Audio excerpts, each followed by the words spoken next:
In this world, while everyone is engaged in the hunt for deities, I follow in their wake, gathering the remnants of divine beings. It is merely because this is an era in which deities traverse the vastness of the earth. You have been educated on information available until October 2023. They are trained to perceive that mortals are neither immortal nor imperishable. However, one day, a mortal awakens to their sequential abilities. Some individuals awaken to become stealthy assassins, capable of concealing their forms, while others emerge as cunning deceivers, adept at imitating their counterparts. Yet, I have awakened to an unprecedented sequence known as the devourer of gods. My strength magnifies with the consumption of deities. To avert the risk of being dissected and transformed into a potion by others, I must conceal my identity and hunt down various divine entities to consume. The entire safe zone is enveloped by the divine arch of isolation. Fortunately, at the exit of the safe zone, there is a hunting squad that clears the surrounding deities every day. Perhaps one might find remnants of the divine there. Taking advantage of Saturday, I ventured towards the largest safe zone exit near 7. At this moment, the fourth safety zone is completely surrounded, with no escape routes available. In front of the protective gate stand a dozen individuals clad in headgear and wearing frost-resistant suits. At this moment, 2 sequence practitioners who had completed their hunting mission removed their headgear, preparing to return. Suddenly, hundreds of ordinary individuals gathered around. I wish to traverse the throng to seek any lost remnants of divine essence, yet I am immediately jostled aside by the crowd. There is no alternative. I must remain on the periphery, waiting. It was only by nightfall that I managed to secure a prominent position. Alas, all the remnants were taken away by the prosecutor of the coalition government nearby, leaving me with nothing to examine. Just as I was resigning myself to the prospect of returning empty-handed, I noticed a spiraled ear tumble from the backpack of a sequence awakener. I gazed at the writhing ear, my eyes gleaming as I swallowed hard, poised to discreetly seize it when no one was watching. Yet, a janitor swept the ear into a dustpan and turned to depart. Upon witnessing this, I promptly followed the janitor as he exited the safety zone, ultimately observing him lean his ear into a trash bin nestled at the corner of the street. As I watched the janitor depart, I hurriedly ran over to open the trash bin. However, upon glimpsing the scene within, I found myself momentarily stunned. Within, there lies an abundance of divine remnants, a veritable feast for the senses. Gazing upon this slowly accumulating refuse of deities, I licked my lips, for I am indeed the chosen one. Once more ensuring that no one was around, I reached to grasp the writhing ear atop the trash bin. Its repugnant appearance mingled with the metallic scent of blood in the air. I feared that even Hannibal would have to stew it thoroughly before indulging. In pursuit of strength, I resolutely suppressed my nausea and forced it into my mouth. After a brief yet intense chewing, I swallowed the meaty paste with determination. Though the appearance was somewhat repulsive, the flavor surprisingly exceeded expectations, proving to be even more delectable than the fare offered in the school cafeteria. If the remnants of divinity possess such a flavor, then I shall indulge without reservation. With a greedy smile, I immediately dive into the refuse bin, feasting voraciously and savoring every morsel. Strangely, no matter how much I consume, I never feel bloated. Perhaps this is linked to my extraordinary abilities. Over an hour later, I found myself having devoured an entire trash bin filled with the remnants of deities. At that moment, a notification echoed in my mind. Sequence Devourer Ascension. Current level. Level 2. Greedy Marauder. Skill, Blood Feast capable of consuming deities with ease. Skill, Fury for a duration of 10 minutes, one's strength, agility, and physical resilience are tripled, during which pain is entirely absent. Achieving the ultimate promotion in my career, I have acquired formidable new skills that significantly enhance my combat prowess. This implies that I am now capable of participating in the divine hunts alongside the Godslayer team. After all, rummaging through trash is not a sustainable solution. However, the greatest challenge lies in concealing my God-Eater sequence from others. I must discover a sequence that can serve as a deceptive facade. At that moment, disordered footsteps echoed from behind. A drunken man was staggering towards this direction. If this intoxicated man were to discover the anomaly of the trash bin, he would likely swiftly secure the surrounding area. I must take my leave. Without pausing to wipe away the blood staining my body, I swiftly gathered the remnants of over 10 deities from the trash can and stuffed them into my backpack, then hastily fled with the burden upon my back. Fortunately, it was merely a drunken man. This backpack contained remnants of the divine. If I were to be apprehended, I would find myself at a loss for words. Clutching the bloodstained backpack, I navigated through the dimly lit alleyways, intending to flee straight home. However, as I turned into a shadowy lane, unexpectedly, a twist of fate emerged.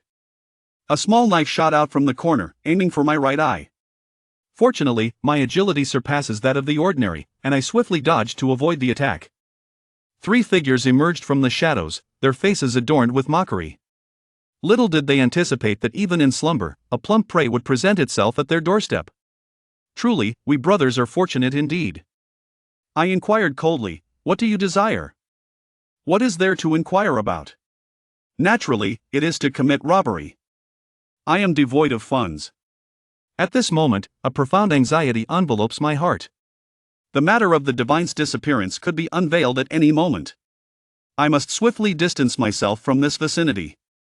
At this moment, a person brushed aside their somewhat greasy bangs, revealing a mischievous smile. "If you lack funds, that's easily remedied. Simply leave your backpack behind." The 3 individuals have abandoned their backpacks. I cast a glance at the bag cradled in my arms, then shielded the area where blood had begun to seep through with my hand.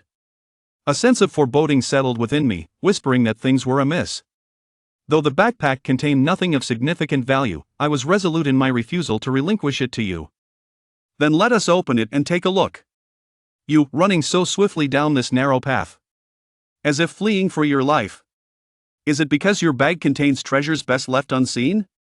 Leave the goods behind, and the 3 of us shall pretend we have never laid eyes on you. Otherwise, you shall inevitably suffer physical punishment.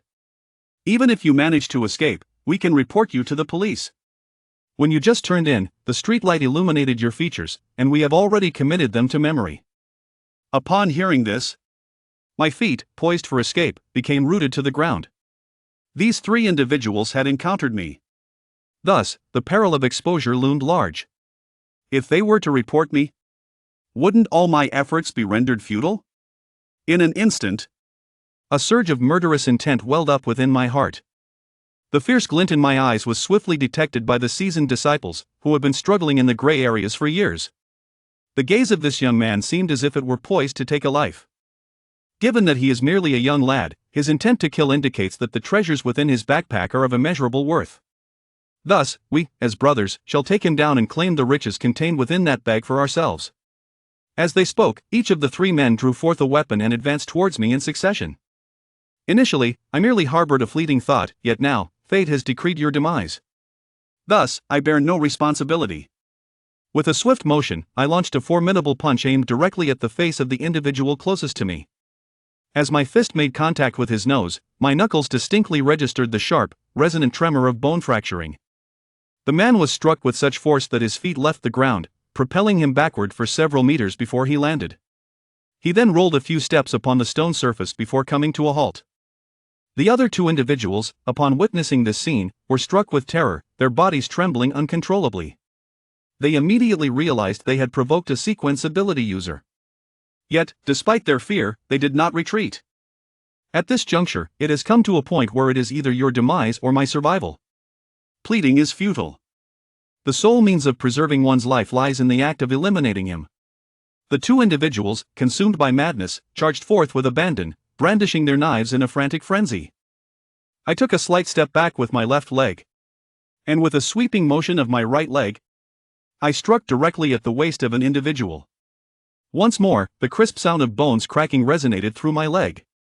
I observed as the individual was abruptly severed in 2 from an unconventional perspective, their forms swinging through the air in tandem with my legs, colliding with the final disciple that charged forth. Without hesitation, I leaped forward, standing before the bewildered disciple who had been struck down. I raised my fist once more, declaring, "I shall give you all the money I possess." At this juncture, the instinct for survival compelled the disciple to beg for mercy. I did not grant him the opportunity to continue speaking. With a single punch, I struck his cheek, shattering his skull. "Your life is forfeit, your wealth shall be mine." After claiming the lives of 7 individuals in succession, the bloodlust within me gradually waned, swiftly supplanted by an inexplicable emptiness. I let out a sigh, tinged with melancholy, as I realized the gravity of my actions. I had taken a life. Yet, this was merely an act of self-preservation. There was little more to be said. Gazing upon the 3 lifeless bodies sprawled upon the ground, I was suddenly reminded of something I had encountered online. It seemed there existed a sequence that could unveil the final memories of the deceased during their lifetime. To conceal my identity, I wrapped my fists in the garments of another. I then mercilessly shattered the skulls of the 3 individuals. After surveying the scene, I meticulously wiped away the traces of blood and extracted all the money from their clothing. 3 lifeless bodies were crammed into a dark, abandoned storeroom, where a fire was ignited to incinerate them. In the process, I also burned my blood-stained coat. This action was taken to prevent any ability users from tracing my whereabouts through the scent lingering on the deceased. Once I confirmed that the flames enveloped the 3 figures, I fled the scene at full speed. Eventually, I returned home unscathed yet startled. I sought a secluded spot and consumed every last remnant of divine energy from my backpack, then set both the backpack and my coat ablaze. Subsequently, I began to tally the wealth I had extracted from those 3 rogues. Upon completion of my count, I was momentarily taken aback. Amidst a heap of copper coins, there lay a singular, resplendent silver coin. It is worth noting that it takes 10,000 copper coins to exchange for just 1 silver coin. To think that these few scoundrels were so exceedingly affluent. 3 individuals, possessing a substantial fortune, how could they possibly muster the audacity to report themselves to the police? Would that not be akin to sealing their own doom? And now, the situation has worsened. In addition to the theft of divine remnants, a murder case has emerged. Yet, this silver coin is one I dare not spend, for as an orphan who does not work, I possess little wealth. Thus, I must seek an identity as a sequence ability user that I can openly present. Regardless of the circumstances, I must never disclose that I am a devourer of gods. With this thought in mind, I set aside 20 copper coins and made my way to the internet CAF. Upon entering the forum, I began my quest for valuable information. The sequencer aspires to elevate their sequence level and must therefore utilize the potions provided by the Sequence Management Bureau. All I need to do is to consume the divine in order to ascend. This does not imply that I am akin to a cheat. If I am to register with the Bureau of Sequence Manipulators, I must locate a sequence disguised with utmost precision. My gaze is fixed upon a particular sequence. Phantom Assassin. Rank 1. Assassin Apprentice. Skill, Life and Death Balance. Can double one's agility within 5 minutes. Yet will be rendered utterly fatigued thereafter. Rendering movement exceedingly difficult for half an hour. My brutal skills seamlessly envelop those of the assassin. At that moment, a cacophony of voices erupted from outside the internet CAF. Officer, this is merely a small business. I cannot withstand such scrutiny. What an extraordinary coincidence it is. Just as I pondered the possibility of exposure, the police station appeared at my doorstep. Regardless of whether their inquiry was directed at me, I must confront the situation. In a moment of urgency, I hastily erased my browser history and then devised a means of disguise. Just as I finished my task, 7 or 8 police officers entered the internet CAF. Everyone immediately abandoned their computers, crouching beside them with their hands clasped atop their heads. Hurry! What are you doing? Why haven't you left the computer yet? Raise your hands! The officer brandished his firearm, shouting at me with fury. I immediately raised my hands in a state of panic. Sir, I am here. The officer swiftly approached me, scrutinizing the content displayed on my computer. With a hint of disdain, he remarked, one should refrain from indulging in such matters at a young age. It may lead to complications in the future. Having uttered these words, the officer departed.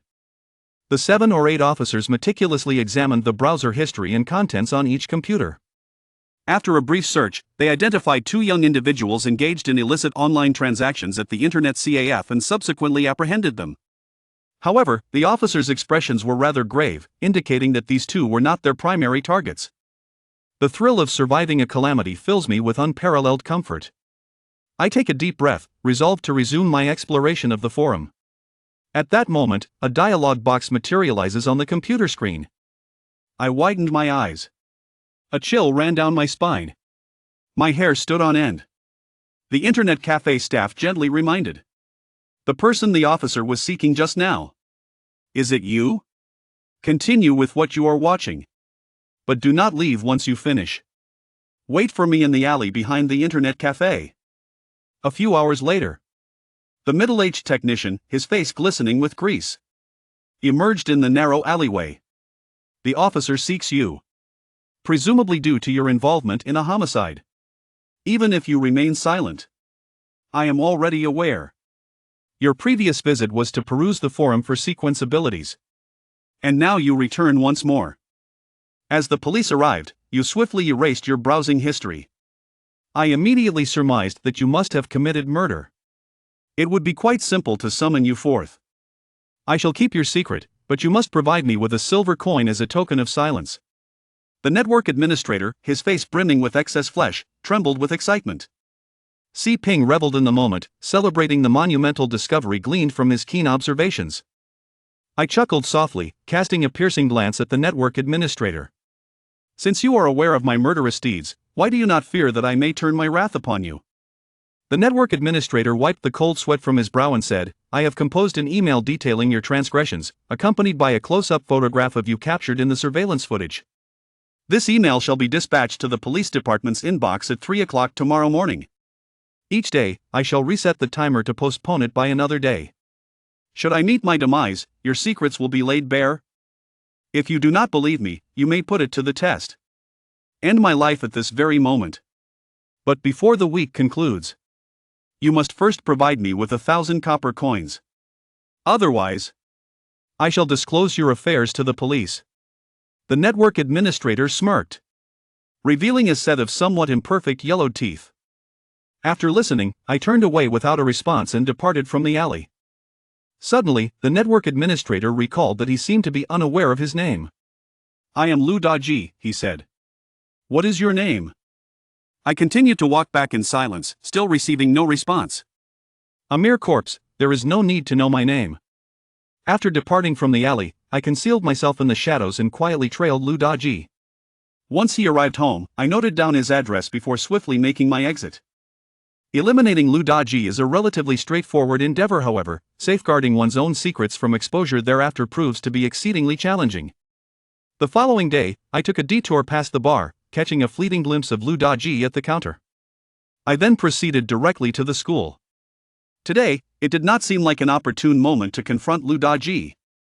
Upon arriving at the school gates, I was unexpectedly taken aback by the principal's presence, who appeared to be conducting inspections for reasons unbeknownst to me. Accompanying him were several sycophantic school officials.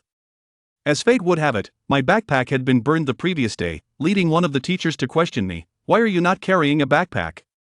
Did you not complete your assignments over the weekend?" The more decrepit the school, the more rules it seems to impose. Faced with the stern interrogation from the teacher, I was on the verge of retorting when a girl's voice suddenly resonated from behind me. During the weekend, Qin Xiang accompanied me to a classmate's home for tutoring. The book was left at my classmate's residence. I agreed with my classmate to bring the book today. I turned back and was surprised to find that it was Lu Ruyan who had come to my rescue. I could not fathom her motives for aiding me, yet I nodded in acknowledgement and then proceeded to enter the school. Lu Ruyan hastily approached Fanbu, urging him to come closer. "Shouldn't you say something to me?" I gazed at the bright smile of Lu Ruyan and, devoid of any sentiment, uttered, "Do you believe I should express my gratitude?" Lu Ruyan's smile momentarily faltered, then she shifted to a somewhat coquettish tone, expressing, "In the past, I was at fault. You have assisted me, so I believe we are even now. Is that agreeable? I genuinely cherish witnessing your concern for me. My daily motivation stems entirely from you. I have come to realize that I cannot bear to be without you." She revealed a smile that she believed could enchant me. This overly sentimental confession was concocted by Lu Ruyan and her best friend during their weekend discussions.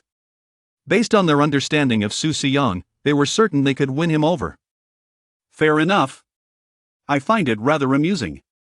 In my recollections, I would rather starve myself each day than fail to deliver breakfast to Lu Ruyan. I even assisted her with her assignments. Yet, Lu Ruyan chose to pass the breakfast I prepared for her to Zhou Yang from the neighboring class, in an attempt to win his favor.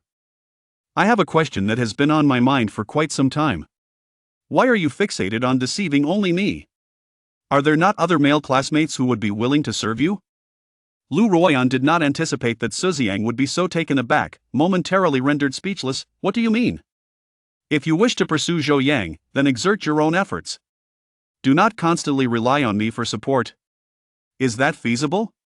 You bring him breakfast, yet you expect me to prepare it for you. You want to compare answers with him, while seeking my assistance in writing. You seem to want me to do everything. Perhaps I should simply marry him instead. With my exceedingly ruthless words, I pierced through Lu Ruyan's thoughts, leaving her momentarily flustered, her face betraying a look of astonishment. Cease your incessant pursuit of me. Seek another companion to assist you with your assignments. Should you continue to disturb me, you would surely prefer that Zhou Yang remains oblivious to this matter. Observing the increasingly displeased expressions on Lu Ruyan's face, I felt an immense sense of relief within. My words had finally borne fruit. After school in the afternoon, I did not hasten home. Instead, I ventured to the library to engage in work study. What I was unaware of is that Lu Ruyan and her confidant stealthily followed suit. Do you truly intend to shadow him? With so many of us, once a single fish slips out of the school, he is bound to notice. I did not compare answers with Zhou Yang today, nor did I prepare breakfast for him. Zhou Yang has begun to show signs of indifference towards me. If I were to uncover the informant, I would certainly impart to her the proper way to articulate her words. I never anticipated being observed while immersed in my tasks at the library. It was merely while I was arranging the books that I noticed a girl beside the bookshelf, engrossed in perusing a volume of exercises on the floor. I politely approached her to remind her of the closing time, and as our eyes met, my gaze lingered for a brief moment. I apologize for the interruption. A female student bowed to both me and teacher Zhu. And then, with her backpack, departed quietly. I found her to be quite beautiful.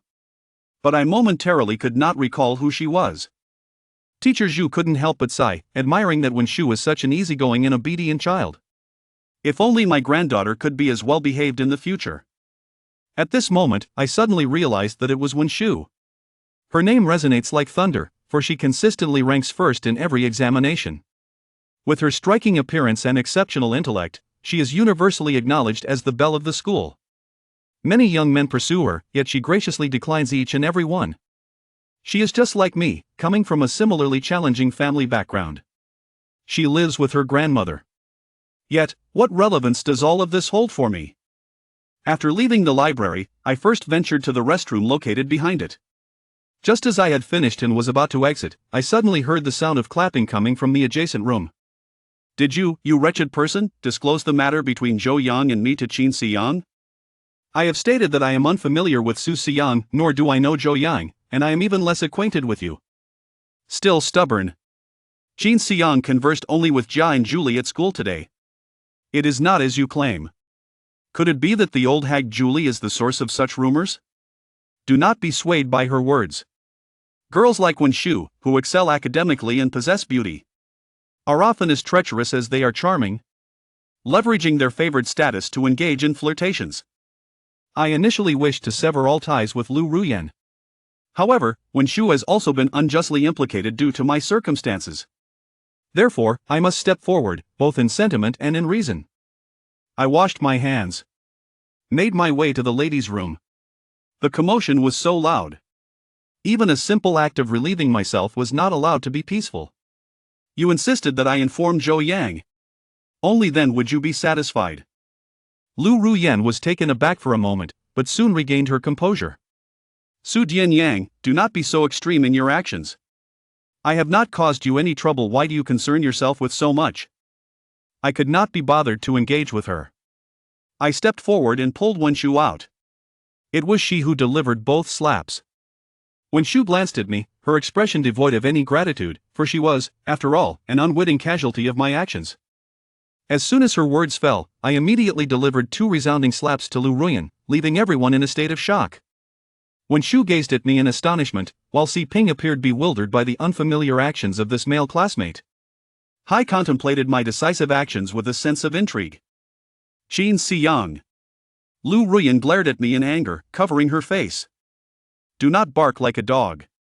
You and I are even regarding our matters. As for your relationship with Wenshu, this can be considered settled. Do you understand? Lu Ruyan's eyes gleamed with a fierce light. Qin Xiyang, you shall come to regret this. Upon hearing this, I suddenly recalled that Lu Ruyan's uncle seemed to be an erudite. I am not particularly afraid of thugs or ruffians, however, Wenshu could very well be in harm's way. It would be impractical to constantly keep an eye on both Wenshu and Lu Ruyan. At this moment, an ingenious solution to the problem suddenly occurred to me. I envision composing an email detailing all matters concerning you and me at the internet CAF. I would schedule it to be sent to Cho Cho's mailbox next Monday. Should anything unforeseen happen to either myself or Wen Shu, prepare for a rift with Zhou Yang. Lu Ruyan originally intended for her uncle to thoroughly discipline Qin Xiyang and Wen Shu, even contemplating their complete removal from the safe zone. However, her plans were thwarted by Qin Xiyang, who directly obstructed her path.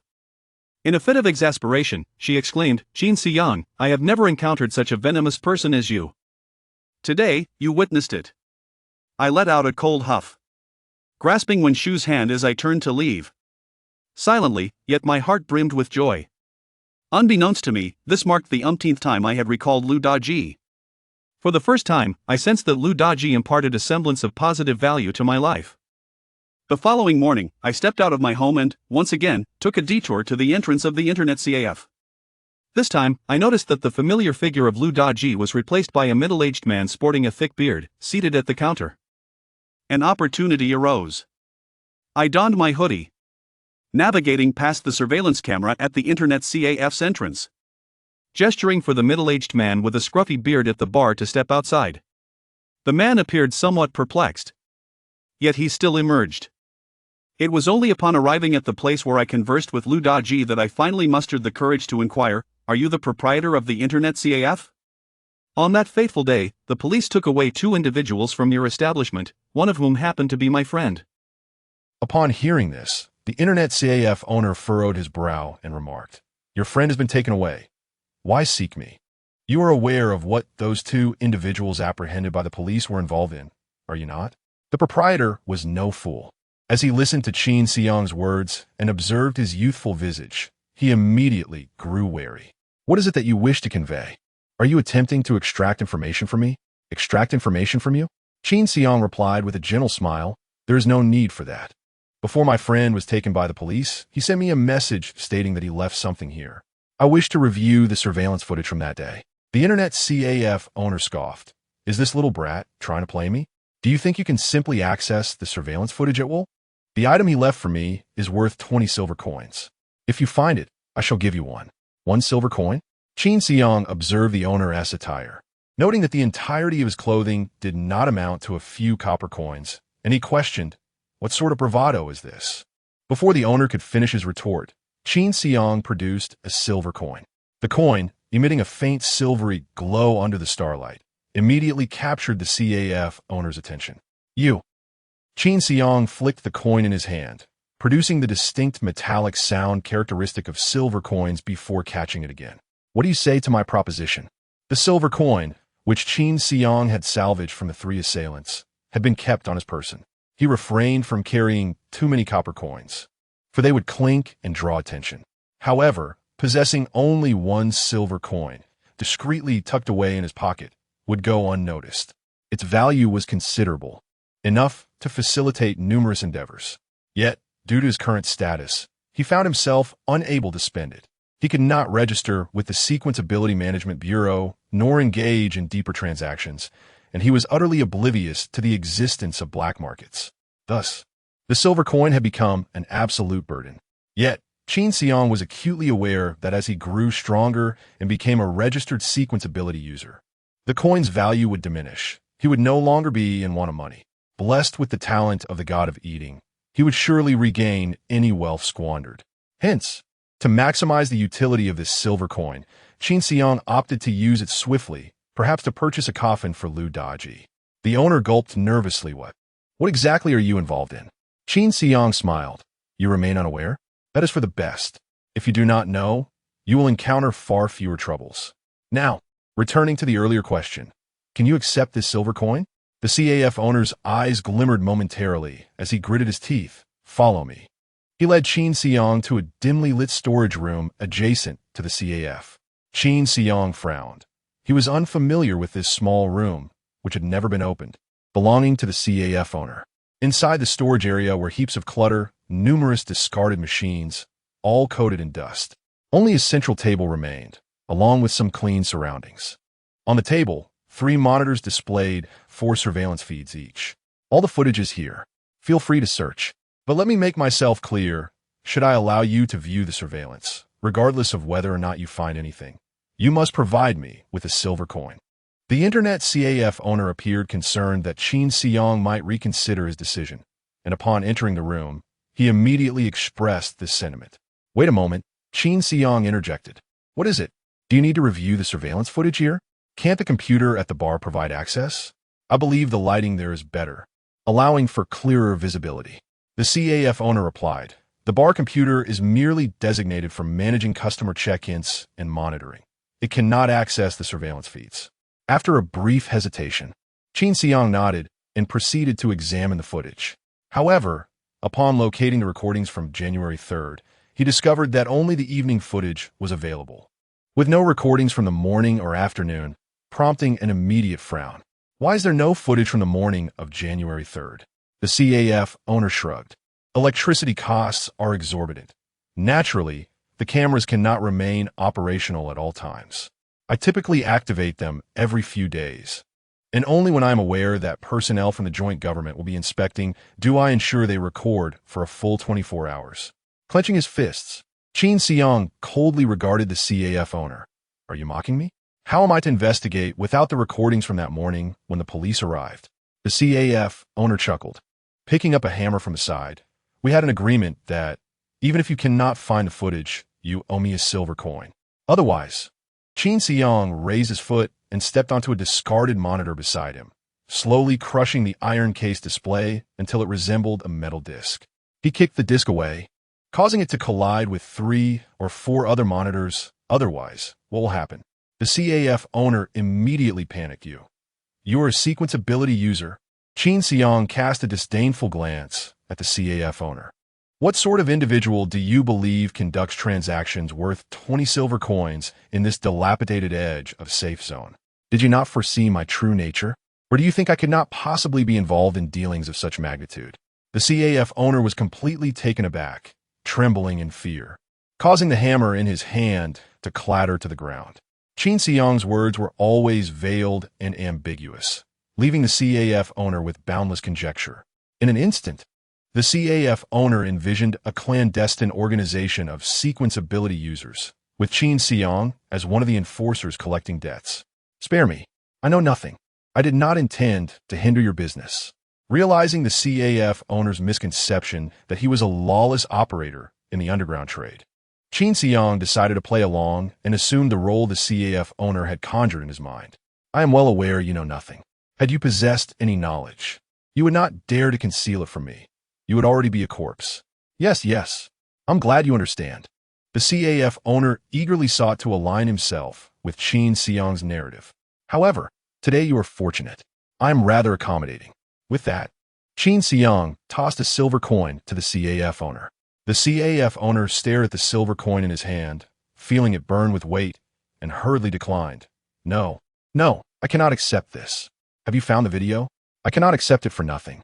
In the future, I may return to seek your assistance, and I prefer to avoid escalating matters.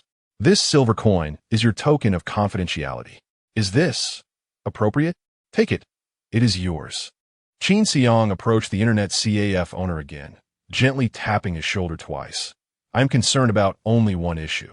You and T disclose our dealings to the police. Would you? If you betray me, the next time my associates visit, what they offer you will not be a silver coin, understand? No, absolutely not. You can trust me. You should also be aware that operating an Internet CAF in this rundown place requires certain connections. As long as there is no evidence, the police will not take action against me. The CAF owner chuckled, displaying a sycophantic demeanor. Besides, if I were to betray you, I would have to surrender this silver coin. Wouldn't I? Why would I willingly invite trouble upon myself? You may come by whenever you wish. If I find what you seek, I will await your arrival. Very well. However, I may use the computers here in the future, and I hope you will maintain discretion. The CAF owner replied. You can come directly to the warehouse. Use the computers there. The monitoring computer I have is the latest model. Furthermore, the login port for this computer is encrypted, making it impossible for even the police to trace. After saying this, he retrieved a key from his keyring at his waist and handed it to Qin Xiang. Taking the key, Qin Xiang nodded in satisfaction. Suddenly recalling something, this computer doesn't have monitoring software, does it? None at all. This warehouse is accessible only to me, and the computer is for my personal use. Why would I monitor myself? All right, I understand. Thank you. You need only ask if you require assistance. My name is Wang Defa. You may call me Alpha. Very well. Alpha, I shall remember that. I will report your matters above. Rest assured, as long as I am unharmed, you will encounter no trouble. This is a reassurance and a stern warning, ensuring Wang Defa refrains from any underhanded actions behind his back. You can be assured, I will remain tight-lipped. By the way, I recall the last time I visited your CAF, the individual at the bar was not you, right? Oh, you must be referring to Lu Daji. He rests at home on Tuesdays and Wednesdays. Qin Xiang nodded. Then I shall come to find you on Tuesdays and Wednesdays. I have matters to attend to. I must take my leave. All right, please be busy. After seeing off Qin Xiang, Wang Defa gazed at the silver coin in his hand, then glanced at the flattened monitor beneath his foot, exhaling deeply. He noticed a hammer beside him and disdainfully kicked it away. As an ordinary person, daring to act against a sequence ability user, he truly had a death wish. Fortunately, this sequence ability user had a good temperament. Otherwise, he might have already met his ancestors. Surviving a near-fatal encounter, he found himself alone in the empty warehouse. Wang Defa pondered carefully. It seemed that Qin Xiang's arrival and departure had not adversely affected him at all, but rather had granted him a silver coin. He examined the silver coin in his hand and bit down on it with his teeth. It was indeed a genuine silver coin. Yet, what is this silver coin? Blessing or curse? After much contemplation, Wang Defa gradually came to clarity, his gaze becoming resolute. One cannot attain wealth without taking risks. If I am to cower in fear, I would never have come this far. This immense fortune is rightfully mine. Meanwhile, after leaving the internet CAF, Qin Xiang wore a slight smile as he set off towards Lu Daji's home. His spirits were remarkably high. No wonder the calendar for today reads, auspicious for rituals. Chapter 16. I come to demand a price. The key to the warehouse is solely in the possession of Wang Defa. Only he has the capability to access the surveillance computer. When the police arrived that day, the surveillance cameras were not activated. By the time Qin Xiang could not locate the footage from the morning of January 3rd, he was already 99% certain he could resolve the issue with Lu Daji. Nevertheless, he sought Wang Defa's confirmation repeatedly, aiming to ensure absolute certainty. He wished to avoid any potential loopholes that might lead him to misjudge the cards Lu Daji held, thereby exposing himself to trouble. Ultimately, all evidence conveyed a singular truth to Qin Xiang. Lu Daji was indeed bluffing. The purported screenshot of the surveillance footage was a mere fabrication. Lu Daji would never have imagined that Qin Xiang could unearth his weaknesses through Wang Defa's revelations. After all, in Lu Daji's eyes, Qin Xiang was merely a desperate little pawn. As Qin Xiang gazed at the vast expanse of stars and the divine above, strolling down the dimly lit street, he felt a sense of lightness and joy. He could finally pronounce Lu Daji's death sentence with confidence. Although only 2 days had passed since Lu Daji's threats, it felt like an eternity to Qin Xiang, who was eager for resolution. He sprinted swiftly, determined to reach Lu Daji's residence at the quickest pace possible. Upon arriving outside Lu Daji's dwelling, he found it to be a dilapidated 2-story wooden house, housing 4 or 5 families on each floor. Lu Daji's abode was the 4th door on the left of the 2nd floor.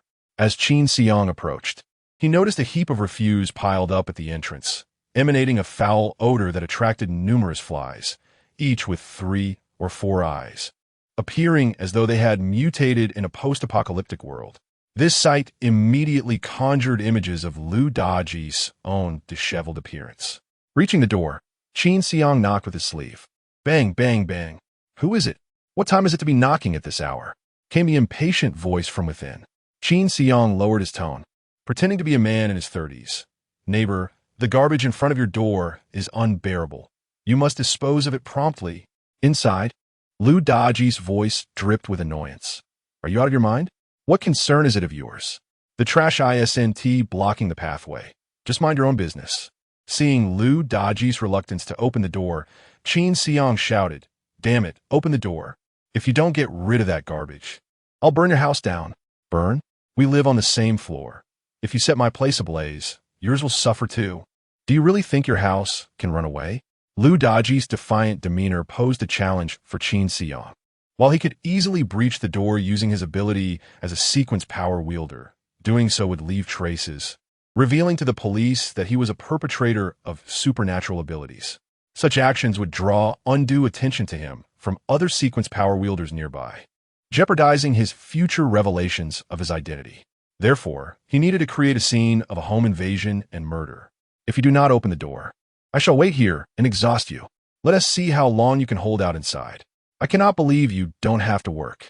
When you do go to work, I will certainly lodge a complaint with your employer. In this impoverished place, securing a job is no small feat. Even a position as a minor internet CAF manager is considered a decent source of income. Lu Daji may be indifferent to many matters, yet this job undoubtedly holds significance for him. It is not merely the salary. More importantly, if he cannot continue as a manager at the internet CAF, where else could he seek financial assistance from Qin Siyang? The only place they have ever met is, without exception, the internet CAF. Indeed, Qin Siyang has grasped the very essence of Lu Daji's predicament. Within the room, Lu Daji's aura swiftly diminished. All right, I'm scared of you. I will take out the trash shortly. I have given you face. Why wait? Now, immediately. Oh, just a moment. Let me put on some clothes, and I will be right out. Amidst the sounds of dressing, Lu Daji approached the door and unlocked it. I will just. Before he could finish his sentence, he lost consciousness and collapsed. Qin Siyang, controlling his strength, landed a swift uppercut to Lu Daji's chin at the moment he opened the door, rendering him unconscious. He then quickly slipped inside, supporting Lu Daji to prevent his hefty body from hitting the ground and attracting the neighbor's attention. After shutting the door behind him, he dragged Lu Daji into the inner room in one fluid motion. Once he had securely bound Lu Daji, Qin Siyang stuffed his mouth with a foul sock and began to ransack the room. Lu Daji's home contained little of value, merely a few hundred copper coins. Qin Siyang pocketed the coins, crafting the illusion of a burglary. After a brief flurry of activity, he heard muffled sounds behind him. Turning around, he saw that Lu Daji had regained consciousness, staring at him in terror. Noticing that Lu Daji's jaw appeared somewhat askew, he shook his head. It seemed he had not quite controlled his strength, inadvertently fracturing Lu Daji's jaw. This was rather unfortunate. Spotting a baseball bat in Lu Daji's room, he picked it up and approached Lu Daji, aiming for his chin. Lu Daji desperately shook his head, pleading for mercy, but his expression soon morphed into a menacing glare, seemingly threatening Qin Siyang. Unfazed, Qin Siyang remarked, I had a chat with Wang Defa today. Guess what? Lu Daji froze, his eyes twitching, gazing at Qin Siyang's smile, as if he were facing the king of hell. Ugh! Lu Daji shook his head vigorously, panic etched on his face. Even with his mouth stuffed with the foul sock, Qin Siyang could infer his thoughts, nothing more than empty pleas for forgiveness. Qin Siyang glanced around Lu Daji's room, cluttered with various comic books and novels. He sighed, shaking his head. You say you don't even have a computer at home, yet you dare to boast like this? With that, Qin Siyang paid no further heed to Lu Daji.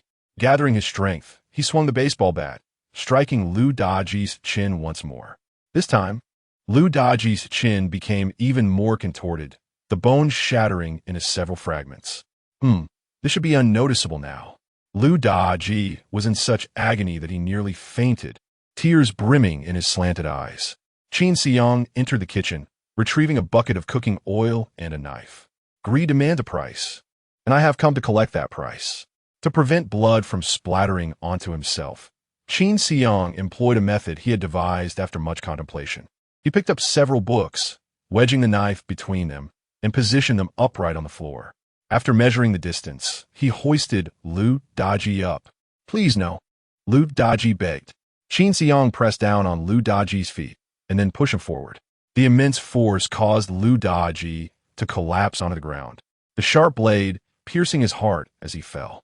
With a heavy heart, Qin Siyang lifted Lu Daji once more and drenched his body in cooking oil before igniting the room in flames. As he witnessed Lu Daji's lifeless form engulfed by the fire, he piled the blood-stained books he had used to prop the knife, along with other books from the house, atop him to burn. Only then did he breathe a sigh of relief. Once the house was ablaze, Qin Xiang exited and called out loudly from downstairs, "Fire! Run for your lives!" Hearing his cries, people rushed outside to investigate, discovering that flames had enveloped Lu Daji's home. "It's on fire. It's really on fire. Hurry, put out. Put out a fire? What can you do with a wooden house? Grab something valuable and run." He hid in the shadows, feeling reassured only after everyone had fled the rooms. In his heart, he whispered, "To evade the sense seeker, I must commit arson, even if it implicates innocent lives. There is no other choice. Preventing your demise here is the utmost I can achieve, to avoid leaving behind too much of scent." He clutched a bag filled with food and utilized his violent skill to flee with all his might, racing towards the school. He deliberately took alleyways to evade the attention of passersby. While running, he found a foul ditch and discarded all the copper coins he had taken from Lu Daji's home. Watching the coins sink beneath the murky water, he felt a wave of relief wash over him. As he neared the school, he returned to the main road, entering the campus with an air of nonchalance. Thanks to his exceptional physical prowess, compounded by a threefold agility boost from violence, the journey from Lu Daji's house to the vicinity of the school took merely 5 or 6 minutes. Moreover, Qin Xiang remained unfazed, his forehead devoid of sweat. From the moment he left his doorstep to his arrival at school, only 20 minutes had elapsed. He had managed his time remarkably well. A faint smile graced Qin Xiang's lips. 20 minutes, though slightly slower than his usual pace, was still quite acceptable. It was an almost perfect alibi. He hoped the police would swiftly classify this incident as a burglary. In a few days, once the dust settled, he would register with the Ability Management Bureau. The feeling of being choked was far more agonizing than suffocation itself. He resolved to exercise utmost caution from now on, ensuring he would not be caught again. Upon entering the school, he maintained a calm demeanor. No one could have imagined that just over 10 minutes ago, he had taken a life. Qin Xiang did not head directly to the classroom. Instead, he made his way to the library. Teacher Zhu was already seated there, sipping hot water. "Ah, little Qin, what brings you here so early?" "I came to see you. It's all right for you to sit here. Some students might come to borrow exercise books in the morning, and I can assist with the registration." "That's not necessary. Your most pressing concern right now should be your studies. I can manage without your help. You should hurry to your morning self-study." Qin Xiang flashed a grin. "Teacher Zhu, you know my grades. What difference does it make whether I study or not? Rather than waste time in the classroom, I might as well help you tidy up here. Wouldn't you agree?" "You mischievous child." Sigh.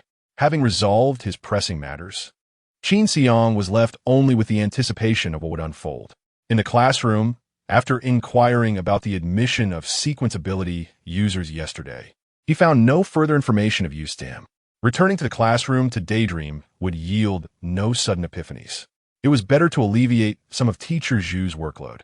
He set down the bag containing his lunch and stood at the position of the book lending administrator, waiting for students to borrow exercise books. "Hello, I would like to borrow." Upon hearing a vague female voice, Qin Xiang looked up to find it was Wenshu.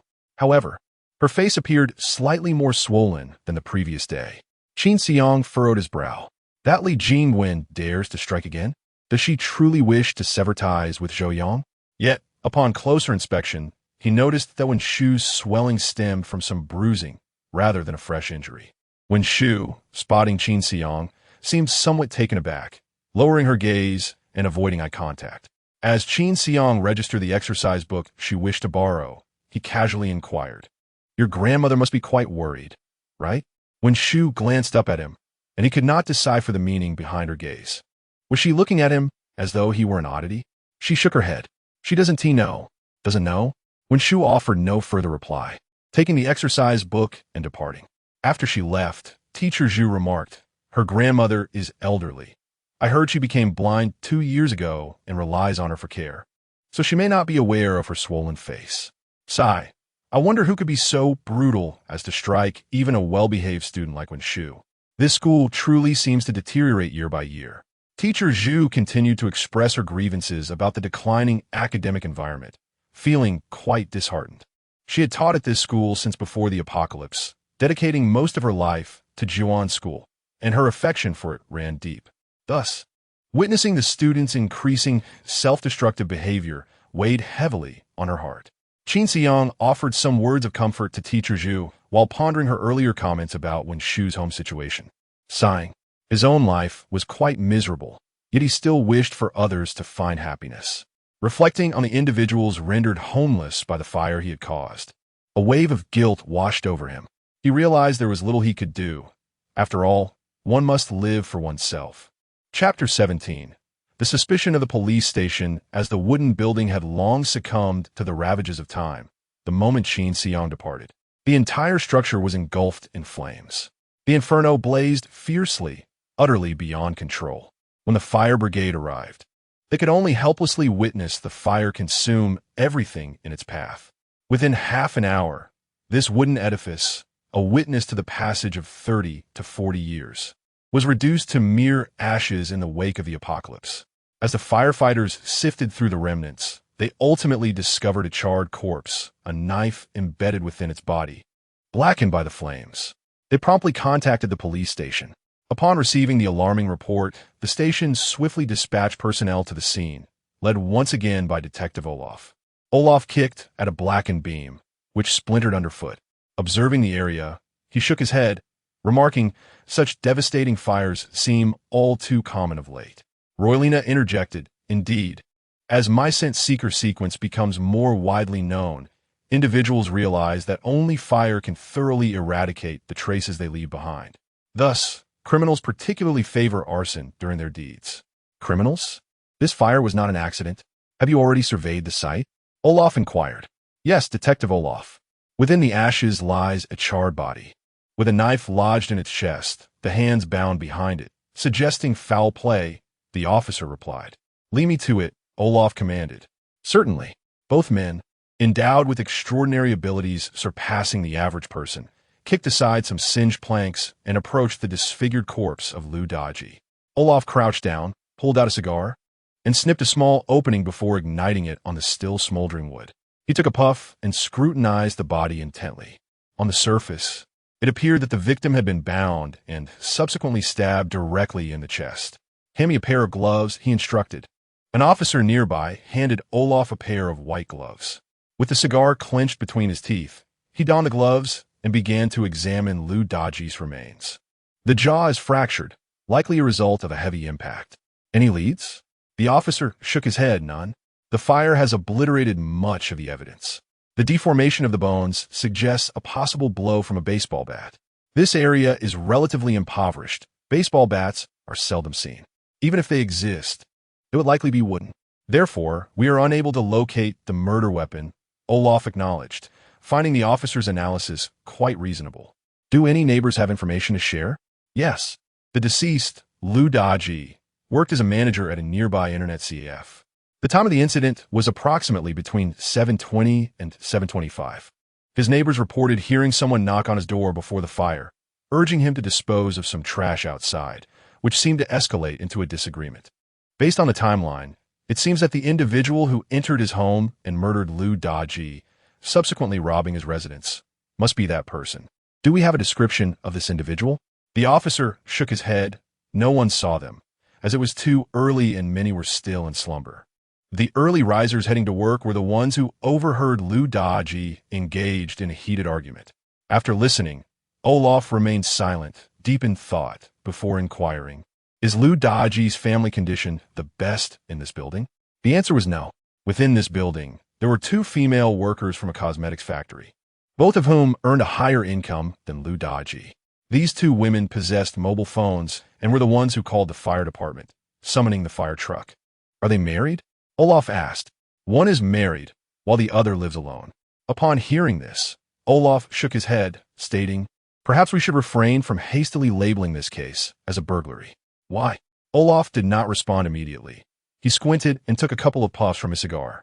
If this were a burglary, why target the ordinary internet CAF manager Lu Daji instead of the single cosmetics factory worker? Could it be a spur-of-the-moment decision? A spur-of-the-moment decision? This individual does not appear to fit that description. First, there was an argument that led Lu Daji to open the door, and then the assailant proceeded to commit murder and arson with remarkable skill and precision. If it were indeed a spur-of-the-moment decision, the assailant would have likely waited here, abducting anyone who ventured out alone before robbing them. Roylina then asked, Detective Olaf, are you suggesting that someone intended to kill Lu Daji? I merely imply that it is highly probable. The specifics will require further investigation. By the way, you mentioned he is the Internet CAF manager? Indeed. Olaf surveyed his surroundings. It is unlikely that someone capable of operating an Internet CAF in such a precarious location is an ordinary resident with a simple background. We should inquire further. It may yield fruitful results. Wang Defa was idly sitting in the Internet CAF when Olaf and his colleagues arrived. Officers, what brings you to my humble CAF? Is there something you need my assistance with? Wang Defa maintained a courteous demeanor, yet internally pondered which of his past misdeeds had drawn the attention of the police. Having run this Internet CAF, he had engaged in numerous shady dealings.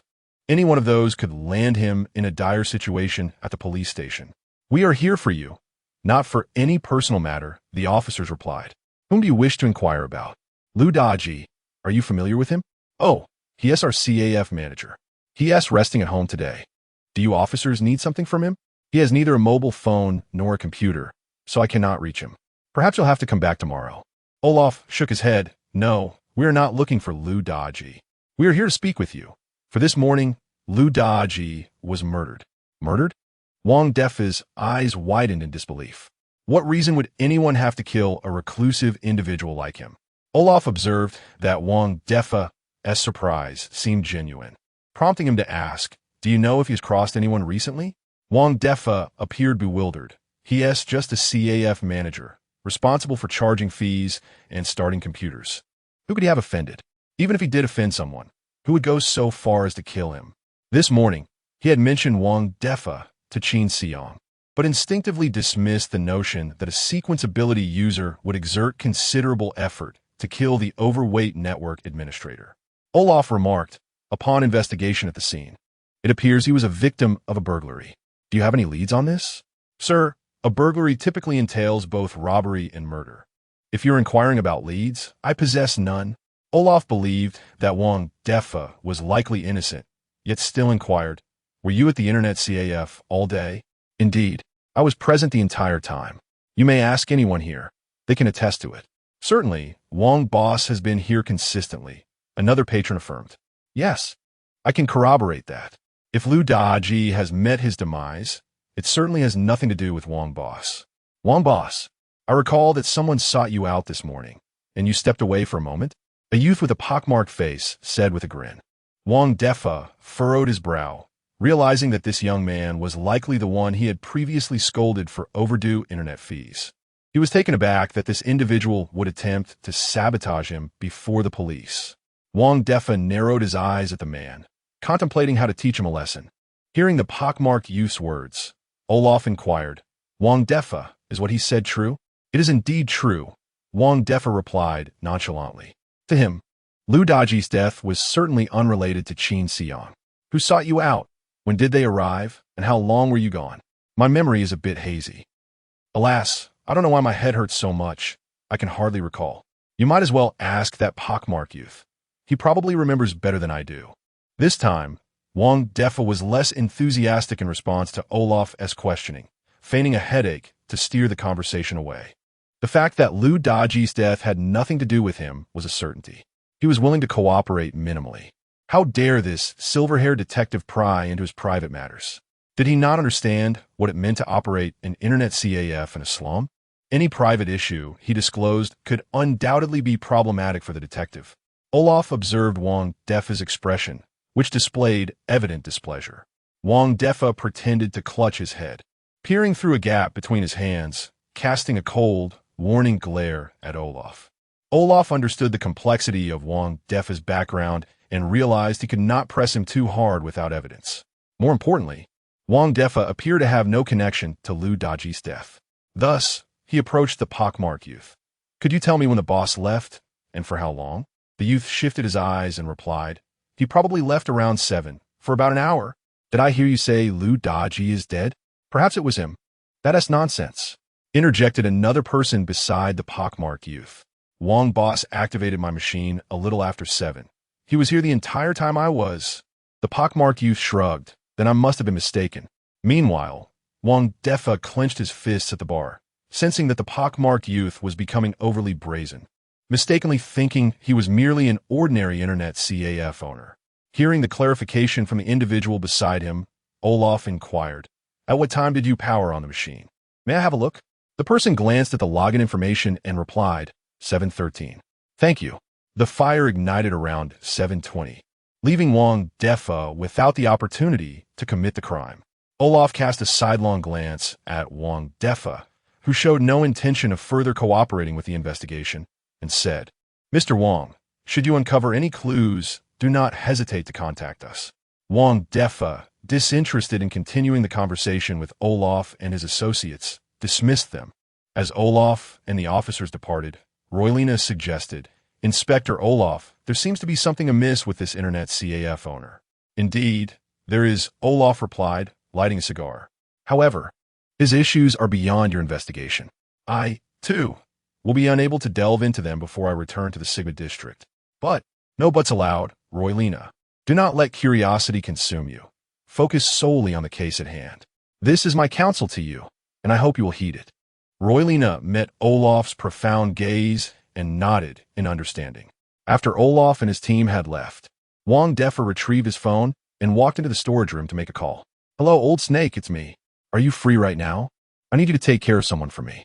"Yes, the price remains as before. Rest assured, anyone who comes to my internet CAF is hardly a respectable individual.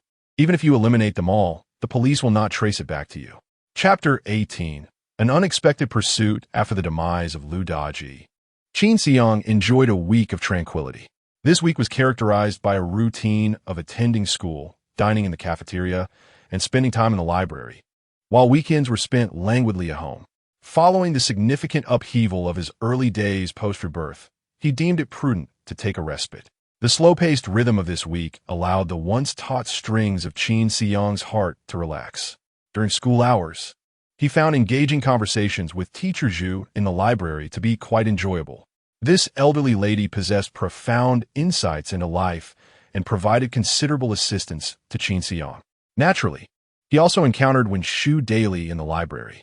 With less than 6 months remaining until the college entrance examination, Wen Shu had almost ceased attending classes, dedicating her days to working through previous problem sets in the library, seeking to fill in any gaps in her knowledge. One morning, Qin Xiang awoke and glanced at the calendar. Blue Star Era, January 14th, 2010. Gregorian calendar, Thursday. Lunar calendar, year of the metal ox, November 28th. Suitable for burial. Taking a cursory glance, Qin Xiang deemed the day as almanac irrelevant to him. A monotonous day swiftly passed. After school, he returned to the library once more. "Teacher Zhu, I'm here to help you tidy up," he announced, placing his bag and lunchbox down, only to find Wen Shu alone at a table in the library. Realizing the library was about to close, she stood up, preparing to leave. "Continue your studies." "Qin Xiang, and I still have a good 10 minutes to tidy up," Teacher Zhu casually remarked to Wen Shu, gratefully nodding to Teacher Zhu. Wen Shu returned to her seat to continue her studies. Teacher Zhu approached Qin Xiang with a tender expression, whispering, "Young Qin, do you fancy her?" Qin Xiang was taken aback. No, not at all. Not at all." Teacher Zhu displayed a skeptical expression. Qin Xiang waved his hand dismissively. "Romance is rather uninteresting." Teacher Zhu scoffed lightly. "Uninteresting? Yet I distinctly remember you following a girl around like a lovesick puppy, blooming with joy." At Teacher Zhu's remark, Qin Xiang felt somewhat cornered. Prior to his rebirth, had he not been a mere sycophant following Li Jingwen? He could only reply, "It was precisely because I was such a sycophant. After experiencing it, I found it lacking in interest." Teacher Zhu patted Qin Xiang's shoulder gently. "Young Qin, there are some things I, as someone who has been through it, must share with you." "Please go ahead," Qin Xiang smiled, tidying up the books on the shelf while listening attentively to Teacher Zhu. Being of advanced age, Teacher Zhu enjoyed leisurely conversations with the youth, something Qin Xiang was well aware of. He appreciated her amiable demeanor and the kindness she showed him. If the elderly woman wished to converse, he was more than willing to indulge her. "The girl you were enamored with before seemed rather frivolous, not the type suited for a stable life. Thus, It's understandable that you might feel emotionally wounded after your experience with her, leading you to find it unfulfilling. As soon as teacher Zhu began to speak, Qin Xiang found himself momentarily stunned. He was both astonished by teacher Zhu's penchant for gossip and captivated by her keen powers of observation. In his previous life, he had been so close to Li Jingwen, yet had failed to see through her. Teacher Zhu, a librarian who had not conversed with Li Jingwen for 3 years, was surprisingly perceptive. It must be said that older individuals indeed possess a sharper discernment of character. Teacher Zhu, have you been observing me all along? Well, in this entire library, only you and when Shu would engage me in conversation, so naturally, I would pay attention to both of you. Besides, you were always with that girl, and I've nearly developed calluses from watching her. It's only natural I would recognize her. Teacher Zhu continued disdainfully in the past.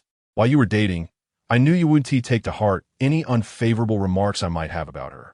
But now that you claim you're no longer together, I can finally express what has been on my mind. I have seen her being rather close with several boys, particularly with Director Zhou's nephew. What was his name again? Are you referring to Zhou Yang? Yes, that young man. They were exceedingly close. However, whenever they were together, you were absent. And when you were together, he wasn't around either. Hence, I came to the conclusion that the girl was not of good character. Qin Xiang nodded. You are correct. I only learned of this later, which is why I distanced myself from her. Indeed, as the saying goes, better to be single than to settle for the wrong choice. The further you are from someone like her, the better. Yet, my dear Qin, Wen Shu is truly a wonderful girl. If you can secure her affection, you shall find lifelong happiness. What are you implying?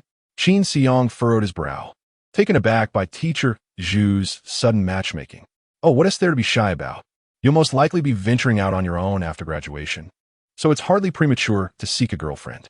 I genuinely believe Wen Shu is a great girl, and you're a fine young man.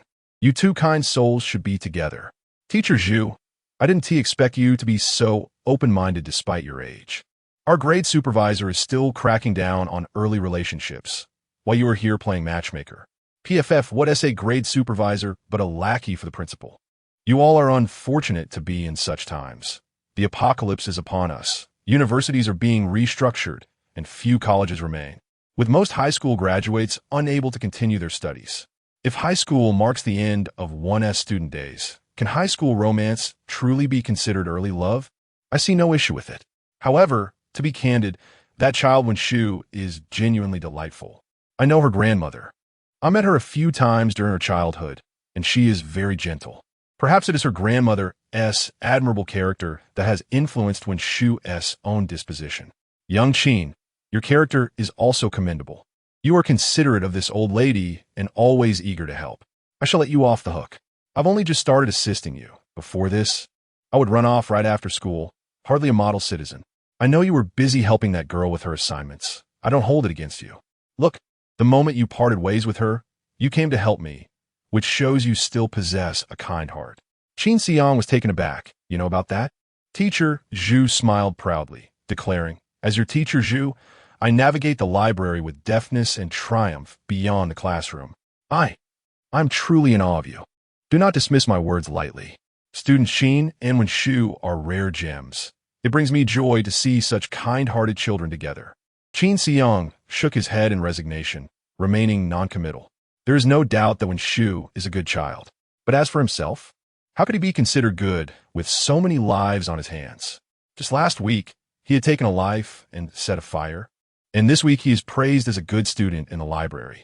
Qin Xiang found the situation unsettling, though he could not pinpoint why it felt so strange. What? Do you think I'm being verbose? Teacher Zhu queried. Not all.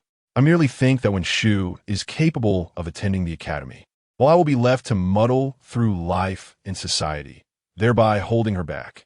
You, my boy, appear quite dashing, yet your words are as soft as a maiden's. She is off to the academy. Surely, you could find work nearby? What future is there in languishing at the edge of this safe zone for a lifetime? Observing the disappointment in teacher Zhu's eyes, Qin Xiang understood that she genuinely cared for him.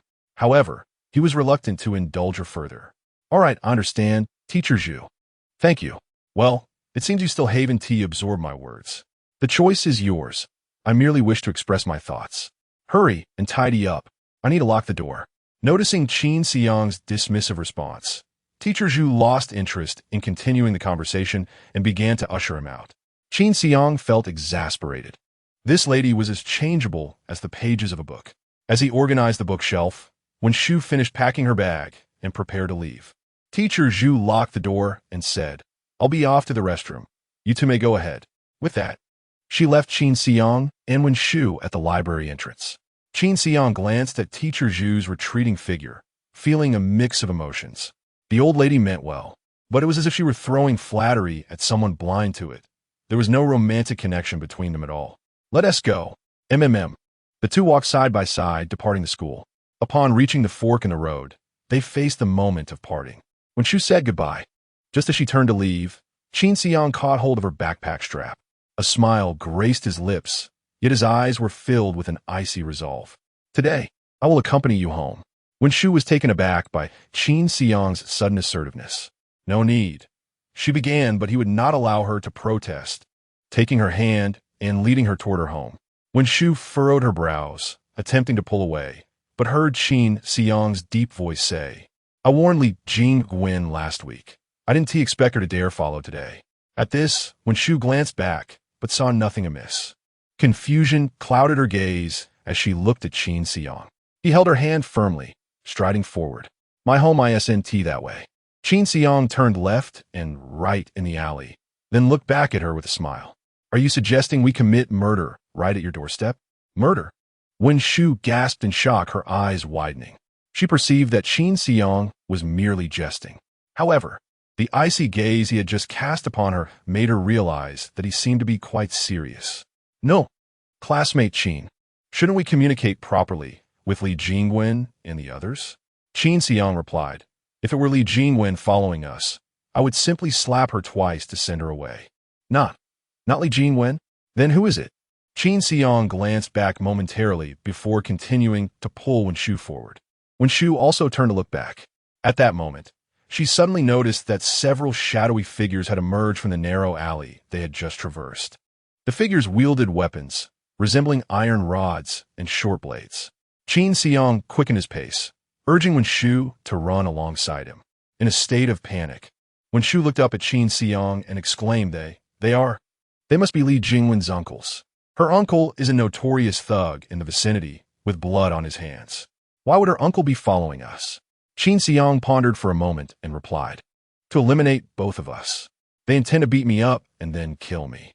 As for you," he did not finish his sentence, but cast a symbolic glance up and down at Wen Shu, prompting her to instinctively cover her throat. "But why? Why do they want to kill us? Didn't you hear what I told her last time? Because of her association with Zhou Yang. Is it because of her relationship with Zhou Yang?" "Yes." "Who exactly is Zhou Yang?" "Just an ordinary person. However, his uncle has awakened a sequence ability, so he has been rising in prominence lately. Li Jingwen likely wishes to cling to Zhou Yang for a life of luxury. But didn't you say you set up a timed email to warn her not to act recklessly?" Qin Xiang gave Wen Shu a slight smile. "I deceived her." "Deceived?" "The cost of going to an internet CAF is exorbitant. Where would I find the means?" She must have realized this, which is why she sent her uncle to deal with us. "But how did her uncle know whether you went to the internet CAF? Has he been following you?" "No. Following me would be too exhausting. I believe her uncle must have sent someone to stake out the internet CAF for a week. I told her I would send a timed email delayed by a week, claiming I would go to the CAF every week to postpone the time. If I didn't go to the internet CAF for an entire week, it would indicate that I never sent a timed email at all." When Shu was utterly astonished, "They care so much about Zhou Yang?" "Indeed, it was my oversight. It appears that Li Jingwen and her entire family view the situation with Zhou Yang as an opportunity for a turnaround. Hence, her uncle is going to such great lengths." After Qin Xiang's confirmation, Wen Shu was left utterly bewildered. She glanced back at the approaching figures, despair washing over her. "Then, are we going to die here? It was my fault for involving you in this matter. Therefore, I will resolve it." "You?" Qin Xiang's smile held a hint of menace. "You are someone capable of keeping secrets, aren't you?" Chapter 19.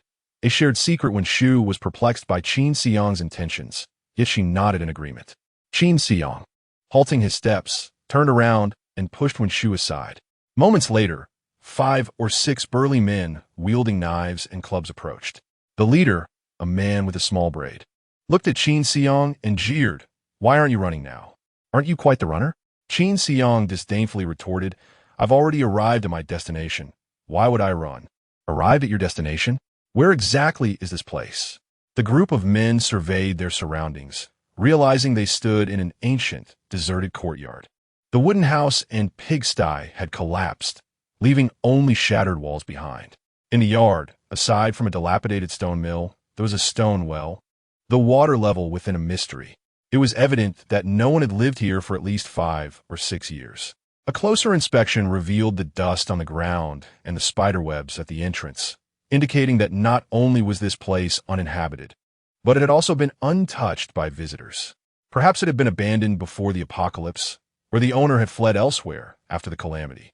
The entire courtyard was shrouded in darkness, illuminated only by the starlight filtering through the air-raid shelter glass, providing a vague outline of the surroundings. Qin Xiong, while running, attentively observed his environment, deliberately selecting such a location. The man with the braid inquired, "Is there a problem with this place?" "Before answering your question, let me ask you. You are Li Jingwen's uncle, correct?" The man with the braid sneered, "Indeed, I am. The affair between Jingwen and Zhou Yang is our family's hope. It cannot be ruined by a brat like you. You even deceived Jingwen, claiming you had sent an email with a week's delay. Meanwhile, my brothers and I have been stationed outside the Internet CAF for a week, yet we haven't caught a glimpse of you. Oh, I thought the Internet CAF was too expensive, so I changed my mind when I went there and set the email to be sent a month later. If you apprehend me, Zhou Yang will learn about my situation with Li Jingwen in a month. Your family will still have no hope of recovery." "What? A month? Are you mocking me?" Qin Xiong smiled slightly. Believe it or not, the accompanying men were taken aback, never anticipating that Qin Xiong would alter the previously agreed-upon email sending time after visiting the Internet CAF. Wen Shu looked at Qin Xiong with a bewildered expression. Uncertain of his scheme, the man with the braid stated, "If you cancel the email, we will consider this matter as if it never occurred. Do you think I am foolish? If I cancel it, you would still pursue us. What do you intend to do?" At this moment, one of the men beside the braid wearer suggested, "Brother Long, bind him and force him to reveal the email account and password. We can cancel the scheduled email ourselves." The man with the braid pondered, his eyes darting with concern as he asked, "Are you confident you can extract that information?" "I have experience in debt collection. I've done this sort of thing before. Don't boast of me. This matter concerns our family. If it fails, I will not spare you." "Brother Long, you can't say that. We have no way back. In this world, is there truly such a thing as absolute certainty? If you choose not to believe me, so be it. You may find your own way." Observing the twisted expressions of a few individuals, Qin Xiong decided he could no longer wait. Enough of the charade. In truth, you are correct. I have indeed not scheduled any emails. If you wish to secure the safety of Li Jingwen and Zhou Yang, you must simply kill me." "What?" A look of disbelief crossed their faces, perplexed by Qin Xiong's willingness to willingly walk into the flames. "Dragon brother, this fool seems to seek death. Indeed, let's grant him his wish. As for the girl beside him, we can enjoy her for a few days before finishing her off." The man with the small braid still appeared somewhat apprehensive. Could it be that this fool is attempting to take us down with him? Perhaps he has truly set a timed email and, feeling trapped, wishes to die a swift death. That is a possibility. "Dragon brother, you make a valid point. However, this is your affair. Ultimately, you shall decide how to proceed." The group hesitated once more. Qin Xiong felt a sense of helplessness. It is indeed absurd that while some believe a lie, no one believes the truth. I am not deceiving you. I have not sent any emails. I simply have not. I'll believe that when pigs fly, tie him up, and we shall force him to reveal his account password. Whoever accomplishes this will receive 1,000 copper coins. The man with the small braid, resolute, decided to make a substantial offer. He must acquire the email account from which Qin Xiong claimed the scheduled emails were sent. "Excellent. Dragon brother, we have a deal. I truly have not set any timed emails. The reason is quite simple. Had I done so, I would not have lured you here." The man with the small braid furrowed his brow. "You were just saying how great this place is, yet have yet to clarify why. I suspect you are merely trying to mislead me." Qin Xiang responded, "This location is indeed quite suitable." The group scanned their surroundings again, finding no apparent clues. The man with the small braid pressed further. "What makes it so great? It is particularly conducive to murder." The group paused in disbelief. Then a scornful smile spread across their faces. "Surely, you cannot be so foolish. It is the first time I have encountered a victim who chooses a suitable grave for themselves. Truly, your mind is unhinged. No wonder you dared to provoke our Jingwen." However, just as they prepared to strike, Qin Xiang transformed into a fleeting shadow. What? Boom! Qin Xiang delivered a powerful kick to one man's chest. None could comprehend the sudden turn of events. They merely witnessed Qin Xiang appear beside them, while their companion was abruptly sent flying. In a panic, they turned to look. The man who had been kicked displayed a chest as deflated as a punctured balloon. His eyes bulged, his mouth opened as if to utter something, yet ultimately, all that escaped was a spurt of blood, and his head slumped to the side. In his final moments, his face was etched with astonishment and terror. The dimly lit surroundings obscured his facial features, instilling an inexplicable dread in everyone present. Upon witnessing their companion's state, they immediately realized that Qin Xiang was a sequence ability user. How could this be? In such a dismal institution as Juan School, how could there possibly be a student awakened with sequence abilities? Before they could react, Qin Xiang swung his fist once more, striking one individual's throat with the force of cannonball. The man fell backward, his head swaying like a marionette with severed strings. Just as another individual attempted to plead for mercy, he was met with a punch to the back, propelling him several meters away until he collapsed in front of Wen Shu, who let out a startled scream and instinctively jumped back a few steps. Yet, Qin Xiang sensed that her scream lacked genuine fear. Typically, when frightened, one might flinch. However, her retreat was more pronounced, as if she were dancing away from danger. Disregarding this oddity, Qin Xiang turned his gaze to the lifeless body. The man he had struck lay motionless on the ground. A hollow indentation the size of a bowl marked his back. Qin Xiang shook his head, realizing he still had not mastered his control over strength. Even with restraint, his blows were still this potent. The man with the small braid trembled, cold sweat cascading down his forehead, as he stood frozen, seemingly devoid of his soul. The remaining two survivors, witnessing Qin Xiang's prowess and recognizing their futility in fighting or fleeing, immediately knelt before him. "Please spare us. We were foolish. Grant us a chance. It was Kuan Chenglong who summoned us. We had no part in this." Qin Xiang paid them no heed and delivered two swift kicks to their chins. They flew backward, their heads striking the ground first, accompanied by two dull thuds as they departed for the realm beyond. Whether it was the underworld or the infernal abyss, Qin Xiang could not ascertain. At last, only the trembling man with the braid remained, rendered speechless. Qin Xiang patted his shoulder and, with keen interest, remarked, "You are aware of my connection with Li Jingwen, I presume. Initially, I might have had the chance to call you uncle." Alas, Kuan Chenglong immediately grasped the implication, forcing an awkward, yet sycophantic smile. "No, there is still hope. We can still become family. That child, Jingwen, is merely naive. I will teach her. She will surely come to you." Feigning exasperation, Qin Xiang sighed. Spilled water cannot be retrieved. As a sequence ability user, why should I demean myself to accept such a fate? Did you not claim that Li Jingwen was the hope of your family? Kuan Chenglong nodded, bewildered by Qin Xiang's meaning.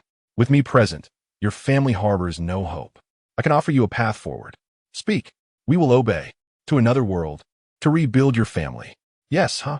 Qin Xiang delivered a resounding slap to Kuan Chenglong's face, causing his head to spin a full 360 degrees before he collapsed to the side. "Rest assured, you will not be alone on the journey.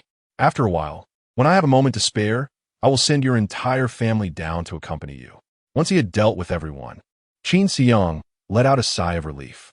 Another life taken. How many is this? He could not recall, nor did it matter anymore.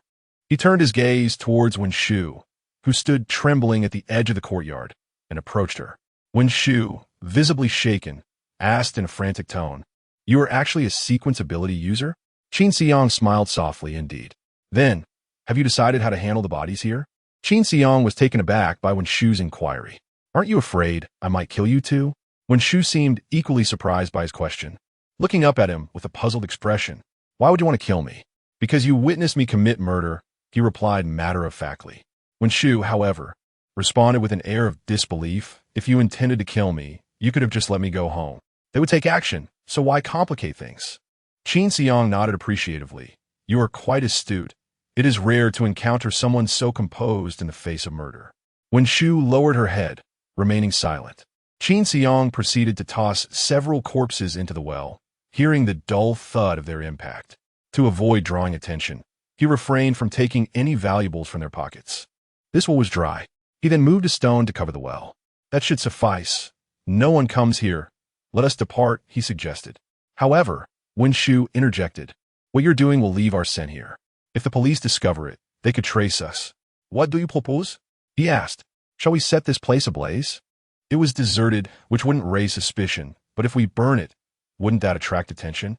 There are ways to eliminate the scent without necessarily burning it, Wen Shu replied.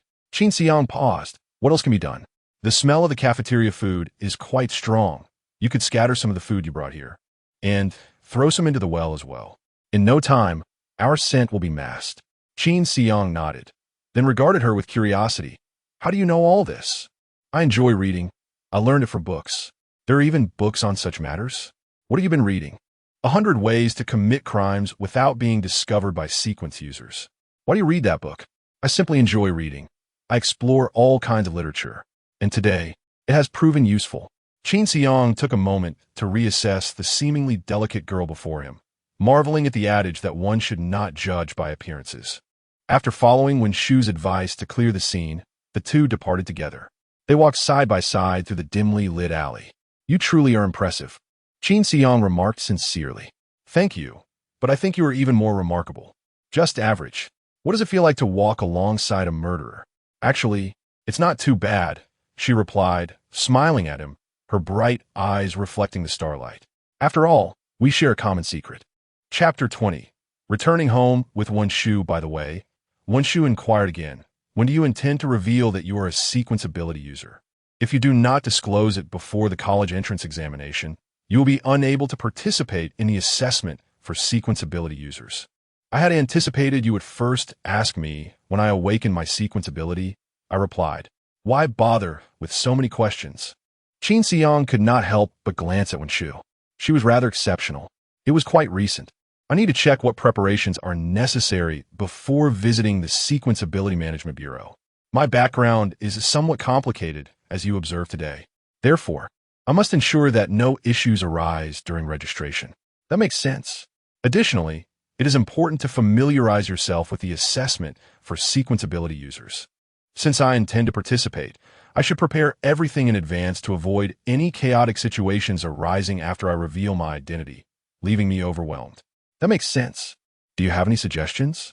Wen Shu shrugged. What you said is all correct. I have no further suggestions to offer. All right. So, what are you planning to do about Li Jinwen? With her uncle missing, she will likely deduce that it is connected to you. Qin Xiang replied nonchalantly. Give her a glimmer of hope. Keep her hanging. You mean, without disrupting her relationship with Zhou Yang, allow her to retain some anticipation? Precisely. Let her hold on to that hope until I have everything sorted out, and then I will personally shatter her expectations. And then eliminate her? Indeed, eliminate her and her entire family. That seems quite reasonable. A pair of youthful faces, brimming with naivety, spoke of murder as if it were mere triviality. If overheard by others, they would undoubtedly perceive it as childish banter. After a brief pause, Qin Xiang asked, Which academy are you planning to apply to? I haven't decided yet, but I must choose one that provides independent dormitories. I want to bring my grandmother along. Are there few academies with independent dormitories? Wen Shu chuckled. It's evident you didn't pay attention during last week's Unified Enrollment Lecture for the entire school. As a sequence ability user, why would I bother listening to that? Isn't it a waste of time? All right, you're impressive. I take the blame. Among the 8 academies, only 2 offer independent dormitories. Only 2. What about the others? The rest feature communal dormitories, either 4-person or 6-person rooms.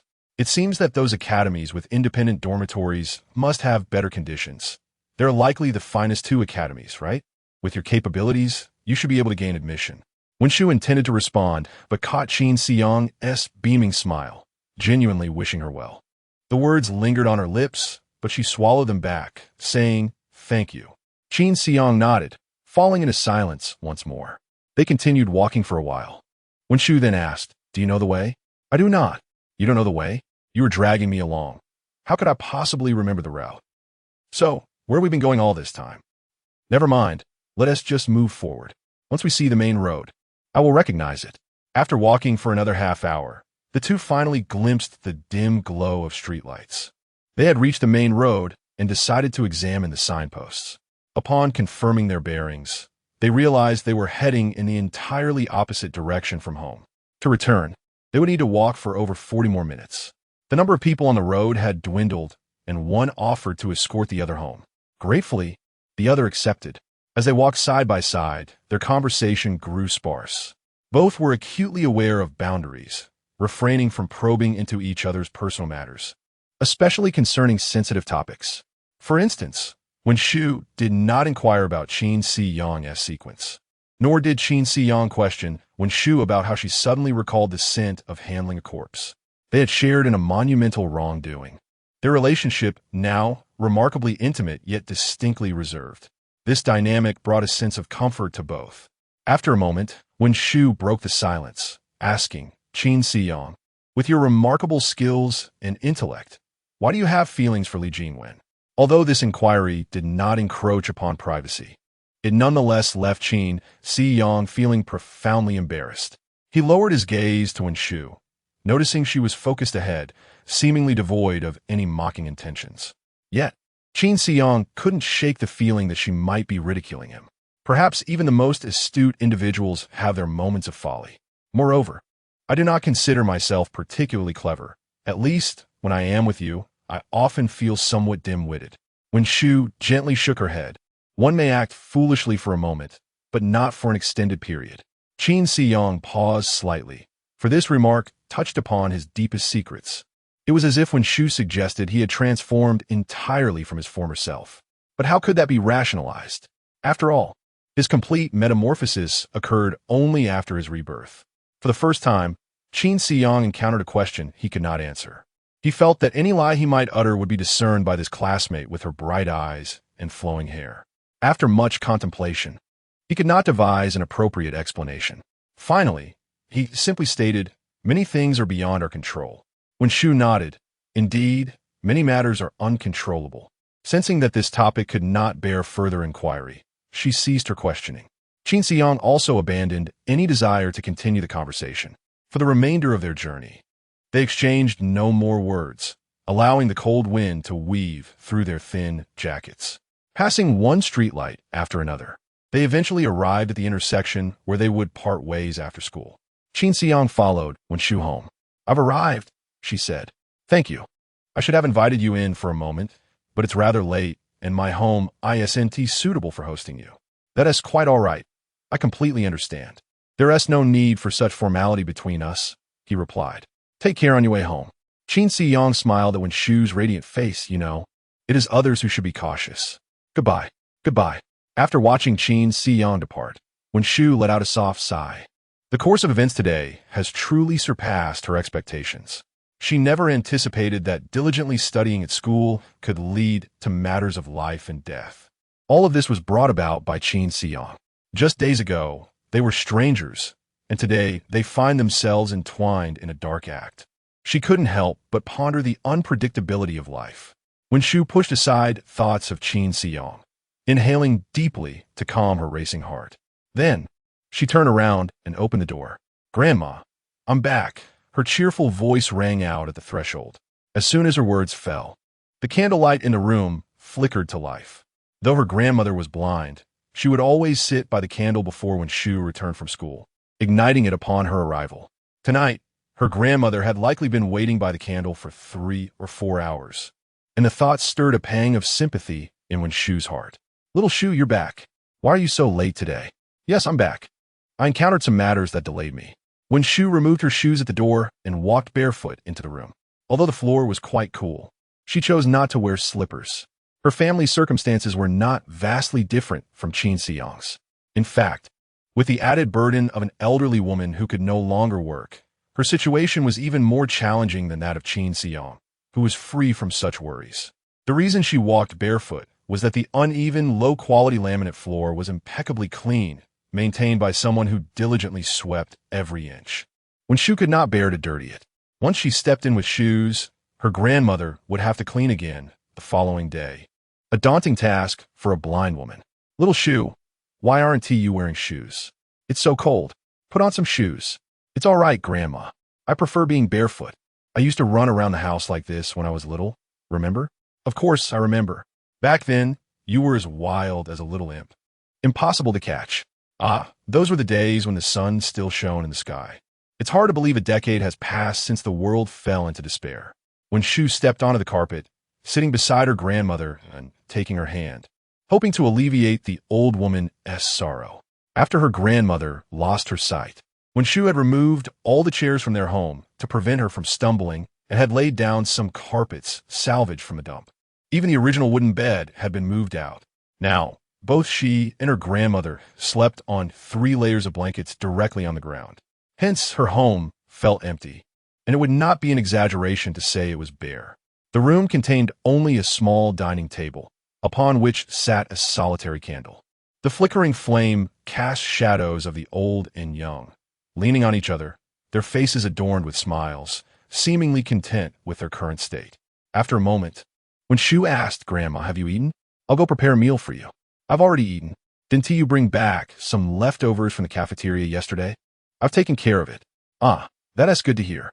I was worried you might be waiting for me and go hungry. I haven't eaten yet. I'll just make a little something for myself later. Just as when Shu was about to rise, her grandmother's frail hand grasped her wrist, holding her back.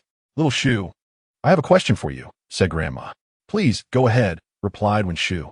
The moment you returned home, I caught a whiff of your scent. When Shu paused, her heart racing, before smiling and asking, what scent is that? It's someone else's scent. Little Shu, have you fallen in love? A sigh of relief washed over Wen Shu. She had feared her grandmother had detected the scent of blood. She had meticulously checked herself before coming home, ensuring there were no traces of blood on her clothing, and her shoes bore only dust. She was anxious at the thought of her grandmother discovering her secret with Qin Siyang. Since her grandmother's eyesight had deteriorated, her sense of smell had sharpened remarkably, allowing her to discern what dishes Wen Shu had eaten at school. Today, Wen Shu returned home with trepidation, fearing the revelation of her secret. Oh, I was studying with some classmates today, so I might have picked up a bit of his scent. But little Shu, you usually study alone, and no one can truly assist you with your grades. How is it that you were studying with others? Faced with her grandmother's concerned inquiry, Wen Shu could only respond with silence. The matter only grew more complicated. It was better to remain mute. It's not that I doubt you, but you are at a crucial stage for the college entrance examination. You must not be distracted. Matters of the heart can wait until you enter college. I won't stand in your way then, but please refrain from dating now. No one at your school, aside from you, can secure a place in college. Do not squander your time on them and jeopardize your future. Rest assured, Grandma, I will not jeopardize my future. As for the matter of romance, I am well aware of it. She could not articulate the scent of someone else. Thus she vaguely acknowledged her involvement in a romantic relationship. To deny the notion of love would imply she had conspired in something far worse. That would be the worst-case scenario. Grandma, I'm going to prepare dinner now. Afterward, I still need to review some material, so you should rest early. ISNT, this candlelight a bit dim? Studying in such conditions is not good for your eyes. Don't end up like me, a blind old woman at such a young age. When Shu chuckled gently, Grandma, you needn't worry. I am quite mindful of these things. Over the years, I have spared you from any concerns, haven't I? It's my fault for not providing you with a conducive study environment. If only we could afford electric lights, your grades would surely improve. When Shu embraced her grandmother tightly, Grandma, being with you is my greatest joy. Regardless of the absence of electric lights, I shall not disappoint you. Now, I'll go heat the food. Very well, off you go. When Shu entered the kitchen, pouring the meal she had obtained from the cafeteria into a pot, the clattering of utensils echoing around her. Like Qin Siyang, She too enjoyed the privilege of receiving extra food from the cafeteria. However, while Qin Xiang's privilege stemmed from Aunt Zhang's sympathy, hers was a genuine entitlement. The principal had personally instructed Aunt Zhang to provide Wen Shu with whatever quantity of food she desired. As this year's top candidate for the college entrance examination, the principal ensured that the school would not fall short in supporting her. Wen Shu gazed at the flapping three-winged flying fish in the pot, her thoughts inadvertently drifting to the series of events that had transpired today. As she busied herself in the kitchen, the sounds of her activity gradually extinguished the smile on her grandmother's face, leaving it etched with profound bitterness. In the flickering candlelight, her grandmother's wrinkled visage concealed a deep well of love and concern that elders hold for their descendants. Alas, there lingered the scent of another's presence, mingled with a faint trace of blood. Could it be that she had once again participated in the act of taking a life alongside others? Chapter 21. The entanglement of Zhao Liwen. On the following morning, Qin Xiang leisurely embarked on his journey to school. Traditionally, he arrived at class early, as his routine involved returning home after school, dining, and then promptly retiring to bed, devoid of any nocturnal diversions. In contrast, Li Jingwen typically arrived just in time for class. However, today, upon his arrival, he discovered Li Jingwen was already present. The moment she caught sight of Qin Xiang, a palpable sense of panic washed over her. Qin Xiang smiled slightly, recognizing her evident disquietude. Li Jingwen rose, intending to inquire about something, yet hesitated, ultimately resuming her seat. Qin Xiang casually strolled past her, maintaining the aloof demeanor he had adopted over the past few days, refraining from any conversation. The previous night, her uncle, Kuan Chenglong, had failed to return home, inducing a wave of concern among the family. Given that Qin Xiang and Wen Shu were merely two ordinary students, posing no real threat, they speculated that Kuan Chenglong was likely preoccupied with some subsequent matters. Yet today, encountering Qin Xiang at school signified that her uncle had faltered. Alternatively, it suggested that he had not pursued the intended course of action against him and Wen Shu, but rather found himself ensnared in other predicaments. Observing Qin Xiang's composed demeanor, seemingly devoid of any animosity towards her, Li Jingwen leaned towards the latter interpretation. She pondered what her uncle had been preoccupied with since the previous night, as he had failed to fulfill his obligation to eliminate Qin Xiang and Wen Shu. Clenching her fists, she muttered to herself about Kuan Chenglong's incompetence, lamenting his self-proclaimed prowess and reliability, which had evidently faltered in this instance.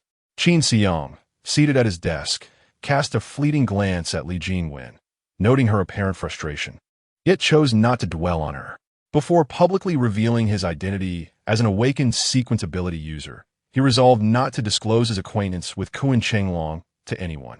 He decided to let Li Jingwen's family navigate this bewildering situation on their own. They might be feeling irritable and anxious, yearning for answers. However, when the truth eventually emerged, they would likely find themselves nostalgic for this current state of agitation and uncertainty, devoid of fear. Qin Xiang pressed his lips together, reflecting on his own leniency towards Li Jingwen, contemplating whether she deserved a bit more psychological torment.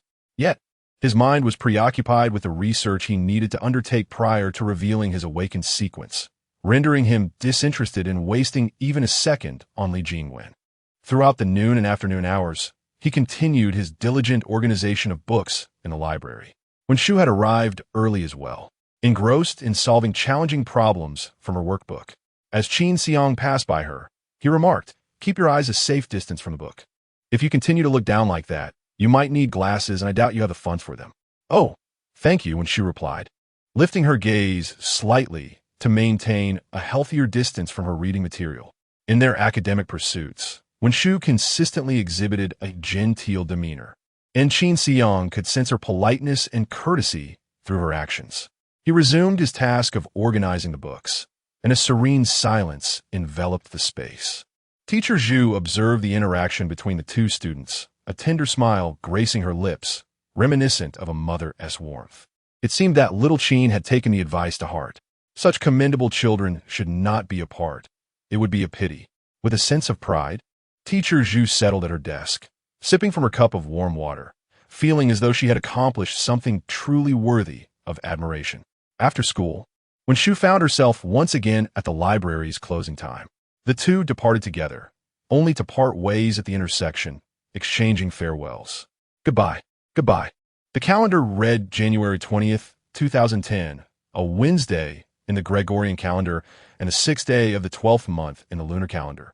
A date deemed suitable for socializing with friends. Socializing with friends? What friends do I have?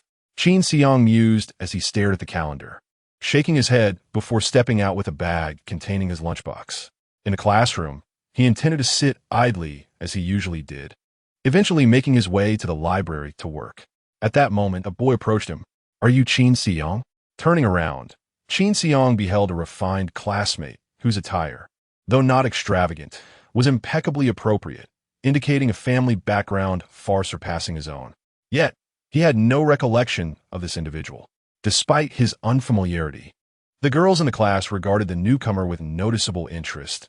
Even Li Jingwen, who had been downcast lately due to her uncle's disappearance, cast him a fleeting glance. Undoubtedly, he was yet another prominent figure from some other school. However, regardless of his renown, Qin Xiang remained oblivious. He and T even formed a clear image of Wen Shu, the school S-belle, let alone recognize a boy of significance. Furrowing his brow, Qin Xiang inquired, "Who are you?" "I am Zhao Liwen from Class 2. Zhao Liwen? The name stirred a faint recollection in Qin Xiang, though it was scant. "I'm sorry, but I don't think I know you." Immediately, a girl whispered, "He doesn't even know Zhao Liwen, the second best student in the grade. I wonder what Qin Xiang spends his time doing." It was to be expected. He merely drifted through his days in a haze. How could he possibly know these exemplary students? Zhao Liwen, he must not be very bright. What do you want with him? We can relay a message. Qin Xiang glanced at the girls mocking him, who were now preening and vying for attention in front of Zhao Liwen, and found it rather amusing. He addressed them, "I may drift through my days, but it seems my grades surpass yours, doesn't it? If I'm not too bright, then what does that make you?" "Qin Xiang, how can you speak like that?" "I simply speak the truth." So, he was the perennial runner-up behind Wen Shu. No wonder he seemed somewhat familiar. "Do you need something from me?" Observing Zhao Liwen's scholarly demeanor, Qin Xiang felt they belonged to entirely different worlds and could not fathom what had drawn Zhao Liwen to him. Zhao Liwen replied earnestly, "Qin Xiang, this is a crucial time for preparing for the college entrance examination. I hope you can focus your attention on your studies." This statement left Qin Xiang even more perplexed. "Huh? What do you mean?"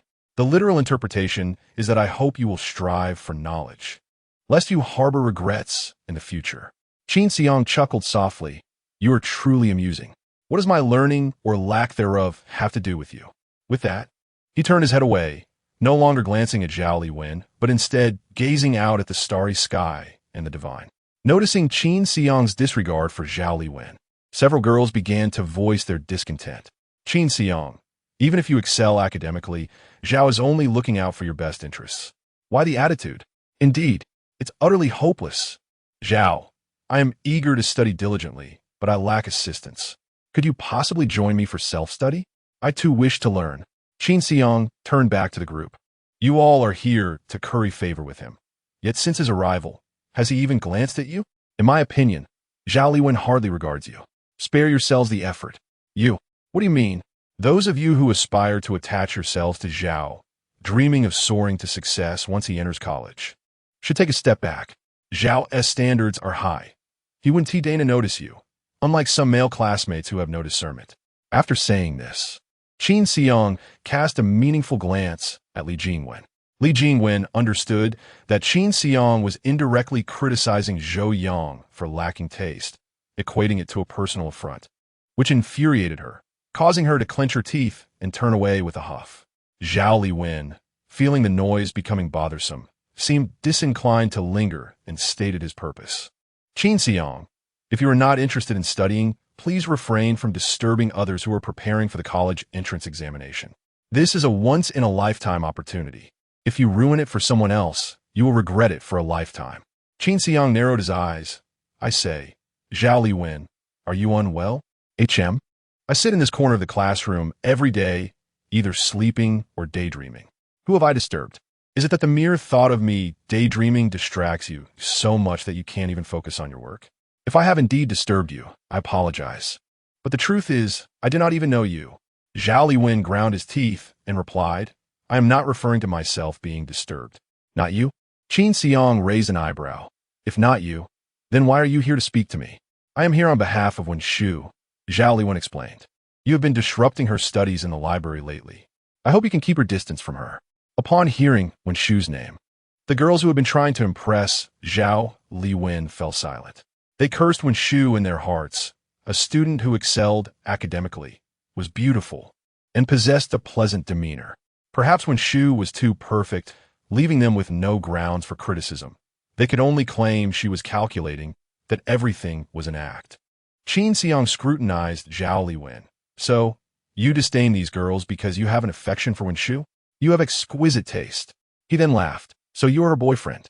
No wonder, she never mentioned having a boyfriend to me. Zhao, I owe you an apology. I never intended to encroach upon your relationship. Please do not misunderstand. Wen Shu and I are merely ordinary friends. Our relationship is entirely innocent.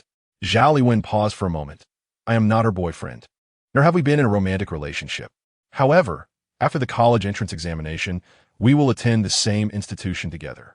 At that time, we shall be together. Huh? Qin Xiang was equally taken aback. What do you mean?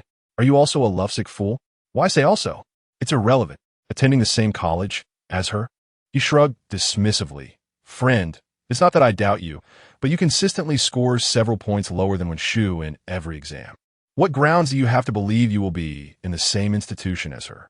I am aware that my grades do not match hers. Yet if I apply to the two colleges with lower rankings, I am almost guaranteed acceptance. Coincidentally, the Tiantong Academy and Ren Xing Academy, which Wen Shu favors, rank the lowest among the 8 colleges. Qin Xiang hesitated momentarily. What Wen Shu had said that day, that colleges providing independent accommodation were not the best, but rather the worst, made him ponder. Wouldn't it be a loss for someone with such excellent grades as Wen Shu? As the only friend of Wen Shu at Juan School, Qin Xiang felt a wave of sympathy for her. He quickly understood that her decision to compromise was primarily due to financial constraints. Without money, even with her academic prowess, she would find it challenging to navigate the world, especially while caring for her blind grandmother. Thus, I hope you refrain from disturbing Wen Shu during her preparations for the exam. Qin Xiang, some things are simply not destined to be part of your life. I hope you come to recognize this reality. Qin Xiang regarded Zhao Liwen with a look of disbelief. Then why not ask Wen Shu if she would be willing to be with you after graduation? Zhao Liwen seemed taken aback by Qin Xiang's suggestion, hesitating briefly before responding. Even if she's unwilling now, I will win her over in the future. She will undoubtedly accept me. Win her over? Accept you? Qin Xiang pointed to the girl seated ahead, Li Jingwen. Ask her how I previously treated her. Did I manage to win her over? Zhao Liwen did not turn around. That is your issue. I possess this confidence. You said something quite accurate. What? Some things are destined not to be part of your life. I hope you can recognize this reality. You are utterly unreasonable. Zhao Liwen, realizing he could not reason with the obstinate Qin Xiang, angrily turned and left the classroom. Qin Xiang disdainfully glanced at Zhao Liwen's retreating figure, then turned his gaze to the window, lost in thought. Although he was uncertain about what type of man Wen Shu might prefer, it was evident from their conversation that her personal attributes were exemplary. Finding a remarkable partner should not pose a challenge. Furthermore, the two had shared experiences that transcended the ordinary. Wen Shu's performance had far exceeded Qin Xiang's expectations. She navigated both the righteous and the wicked with clarity.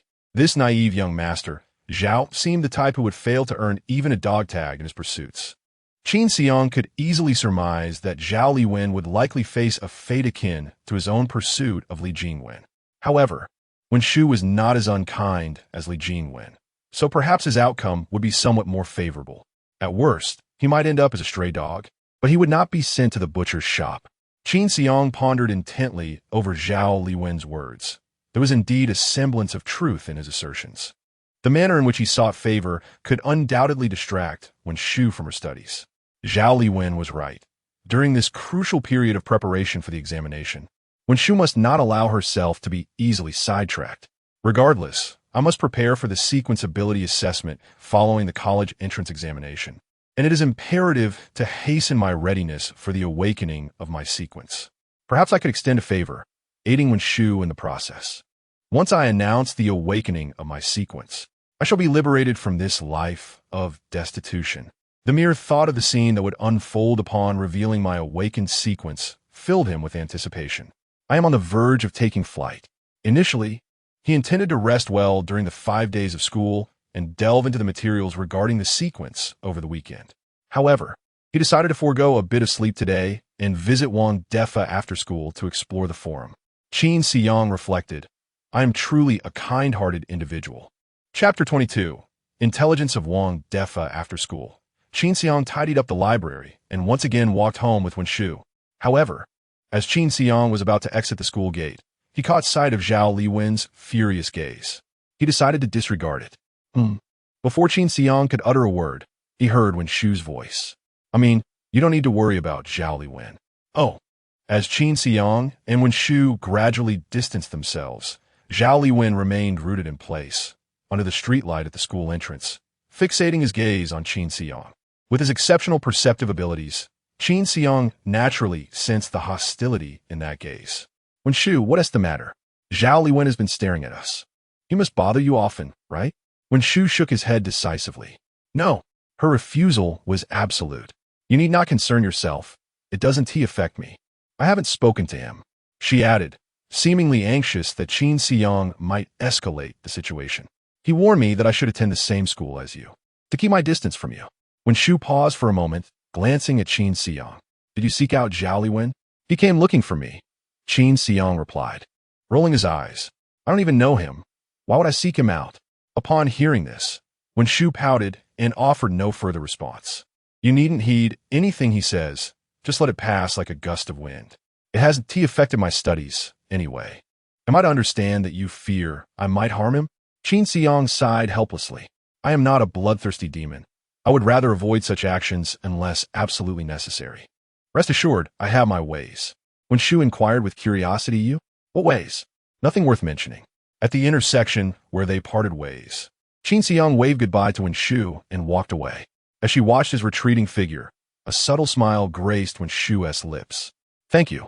After returning home and setting down the bag containing his lunchbox, Qin Xiyang made his way to the nearby internet CF. He circumvented the surveillance camera at the entrance and noticed Wang Defa sitting at the bar, wearing an expression of deep distress as he stared blankly at the monitor. Lu Daji should have been occupying that seat, enjoying the company of his wife and child at home. Yet, for reasons unknown, that unfortunate fool had been killed over a few hundred copper coins belonging to Lu Daji, a pathetic recluse. As the internet CAF owner, Wang Defa was left without a capable manager to handle the CAF's operations, forcing him to step in himself. Damn it, I swear. If I find out which scoundrel killed Lu Daji, I will make him pay back every last cent. The burden of his own responsibilities was not the most challenging aspect. Recently, the police had been inexplicably inspecting his CAF daily, which was severely impacting his business. Wang Defa's CAF, situated in this impoverished district, was not merely a venue for internet service, but a gray area for illicit transactions. His CAF's machines could modify back-end data, concealing login addresses, thereby facilitating anonymous dealings online. Due to the random generation of the network login addresses, the network administrators of the United Government find themselves at a loss. When someone requests Wang Defa to provide access to the concealed login address service, the internet fees increase 20-fold. The cost of internet access is already exorbitant, and such a staggering increase renders it nearly prohibitive. Nevertheless, Wang Defa's internet CAF remains perpetually bustling with patrons. The profits derived from illicit transactions far surpass the inflated internet fees. The primary revenue stream of the CAF is rooted in the gray market, showcasing a daring enterprise. To sustain operations in such a manner, it is evident that Wang Defa possesses connections beyond the ordinary. There are individuals within the United Government who ensure the safe operation of a CAF, and naturally, a significant portion of Wang Defa's gray income is remitted to his benefactors. With ample operational latitude and a formidable backing, Wang Defa's internet, CAF, swiftly garnered a reputation in the vicinity, thriving for 5 or 6 years without major incident.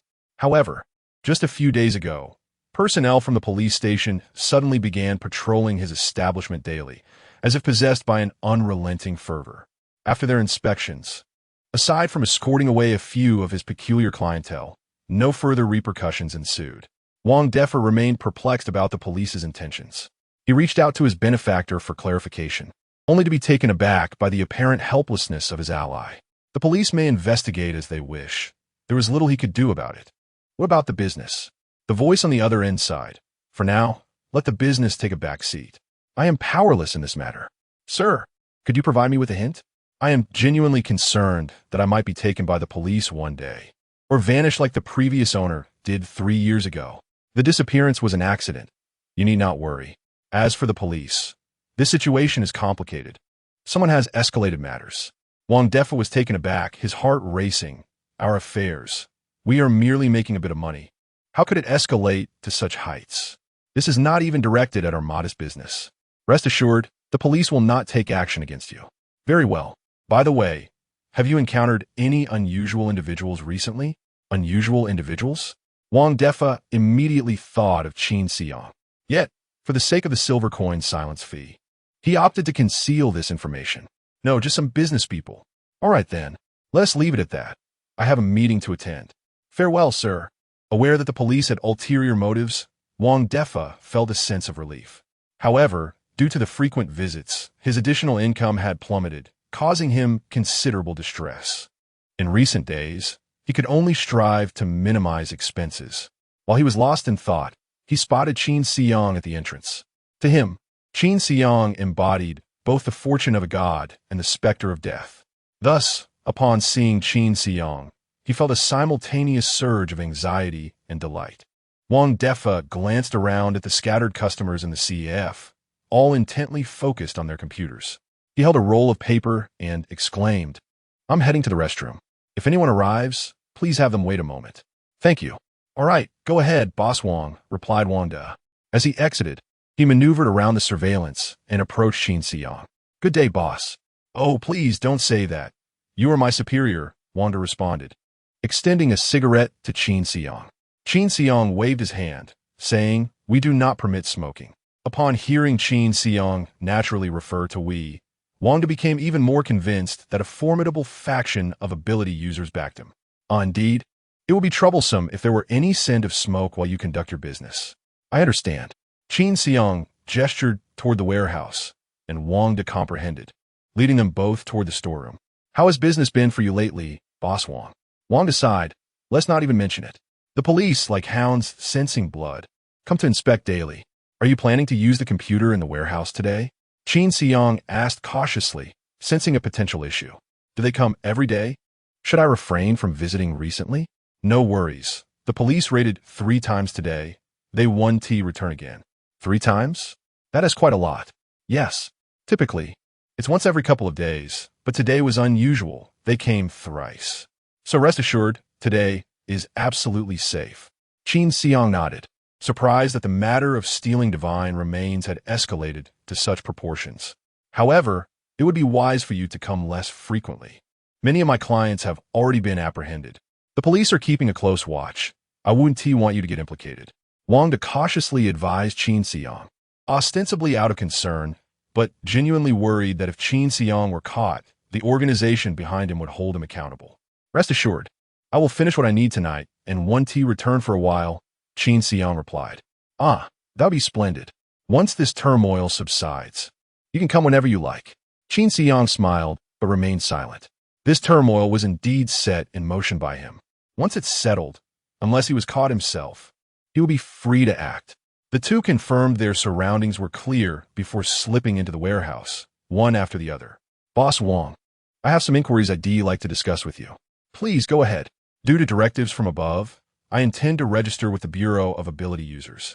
Wang De paused. You haven't registered yet? I have numerous matters to attend to.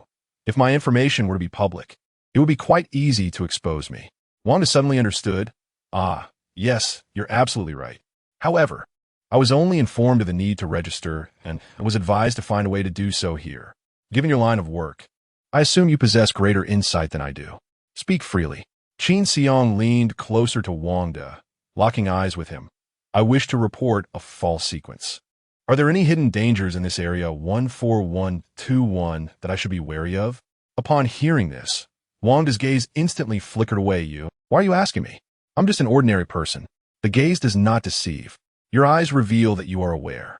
Wang Defa's face contorted like the sole of a shoe.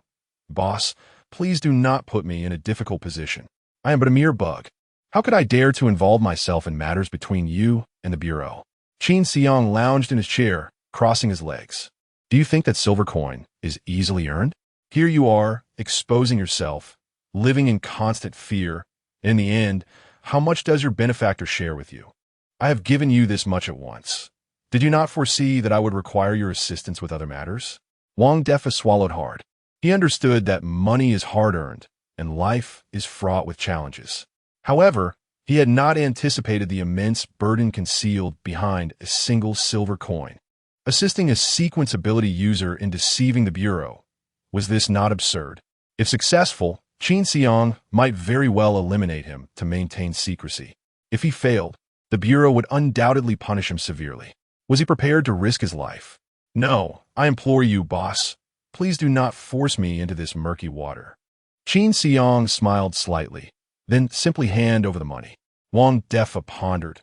Although a silver coin represented a substantial sum, it paled in comparison to his own life. Gritting his teeth, he replied, "Fine, I will give you that silver coin in a few days." Who said it was merely one silver coin? Qin Xiang retorted coldly. You must return my silver coin, and you're also liable for the 20 silver coins lost by our people here. In total, that amounts to 21 silver coins. What? Are you jesting? 21 silver coins. Wang Defa could not even gather that amount with his life. Thus, after Qin Xiang's audacious demand, Wang Defa's composure began to wane. Qin Xiang slammed the table. Jest? Do you think I was assigned to register with the Bureau for no reason? The case I bear could condemn me to death 800 times over. What a risk it was to register with the Bureau. It is precisely because the transaction of those 20 silver coins went awry under your watch that I am being punished by those above. If you had activated the surveillance that morning, would I have needed to take such a risk to visit the Bureau? Hearing Qin Xiang's furious reprimand, Wang Defa's bravado immediately diminished. I searched every internet CAF and found nothing. Besides, you do not even know what that item is. How am I to find it? Qin Xiang glared. If I knew what that item was, why on earth would I need to review your surveillance? You should be able to find it yourself. Let me make this clear, Wang Defa said. If I cannot disguise my identity to register with the Bureau, the first thing I will do is eliminate your entire family. Wang Defa was nearly on his knees. Boss, let us be reasonable. We each take responsibility for our actions. Is it not unreasonable to threaten my family? Reasonable? Qin Xiang scoffed coldly. Do you think you are worthy of such a discussion? Wang Defa's complexion turned ashen. Though he was a figure of prominence on the fringes of the safe zone, before the formidable and ruthless Qin Xiang, he was no more significant than an ant. Indeed, there is little rationale to discuss.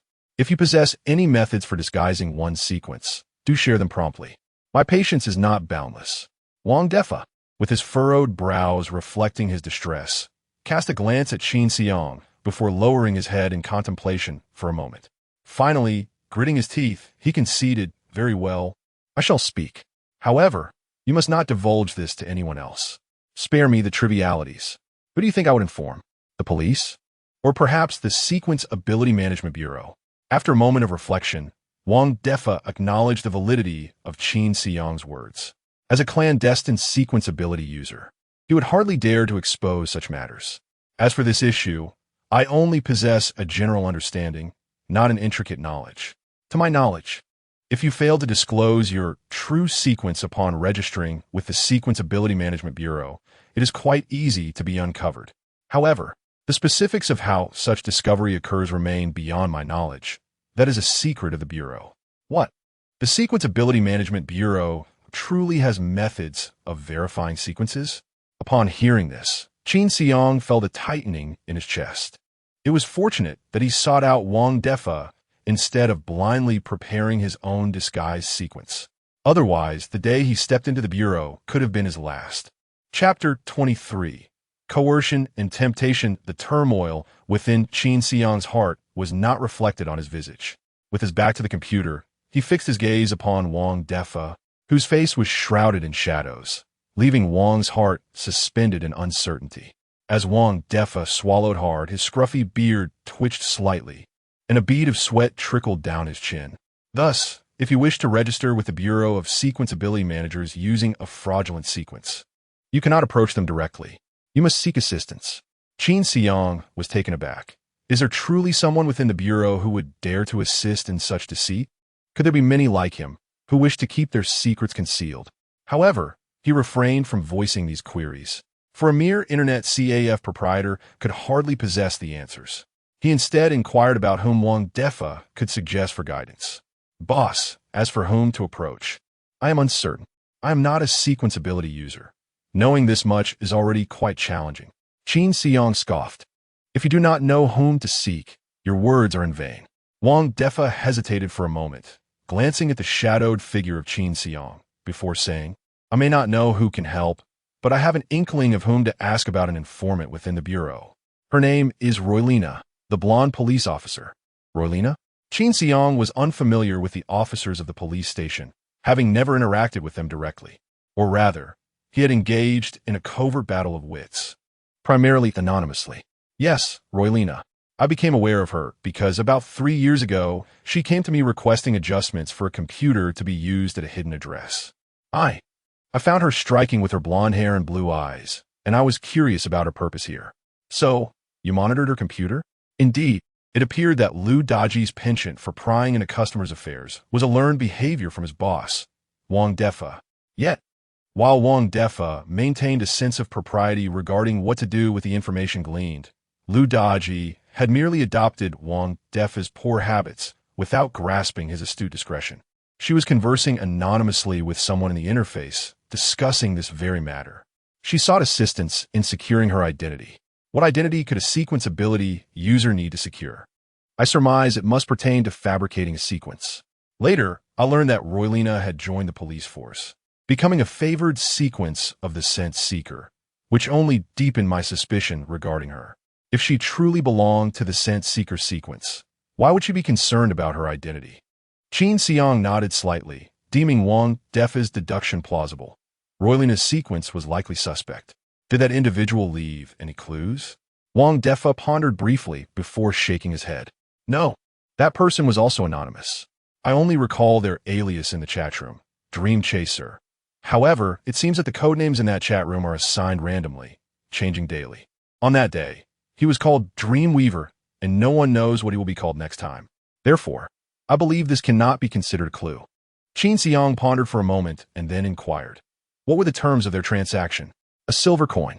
Roylina placed a silver coin beneath a tile near an exit of a safe zone, and once the individual received the payment, they assisted her in fabricating registration information. Did you not attempt to sneak to that tile beforehand and steal Roylina's coin? Wang Defa chuckled bitterly. Boss, I lack the audacity for such an act. If I were to steal her coin, she would undoubtedly deduce that I was monitoring her, and my internet CAF's reputation would be tarnished. You are aware that I am merely a frontman in this establishment. The real power still demands tribute. If my superiors discovered that I jeopardized their financial interests for greed, they would surely flame me alive. You are indeed clever. Yet, Wang Defa did not seem pleased by Qin Xiang's praise. Instead, his tone reflected a hint of resentment. As an ordinary person interacting daily with individuals of extraordinary capabilities, I would have perished hundreds of times by now if I were not a touch clever. Nonetheless, out of curiosity, I eventually took the time to visit the location of that tile. Did you discover anything? If one is not a person of extraordinary ability, it is utterly impossible to approach that tile. Why is that? Because that tile is situated near the entrance of the safe zone, within an area designated for extraordinary individuals to rest, with a constant flow of people coming and going each day. Given that there are always individuals entering and exiting, how did Roylina manage to place the coin beneath it? I do not know. Perhaps she chose a moment when no one was around. Boss, that is all I know.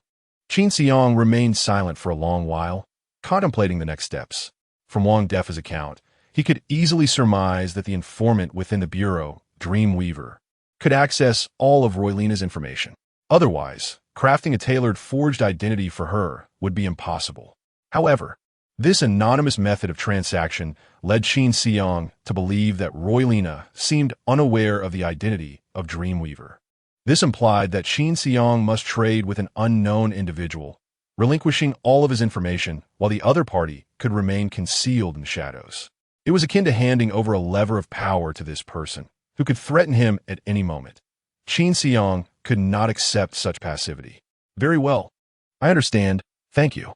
However, there is one more matter requiring your assistance. Please go ahead. I am currently somewhat financially constrained. I would appreciate it if you could lend me a silver coin to complete the registration for the forged identity. Wang Defa was taken aback. His tireless efforts were all for that very silver coin, and now Qin Xiang had the audacity to request it back. What was he aiming for? Qin Xiang was also aware that his request was rather undignified, but he truly had no other means to gather the cost of a silver coin.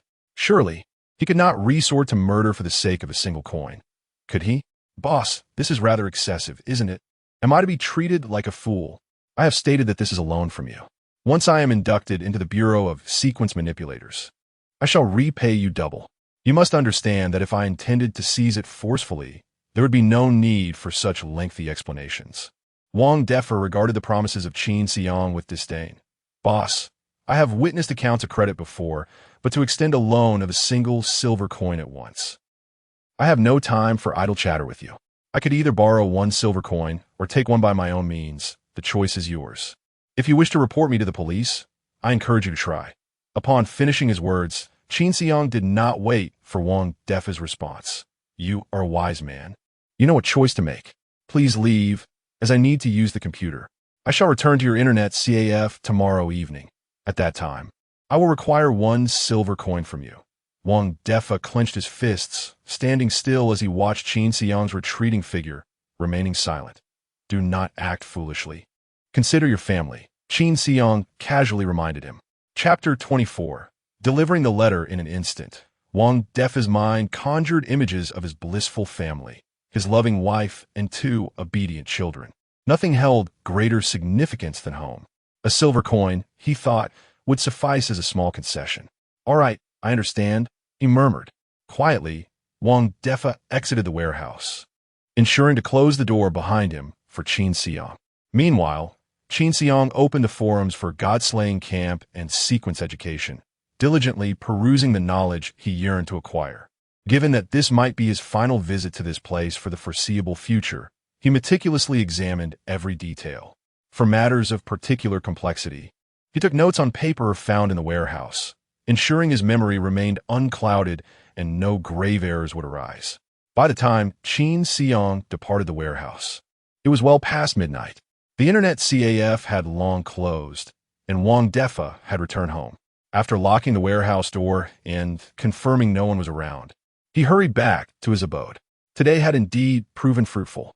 After finishing a cold shower, he lay on his bed, reviewing his notes, and sincerely remarked, "The coming days will be filled with busyness." The following morning, around 6 o'clock, he rose, gathered his belongings, and concealed his face with his collar while donning a wide-brimmed hat to ensure his identity remained unrecognized before stepping outside. Instead of heading directly to school, he first visited a grocery store where he purchased 2 envelopes, a sheet of stationery, and a worn-out pencil with a copper coin.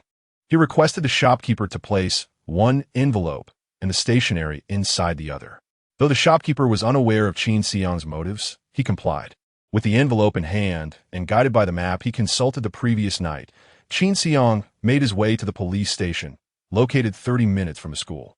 Since it was still early, only 2 officers stood guard outside, and the front door remained ajar, with few people entering or exiting. After surveying the area, he noticed a public mailbox in front of the station, and a faint smile graced his lips. He then ventured into the narrow alley beside the police station. This area housed numerous homeless individuals, primarily those who, after graduating high school, found it challenging to secure employment in this impoverished region bordering the safe zone. In a desperate bid for survival, they sold the government-assigned housing and became street dwellers. Alongside these vagrants, some children roamed, abandoned by their parents who, seeking opportunities elsewhere, left them behind to avoid the burden of their care. As Qin Xiang traversed the shadowy alley, he approached the youngest of the orphans he encountered. "Can you read?" he inquired. The child, face smudged with dirt and gnawing on grimy nails, gazed at Qin Xiang with wide, curious eyes. However, Qin Xiang's face remained shrouded in shadow, rendering him an enigma to the child. Qin Xiang inquired once more, "Are you able to read?" The child shook his head in response. "Very well." Qin Xiang handed him an envelope. "Please open this envelope." Although the child did not fully comprehend, he complied. He retrieved the contents, which included a letter, paper, and a pencil. Observing the child take out the paper and pencil, he picked up a stick and sought a patch of soft, damp earth. "Using the pattern I draw on the ground with this stick, replicate it on the letter." Qin Xiang inscribed 2 characters, but the child stared at them for quite some time, unable to grasp their meaning. "Just write as you see." The child eagerly seized the pencil and began to sketch on the paper, mirroring Qin Xiang's characters. Once he had finished, he lifted his gaze, his innocent large eyes fixed on Qin Xiang. "Excellent. Now, place this letter into the envelope you just took out." Hearing the praise, the child smiled shyly. "Next, write the characters I have inscribed on the envelope." After the child obediently complied, Qin Xiang nodded approvingly. "Impressive. Would you be able to assist me in placing this envelope into the large box at the entrance of the police station?" The child appeared somewhat perplexed. Qin Xiang wiped away the markings he had just drawn in the dirt, discarding the stick into the depths of the alley, then said, "Follow me." Qin Xiang led him out of the narrow passage, revealing the brightly lit police station. "Do you see that large blue box?" The child nodded. "Please help me put this letter inside, all right? You are quite capable. I'm sure you can manage." However, upon seeing the police station, the child inexplicably felt a pang of fear. "No, no." His eyes reflected strong resistance, as if he had endured some hardship at the hands of officers. "If you help me place it inside, I shall reward you with something delicious." As he spoke, Qin Xiang opened his bag to reveal a container of mushroom rice. The child's eyes sparkled at the sight of the food. "All right then, I promise. I will wait for you right here." The child gritted his teeth, seemingly summoning great resolve, and with a determined expression, sprinted towards the police station's mailbox. Qin Xiang watched as the child deposited the letter into the mailbox before dashing back. Breathless and somewhat incoherent, the child exclaimed, "Food. Well done." Qin Xiang smiled as he handed him the food container. The child immediately devoured the meal voraciously. Qin Xiang observed him until he finished, then collected the empty container. "Was it tasty?" The child nodded with a grin. "If you enjoyed it, I shall bring you more next time. By the way, if anyone asks you questions, remember to say that you cannot read. All right?" "Yes." Qin Xiang exited the alley and turned towards the school. He could have provided the child with a more delectable meal, but the cafeteria food bore a strong scent, which would mask his own aroma and prevent any pursuit. He hoped for a pleasant encounter with Officer Rulinina the following day. An hour later, officers began to arrive at the police station, and among them was Rulinina. "Good morning, Rulinina." "Good morning, Li Wei." Ruliana warmly greeted her colleagues. "Ruliana, it seems there is a letter addressed to you." The clerk in the mailroom furrowed his brow, scrutinizing the handwriting on the envelope, uncertain of its authenticity. "It may not be yours, but I believe these words should read to Ruliana. What do you think?" Ruliana took the envelope, examining the distorted script, feeling a twinge of confusion. "When did this arrive?" "I'm not sure. Perhaps last night or this morning. I just discovered it while sorting through the mailbox. It could very well be a prank by some child. The envelope isn't sealed. I could open it and take a look. If it's not meant for me, I shall leave it here for someone to claim." "Yes, I think that's a splendid idea, Ruliana." With a smile, Ruliana opened the envelope, but her expression quickly faltered as she glanced at its contents. Chapter 25. The calm remains, then she laughed again, saying, "It's my letter, thank you." "Oh, it's nothing. Merely my duty, as you know." "Good morning, Roylina." "Oh, good morning, Peter." Roylina greeted everyone with her characteristic warmth, appearing no different from before. However, once she reached her office and closed the door behind her, she eagerly tore open the envelope to read its contents once more. "Tonight at 9. By the woods along Spring Willow Lane, let us discuss your sequence. I am merciful and kind, and I hope you will not do anything to disappoint me. Roylina clenched her fists, her cascading golden hair trembling with fear and fury. Damn it! How can anyone know about my forgery of a sequence? She glanced at the letter again, pondering, could it be that this person is unaware of my actions and merely wishes to learn about the sense seeker? Yet she immediately dismissed the thought. No, that is impossible. If one wishes to learn about the sense seeker, they could simply check at the Godslayer camp.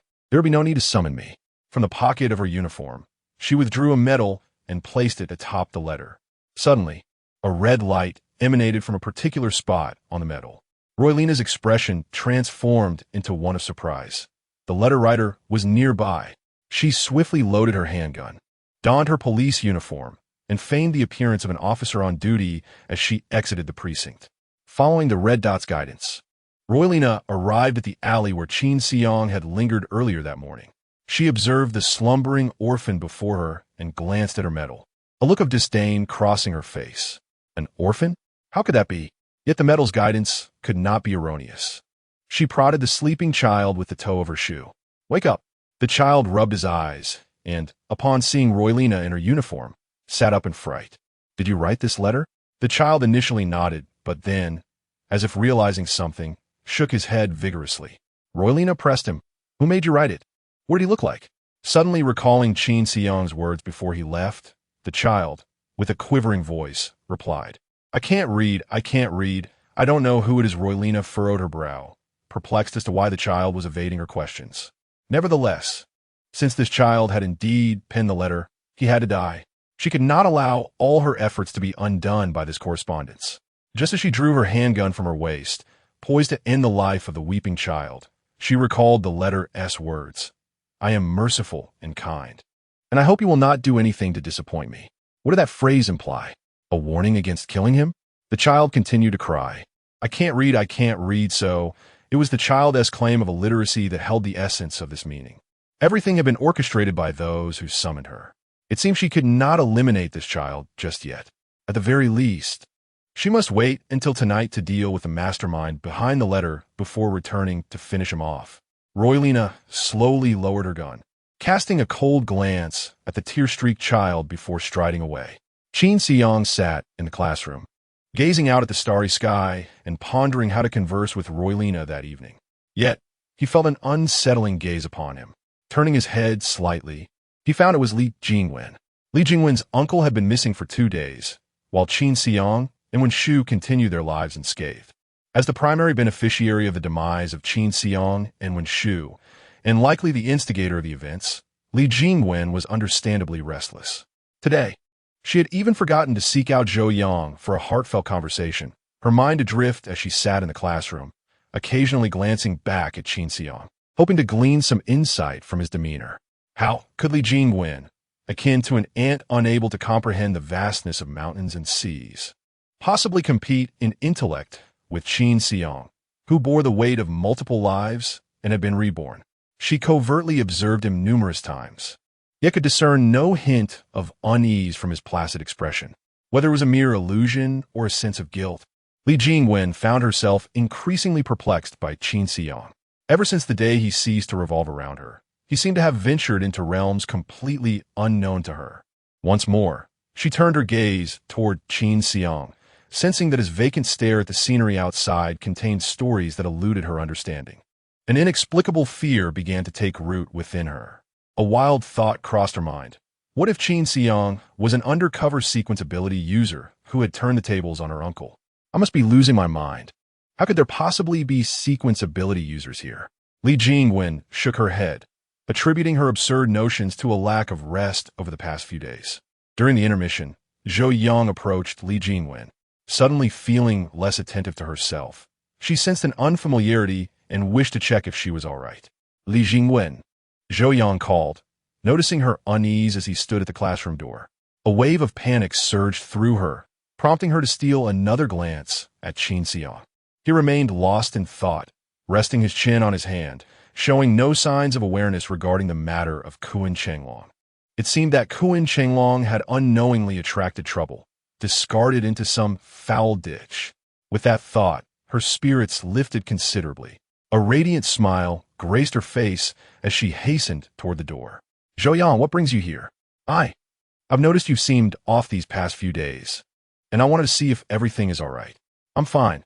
It's just that some family issues have left me a bit distracted.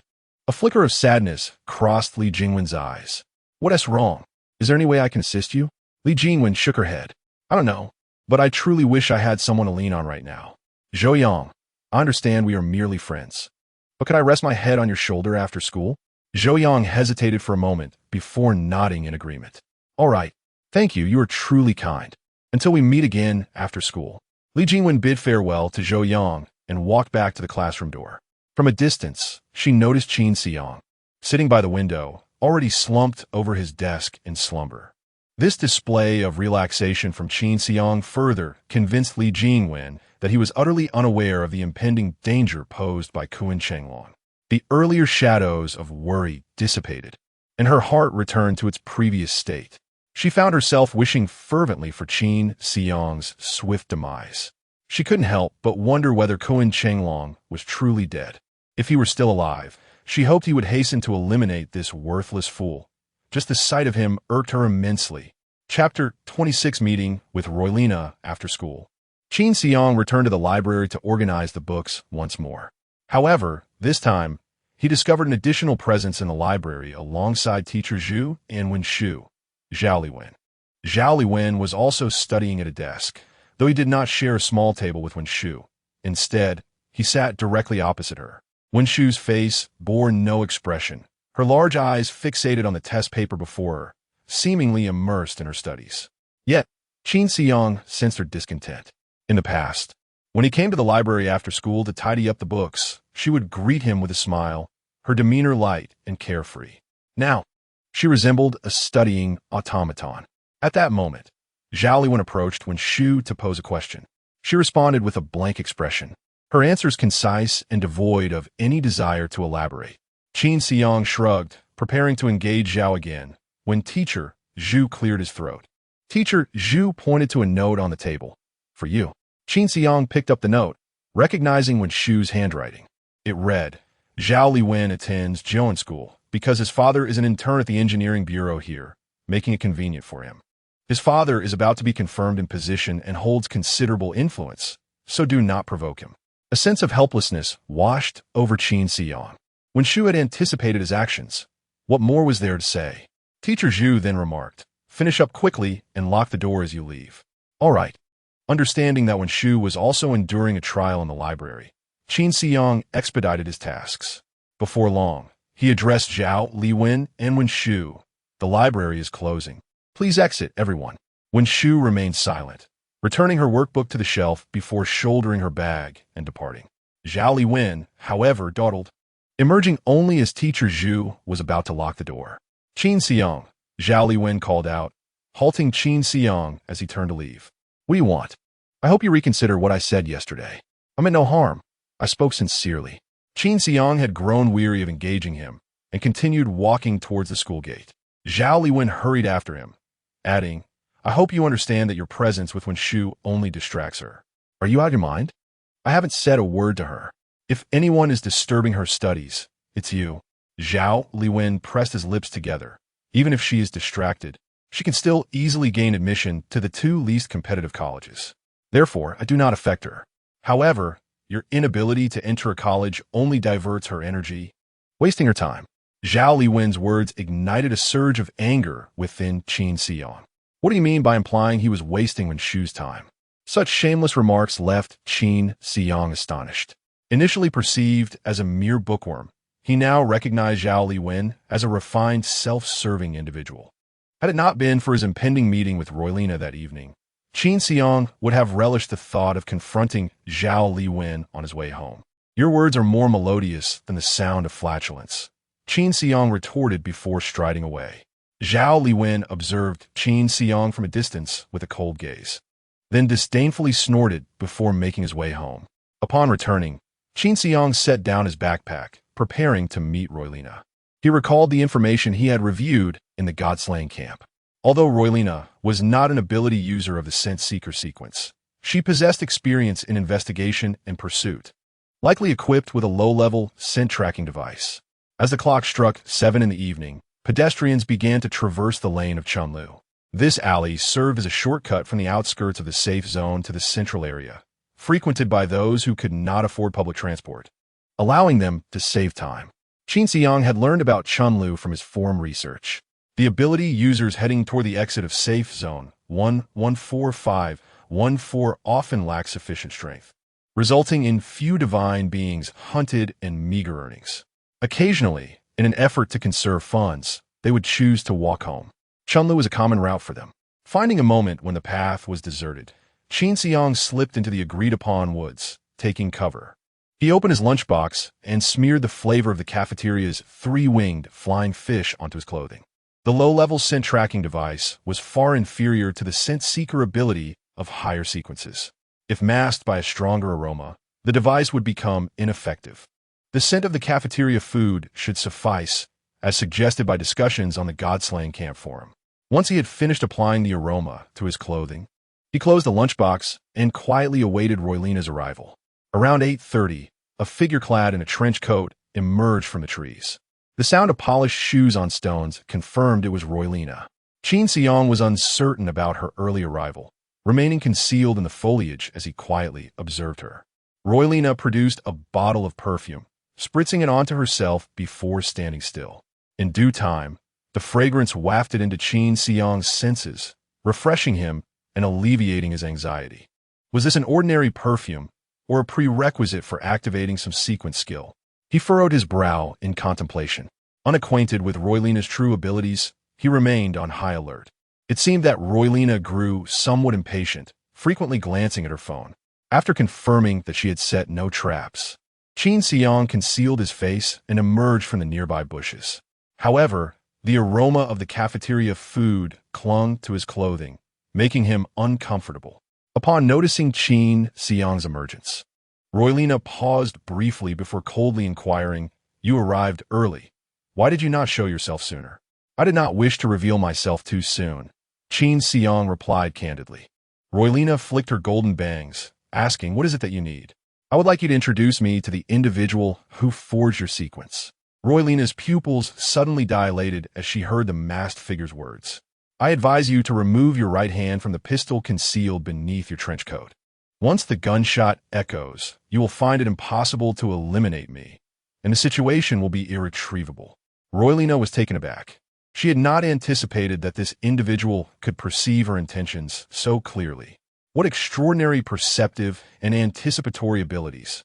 Yet, her hand remained poised on the firearm, as she had already chambered a round prior to her arrival, ready to draw and fire at a moment's notice. "You possess great confidence. However, I doubt your actions can rival the speed of a bullet." Qin Xiang chuckled. "Indeed, I cannot outpace a bullet. Yet, a bullet requires you to draw your weapon and pull the trigger, does it not? As long as I am quicker than you, that is all that matters." Chapter 27.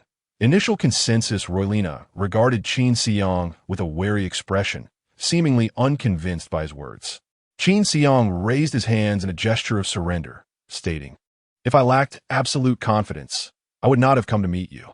Therefore, I hope you can muster a modicum of patience and continue our conversation." "What do you desire?" she inquired. "Have I not made it clear? I wish for you to introduce me to the individual who forged your sequence." Roylina pressed further. "And then what?"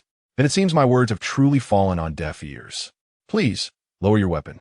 Noticing the murderous intent in Roylina's eyes, Qin Xiang understood that she was determined to attempt to kill him regardless. With a sigh of resignation, he added, "Do not waste your efforts. Before coming here, I set up a scheduled email to be sent to the precinct officers. Tomorrow morning, the entire police department will be informed of the falsity of your sequence. If I am unable to return tonight to adjust the timing of that email, your exposure is inevitable. Thus, even if you were to kill me, it would serve no purpose." "What?" Roylina was taken aback, astonished that this masked figure possessed a contingency plan. Panic surged within her as the situation unfolded unfavorably. "Moreover, you are incapable of killing me." In that moment of distraction, Qin Xiang activated his brute force skill, propelling himself forward with explosive speed. Despite Roylina being a sequence wielder with heightened perception and agility, she could only glimpse him approaching at an alarming velocity, leaving her no time to react. In a swift motion, Qin Xiang seized the gun from her grasp and retreated a few steps to maintain distance. "What are you doing?" she exclaimed.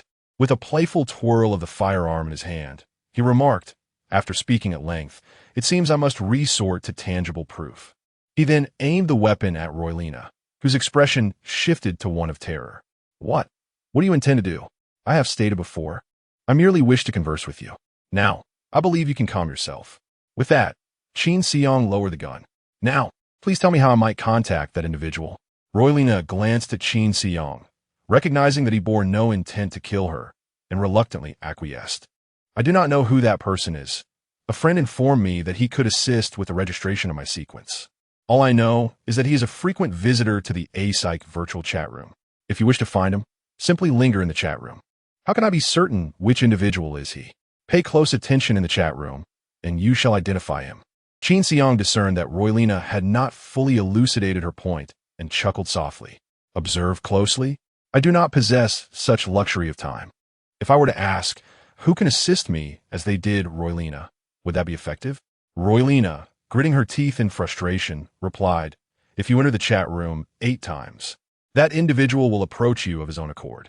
"Very well. What comes next?" "Then you provide him with your name and personal information, and inform him of the sequence you wish to impersonate. He will assist you in passing the registration assessment of the Sequence Ability Management Bureau." "Must I personally visit the bureau?" "Yes, you must go at the time he indicated to collect your certificate of registered sequence ability." "So, is it possible to bypass the assessment entirely?" "Yes, the assessment can indeed be skipped." Qin Xiang contemplated Roylina's words and felt there were no significant issues. "I've told you everything you wish to know. May I have my gun returned?" Qin Xiang glanced at Roylina, shaking his head. "No? Then what must I do to have my gun back?" Officers in the police station are equipped with their own firearms. Each firearm bears a unique identification number and is frequently collected for uniform inspection to ensure there are no signs of wear. Any officer failing to submit their weapon will be swiftly discovered. If a gun is lost, it constitutes a grave incident, at the very least resulting in a halt of investigations. Should this firearm be involved in a serious incident, the officer who lost it would undoubtedly face dismissal. Roylina, having forged a sequence identity, requires this job immensely. She cannot allow her efforts to be entirely undone by Qin Xiang. "You responded to my question because I am aware of your secret. In order to prevent me from exposing it, you must answer my inquiries regarding the forged sequence. Moreover, this gun, which I seized when you attempted to kill me, cannot be equated with your previous response." Qin Xiang remarked with a smile, "Retrieving the gun will come at a different price." "What do you want from me?" Roylina found herself on the verge of collapse due to Qin Xiang's obstinacy. She had not anticipated his tenacity. Throughout this conversation, she had been at a disadvantage, unable to regain control. "Reveal to me your true sequence." In your dreams, Roylina trembled with rage, resembling a golden lion under the dim starlight, exuding an air of lethal intent. "I am a person of my word. You have answered my question, and I assure you I will not disclose your forged sequence to anyone. However, you need not hope to reclaim this gun. With it, my future endeavors in killing will become significantly easier. Although, perhaps you will need to bear the blame for me. You scoundrel, I have not provoked you. Why can you not let me go? Your true sequence. Tell me, and the gun shall be returned to you. I worked tirelessly to become an officer of the police station. Do you know the hardships I endured? I even sacrificed my innocence for it. Your true sequence. You heartless demon, must you destroy me to find satisfaction? Sequence." Regardless of how Roylina raged and lamented, Qin Xiang remained impassively fixated on his question. The words he uttered grew fewer, signifying that his patience was rapidly waning. "Roylina, should your next utterance fail to align with your sequence, I shall depart immediately. I assure you, the lowly scent of your pursuit will never uncover my shadow." Roylina's cerulean eyes, now veined with madness, appear particularly terrifying amidst the dimly lit woods. Meanwhile, Qin Xiang, shrouded in obscurity, stands opposite her like a mere spectator, devoid of any emotional fluctuations. Were it not for the rhythmic rise and fall of his chest with each breath, One might mistake him for an odd statue. Chapter 28.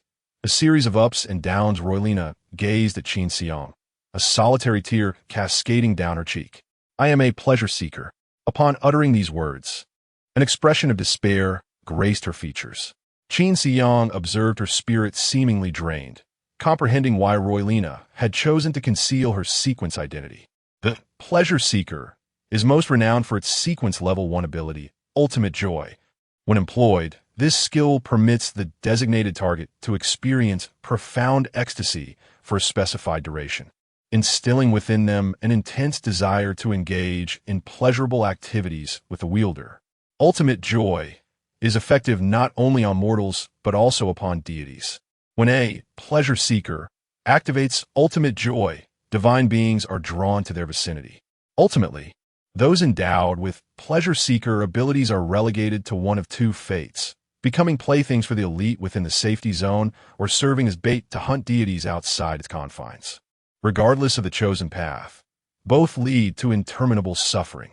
Thus, those who awaken as a pleasure seeker typically conceal their identities, living as ordinary individuals. Once discovered, it marks the inception of their irrevocable descent. This was the rationale behind Roylina's decision to shroud her sequence. Despite his impassive demeanor, Qin Xiang felt a flicker of sympathy for her. Yet, this sympathy remained within bounds, never expanding further. Compassion could cloud his judgment. He required absolute coldness to ensure unequivocal control. Having revealed her sequence, Roylina's plight did not deter Qin Xiang. Observing her despondent state, he continued, "There is no one on the road now. Hence, please activate your ultimate joy skill. What do you wish to achieve?" She exclaimed, "I must confirm that you're indeed a pleasure seeker." Qin Xiang reasoned that there would be future instances when he might seek Roylina's assistance. Thus, he needed to grasp her most profound secret. He could not simply accept her word as a pleasure seeker based on a few tears. "Must you force me into a corner? I have already stated my case. What more do you desire?" Roylina implored, her voice laden with emotion. Nonetheless, Qin Xiang remained unyielding. "Activate the ultimate joy skill, or I shall depart with my weapon." Realizing that her emotional appeal had no effect on him, Roylina conceded, "Very well. You have one." She wiped away her tears and tidied her disheveled golden locks. "I'm not a pleasure seeker. How did you uncover this? Was my performance not convincing enough? Do not pose too many inquiries, for you lack the standing to do so. Now, reveal your sequence." Qin Xiang discerned no traces of her theatrics. His heart had softened momentarily. However, having suffered a setback with Lu Daji, he had grown increasingly cautious, ensuring no room for error. Little did he expect that Roylina was still playing her own game. This fair-haired, azure-eyed police officer was indeed a master of concealment. Roylina wore an expression of helplessness. "Titan. My sequence is Titan." As she spoke, she revealed her hand. Unbeknownst to me, her palm began to swell, instantly becoming as large as the sofa in Qin Xiang's home. Then, as if deflated, her hand returned to its original size. The Titan sequence enables one to enlarge a specific part of the body or the entire physique, simultaneously enhancing the strength of the enlarged portion. Typically, this sequence serves as a formidable shield in direct confrontations with deities. However, the mortality rate associated with the Titan sequence is exceedingly high, as human strength ultimately pales in comparison to that of the divine. Reluctant to endure a life fraught with fear outside the safety zone, I conceal my sequence identity and join the police force. The skill I just unleashed was the Titan sequence level 1 ability, partial amplification. Only those of the Titan sequence can achieve such a feat. Thus, I spoke no falsehood. Roylina smiled at Qin Xiang. "May I have my gun back now?" Qin Xiang recalled the various characteristics of sequence abilities. Although he could not remember the skills of every sequence user, it seemed that only the Titan sequence could alter one's size. Wait, there was one more. At this thought, Qin Xiang ceased his eagerness to depart and fell once more into silence. Roylina frowned. "What is it now? Why won't you give me my gun?" "I'm waiting." "Waiting for what?" "Waiting 10 minutes. Waiting for you to unleash the Titan sequence level 1 skill, partial amplification once more." A flicker of shock crossed Roylina's eyes. "What do you mean? I need to confirm whether you are truly of the Titan sequence or merely mimicking the partial amplification skill as an imposter. If memory serves, the imposter sequence can imitate any skill it has observed, yet can only replicate the outward appearance, not the essence. Moreover, it cannot continuously mimic the same skill. Royliana's previously relaxed smile vanished in an instant. You are indeed a tough nut to crack. So what now? Royliana despondently leaned against a nearby tree. You are correct. I am of the imposter sequence. To prove her honesty this time, a vibrant, multicolored mask suddenly appeared on her face. This was the ability of the shaman sequence.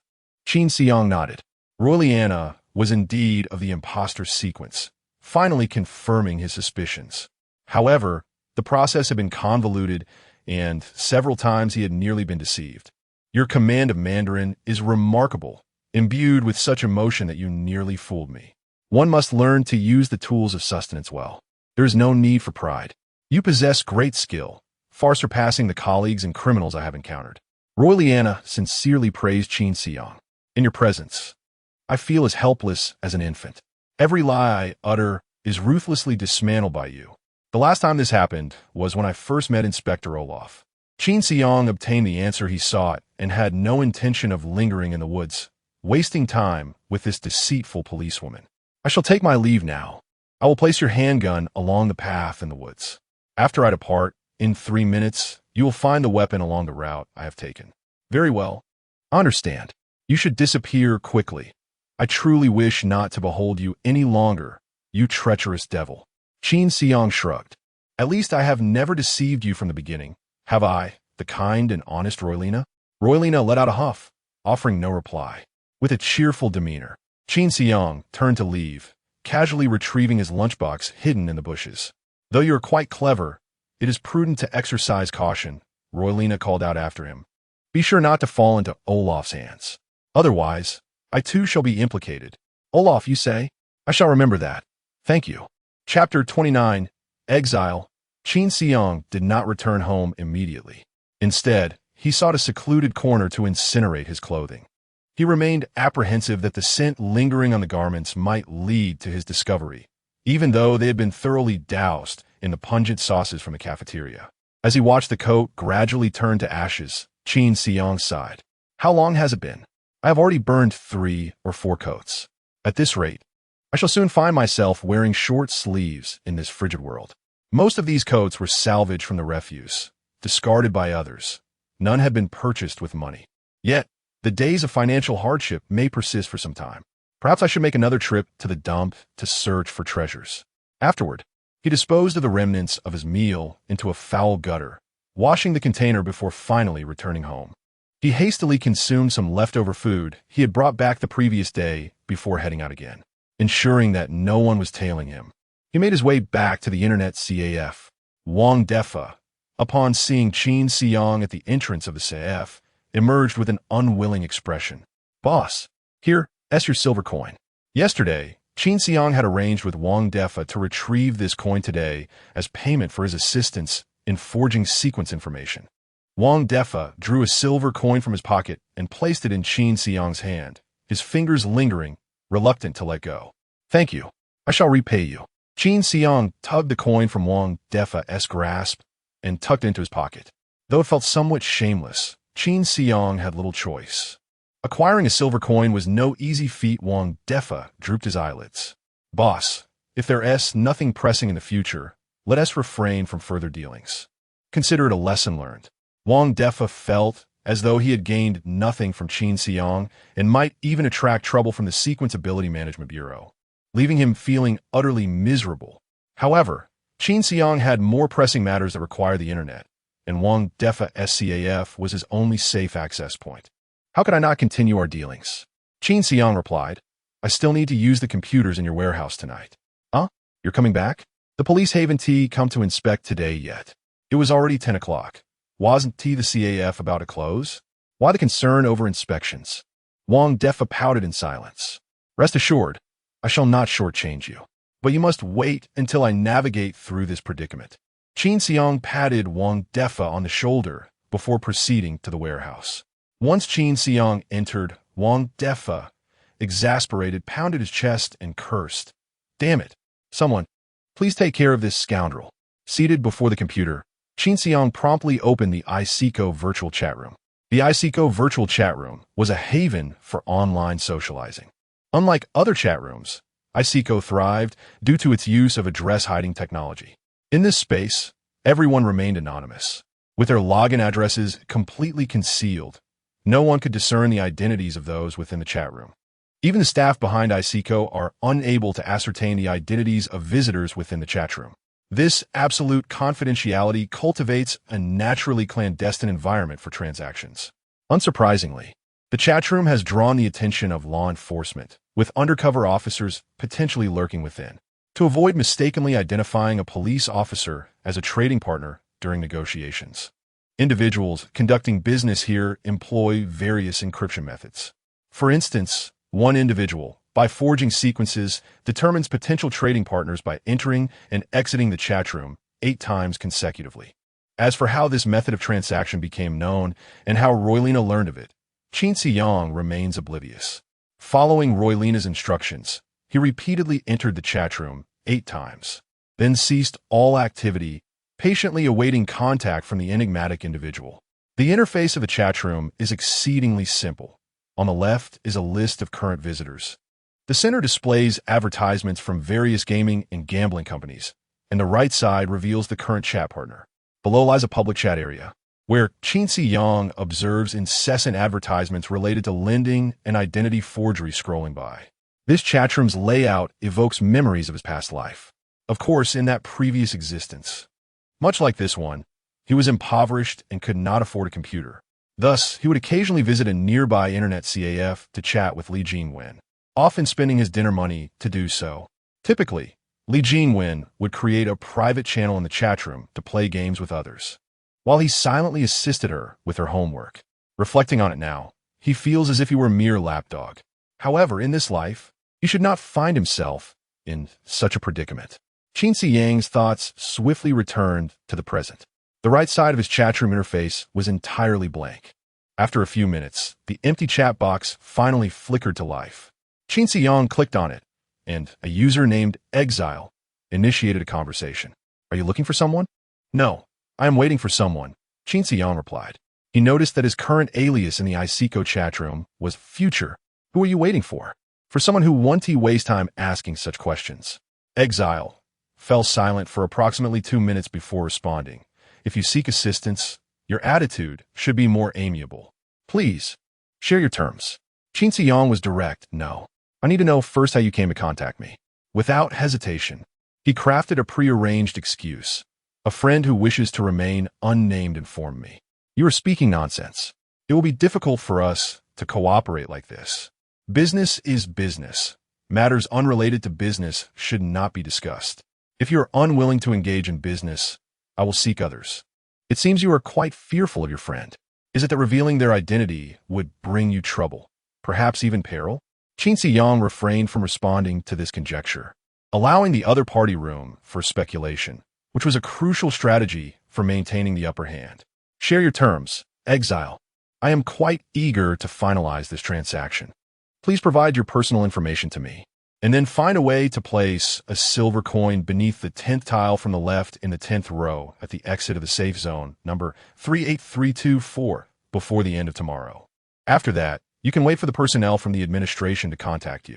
What personal information is required? Your thumbprints from both hands, a recent 1-inch personal photograph, your name, current occupation, and home address. Of course, I also need to know what your identity is. This is the internet, and even in an anonymous chat room, there may be someone monitoring, so I cannot be too explicit. I trust you understand my meaning. Qin Xiang immediately comprehended that the so-called identity referred to the sequence he needed to forge. There is too much to provide today.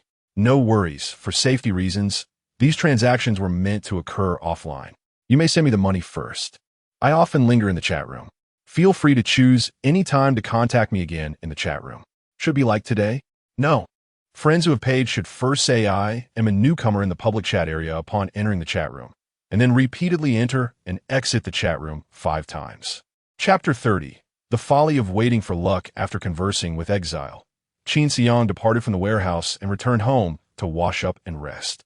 He hoped that everything would proceed smoothly on the morrow. This was his thought as he drifted into slumber. Blue Star Chronicle, January 22nd, 2010. Gregorian calendar, Friday, lunar calendar. Year of the Earth Ox, 8th day of the 12th month, Laba festival, auspicious for travel. Today was Friday. However, Qin Xiang did not attend school due to the pressing nature of time. The exit of safety zone 38324 was a daunting 21 bus stops away from his home. Even with the enhancement of his physical capabilities through progression in the ranks, it would still take him 5 to 6 hours to reach his destination, amounting to over 10 hours for a round trip. This did not account for the time spent waiting for an opportunity to conceal the silver coins. If all were considered, he might not return home until the early hours of Saturday. As for taking the bus, he would be unable to disembark until the bus arrived at its stop, thereby restricting his movement. On foot remained the infallible method of travel, provided one possessed sufficient stamina to circumvent any further complications that might delay him. Qin Xiang opted to set out early. By the time he arrived near the exit of safety zone 38324, it was already 1 o'clock in the afternoon. At this hour, the number of people at the safety exit was relatively sparse, as the sequence practitioners had dispersed for lunch or a brief respite. The ordinary folk, hoping to share a moment with the sequence practitioners, had naturally drifted away, leaving behind only a few solitary figures loitering near the safety exit. Cloaked in the ample hood of his sweatshirt, Qin Xiang meticulously counted the tiles beneath his feet and nonchalantly passed by. Seizing the moment when no one was paying attention, he swiftly pried open a small gap in the tiles and discreetly inserted the silver coin. After replacing the tile, he stepped upon it to ensure its height appeared indistinguishable from the surrounding tiles. With 2 muffled thuds confirming the tile was securely in place, Qin Xiang turned and departed. Next, he sought out a corner where ordinary people congregated to rest. Numerous individuals were either seated or reclined, seizing the opportunity to recuperate, for they too would soon need to mobilize when the sequence practitioners ventured forth to hunt deities. The area was exceedingly crowded, accommodating thousands in its modest confines, primarily due to its proximity to the safety zone exit. Should a sequence practitioner arrive, they would easily spot those gathered here. Though the vicinity near the safety zone exit was notably chilly, the close quarters allowed the individuals to shield one another from the biting wind. After all, what was a mere chill compared to the chance of survival? Cautiously navigating around those napping on the ground, Qin Xiang found a spot barely sufficient to stand and squeeze between the people on either side. Then, amidst the disapproving gazes of those nearby, he too plopped down upon the ground. He retrieved a lunchbox from his bag and began to devour its contents voraciously. Upon opening the lunchbox, the surrounding individuals displayed looks of disdain. Although they were all ordinary folk, they could afford ingredients and were accustomed to preparing their meals at home. No one's meal could be as foul as that within Qin Xiang's lunchbox. Even a simple salt with oil and salt could never emit such a repugnant odor. A middle-aged woman nearby could no longer contain herself and remarked to Qin Xiang, "Young man, considering your youth, it must be your mother's cooking, right? Your mother's culinary skills are absolutely dreadful. To place such ingredients in her hands is nothing short of a travesty." Qin Xiang swallowed the last morsel of the rat meat, his expression unchanged as he replied, "My mother passed away long ago." The woman was momentarily taken aback, then inquired, "Was it your father who prepared the meal?" "My father is also deceased." The middle-aged woman stood speechless for a while, wanting to say something, but ultimately falling into silence, no longer uttering a word. An elderly lady beside Qin Xiang murmured softly, "Poor child, he must have just graduated high school, yet his future seems bleak." Oblivious to the remarks of those around him, Qin Xiang continued to consume the cafeteria meal from his lunchbox. Once he finished, he tidied up the box, placing it into a bag, intending to use the bag as a pillow and lie down to rest. This time, he did not push his way through. Rather, the people around him instinctively shifted to create space for him to recline. "Thank you." Qin Xiang expressed his gratitude vaguely to the surrounding individuals, not focusing on anyone in particular. As he lay down, he did not close his eyes to sleep, but instead stared blankly in one direction. Others might have assumed he was lost in sorrowful thoughts or reminiscences. In truth, his gaze was fixed upon the tile, concealing the silver coin. Although the entity known as Exile had instructed him to relinquish the coin before nightfall, he harbored doubts that Exile would retrieve it the following day.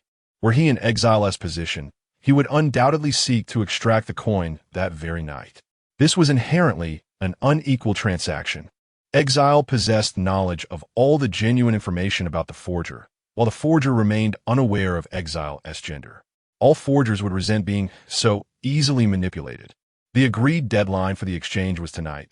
Thus, it was highly likely that the other party would be vigilant here tomorrow, eager to discover who had taken the coin. Such a scenario would significantly heighten the risk of exposure. Qin Xiang was confident in his judgment. He remained quietly observant. As the midday break concluded, orderly teams of individuals with special abilities began to depart from this location. The crowd swelled once more, obstructing the exit of safety zone 38324. Qin Xiang melded into the throng, staying close to the tile, ensuring it remained within his line of sight. Each time a capable individual entered or exited, throngs would surge forward, eager to propose their transactions. Some were selling properties, others offering services, and some promoting their daughters. Qin Xiang was swept along by the tide of humanity, moving to and fro without any proactive action. His numbed visage concealed beneath the hood of his sweatshirt rendered him an enigma to those around him, leaving them perplexed as to the purpose of this taciturn youth's presence. Yet, no one dared to inquire about his intentions at the exit of the safe zone. To the ordinary onlookers, the presence of a silent fool merely indicated the absence of a competitor. Perhaps he was simply reserved, hesitant to voice his thoughts. Or perhaps he yearned to become the favored companion of a particular female ability wielder, yet had failed to identify his muse. Qin Xiang's musings went unnoticed, as no one paid him any heed. Those who frequented this place were driven by unwavering conviction and purpose, hoping to turn their fortunes around that very day. Who had the time to spare for a mere bystander? Thus, like a puppet devoid of autonomy, Qin Xiang was swept along with the ebb and flow of the crowd. Inadvertently finding himself beside the tile, he deliberately maintained a certain distance from it, ensuring that his gaze could still rest upon the surface, wary of alarming any potential observers. However, as the throng surged, he found himself drawn closer to the tile's edge. Oh well, it was merely a happenstance of being jostled along. To suddenly retreat would only betray a sense of guilt. Qin Xiang continued to embody his passive demeanor, allowing himself to be carried along by the crowd. At last, he found himself upon the tile, one foot boldly stepping onto its surface. Thud! Chapter 31 Thief. His foot made a soft sound as it struck the stone slab. Qin Xiang's eyes widened instantaneously. The noise produced when he had concealed the silver coin beneath this very tile had been entirely different. It had emitted a dull thud. Yet now, it resonated with a crisp clarity. An uneasy sensation gripped his heart. Beneath the tile it seemed hollow. Did this imply that someone had absconded with the silver coin he had placed there? He could not allow this uncertainty to linger. He needed to verify it promptly. No longer swept along by the throngs of people, Qin Xiang resolutely anchored himself atop the tile, steadfast against the jostling crowd, refusing to budge an inch. What is wrong with you? Are you ill? As the surrounding individuals prepared to scold him for obstructing the passage, several sequence practitioners clad in frost-proof attire passed by. The crowd's attention was instantly captivated, converging upon them in a fervor to promote their wares. Seizing the moment while the crowd's focus was diverted, Qin Xiang swiftly crouched down, feigning a disturbance in his shoe from sand. He adjusted his posture to obscure the tile from view, rendering it invisible to those nearby. As he removed his shoe, he deftly inserted a finger into the crevice between the tiles, gently lifting it. Illuminated by the overhead lights from the safety zone's exit, his keen vision discerned a shallow pit, approximately half a centimeter deep and the size of a fist, beneath the tile. To his dismay, the silver coin had vanished. Calmly, he replaced the tile, though his mind was in a state of shock. Despite his vigilant watch, the coin had been taken. How could this be? He had only laid down the silver coin a mere 2 or 3 hours prior. How could it have disappeared so swiftly? Was it possible that the thief had been lurking in the shadows, waiting until he placed the coin there, only to seize it immediately afterward. Qin Xiang clenched his fists, trembling with rage. Throughout the entire ordeal, the tile had remained undisturbed. Had the coin been taken without physical contact? It appeared that a sequence practitioner had pilfered it during a moment of inattention. He scanned the fervent crowd, desperately seeking the hidden practitioner among them. However, finding one amidst such chaos was akin to searching for a needle in a haystack. Quickly, he regained his composure, contemplating a solution. To simply abandon the search would mean relinquishing control to exile. That was unacceptable. Following the incident with Liu Daji, Qin Xiang vowed never again to hand over leverage to another. He paid for results, not to become a pawn. Damn it! Qin Xiang cursed silently in his heart. If the coin thief were a sequence practitioner disguised as an ordinary person, he would have no means to reclaim it. However, if the thief belonged to a hunter squad, perhaps there was still a glimmer of hope. With this thought, Qin Xiang no longer hesitated. He began to push his way through the crowd, striving to reach the location of the sequence practitioners. Qin Xiang possessed formidable strength, allowing him to effortlessly maneuver to the front row. However, such overt behavior was conspicuous and likely to attract the attention of the sequence ability users from the Hunter God team, which was far from prudent. Not long after Qin Xiang had set down a silver coin, it was taken by a sequence ability user. This indicated that the individual who had appropriated the coin had likely been observing him closely and was aware of his attire. If Qin Xiang's actions were too ostentatious, he could easily be recognized. To avoid drawing the attention of the sequence ability users, he was compelled to advance slowly. As he approached the front row, he removed his coat, revealing his youthful student visage. He believed that the person who had taken the silver coin would no longer recognize him. Qin Xiang fervently prayed in his heart, hoping that the one who had taken the coin was a member of the Hunter God team rather than an unsuspecting bystander. He recalled the sequence information he had perused at the God-slaying camp. The individual who had taken the coin was likely a user of the thief sequence ability, which employed the skill steal to appropriate items within a certain vicinity.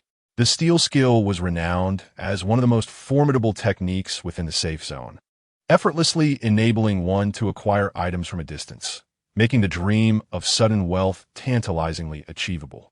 Therefore, the United Government strictly prohibited thief sequence users from activating their skills within the safe zone, with the penalty for violation being execution. However, this sequence user had limited utility within the Hunter God team, as their steal range was too restricted and the thief sequence possessed no life-preserving abilities. Attempting to use their skills against a deity would result in immediate demise upon approach. Thus, they were relegated to a peripheral role within the Hunter God team. Qin Xiang sifted through the intelligence regarding the thief sequence in his mind, and his gaze gradually grew resolute. The individual on the fringes of the Hunter God team, exhibiting the most humble demeanor, was likely a thief sequence user. Upon confirming the identity of the coin thief sequence, a profile of characteristics began to take shape in his mind. With each sequence user team that passed before him, he meticulously observed the expressions of the members.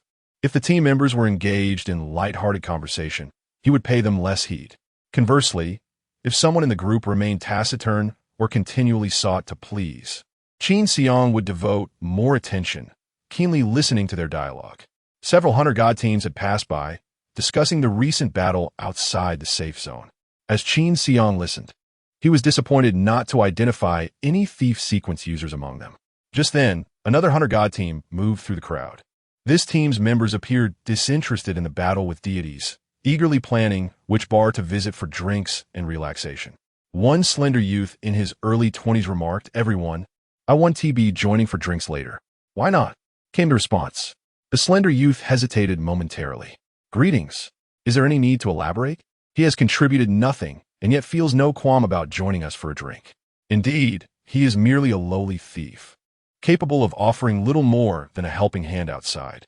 Were it not for the intervention of the bureau chief who placed him here, who would choose to associate with him? The team members exchanged scornful remarks, while the gaunt young man clenched his teeth in silence.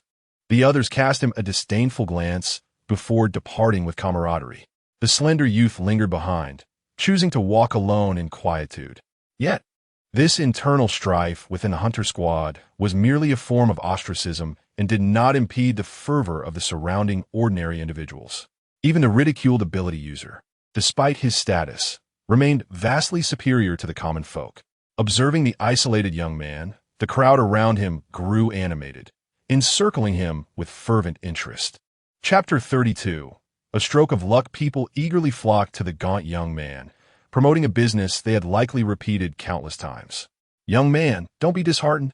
Come dine at our establishment. It will surely lift your spirits. I won't charge you a penny. All I ask is for a photograph together. How could a meal alleviate one's troubles? In life, one must seek a true companion. My daughter has just graduated from high school. She is youthful, beautiful, kind-hearted, and obedient, and she has set her sights on you.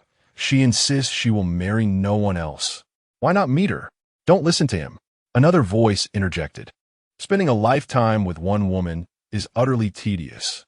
Come to me, and you can choose from women in their teens, 20s, and 30s, guaranteed to bring you joy tonight. If you fancy maturity, I can accompany you too.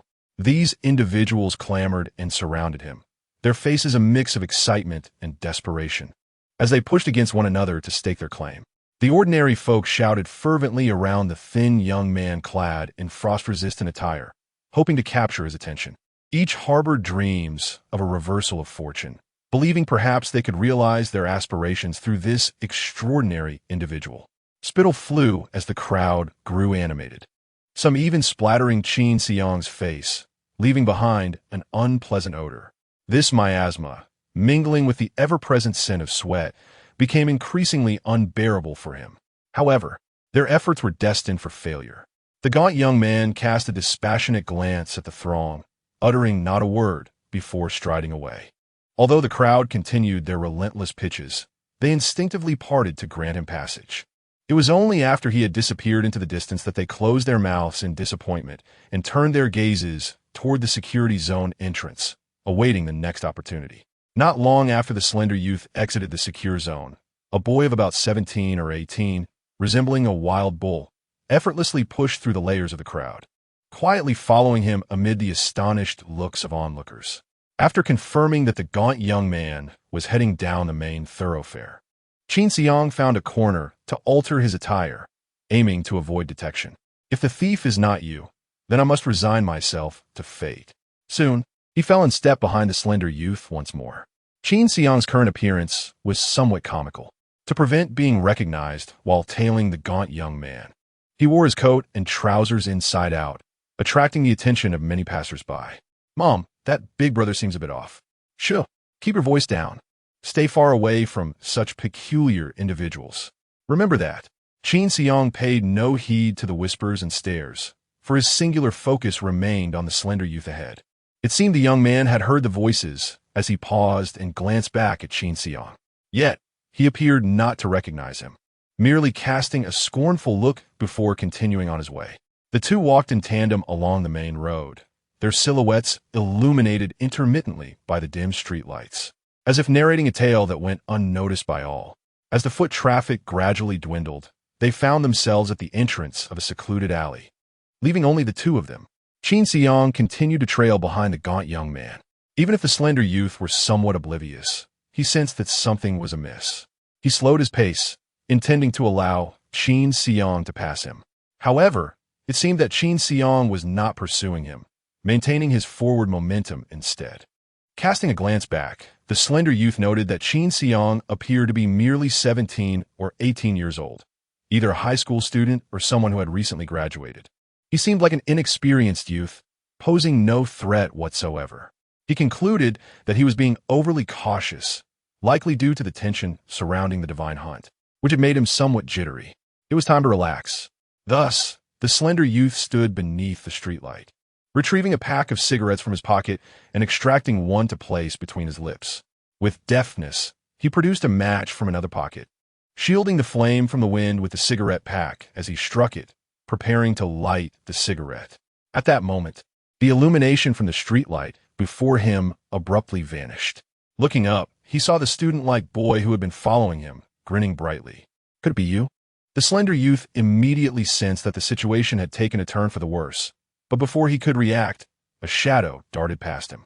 Suddenly, he felt as if he had been struck by a truck in the chest, his body uncontrollably propelled backward into the dark alley. Thud, thud, thud. He crashed into a trash bin, scattering refuse everywhere. Qin Xiang steadied himself, glancing around to confirm that the streets were deserted, before swiftly approaching the slender youth. The young man was now entangled in filthy, odorous garbage, his orange and white anti-freeze suit stained with muck, yet he could not afford to dwell on such matters. Clutching his chest, wincing in pain, he looked up at Qin Xiang in terror. "Who are you?"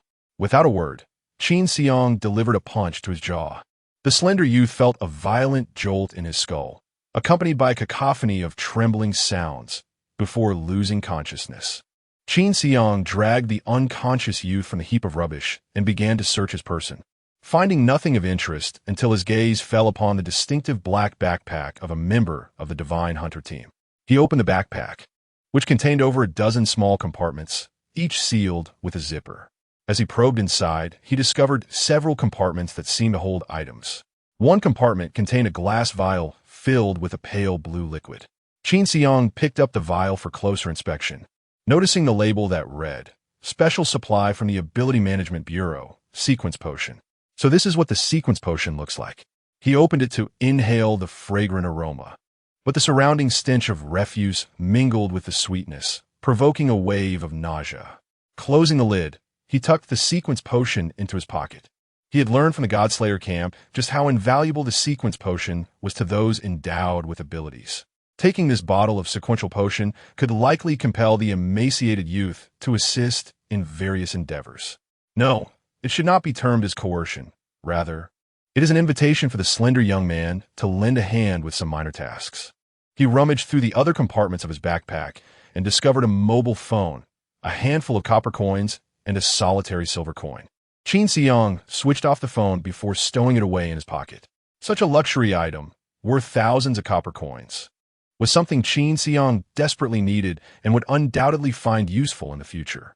He then picked up the silver coin for a closer inspection, realizing that it was not the same coin he had previously placed beneath the floor tiles.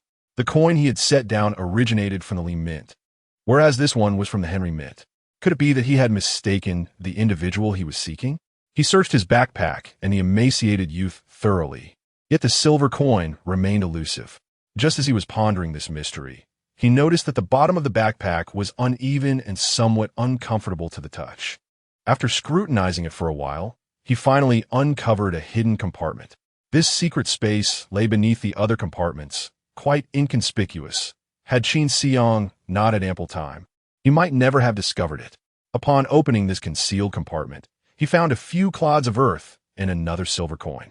Qin Xiang retrieved the coin, observing the words Li Mint inscribed along its edge, and then glanced at the unconscious, emaciated youth, a peculiar smile spreading across his face. Indeed, a boy who frequently smiles is unlikely to be devoid of fortune. Chapter 33. The casual interrogation. Qin Xiang was not particularly adept at interrogation. His true talents lay in the art of murder. Unfortunately, the act of killing did not resolve every dilemma. Perched upon a tree stump, he gazed at the emaciated youth suspended before him by ropes, feeling a weariness settle in his heart. Previously, he had considered murder a troublesome affair, but now he found that the inability to kill seemed far more burdensome. In his quest for an utterly secluded location, Qin Xiang had traversed numerous narrow alleys, burdened by the weight of the lifeless-looking youth, until he finally stumbled upon a desolate, abandoned courtyard. As a thief with the ability to manipulate his surroundings, he required the use of his own hands to procure his tools. Thus, before the frail youth regained consciousness, Qin Xiang meticulously bound the fingers of both hands together, secured his palms tightly, and finally restrained his arms, leaving him dangling from a gnarled, ancient tree that, though dead, still stood firm. A decade had passed since the apocalypse descended, and this tree, though lifeless, had endured much. Observing the suspended figure of the youth, Qin Xiang felt a swell of satisfaction. He had also prepared an assortment of hammers and nails in a nearby dilapidated warehouse to aid in the forthcoming interrogation. It appeared that success was assured. All that remained was to await the youth's awakening. However, half an hour drifted by, then an hour, and eventually 2 hours, yet the emaciated youth remained limp. His head tilted like that of a corpse, showing no signs of stirring. Doubts began to gnaw at Qin Xiang's confidence. Could it be that he had struck the youth dead with a single blow? He placed his hand upon the youth's nose and felt the faint breath of life. Relieved, he exhaled softly and grimaced. Truly, he was not resilient. I barely exerted myself, and he has been unconscious for 2 hours. Perhaps sensing Qin Xiang's derision, the youth's head bobbed slightly. At last, he stirred awake. Qin Xiang gave his face a gentle slap, and as the youth opened his eyes, he returned to his perch on the stump, blinking rapidly to shake off the dizziness. The youth soon realized his predicament. He was bound and dangling, confronted by the very boy who had assaulted him. His eyes widened in shock. "Who are you? How dare you attack a sequence ability user?" The moment the youth spoke, a sense of calm washed over Qin Xiang. Fortunately, he sounded rather dim-witted, suggesting that extracting useful information from him would not prove overly difficult. Who else could dare to assault a sequence ability user but another of their kind? Choosing silence, Qin Xiang produced a silver coin. "This coin was placed by me. You dare to follow me? Do you have any idea who my uncle is?" "And your uncle is?" "The head of the information department of the Sequence Ability Management Bureau, Qian Wenda." Upon hearing this, Qin Xiang was taken aback. Was it truly this easy? Was it the expectation that the frail youth would endure considerable torment before divulging the identity of his puppeteer, leading Qin Xiang to extract a false confession through coercion, only to be forced to employ further torture to uncover the truth? The instant the youth began to speak, it became evident to Qin Xiang that his intellect was somewhat lacking. However, it was unexpectedly ineffective. Qin Xiang sighed. "Your uncle must consider himself profoundly fortunate to have a nephew like you." The emaciated youth, sensing no flattery in Qin Xiang's words, furrowed his brow and inquired, "What do you mean, in a literal sense?" Qin Xiang reconsidered, feeling a sense of unease. How could this frail young man be so oblivious? Had no one noticed when he previously collected the silver coins? Even a cunning woman like Ruliana, who was adept at weaving lies, could not trace his whereabouts. It was rather peculiar. At that moment, the emaciated youth spoke again. "Previously, it was my uncle who came to collect the money himself. Today, he had matters to attend to, so I came to assist him. You would do well to release me. If my uncle finds out, you will regret it." Qin Xiang nodded in acknowledgement. This clarified matters. Previously, the funds were collected directly by the astute Qian Wenda, the head of the department who had devised a loophole. He must have been exceptionally meticulous, thus never revealing any flaws. Today, with a Navi newcomer in his stead, he was fortunate enough to confront Qin Xiang, which led to this revelation. Qin Xiang murmured to himself, "It seems I am indeed favored by divine providence. No, the deities of today are rather enigmatic. Perhaps it is more accurate to say, fortune is on my side. Release me at once. Otherwise, I will surely inform my uncle. With your eloquence, why did you not dare to stand up to your teammates when they bullied you?" I disdained to quarrel with them." Qin Xiang shook his head. "You fear incurring their wrath and being expelled from the team. They possess the power to cast you out, yet you do not even dare to utter a harsh word. I, on the other hand, could very well take your life, and you still dare to threaten me?" Qin Xiang regarded him with a cold smile. "I truly cannot fathom how you have survived this long. Perhaps it is indeed due to having a good uncle. You intend to kill me?" The emaciated youth's gaze faltered, panic evident in his demeanor. He perceived a murderous intent in the 18-year-old's eyes. That icy glare sent shivers down his spine. Even within his insulated attire, he realized that this young man might very well have taken a life before. "My uncle is Qian Wenda. If you kill me, he will surely avenge me." At the emaciated youth's words, Qin Xiang could no longer contain himself and burst into laughter. "What are you laughing at? Did your uncle not inform you of the nature of this silver coin?" The emaciated youth swallowed hard. "No. But I know it must be that you sought my uncle's assistance, which is why you provided him with a silver coin as a fee." Qin Xiang nodded, a fool, yet not entirely devoid of sense. "Are you insulting me?" Qin Xiang gazed at the youth in his early 20s, filled with bewilderment. How could one from such a prestigious family background, a ranked ability user, and a few years his senior, be so foolish? Even someone as wickedly malevolent as Li Jingwen was several times more astute than he. Qin Xiang rose and patted the young man's shoulder, saying, "Even if I were to kill you, your uncle would dare not utter a word. Do you understand? Never mind, take some rest. I must verify the truth of your words." "Rest? I will not rest. Let me go." The frail youth's protest was abruptly silenced as Qin Xiang delivered a punch to his chin, rendering him unconscious. Although the fool spoke with a 99% likelihood of truth, I shall first ascertain whether he is indeed Qian Wenda in the Deicide virtual chat room, before releasing this simpleton. Qin Xiang lowered the young man from the tree and carried him to an abandoned warehouse he had previously selected for confinement. Afterward, he returned to the base of the tree and tidied away the interrogation tools, saws, hammers, nails, and scissors that he had prepared. After all that preparation, it appeared there would be no need for their use. Qin Xiang let out a soft sigh. Indeed, the foolish often enjoy unexpected fortunes. Chapter 34. A renewed dialogue having securely confined the gaunt young man, Qin Xiang ignited a piece of damp wood at the entrance of the warehouse, allowing the smoke to envelop the area for an extended period to ensure no lingering scent remained. He then hastened back, acutely aware that time was of the essence. He arrived once more at the Internet CAF, where Wang Defa, upon spotting Qin Xiang, inwardly lamented his predicament. He excused himself to the patrons, citing a personal matter, and stepped outside. "Boss, what troubles you this time?" he inquired.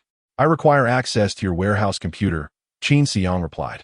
Wang Defa sighed. "The key is in your possession. Feel free to use it at your discretion." "No, the network belongs to you, and so does the warehouse. I must inform you whenever I wish to use it to avoid causing you any inconvenience," Qin Xiang articulated with earnestness. Wang Defa offered a perfunctory smile. "You're rather polite." Qin Xiang then produced 2 silver coins from his pocket, placing them into Wang Defa's hand. "This is your money, along with the interest." 1 coin belonged to Qin Xiang, while the other had been pilfered from the gaunt young man's backpack. By returning these 2 coins, he fulfilled his prior commitment. Wang Defa gazed in disbelief at the silver coins, momentarily at a loss for words. After a gentle pat on his shoulder from Qin Xiang, who proceeded towards the warehouse, Wang Defa regained his composure. He bit into the coins with his teeth, confirming their authenticity. Qin Xiang had not deceived him. His entire worldview was irrevocably altered. Never had a sequence ability user shown such fidelity to a mere commoner. Over the years, as an official intermediary running the Internet CAF, he had earned only a handful of silver coins, much of which had been used to appease various inspectors visiting his establishment. When he totaled his gains, he realized they scarcely equaled the amount Qin Xiang had just given him. He had misjudged Qin Xiang. Yet, who could have anticipated that Qin Xiang was genuinely sincere? Clutching the silver coins tightly, Wang Defa felt as if awakening from a profound dream, a look of bewilderment on his face. Truly, I have encountered a living deity. Once again, Qin Xiang opened the Deicide virtual chat room, announcing, "I am a newcomer," before entering and exiting 5 times, awaiting contact. The day's chat room advertisement promoted virtual gambling, proclaiming, "Take a chance. Perhaps today fortune favors you." The slogan resonated well. Qin Xiang chuckled softly. While he had no intention of engaging in online gambling, he genuinely believed his luck was favorable today. The random alias assigned to him in the chat room was counterattack, further reinforcing his sense of destiny. After a short while, a dialog box flickered on the right side of the chat room. Upon opening it, he discovered a user with the alias corner. "Have you sent the money?" "Yes," Qin Xiang replied. "Good. You may now send me your personal information. However, I suspect you may not be able to retrieve that silver coin." Corner responded with a smiley emoticon. "You think the traffic there is so heavy that I cannot lift the floor tiles to reclaim it? You need not worry about this. I shall find a way." "No, I mean the person who was supposed to pay you might not return."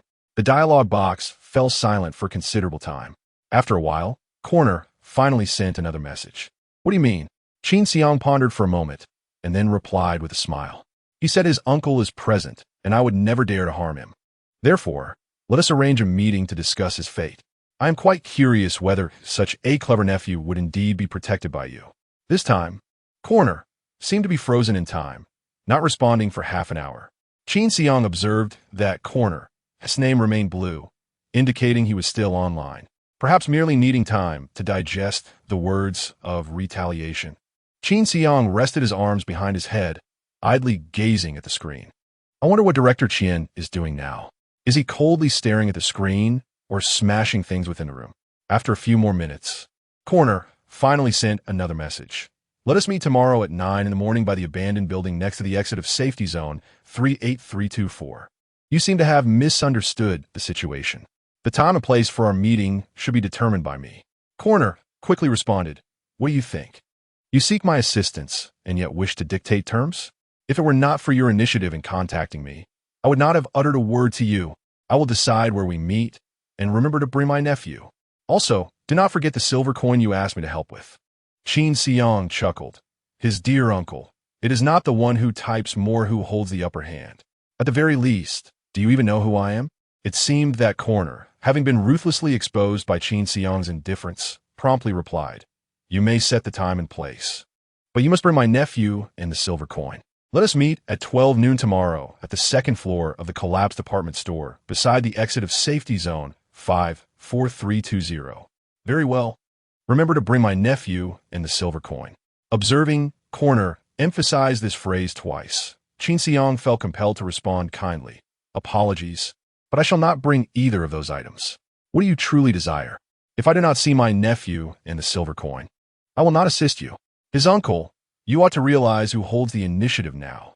You are utterly unreasonable. Unreasonable? To prevent your information from leaking, and to avoid the monitoring of our chat records by the personnel behind Deicide, I have not even uttered your name. Do you still think I am being unreasonable? Qin Xiang deliberately avoided using Director Qian's title in the chat room, fearing that the information might be monitored. According to what Qian had said during their last conversation, the virtual network could indeed be under surveillance. Even though Deicide's virtual chat room claimed everything was confidential, it remained difficult to fully trust that assurance. Offline Jansatin, involving only two individuals who possess leverage over each other, offer the most foolproof guarantee. At that time, Qian Wenda merely instructed Qin Xiang to place the silver coins in a certain location, without specifying the particulars of the transaction, and suggested that it would be preferable to conduct the exchange offline. This time, Qian Wenda similarly only mentioned the time and place of the transaction, omitting any details regarding its content. Consequently, even if there were surveillance, it would remain unclear what they were discussing. The Aishiku chat room attracts thousands of visitors daily. In comparison, transactions involving a larger number of participants and substantial sums are more likely to attract the attention of monitors. The vague dealings between Qin Xiang and Qian Wenda are countless, and no one would focus their attention on them. Cautious and meticulous, Qin Xiang, having suffered a setback with Lu Daji, has since endeavored to leave no room for error. Chapter 35. The police raid Corner replied, Very well, I retract my previous statement. How may I see my nephew? Upon the completion of the transaction, I shall naturally return him. If you wish for the scent-seeker agents at the police station to assist in locating him, I am indifferent. However, I trust you are prepared to bear the consequences of such actions. Are you threatening me? This is merely a suggestion, not a threat. By the way, I have scheduled an email regarding your affairs. Should my matters remain unresolved this weekend, or should I meet my demise while executing our deal? Many of your colleagues will become aware of your situation. The email information of your colleagues is easily accessible, as you are well aware. You, how despicable. What of it? It is merely self-preservation. Unless, of course, you intend to eliminate me tomorrow.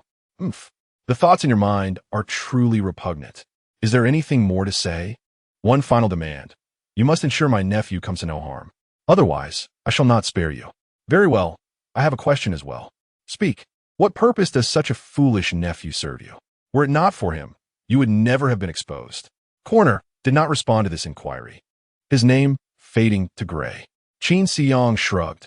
What a cold-hearted department head. Yet he felt a sense of relief. His forgery of the sequence was finally coming to fruition. Meeting tomorrow to clarify the matters of money would nearly resolve everything, ushering in a new chapter in life. Suddenly, he felt a weight lift from his heart. Just as he prepared to leave, he heard Wang Defa's shout, "Officer, it's late, My internet CAF is about to close. What brings you here? A police raid? Wang Defa loudly reminded him, and Qin Xiang immediately understood his intent. He hurriedly cleared the browser history and attempted to access the surveillance footage. At that moment, he was taken aback. The surveillance interface was pitch black. The monitoring switch had been turned off by Wang Defa. Damn it, that miser, trying to save on electricity. I have no idea where the switch for the surveillance is.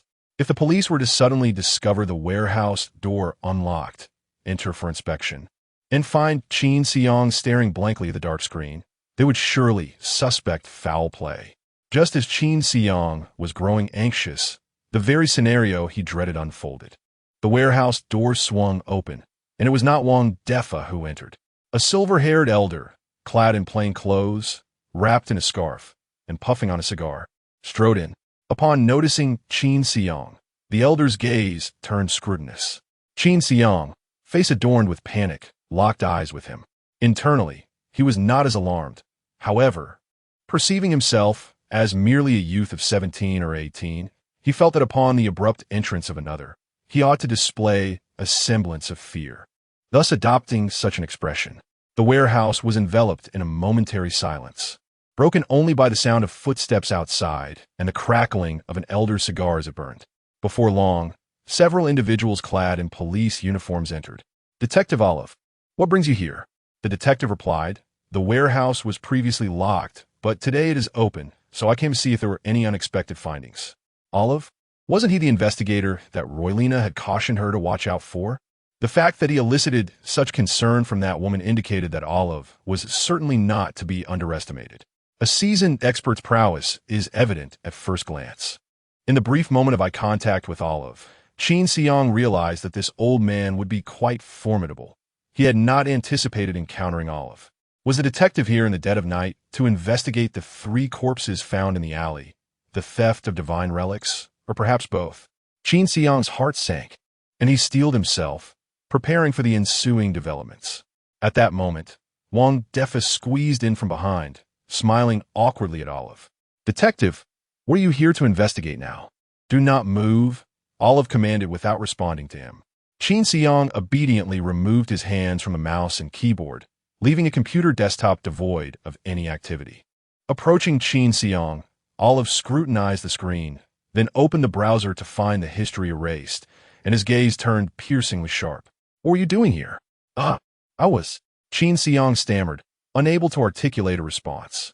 Olive examined Qin Xiang closely and noted that his belt was inexplicably loosened. Were you watching adult films? Qin Xiang feigned reluctance to meet Olive's gaze and promptly lowered his head. The only action he could hastily perform was to loosen his belt, creating the illusion that he had been browsing adult websites, hence the erased history. Is this warehouse and computer yours? Olive shifted the line of questioning, not pursuing the matter of adult films further. Qin Xiang's heart sank. This old man was indeed formidable, remaining entirely unfazed by his demeanor and maintaining absolute objectivity and calmness. Timidly, Qin Xiang replied, no. This place belongs to Wang Defa. Wang Defa, upon hearing his name mentioned, paused briefly, having expected Qin Xiang to claim ownership of the warehouse to send the police away. However, upon reflection, such a statement would be riddled with inconsistencies and could raise suspicion. There was no need for deceit where honesty sufficed. Wang Defa then stepped forward and asserted, this warehouse is mine. Your warehouse? What is its purpose? Olive inquired. Wang Defa chuckled. It is for monitoring surveillance. Surveillance? Olive noticed the surveillance icon on the computer desktop, clicked it open, and found nothing but darkness. Why is it black? You are aware that we operate a modest business, and in the absence of pressing matters, we tend to turn off the surveillance cameras to conserve energy and reduce costs. I acknowledge that my actions are not in accordance with regulations, and I shall reflect upon this. I assure you it will not happen again. However, Olaf did not heed Wang Defa's words. He appeared indifferent to the violations of protocol. Indeed, Wang Defa had committed numerous infractions in running the internet CAF. Turning off the cameras seemed trivial in comparison. His sole concern lay with the young man seated before him and any potential connection to the theft of divine relics. Olaf picked up the glass of water on the table, tapped off the ash from his cigar, and took 2 more puffs. Throughout this process, his gaze remained fixed on Qin Xiang. This scrutiny evoked in Qin Xiang a sensation reminiscent of being observed by the divine from outside his window at home. As though he were about to be consumed, Olaf remained silent, yet the oppressive atmosphere in the dimly lit warehouse left Qin Xiang feeling profoundly suffocated. Beads of perspiration began to form on his forehead, revealing a palpable sense of fear and guilt. This time, his trepidation was genuine. Chapter 36. The matter is not yet resolved. What is your relationship with Wang Defa? I am his friend. Friend? How did you meet? Online. Through online dating. As Qin Xiang responded, he hesitated, betraying a palpable sense of guilt. Olaf took another puff of his cigar, propping one hand before Qin Xiang, looking down at him from his elevated position, and exhaled smoke in his direction. What kind of friend? Qin Xiang, feeling guilty, cast a furtive glance at Wang Defa before quickly averting his gaze. Noticing Qin Xiang's demeanor, which suggested apprehension towards Wang Defa, Olaf contemplated sending Wang Defa out of the warehouse, but was interrupted by Qin Xiang's almost inaudible murmur. Always gives me money after we meet. Money after meeting? Upon hearing Qin Xiang's words, everyone was momentarily taken aback, including Olaf, whose gaze momentarily faltered. They all immediately regarded Wang Defa with expressions of profound disgust and disdain. Wang Defa, too, was bewildered, as if struck by a bolt of lightning, leaving him a soulless shell. What does that mean? Friends who give money after meeting? A gray transaction? What kind of person do they take me for? Wang Defa, dazed, turned his head around, observing the cold stares from Olaf and the other officers, his heart swelling with a mix of innocence and indignation. His eyes widened in disbelief as he fixated on Qin Xiang, pondering how this adolescent could concoct such a repugnant tale on the spot. Could it be that within Qin Xiang's organization, such dealings were commonplace, allowing him to fabricate lies with such composure? But I have a wife and children. If this gets out, my family will be shattered. I must keep my distance from Qin Xiang, despite his simmering resentment. Reason dictated that Wang Defa must play along with Qin Xiang's script. Should Qin Xiang's situation be revealed, he would undoubtedly be implicated. Olaf would not let him off the hook, nor would those behind Qin Xiang. His own support would not protect him either. Failing to assist Qin Xiang would lead to a dead end. Damn it! Wang Defa jursid inyardli. These 2 silver coins were indeed burning hot. Not merely hot, but scalding. He never anticipated that he would risk his lifelong reputation. Wang Defa's face flushed crimson. Do not believe him. He is just a poor kid. What could I possibly gain from him? This is slander. Utterly alarmist. Qin Xiang felt a slight sense of relief. Wang Defa, indeed, was a seasoned player who quickly grasped his intentions. The more fervently Wang Defa protested, the more the onlookers were inclined to believe Qin Xiang's account. Even after stating that he always receives money after they meet, Wang Defa fell silent, lowering his head to gaze at his own toes. With an inferred understanding of their relationship, Qin Xiang's reason for being there in the dead of night became clear. He was waiting for Wang Defa. Waiting for Wang Defa to give him money. Olaf scrutinized Qin Xiang once more, noting the tattered state of his attire, unmistakably indicative of a life steeped in poverty. It was not uncommon for Olaf to encounter individuals at the fringes of the safe zone, willing to sacrifice everything for a mere pittance. The absence of employment opportunities rendered high school diplomas a mere formality, leaving the struggle for sustenance a formidable challenge. He felt no inclination to cast judgment, for he himself was spared from such hardships, oblivious to the tribulations faced by those at the bottom of society. Olof Ingrid. Are your parents or family aware of this situation? My parents are deceased. I live alone, came the reply. Hearing these words, Olaf's conviction and the implications of Qin Xiang's statements deepened. Bereft of parental support or any other source of assistance, mere survival became an overwhelming ordeal for him. All the officers expressed sympathy for Qin Xiang's plight and condemned the actions of Wang Defa. Yet, not a single one reached into their pockets to alleviate Qin Xiang's struggles for basic necessities.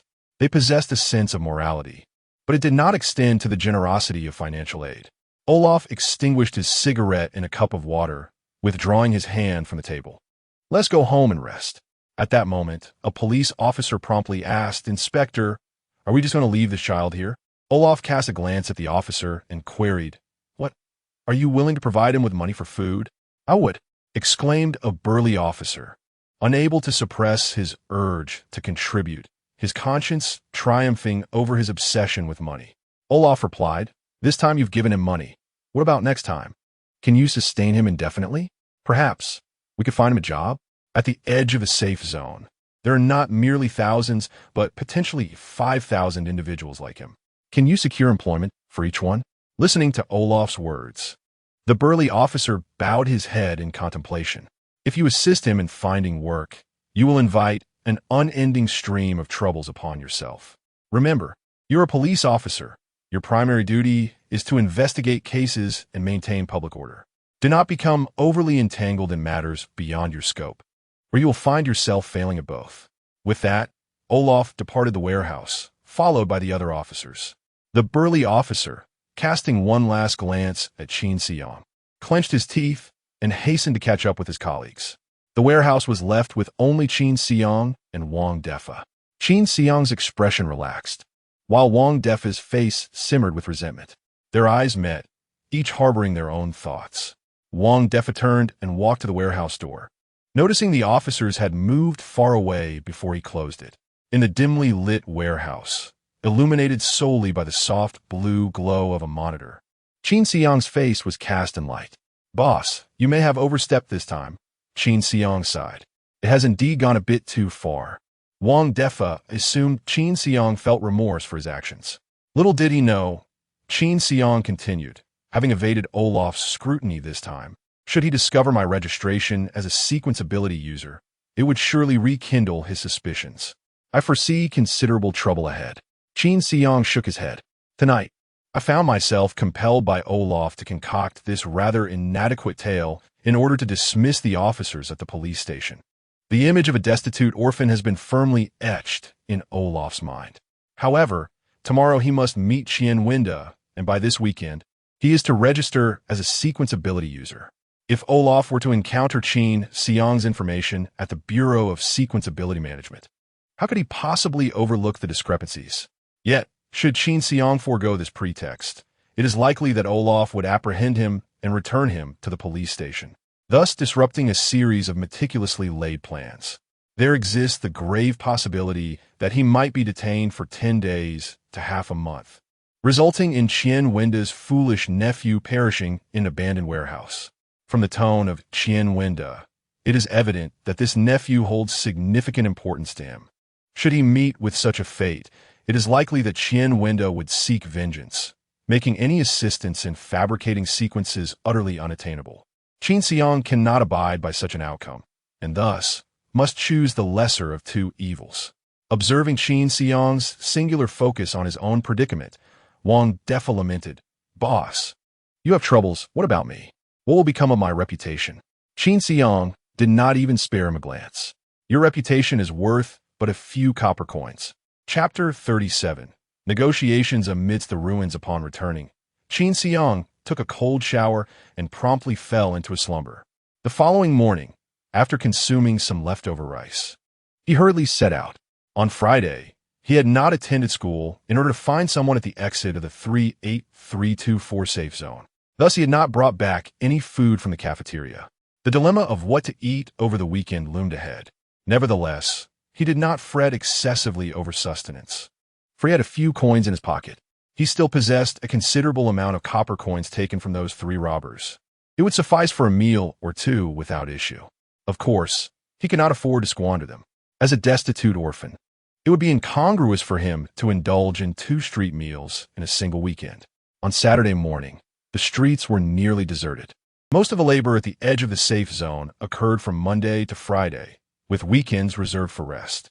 Given the impoverished nature of the populace here, weekends were often spent in slumber, conserving energy and minimizing meals to save every copper coin, relishing the modest joy of accumulating savings.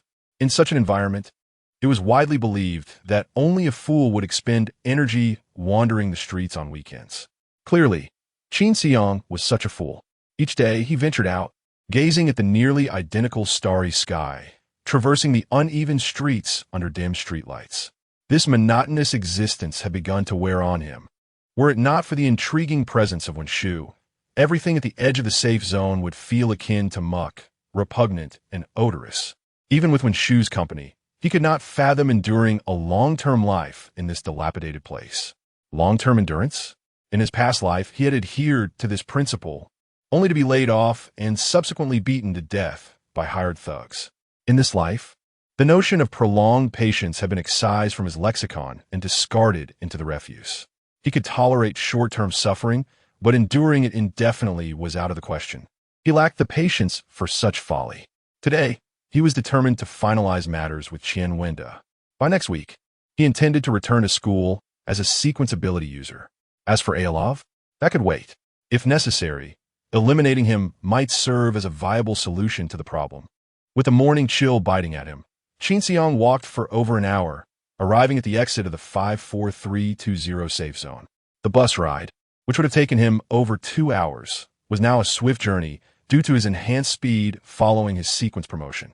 He reached the site of the once magnificent department store, which had collapsed significantly, resembling a figure with a broken neck. It appeared as if, on the day he had slain Kuan Chenglong, he had been in a similar position, head still attached but the neck severed. Qin Xiang chuckled softly and stepped into the department store. The interior walls were in disarray, peeling and crumbling, while twisted rebar jutted out like the roots of a tree. The stair railings had rusted and chipped, making him reluctant to even touch them. The ground was strewn with gravel, coated in a layer of dust, and unattended. With each step Qin Xiang took, small fragments tumbled from above. However, the building was devoid of cobwebs. Perhaps, due to the frigid temperatures near the exit of the safe zone, even spiders were reluctant to inhabit this place. He cautiously navigated over the peeling plaster and stones on the staircase, leaping up a dozen steps to reach the second floor of the department store. Here, he discovered that someone awaited him. The individual sat on a chair with a broken leg, coldly observing Qin Xiang's arrival. Upon noticing Qin Xiang, he rose from his seat, which toppled over due to its instability. Qin Xiang scrutinized him. He was of average height, clad in a gray wool coat and black trousers, with ordinary cloth shoes adorning his feet. His features were obscured beneath a wide-brimmed hat, and despite Qin Xiang's keen vision, he could not discern them clearly. This was of little consequence, as Qin Xiang himself was concealed beneath the hood of his sweatshirt, confident that the man opposite him could not see him well either. However, the man's demeanor exuded the air of someone accustomed to authority and arrogance, a quality that could not be feigned.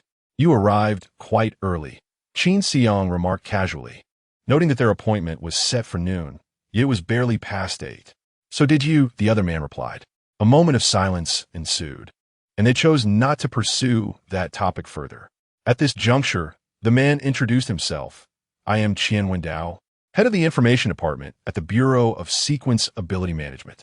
"I am aware," Qin Xiang replied. "As a matter of courtesy, you should introduce yourself." "No need to rush. I require your assistance, so I will certainly provide my personal information." Qin Xiang refrained from hastily divulging his details, determined to maintain control over the conversation. "Very well. I will assist you in forging an identity, but you must release my nephew, and I shall forego the coin. This transaction poses no issues, does it? Afterward, we part ways, with no further entanglements. Previously, it was like that." "What do you mean by previously? Have you changed your mind?" "I believe I might engage in a deeper collaboration with you, Director Qian." "No, after this transaction, our relationship can conclude." Qian Wendao displayed no interest in Qin Xiang's proposal. He was solely focused on swiftly dispatching this troublesome individual and retrieving his nephew. Yet, the more Qian resisted, the more Qin Xiang perceived the potential for a fruitful partnership. Cautious and astute, Qian could undoubtedly provide significant support when necessary. "Releasing your nephew serves as leverage for me to forge the sequence." "But Director Qian, what about you?" "Me? I still have emails that I send periodically to your colleagues at the Bureau of Sequence Ability Management." Qian Wendao snorted dismissively. "Should this transaction proceed, you wouldn't dare report me, would you? If I were to be exposed, you would share my fate." "Oh, in that case, allow me to introduce myself." With the corners of his mouth slightly upturned, Qin Xiang proclaimed, I am a senior student at GUN school. Upon hearing the word student, Qian Winda slowly nodded, an unmistakable hint of anger flickering in his eyes. Is it amusing to toy with me like this? He thought, immediately concluding that Qin Xiang was not being truthful. It was well known that GUN school had yet to produce a single individual with sequence abilities. Furthermore, how could a 17 or 18-year-old high school student possess such intricate schemes and formidable tactics? Qian Winda scoffed inwardly, utterly unconvinced.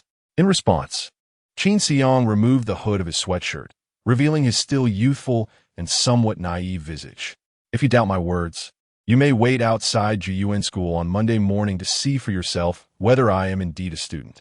Chapter 38. The deal is sealed. Gazing at Qin Xiang's visage, Qian Winda ominously remarked, "Your face may not truly reflect your identity. Thus, does your sequence allow for a change in appearance? Are you a trickster? Or perhaps a metamorph?" Qin Xiang scoffed disdainfully, suddenly unleashing brutality. With a powerful push against the ground, he instantaneously appeared behind Qian Winda, snatching the hat from atop his head. Qian Winda, bewildered, remained frozen, utterly unaware of the unfolding events. Leaning close to Qian Winda's ear, Qin Xiang whispered, "I regret to inform you that you are mistaken. My sequence is offensive in nature, not some frivolous trickery. This face is indeed my true visage." With that, he chuckled softly, placing the wide-brimmed hat upon his own head. The light from a nearby street lamp reflected in Qian Winda's drooping eyes, revealing his astonishment. "You are truly a senior at GUN school?" "Naturally. The identity I require you to fabricate is precisely this." "How could that be? If you are a senior, how can you? Could it be?" Qian Winda stared incredulously at Qin Xiang. "Which force stands behind you?" A sense of relief washed over Qin Xiang at last. Qian Winda began to indulge in his own speculations. "That is of no concern to you. I merely seek to engage in further collaboration with Director Qian." Qian Winda realized that Qin Xiang's background was far more intricate than he had initially presumed. He had imagined Qin Xiang to be a mere solitary thief. Yet it now dawned upon him that he might actually be a prominent figure within a powerful faction. This situation appeared to be turning dire. Curse it! I should never have allowed my foolish nephew to procure the silver coins. No, I should never have accepted this dubious transaction from the outset. During their initial conversation in the Deicide chat room, Qin Xiang had been rather vague, and by the end, Qian Winda was left clueless as to who had introduced him to seek out this forged sequence. While he felt a twinge of suspicion, he adopted an attitude of indifference towards the matter, opting not to pursue it further. Now, reflecting on his previous actions, he recognized a myriad of peculiarities. How foolish, utterly foolish. Qian Winda inwardly cursed his avaricious behavior. It seemed he had entangled himself in a matter of grave consequence. Gritting his teeth, he dared not confront Qin Xiang, but instead inquired, "Shall our continued collaboration be with you or with those who stand behind you?" "I am but myself," Qin Xiang replied, his gaze becoming notably profound. "I seek to reclaim what is rightfully mine." Upon hearing this, Qian Winda instantly realized that Qin Xiang was not merely a front for a formidable force, but potentially a pivotal figure within it. What form will our collaboration take? Let us address future matters later. For now, assist me with the task at hand. Qin Xiang chose not to elaborate further. Qian Winda was no fool. He was not easily deceived. The more one spoke, the greater the risk of complications. By next Monday, I require the identity of a sequence wielder. I shall send you the information via your nephew's phone. Once the task is complete, I will return him. From now on, I will contact you using your nephew's mobile phone. Very well. Qin Xiang pondered for a moment before inquiring. Is the phone number registered under real name verification? Qian Wendao frowned, a hint of curiosity igniting in his gaze. Have you never used a mobile phone? How could a pivotal figure in such a formidable force be oblivious to the concept of a phone number? I have indeed never used such a trinket meant for the less fortunate. Qin Xiang replied coldly, seemingly indifferent to the matter. Qian Wendao immediately grasped the situation. The youth before him had once been a young master, relying on servants to make calls, thus he had never personally used a mobile phone. Just how elevated is Qin Xiang's status? Even Qian Wendao, who commands respect at the fringes of the safe zone, felt a twinge of uncertainty. If the number ISNT under real name registration, anyone can utilize it. Very well. Qin Xiang promptly activated the phone, took a selfie, and subsequently sent his information along with the photo to the number he referred to as Uncle before deleting the message. Once you have taken care of that, inform me, and I shall retrieve the credentials from your administrative office. Without waiting for Qian Wendao's response, Qin Xiang exited the department store. Qian Wendao scrutinized Qin Xiang's information, his brow furrowing deeper. This address, it appears to be on the very edge of the safe zone, doesn't he it? An orphan, no less? With such a background, awakening a sequence ability, it is evident that something is amiss. Had this been a previous client, Qian Wendao might not have given it much thought. However, Qin Xiang evidently belonged to a powerful faction, one he could not afford to provoke. Thus, he swiftly dialed the number. Hello? Nephew, it is I. You haven't gone far, have you? Return so we may continue our conversation. Qin Xiang hung up, aware that Qian Wendao would refrain from discussing sensitive matters over the phone, wary of surveillance, and thus retraced his steps. Qin Xiang, your current residence is absolutely untenable. A place capable of awakening a sequence ability will undoubtedly attract considerable attention. It is far too conspicuous. I fear many may become intrigued by your true identity.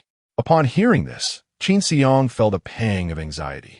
He had not previously considered the implications of Qian Wendao's words. Indeed, Director Qian is quite astute. What do you propose we do? My current identity is that of a poor orphan. If my address were to denote a more favorable situation, it would similarly raise suspicions. You are correct. This indeed poses a dilemma.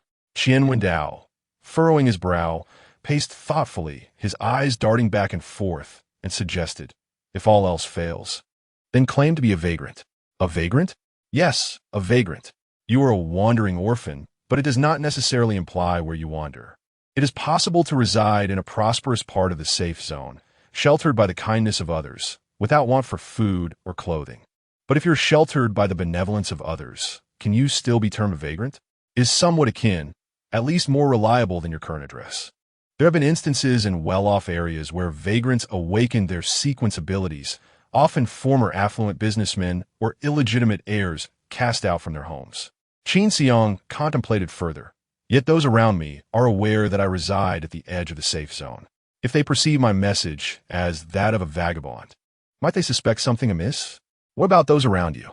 The group at Juan School? They cannot awaken the sequence. So how could they possibly know your registration details? But what if?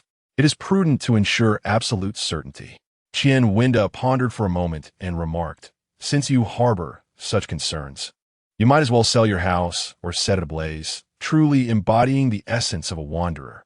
Qin Xiang crossed his arms and contemplated for a while, finding wisdom in Qian Wendao's words. The term vagabond could obscure numerous issues and alleviate many of his troubles. Very well, then let it be so. Chapter 39. To the Administration Bureau, the process of buying and selling houses is exceedingly protracted, often leaving behind a trail of transactional records, which is far from an ideal option for Qin Xiang. Thus, the monetary proposition presented to him by Qian Wendao was, in essence, a singular choice. Upon returning home, he meticulously wrapped the clandestine handful of copper coins, securing them within a cloth pouch. He then took a lunchbox and his resident identification before igniting a fire that consumed his dwelling. Qin Xiang's residence was situated on the outskirts of the safe zone, a place where few dared to reside and where no developer would consider erecting substantial structures in the aftermath of the apocalypse. The area was characterized solely by modest single-story houses, distanced apart from one another.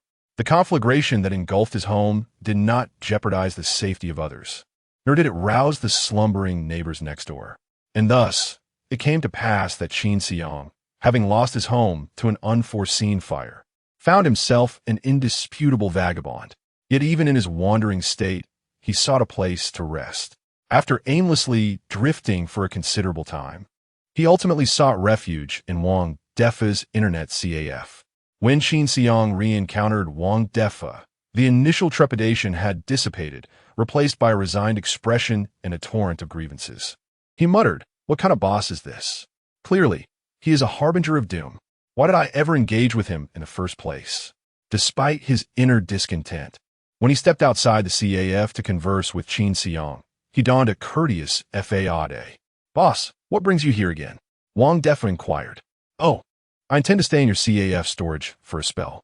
It should only be for a few days. Once I finalize my registration sequence, securing a proper residence should not pose much difficulty. What? Excuse me? Wang Defa's body trembled, his eyes wide with disbelief. I said, I want to stay here for a while. Boss, if the police come for another surprise inspection, what will I say? Just say what you said last time. It should suffice. Wang Defa waved his hands in protest. No. Boss, this simply won't do. Last time was an emergency. I could comprehend that. But you can't. You can't keep imposing like this. I have a wife and children. If they discover our arrangement, how can I continue to be a husband and father? Qin Xiang shot him a glance. Do you think I desire this? Do you truly believe that this relationship benefits me while you suffer? Wang Defa's face contorted in distress, akin to a rag that had seen 10 years of hard labor. I didn't mean you were taking advantage. We both suffer, right? This is a mutual loss. Enough with the idle chatter. If you refuse to let me sleep here, I shall find refuge in your home. What? This is utterly unreasonable. Spare me the lectures. Qin Xiang, weary of the back and forth, opened the storage door, shook the dust off the carpet, and reclined upon it, preparing to rest. Wang Defa, feeling helpless, could only sigh in resignation as he closed the door behind Qin Xiang. What a predicament this is, he grumbled as he departed. Lying on the floor of the storage, Qin Xiang too felt a sense of helplessness. At present, he longs for the comfort of his own bed. He hopes that Qian Wendao can expedite matters. This wretched place is unbearable to reside in for even a single day. Enduring a night's sleep was a challenge. And by 6 a.m, Qin Xiang was roused from his slumber, discomforted by the hard, cold ground beneath him. Although he possessed a robust physique, he was unaccustomed to sleeping on the floor. Indeed, it was a torment akin to none other. With a groggy disposition, Qin Xiang splashed his face with water and opened his phone, only to discover an unread message. All set. Meet at the 14121 Bureau of Sequence Ability Managers on Sunday at 8 a.m. with your residence certificate. Upon examining the source of the message, he realized it was from his uncle, Qian Wendao, my esteemed section chief. Qin Xiang was so elated he nearly leapt from his seat. Qian Wendao was remarkably reliable, resolving his issue on the very same day. He could hardly contain his excitement as he turned to the computer beside him, which was used for monitoring purposes, and began searching for directions to the Bureau of Sequence Ability Managers. It appeared to be approximately 6 bus stops away, so he decided it was time to set off. Committing the route to memory, he cleared the browser history, placed his belongings into the drawer of the desk, and took only his residence certificate as he exited the warehouse. He walked along the main road for 4 stops, then turned into a narrow lane, walking for 10 minutes before merging onto another main road, continuing for half an hour. The 14121 Bureau of Sequence Ability Managers should be right around the corner. The bureau was a large, square, 3-story building, its exterior adorned with gray paint. The streetlights cast a dim glow upon the building, emitting an almost black hue. Qin Xiang was intrigued by how such a dark color could emanate light, which undeniably added an air of intimidation to the already solemn structure. He found it amusing that a place he once dared not glance at would now be approached with a sense of jest. Observing the empty street and the gray facade of the square building, he felt a wave of contemplation wash over him. At the entrance of the bureau, there were no guards, for all personnel within were awakened individuals possessing sequence abilities. Thieves and wrongdoers would not dare to cause trouble here. To even approach the bureau required immense courage from an ordinary person. Otherwise, they risked being inadvertently killed by a sequence ability user, with no recourse for grievance. According to the edicts of the United Government, should a sequence ability user take the life of an ordinary person, the case would not be eligible for trial in a regular police station, prosecutor's office, or court. It must be transferred to the Bureau of Sequence Ability Managers for adjudication. The outcome of such judgments often resulted in an increase in the demands for the sequence ability user to hunt divine beings, under the pretext of contributing to the safety zone, a means of atonement. However, it was understood by all that regardless of punishment, sequence ability users would still engage in hunting divine beings in the safety zone. This practice served to indirectly protect those with sequence abilities. Despite their privileges, no one dared to voice discontent. Firstly, the awakening of sequence abilities is a random occurrence. No one is inherently born as a sequence ability wielder. It can be said that the pathways to ascendancy within this privileged class are remarkably transparent. Secondly, sequence abilities possess the capacity to extinguish deities, symbolizing humanity's hope. To dare to strip sequence ability wielders of their privileges is tantamount to depriving humanity of its chance to escape the confines of safety. Such a burden is unbearable for anyone. Thus, in the fringes of safe zones, sequence ability wielders are revered as divine beings, prompting all to approach with deference. However, the United Government does not grant sequence ability wielders unlimited indulgence. The act of taking a life among ordinary citizens is met with severe repercussions. Yet, sequence ability wielders are strictly prohibited from harming students and public officials. Students represent the future nurtured by the United Government, while public officials serve as the cornerstone of its governance. To kill either of these two groups, even for a sequence ability wielder, invites stringent legal consequences. Under such constraints, public animosity towards the privileges of sequence ability wielders diminishes. Thus, within this apocalyptic landscape, a relatively stable yet distorted societal structure has emerged. Qin Xiang ascended the steps and pushed open the black wooden door of the Administration Bureau. Chapter 40. Registration Sequence. As Qin Xiang pushed open the door, he was immediately taken aback by the scene that unfolded before him. He had anticipated that the interior of the Sequence Management Bureau would be as mundane and tedious as it appeared, shrouded in a veil of mystery. To his astonishment, his assumptions were entirely erroneous. The interior of the bureau was resplendent, adorned with opulence. Upon entering, he found himself in a gilded foyer, meticulously arranged with an array of antique decorations, each accompanied by a corresponding description. Qin Xiang found himself pausing to examine these artifacts, discovering ancient coins from Huagua, square bricks from the pyramids, and manuscript from painters of a millennium past. These items, steeped in cultural and historical significance, radiated an alluring charm under the glow of incandescent lights. He navigated past the foyer and stepped into the heart of the bureau. Indeed, the building lacked corridors and a reception area. He could see the interior directly upon crossing the threshold.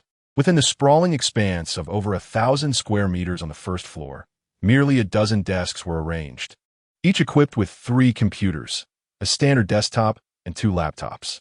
This was his first encounter with laptops since his rebirth, yet he was met with a plethora of them. Adjacent to the workspace was a coffee bar, offering an assortment of complimentary beverages, with a staff member meticulously preparing hand-ground coffee at the counter. Some individuals were engaged in lively conversations over coffee. Others rested their chins on one hand, idly browsing through various materials, while some wandered aimlessly in the vast office space. Although the building boasted 3 stories, it seemed as though the first floor had no ceiling. The entire overhead was illuminated by a soft, white light emanating from an array of bulbs. Perhaps they were incandescent or energy-saving lamps. Qin Xiang could not discern. However, the bulbs were concealed beneath a frosted lampshade, casting the first floor of the bureau in a daylight-like radiance.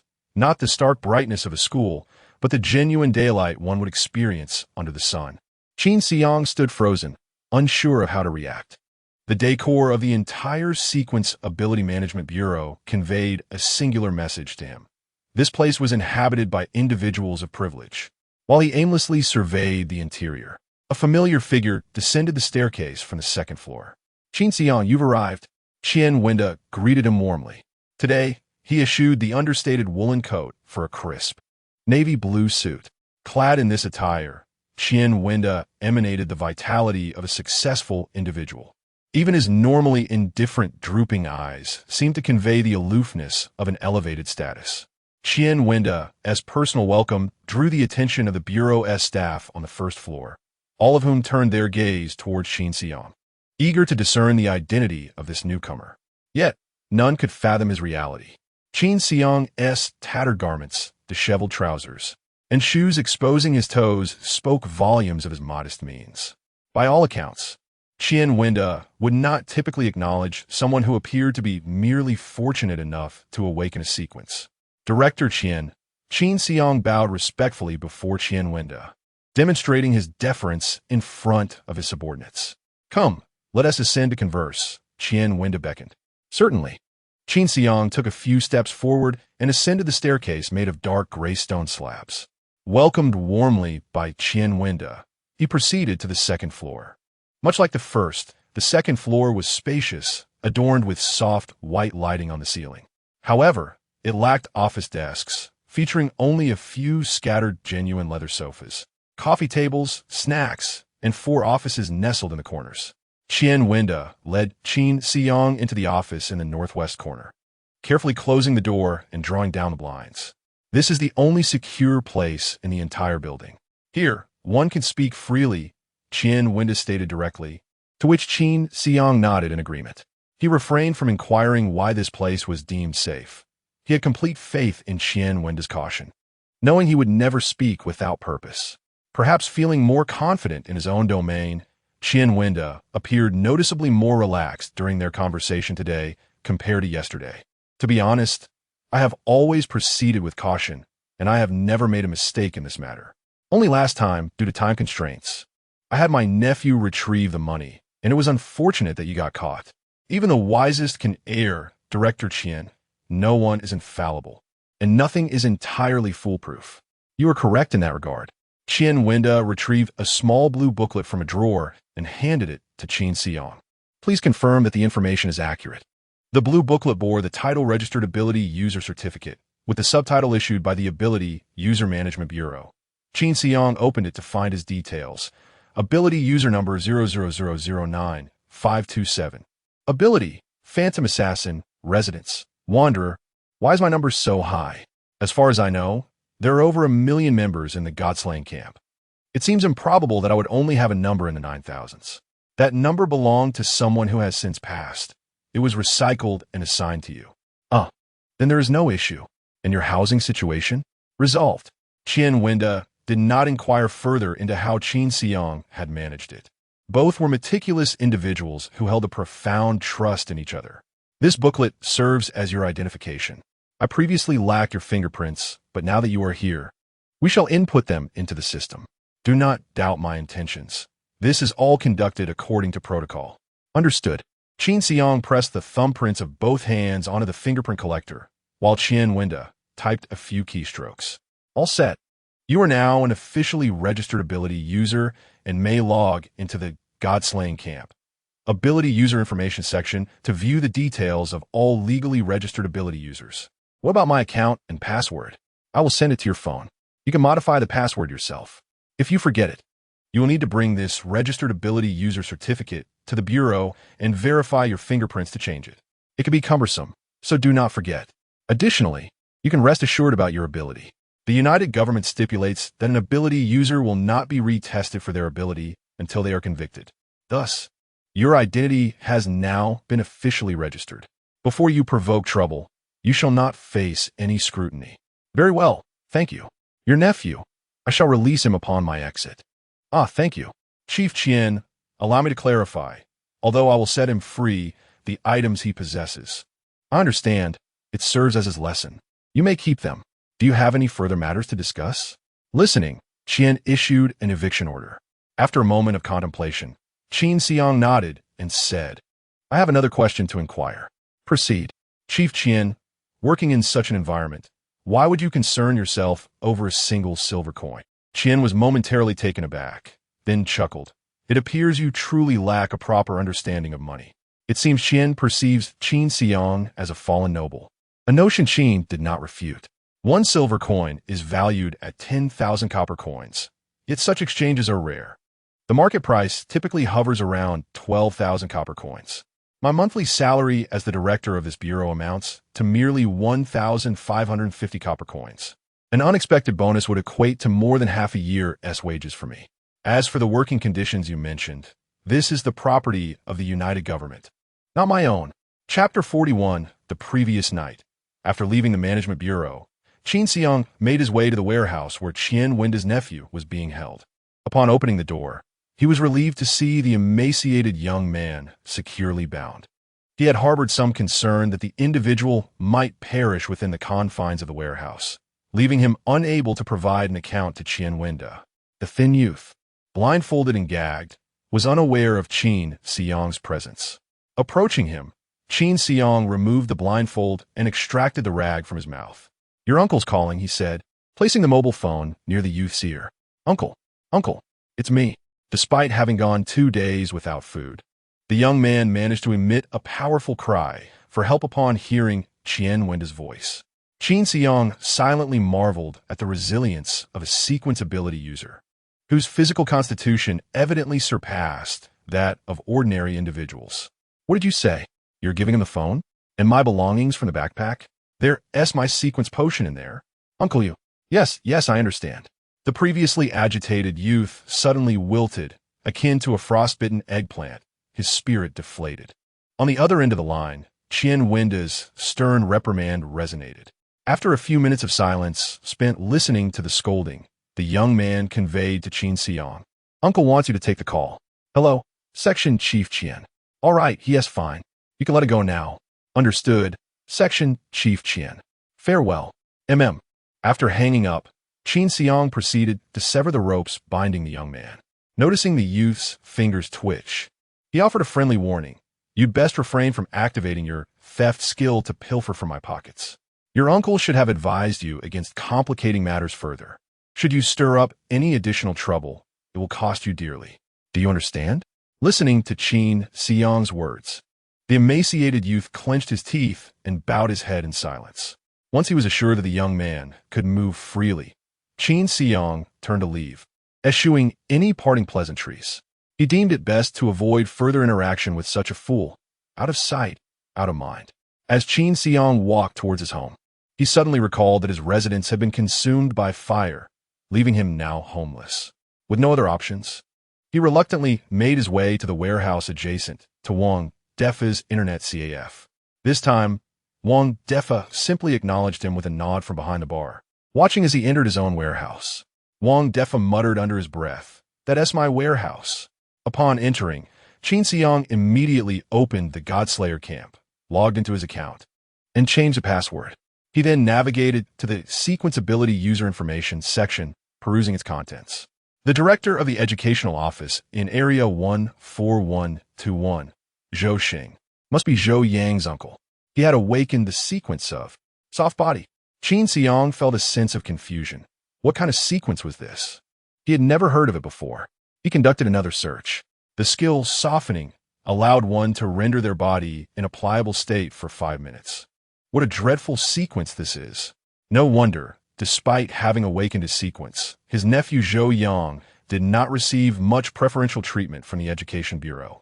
It turns out he is merely a feudal sequence adept. Those who awaken their abilities at the fringes of the safe zone are often individuals like Zhou Xing, lacking any real utility. Nevertheless, with the enhancement of physical attributes that comes with having a sequence ability, Zhou Xing's prowess exceeds that of the average person, allowing him to receive some degree of preferential treatment. Qin Xiang continued to examine others he was acquainted with. Officer Roliana, a second-level officer at the police station, possessed the sequence Scent Weaver. Indeed, it was a fabricated sequence. Qian Wenda, the chief of the 14121 Area Management Bureau, held the sequence Mimicry with the skill Liquefaction, enabling him to dissolve his body in water for 10 minutes. This water source sequence seems rather intriguing. Unfortunately, the information panel here only reveals skills of sequence level 1. A search on the forum yielded no additional skills related to mimicry, rendering it quite enigmatic. The rarity of Qian Wenda's sequence suggests it significantly contributes to his position as chief. Even though officials in the Management Bureau are not required to venture beyond the safe zone to hunt deities, a chief with a mimicry sequence certainly sounds more impressive than one with a soft body sequence. Qin Xiang then turned his attention to Olaf's sequence. Olaf, a first-level detective at the 14,121 Area Police Bureau, transferred 6 months ago, held the sequence Balance with his skills kept confidential. This balanced sequence was also a first encounter for Qin Xiang. He scoured the god-slaying camp for a considerable time, but found no information. All he could see were a few exclusive chat groups for balanced sequence users. Qin Xiang promptly registered a new account, intending to infiltrate the balanced group to discern the truth and, at the very least, uncover what Olaf's skills entailed. However, upon searching for the group number, he was immediately deterred by the group name. Discussion group for personnel from the Changdong Safe Zone Management Bureau and Police Court. After a moment of contemplation, Qin Xiang realized that the computer he was using concealed his network login address entirely. Thus, there was no need for panic. He could join the group, peruse the relevant information, and then exit without anyone knowing his identity. He clicked the button to add the group, only to be met with a dialog box. Verification question. Please provide your management bureau number, police station number, or court number. Qin Xiang shook his head, reluctantly opting to abandon the attempt. It appeared that the balance sequence was exclusive to public officials. The matter of Olaf hung over Qin Xiang like a dark cloud, casting a shadow of oppression upon him.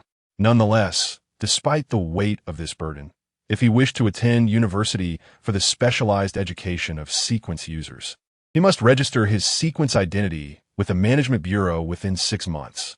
It seemed inevitable that he would eventually cross paths with Olaf. For now, he decided to set aside his worries. Today had not yet passed, and there was no need to fret over tomorrow's concerns. He deleted the browser history and clicked on several adult websites. After skimming through for a while, he left behind dozens of entries in the browser history before lying back down on the floor, preparing to sleep. Having not bathed for 2 days, he planned to take a shower in the school restroom when no one was around tomorrow. However, if caught by the teachers during a school inspection, he would likely face a stern reprimand for neglecting his studies and sneaking off to bathe during class time. Qin Xiang lay on the ground, gazing at the dust-laden ceiling of the warehouse, pondering the arrangements for the next day. In the god-slaying camp, if a student were to awaken their sequence abilities, the administration would notify their respective schools to ensure they do not miss the assessment following the college entrance examination.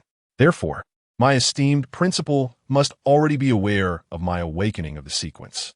If that is the case, it seems I may indulge in my desires tomorrow. Chapter 42. Joyful moments at school, awakening to the dawn. The world outside the warehouse remained shrouded in darkness, devoid of sunlight. Yet, within Qin Xiang's heart, there resided an abundance of radiance. Today marked the finest day since his rebirth, surpassing even the day of his awakening sequence. Without even a bag in hand, he clutched his lunchbox and departed the warehouse. The path to school felt both familiar and foreign, illuminated repeatedly by the street lamps that lined his way.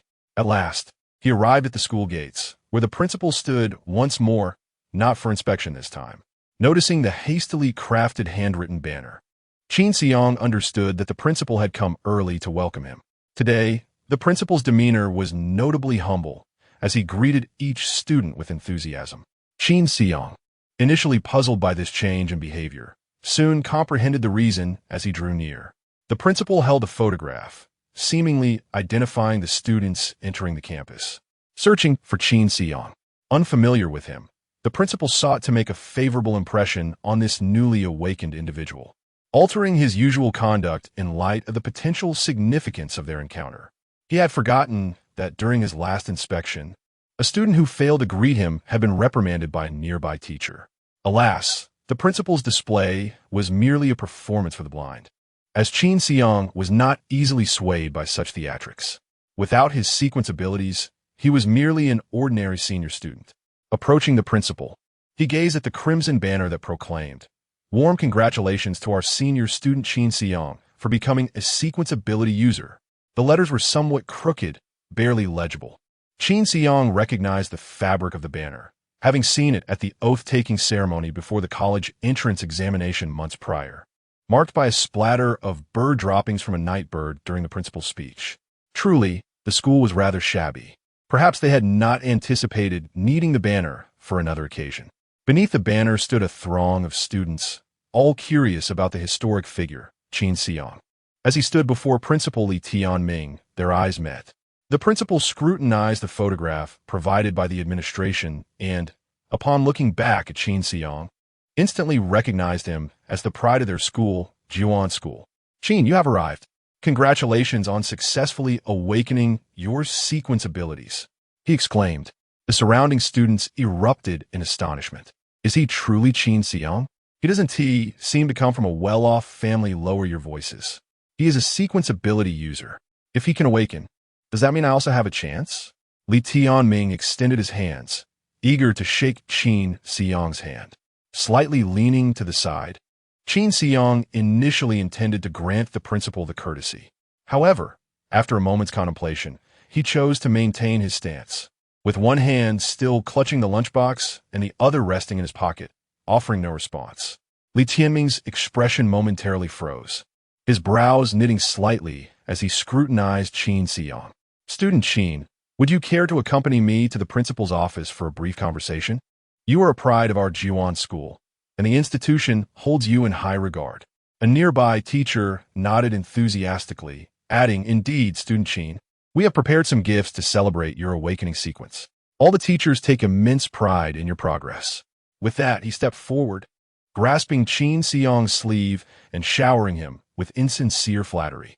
Qin Siyang tilted his head, recognizing the grade director who had troubled him previously. Even those who seemed distantly unrelated were eager to curry favor with him. One could only imagine the throngs that would surround him in the future. A flicker of disdain crossed Qin Siyang's gaze as he inquired, Pride? Do you recall our previous conversation? The teacher hesitated, struggling to remember any prior interaction with Qin Siyang. After a long pause, he finally asked, You are my student? Qin Siyang shook his head. Indeed, it was merely a trivial matter. How could someone so exalted as yourself possibly remember? Yet, I still feel quite displeased. If one does not feel a tinge of dissatisfaction upon awakening, what was the point of it all?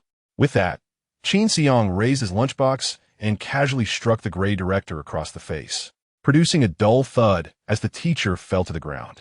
Amidst the astonished gazes of onlookers, the teacher staggered to his feet, bewildered.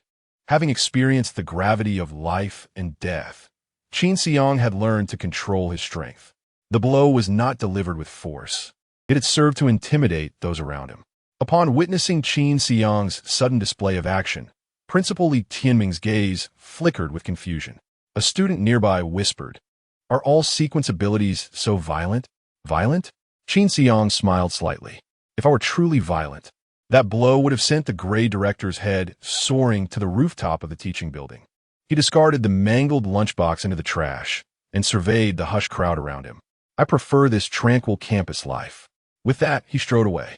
As Qin Siyang entered the classroom, many stood outside, observing him. He settled into a corner seat, gazing at the starry sky for a moment, savoring the beauty of life before redirecting his focus to the classroom. Li Jingwen was watching him with an ambiguous expression, her eyes reflecting both profound fear and a hint of longing. Noticing Qin Siyang's gaze upon her, she rose from her seat and approached him. Adopting a demure tone, she asked, Qin Siyang, I was wrong before. Can we start anew? Fearing rejection, she hastily continued, I know, I did not act well, but we have shared moments together. I will certainly heed your words from now on. I will no longer associate with Zhou Yang. He is merely a substitute in my eyes. In truth, I still cherish the times when you cared for me. Qin Siyang was taken aback by the audacity of Li Jingwen's words.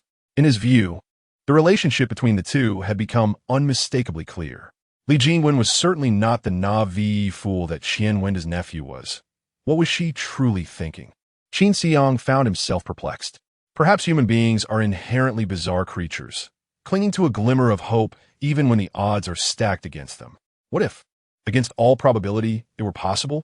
As Qin Siyang pondered these thoughts, Li Jingwen suddenly took his hand, bashfully admitting her fault. However, her attempts to act coy in Qin Siyang's eyes felt akin to feeding one's self-excrement. A classmate who once sought to harm him was now attempting to appease him. It was as if she considered him a fool. Qin Siyang could no longer tolerate her antics. Once Li Jingwen graduated from high school and lost the protection of her student status, he would undoubtedly pay a visit to her home to confront her family directly. Qin Siyang smiled as he took her hand, causing Li Jingwen to momentarily panic before her expression softened. mistakenly believing that he had forgiven her. Meanwhile, Qin Xiang leaned in close to her ear and gently murmured, "I, for one, hold no grievances. However, your uncle in the underworld may have a differing opinion." Chapter 43. The cafeteria. Li Jingwen stood motionless, her body trembling uncontrollably. Kuan Chenglong was dead? How could he have perished at the hands of Qin Xiang? She dared not glance back at Qin Xiang, yet her mind raced with terror. When had he slain Kuan Chenglong? Kuan Chenglong had been accompanied by a band of ruffians. While Qin Xiang had been utterly alone, there was no way he could have prevailed. If he had not awakened his sequence ability, he surely would have met his end at Kuan Chenglong's hands. Thus, he must have killed Kuan Chenglong only after awakening his powers. But hadn't he just awakened his abilities this weekend? Yet Kuan Chenglong had vanished long before that. The timelines simply did not align. Could it be that Qin Xiang had awakened his powers long ago, masquerading as an ordinary person all this time? What could be his motive for such deception? To kill me? No. I'm merely a student. Even those with sequence abilities cannot kill at will. Then what is the reason? To exact revenge on me? Li Jingwen's thoughts spiraled into an unknown realm, venturing far beyond the safe confines of her mind. Soon, fear consumed her entirely. In that moment, she felt her body, nearly detached from her soul, move involuntarily. She looked down to discover that Qin Xiang had squeezed her hand. She could not bear to meet his gaze, yet from his gentle tone, it was clear he wore a smile. "What is wrong? Don't you wish to reconcile with me?" Li Jingwen shivered, hastily withdrawing her hand, her countenance paling as she stood frozen in place. Qin Xiang ceased to engage her further, rising from his seat to depart. Before exiting the classroom, he glanced back at Li Jingwen and remarked, "I thought you would say that all of this was to test my feelings for you." To her friends, that statement seemed to encourage her to pursue Qin Xiang further. However, to Li Jingwen, it sounded like a devilish whisper. As soon as Qin Xiang left, her friends rushed towards her, surrounding her with fervor. "Jingwen, Qin Xiang is encouraging you. Why don't you go after him? Indeed, weren't you the one who used to motivate Qin Xiang? With just a bit more effort, you could become the woman of a sequence ability user." Qin Xiang's powers far surpass Zhou Yang's. Their exhortations struck a heavy blow to Li Jingwen's already fragile consciousness. "No!" Li Jingwen screamed, and amidst her friends' astonished expressions, she bolted from the room. "Jingwen, where are you going?" "Don't worry, she is definitely going after Qin Xiang." "Oh, that makes sense. Do you think if Li Jingwen marries Qin Xiang, we could benefit somehow?" "I see no issue with that. After all, we still hold many secrets of Li Jingwen and Zhou Yang's relationship. If she dares to treat us poorly, we shall inform Qin Xiang."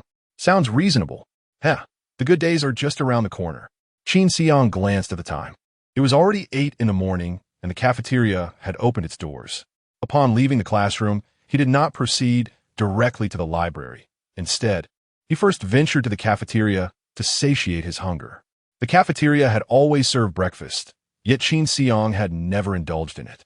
According to the regulations of Zhouan School, students were entitled to complimentary lunch and dinner only. The indulgence of breakfast was a privilege reserved for the faculty and staff of the school. However, today he had the opportunity to partake in it as well. As Qin Xiang entered the cafeteria, he noticed several teachers and school leaders already seated, congregating in small groups, naturally discussing the extraordinary record he had set. Upon his arrival, their conversations abruptly ceased, and they turned to observe him in silence. The incident involving Qin Xiang and the Grey Director had already spread, causing the teachers' gazes to shift from disdain and annoyance, typically directed at him, an orphan, to one of palpable fear. One bespectacled teacher rose and approached Qin Xiang with a smile, exclaiming, "Qin, you are the pride of our class. What would you like to eat? I can help you order." This mild-mannered teacher was, in fact, Qin Xiang's homeroom teacher. Given that Qin Xiang was a poor orphan with neither the means to offer gifts to the teachers nor any influential connections, his homeroom teacher had relegated him to a seat in the far corner by the window, out of sight and thus out of mind. Consequently, witnessing this teacher eagerly attempting to curry favor with him struck Qin Xiang as particularly amusing. He had little patience for idle chit-chat with someone he was not well acquainted with. "Get lost," he coldly retorted before making his way to the food counter. The teacher, seemingly unwilling to forego the opportunity to ingratiate himself with a student of exceptional abilities, took a few steps closer despite the disdainful looks from his colleagues. Qin, I realize I have not been the best teacher. Before he could finish his sentence, Qin Xiang seized his tray and swung it towards the teacher's face. The sound of metal striking flesh echoed sharply, and the teacher collapsed to the side. Enduring patiently to discuss matters with you? You insist on seeking discomfort. The other teachers swallowed hard, their hearts filled with trepidation towards Qin Xiang's ferocity. What he discussed with them? Had he not merely uttered a single word, get lost? Was this considered patience and reason? In truth, this was merely Qin Xiang's method of resolving troubles. With two teachers who had attempted to befriend him now struck down, the others would likely think twice before approaching him again. He harbored countless secrets that could not withstand scrutiny towards those who drew near due to his awakened abilities. He felt a profound sense of wariness and animosity. To dispel these pesky flies, there was no method more effective than physical confrontation. Moreover, in this world, those with extraordinary abilities were akin to deities. His actions could also be perceived as a triumph of the underdog. In the eyes of the teachers, Qin Xiang's sudden rise to prominence was accompanied by an unmistakable aura of menace, which could be understood given his tender age of 18 and his naivete in the face of societal challenges. His approach lacked the subtlety of deception. A direct slap was preferable to the insidious manipulation of a hypocrite who would offer false hope only to toy with him mercilessly. Qin Xiang stood before the cafeteria window, where the plump lady who daily served him extra portions was so startled that she dropped her ladle onto the floor.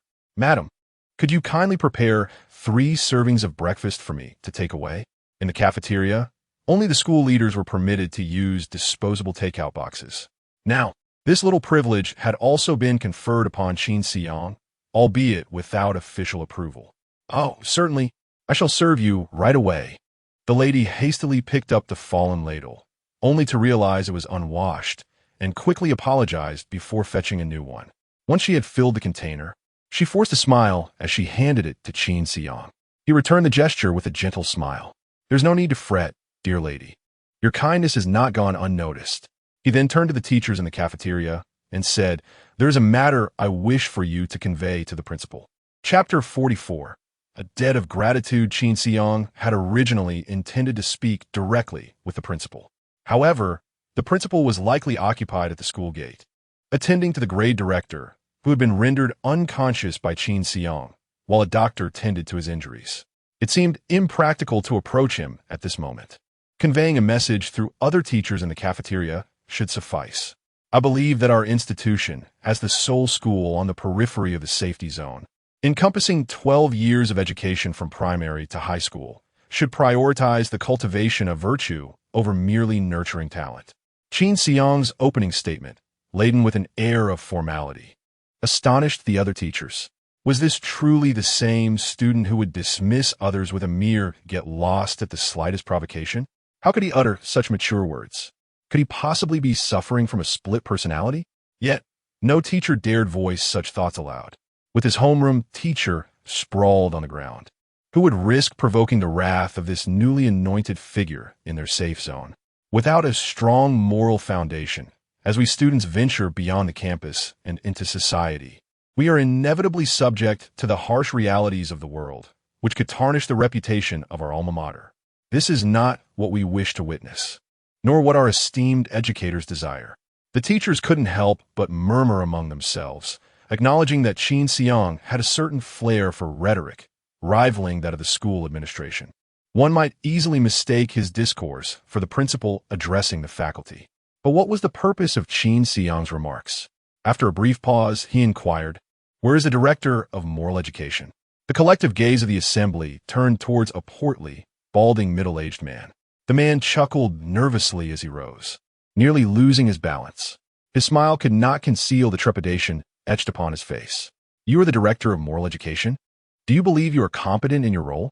Upon meeting Qin Xiang's cold gaze, the man instantly grasped the discontent behind those words and hurriedly began to introspect.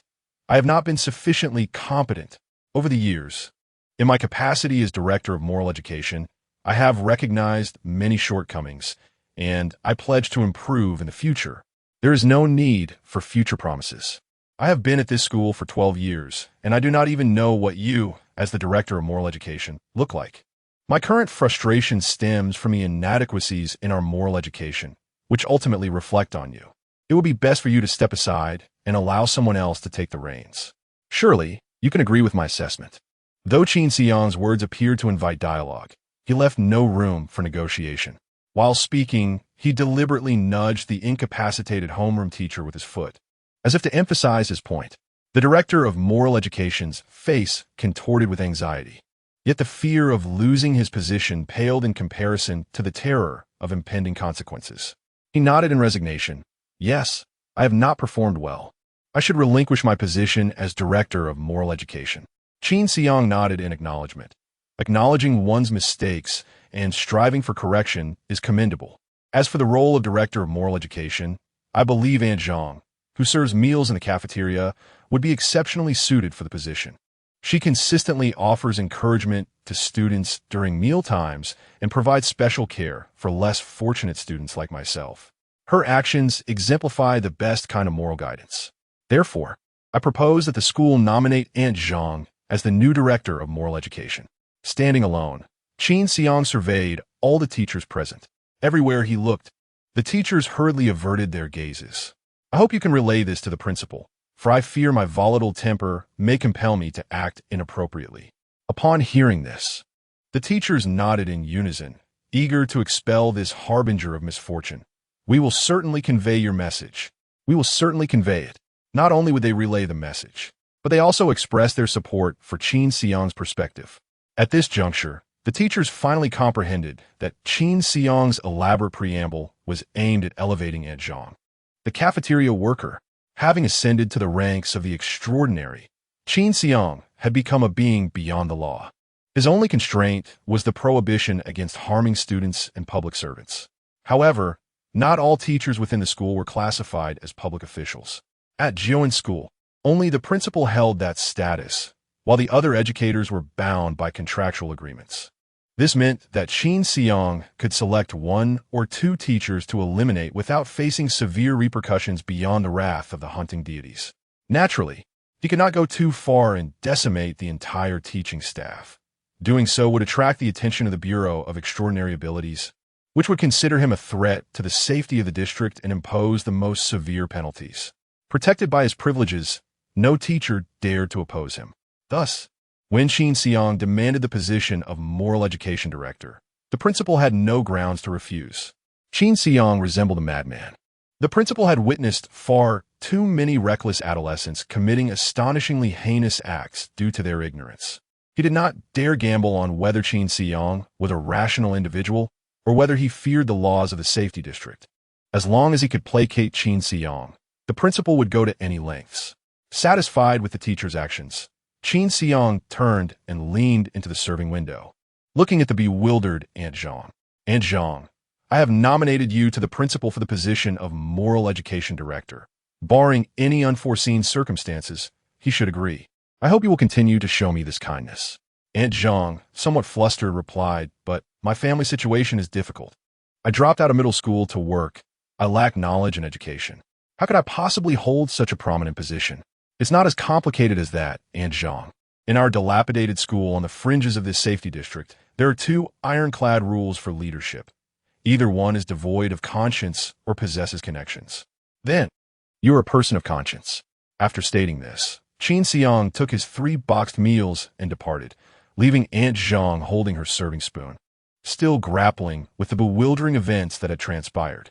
With his boxed meals in hand, Qin Xiang made his way to the library, where he encountered Teacher Zhu, who was organizing the shelves, and Wen Shu, who was studying at a desk.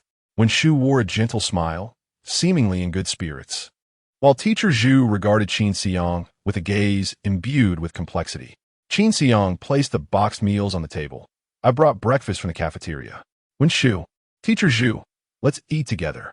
He had even brought a portion for Teacher Zhu. As a rehired teacher, she did not enjoy the same privileges as regular educators, which meant she could not dine in the cafeteria, and had to procure her meals from the student window. However, her salary was equivalent to that of ordinary teachers. I've already eaten. So have I. Qin Xiang initially intended to bring breakfast for the two and engage in some light conversation, but to his surprise, they had already eaten. Very well. I shall dine alone and take the remaining 2 portions with me. Teacher Zhu, do take a break. I'll tidy up once I finish my meal. At your age, there is no need for such earnestness in your endeavors. Hearing Qin Xiang's familiar manner of speaking, Teacher Zhu felt that, despite his awakening of his sequence abilities, he seemed unchanged. She pondered, "Little Qin, why do I get the impression that you are just the same as before? I have always been the same. Then, why did you strike Lu Qiangzhong at the school gate? Oh, I have never liked him, and, after some previous friction, I simply took the opportunity to give him a little tap today. But, you are a good student. How can you resort to violence against a teacher?" Before Qin Xiang could respond, when Shu set down her workbook and leisurely remarked, "I actually believe that striking Lu Qiangzhong is more indicative of a good student's character." Chapter 45. A small gathering at the library when Shu continued, "Teacher Zhu, apart from you, how many teachers at our school are truly dedicated?" "Well, Xiaowen, is that truly how you feel?" Teacher Zhu seemed taken aback, encountering a side of Shu that was less compliant and a bit feisty. Indeed, for many at the school, teaching is merely a profession, devoid of the essence of nurturing and educating. Where's the sense of being a true educator?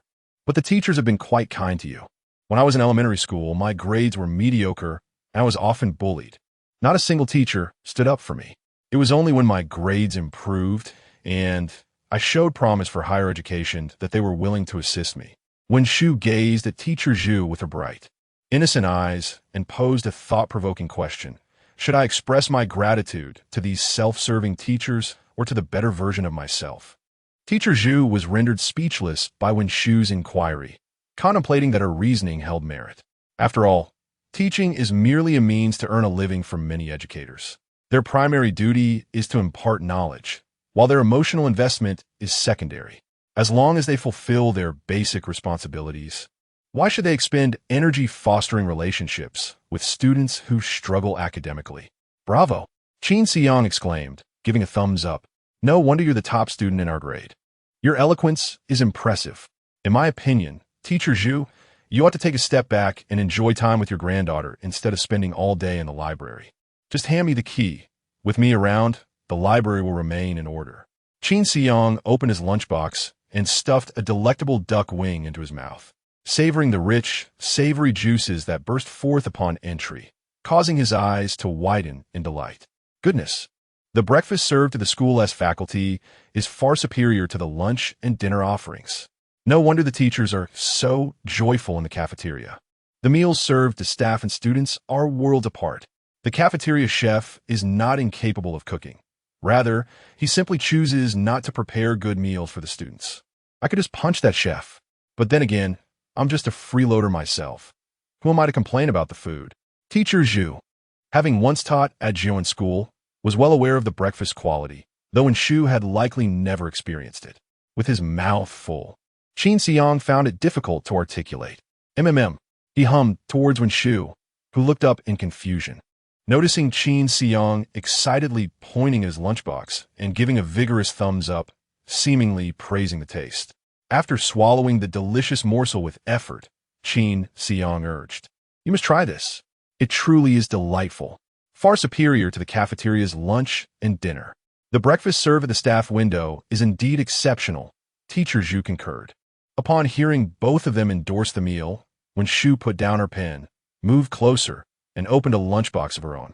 She picked up a piece of marbled rabbit fish and placed it into her mouth.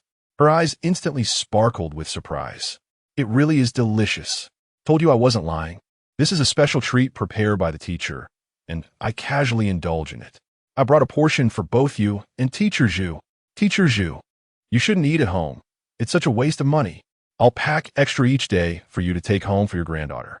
She shouldn't always have to eat those leftovers from the student cafeteria."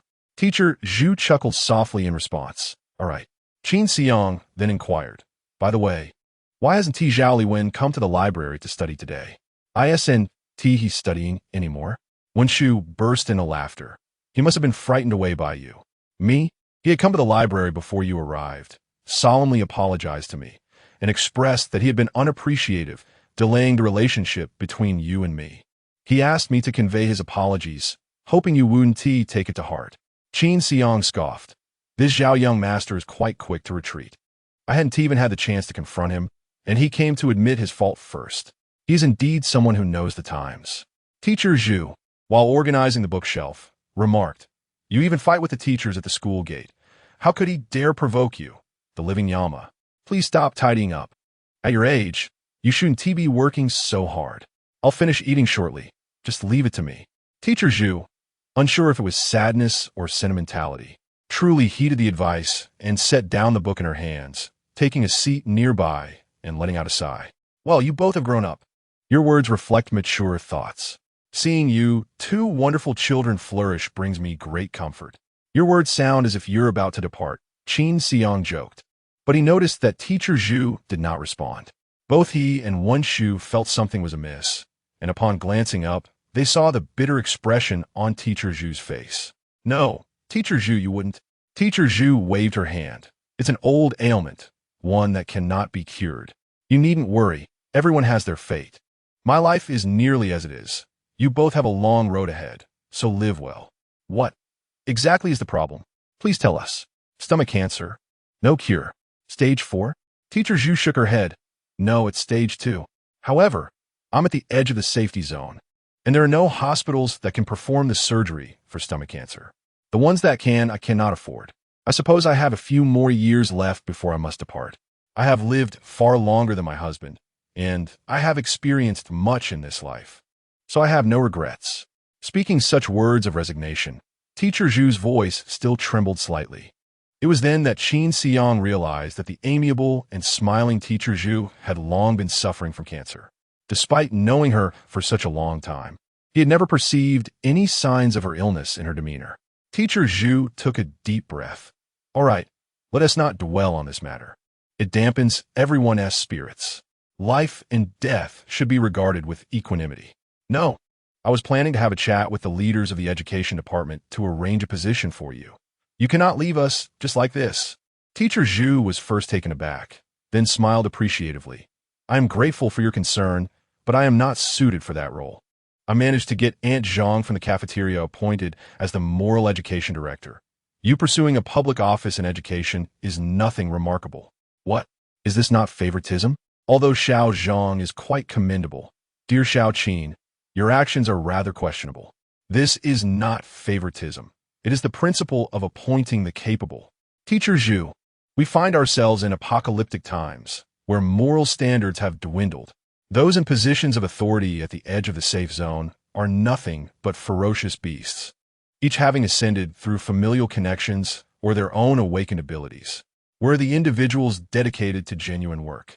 When Shu concurred, "I wholeheartedly agree.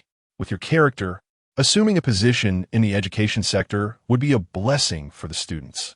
Consider this. A decade has passed since the onset of the apocalypse, and over 100 universities for ability users have been established. Yet, GUN School has yet to offer any courses addressing the realities of the apocalypse or the understanding of abilities. Is this not a dereliction of duty on the part of the education department? If you were to take a role in the education sector and simply fulfill your duties, you would surpass 99% of public servants." Chapter 46. Status amid the praises from Qin Xiang and Wen Shu. Teacher Zhu felt a tinge of bashfulness. She offered a warm smile, expressing her contentment at the recognition from such fine students. "This illness is indeed beyond our control. You need not worry." Wen Shu exchanged a glance with Qin Xiang, who remained silent, engrossed in his meal. If Qin Xiang, in his solitude, felt a flicker of humanity in this world, it undoubtedly stemmed from Teacher Zhu. As long as he desired this work-study position, it would always be reserved for him by her. Other parents had attempted to curry favor with gifts, hoping to secure this role for their own children. Yet Teacher Zhu stood firm. If your child is an orphan, then they may alternate with Qin Xiang. Otherwise, it is non-negotiable. Even in this desolate corner of the safe zone, amidst the chaos of a crumbling world, individuals like Teacher Zhu still existed. Thus, Qin Xiang sincerely wished for a favorable outcome for such a benevolent person. However, how does one treat cancer? How much would it cost? He was uncertain. It seemed he would have to venture online again that evening to investigate the Godslayer camp. Qin Xiang refrained from boasting, for he was unsure of his own capabilities to assist teacher Zhu through this ordeal. After finishing his meal, he began to tidy the books in the library. However, as soon as he rose from his chair, he found no inclination to sit again. The library was particularly crowded today, especially with female students. Qin classmate, may I borrow this book?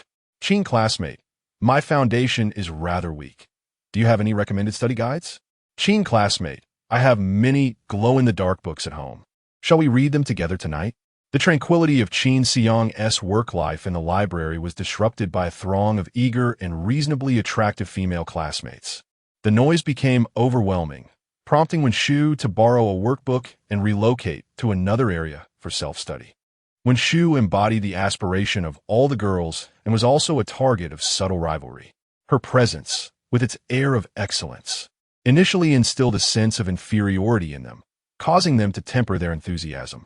However, upon her departure, they cast aside their reservations and launched a full-scale assault on Qin Xiang.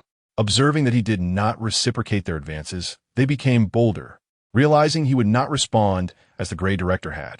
With shoulders exposed and skirts playfully raised, they engaged in harmless flirtation. One girl, while unbuttoning her blouse, collided with Qin Xiang, leaving him speechless under the weight of the encounter. Qin Xiang mused to himself, so this is the treatment of a sequence ability user among ordinary people. If his earlier display of prowess against the Grey Director and class teacher had been a testament to his status, then this experience in the library served as an acknowledgement of his standing by others. Indeed, the approval and admiration of peers proved far more enjoyable than mere displays of strength. In 2 lifetimes, Qin Xiang had never encountered such a multitude of fervently pursuing young women, reminiscent of the allure of a former celebrity. Were he an ordinary 18-year-old high school student, having risen from poverty to wealth without exposure to the world, he might have been enchanted by these superficial admirers. Teacher Zhu, observing from the sidelines, sighed repeatedly, fearing that Qin Xiang might lose himself amidst this attention. Yet they remained oblivious to the fact that Qin Xiang had taken lives, more than one, in fact. His heart, hardened through the experience of shedding blood, had become remarkably calm. These girls were utterly mundane. Any close association with them felt burdensome. They could neither serve as companions in his life, nor as sanctuaries for his flesh. In Qin Xiang's eyes, they did not even qualify as pink skeletons. They were mere voids. Qin Xiang was increasingly convinced that a beautiful life awaited him. Thus, with a smile gracing his face, he addressed the girls who lingered around him with indifference. Leave.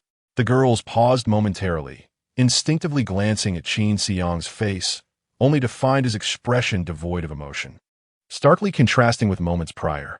In an instant, they comprehended the fear that had gripped the Grey Director earlier that morning and swiftly distanced themselves from Qin Xiang. He chuckled softly, remarking, "Indeed, it is much easier to communicate with peers than with my homeroom teacher." However, the girls sensed a chilling aura emanating from his smile. Navigating through the path they had vacated, Qin Xiang exited the library. Upon reaching the entrance, he turned to Teacher Zhu and said, "Teacher, I shall return after school. You may have this breakfast when you feel hungry." "All right." Teacher Zhu, noting that Qin Xiang remained unfazed, nodded with a smile. As he intended to tidy up the leftovers from his meal with Wen Shu, he discovered that the table had already been cleared. It seemed Wen Shu had disposed of the trash when she left. Qin Xiang murmured, "One, you truly possess good manners." "Indeed." Teacher Zhu chimed in, eager to praise Wen Shu. "She excels academically, possesses good character, is kind-hearted, and has her own ideas, unlike others." With that, she cast a disapproving glance at the noisy girls in the library. Qin Xiang nodded. She is indeed quite opinionated. In other respects, he was not well informed. However, he wholeheartedly agreed that Wen Shu was a girl with her own convictions. He vividly recalled the night he was pursued by a group of ruffians led by Li Jingwen's uncle. Wen Shu had provided him with a thorough lesson in the art of obliteration. "Well then, I shall take my leave. Don't overexert yourself." "Ah, very well." After departing the library, Qin Xiang did not return to the classroom, but instead sought a secluded spot, retrieving his phone to make a call to Director Qian. Hello, Director Qian. I apologize for the disturbance. Do you have a moment? I would like to discuss something with you. Oh, Xiaoqin, what is it? It's about a friend of mine who is quite ill with cancer. I would like to inquire if there are any treatment options available. Director Qian paused for a moment. Your friend? An ability user? No, just an ordinary person. You have ordinary friends? Of course, one can have friendships with ordinary people. Upon one's arrival into this world, who is not an ordinary person, this statement holds a certain truth. If one possesses wealth, they may seek treatment in a hospital. Were I affluent, I would not find myself in a position to inquire of you. Are you implying that you wish to uncover the clandestine pathways of the sequence ability users? Indeed, generally, for us sequence ability users seeking medical attention, there exist two methods. Please elaborate. The first entails venturing beyond the safe zone to hunt deities, subsequently exchanging the spoils at the Bureau for funds to cover hospital expenses. The second option involves enlisting the aid of a healer, sequence ability user for treatment. However, this typically incurs a significantly higher cost. I am somewhat familiar with the healer sequence, yet they appear to be exceedingly rare and difficult to locate. You are correct in this regard. Nearly all healer sequence ability users are employed at the most opulent hospitals within the safe zone, catering exclusively to the elite. For the common individual, even a glimpse of them is a rarity. Thus, it seems my only recourse is to venture outside the safe zone to hunt deities. However, having just awakened my sequence and joined the god-hunting squad, I fear my preparations are insufficient. What manner of friend do you have, that you would place such significance on their condition, willing to slay deities for their healing? A person who has shown me considerable kindness. Chapter 47. The Reward for Hunting Deities. Good person? Qin, are you jesting with me? What merit is there in being a good person to warrant such effort? In this world, the most futile role is that of a good person. Director Qian, this matter is a matter of perspective. Our collaboration on certain issues does not necessitate a convergence of all beliefs, does it? Well, let me pose my question. However, embarking on the hunt for deities may indeed be advantageous for you. How so? You have yet to participate in the post-examination assessment for ability practitioners, correct? Indeed, that is the case. Then you can leverage the points earned from hunting deities to attract more universities during the assessment, thereby increasing your chances of admission. Even upon entering university, students with numerous deity hunting points are afforded various benefits. These are strict regulations set forth by the United Government. You can verify them on the Ability Education Forum. Is it truly so? Very well. I shall take note of that. Thank you for your assistance, Director Qian. It's merely a trifling matter. Director Qian tossed his phone onto the desk, musing over Qin Xiang's words. Saving a good person? Good person. That term has not graced my ears in many years, and it carries a tinge of melancholy. Alas, who is born wishing to be a villain? At that moment, Director Qian's phone rang again. Hello, Xiaotang, what is it? Oh, the commotion in front of the director involved a few ordinary people. Then why hesitate? Eliminate them. Yes, let it be for now. Ending the call, Director Qian chuckled cynically to himself. A good person? I fear I'm not cut out for that role. Qin Xiang hung up the phone, resolute in his decision to visit the internet CAF after school to browse the forum. Wait, isn't there a computer in the principal's office? Yes, there should be, as the principal is a public servant. Without a computer, how could he receive documents from the United Government? As for the advantage of concealing addresses on Wang Defa's warehouse computer, that diminished significantly after he publicly revealed his abilities and registered as an ability practitioner. He no longer needs to hide to access the god-slaying camp inability education forums. Given this, why not pay a visit to the principal's office? After all, the principal had invited him earlier that morning. With a light-hearted stride, Qin Xiang made his way to the principal's office. The principal had just returned from the infirmary, wiping the sweat from his gleaming head with a towel. What hectic day. I wonder how Lu Chang managed to provoke him, suffering for no reason. This young man, having just awakened his abilities, has quite the temper. One must tread carefully. To secure a position for Xiao Zhang as the moral education director, he even resorted to violence against the homeroom teacher. Oh, I truly cannot fathom it. Perhaps I should arrange for Xiao Zhang to take on the moral education directorship next week. After today's events, I no longer dare hope for a rapport with Qin Xiang to absolve me of blame. I merely wish to see him through to graduation safely, without any entanglements. Principal Li, I have arrived. Qin Xiang greeted as he pushed open the office door. The principal's gaze initially reflected a sense of despair, but it was quickly replaced by his signature smile. Ah, dear student Qin, what brings you here? Regarding Aunt Zhang's matter, I have already taken steps to address it. Tomorrow, no. Today it shall be resolved. Thank you, Principal, Qin replied. By the way, I have some other matters I wish to discuss with you. Speak freely. I shall assist in any way I can. I am scheduled to participate in the post-college entrance examination for the sequence abilities assessment, yet I am somewhat uninformed about the specifics. As you are aware, my family's financial situation is not conducive to visiting internet cafes. Thus, I would like to request the use of a desktop computer in your office, if you would permit it. Principal Li was momentarily taken aback, uncertain of how to respond. However, Qin Xiang, undeterred, took a seat beside him. Student Qin Yu, Principal Li, our school has long struggled with its moral education efforts, which has left me feeling rather agitated. I trust you do not wish for me to cause any disturbances before graduation? Qin Xiang, as a sequence ability user, would not face repercussions for harming a teacher. However, as the principal, Li Tianming was accountable to the joint government for campus safety. The emergence of a sequence ability user within the school had initially seemed to herald a turn for the better, but had instead unveiled a harbinger of doom in this merciless world. Li Tianming contemplated his words, yet the defiant demeanor of Qin Xiang silenced him. You may use it, but strictly for browsing the internet, nothing else. Understood. Qin Xiang adeptly accessed the Sequence Education forum to search for information regarding the college entrance examination related to sequence ability assessments. Li Tianming sighed, choosing to avert his gaze from Qin Xiang, and exited the principal's office in search of a quiet place to gather his thoughts. Qin Xiang opened a highlighted post titled, Guide to Sequence Ability User College Entrance Assessment. Sequence ability users are exempt from the traditional entrance examination and follow a distinct evaluation process. Assessments will be based on a user's sequence abilities, on-site performance, and future potential, culminating in a score. Upon receiving this score, students log into the Sequence University application portal to submit their results and resumes for school applications, from which accepted institutions will send admission letters. Generally, the sequence scores are categorized from lowest to highest as follows. Useless sequences, e.g., soft body. Common sequences, e.g., sleepless. Law enforcement sequences, e.g., sent user. Undying. Combat sequences, e.g., warrior, phantom assassin.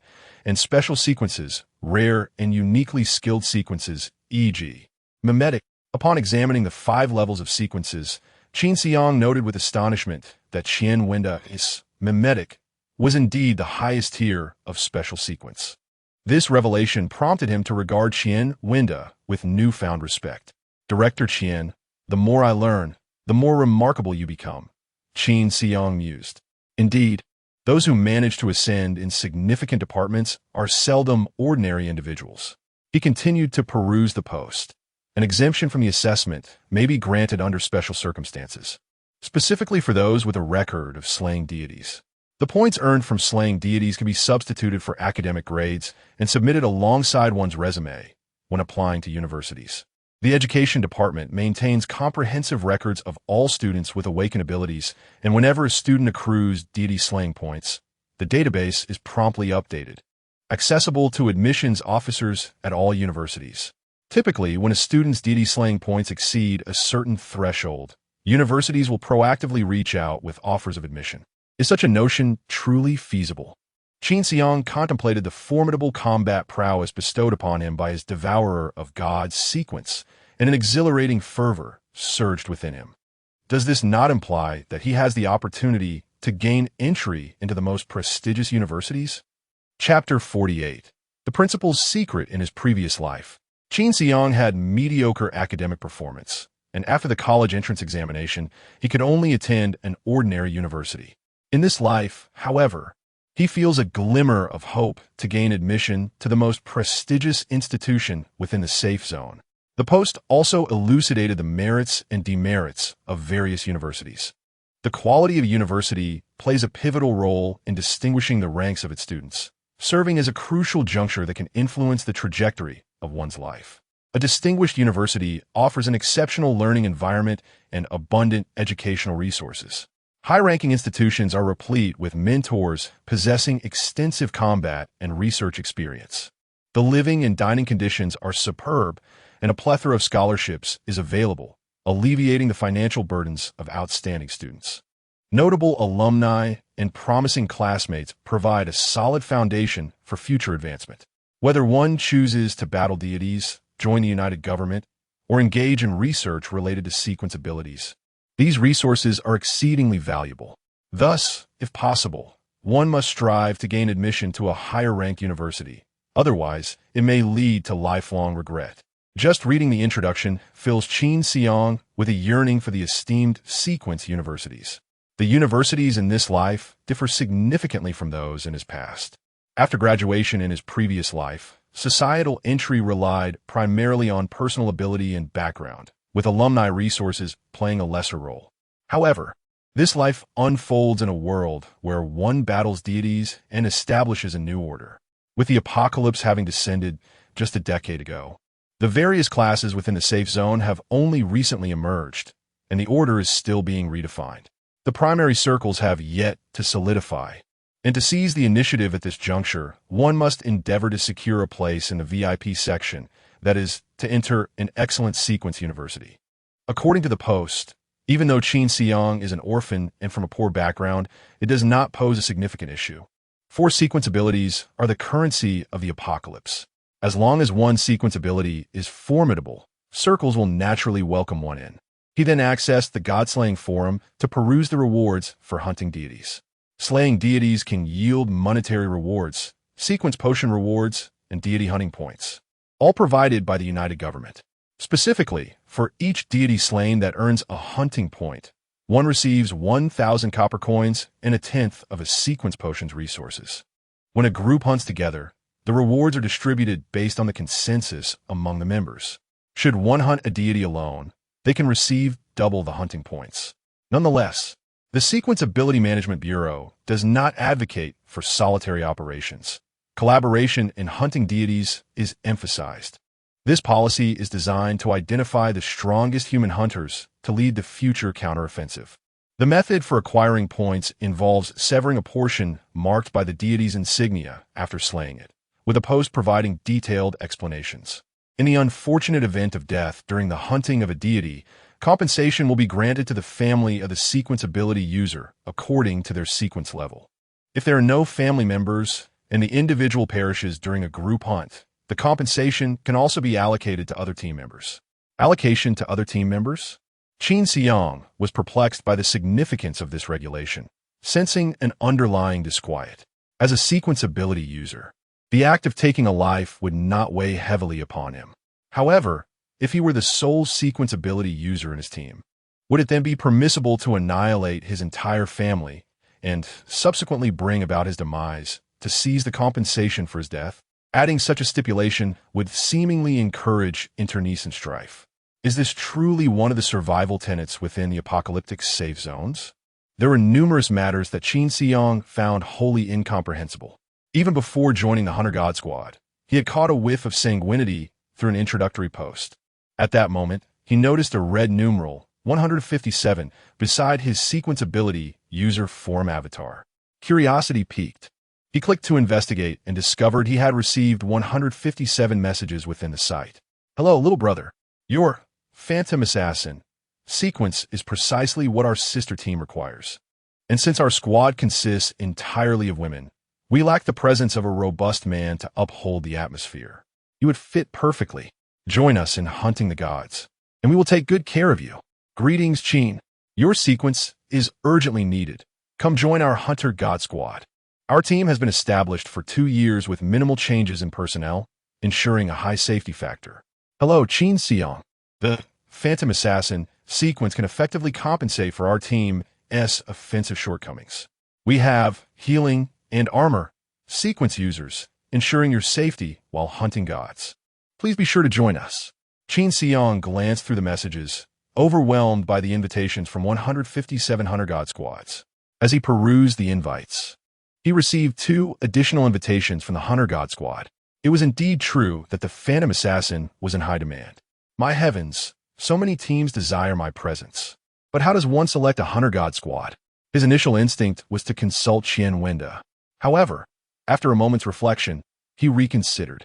Qian Wenda was exceedingly astute, and he did not wish to become too closely associated with him nor expose his own ignorance. When dealing with the clever, one must conceal one's shortcomings. When in the presence of the foolish, one must reveal one's vulnerabilities. This was a lesson Qin Xiang had gleaned through 2 lifetimes.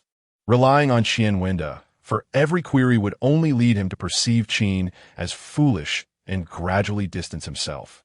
He searched a forum but found no posts instructing users on how to select a Hunter God squad. Perhaps such posts existed once, but had since been removed by the moderators, indicating that the wisdom of selecting a Hunter God squad is information not meant for public dissemination. Why the secrecy? Qin Xiang understood he could no longer delve deeper and would have to invest his own time and energy to learn. Just then, a series of beeping sounds broke the silence. It was Li Tianming, who had forgotten to turn off the ball before leaving. Driven by curiosity, Qin Xiang opened the dialog box and found a message from a user named Tingting. Tianming, I miss you. Will you keep me company tonight? She wrote, sending an unseemly video along with her message. Qin Xiang viewed the entire video with a discerning gaze before closing the window and downloading the video. However, when he opened the folder containing the downloaded videos, he was momentarily taken aback. How could there be so many? Although the quantity was substantial, it was not chaotic, as Li Tianming had thoughtfully labeled and categorized each video in detail. Among them, there were quite a few featuring Li Tianming himself. Qin Xiang was astonished. Wasn't Li Tianming just an ordinary principal? How could he possibly have amassed such a collection of videos? It seemed as though the female lead was constantly changing. Suddenly, Qin Xiang recalled something and promptly accessed the sequence ability user information section, entering Li Tianming. Instantly, over 20 individuals bearing the same name appeared, and Qin Xiang meticulously sifted through them, finally locating a profile that bore a striking resemblance to Li Tianming, albeit significantly younger with flowing long hair. Indeed, the sole reason for the adoration he received in this world was his status as a sequence ability user. Li Tianming was, without a doubt, one of them. Yet, after all these years as a principal, it seemed that no student was aware of this fact. Li Tianming had been quite handsome in his youth. Now, with a protruding belly and a receding hairline, the passage of time was undeniably merciless. As he clicked on Li Tianming's personal information, his gaze was immediately captured by the first 2 lines. Li Tianming, sequential due to negligent behavior in Area 14121, resulting in the deaths of dozens. He has been reassigned from the Education Bureau and currently serves as the principal of GUN School. Chapter 49. Principal Li Tianming. Qin Xiang stared at the information regarding Li Tianming, momentarily rendered speechless. Principal Li, have you taken the lives of dozens? How could one who has committed such acts still be appointed as principal? What formidable connections must he possess? Suddenly, Qin Xiang felt a pang of regret for his earlier conversation with the principal. Perhaps he had spoken too loudly, failing to convey the requisite respect owed to a mentor. He resolved to avoid this place in the future, opting instead to seek solace in bullying softer targets like Wang Defa. The principal was not to be trifled with. He closed the video, marked the message from Tingting as unread, and deleted the downloaded video, preparing to leave the office while Li Tianming was absent. He thought it wise to minimize encounters with the principal.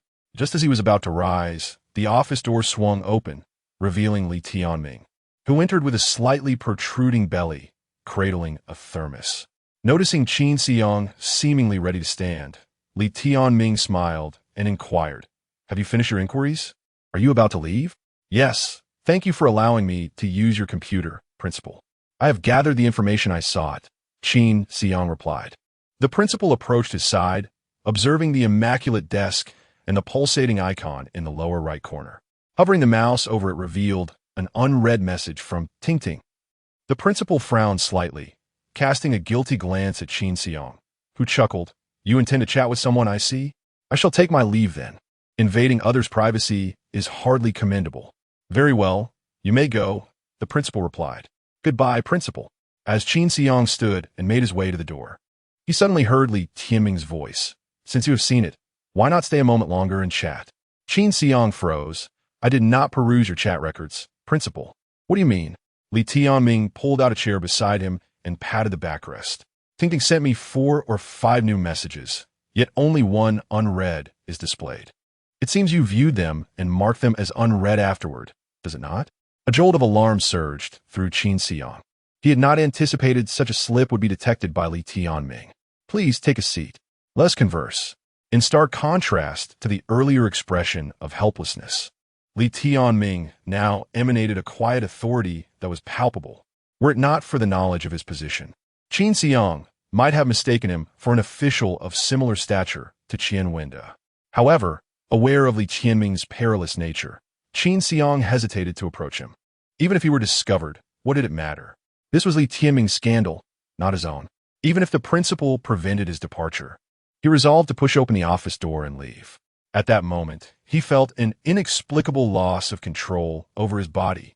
His feet seemed glued to the ground, immovable. Looking down, he noticed his freshly cleaned, tattered trousers and shoes were now caked in dirt, which clung to his legs like a vice, ensnaring him in a state of panic. Qin, do come back and sit for a while.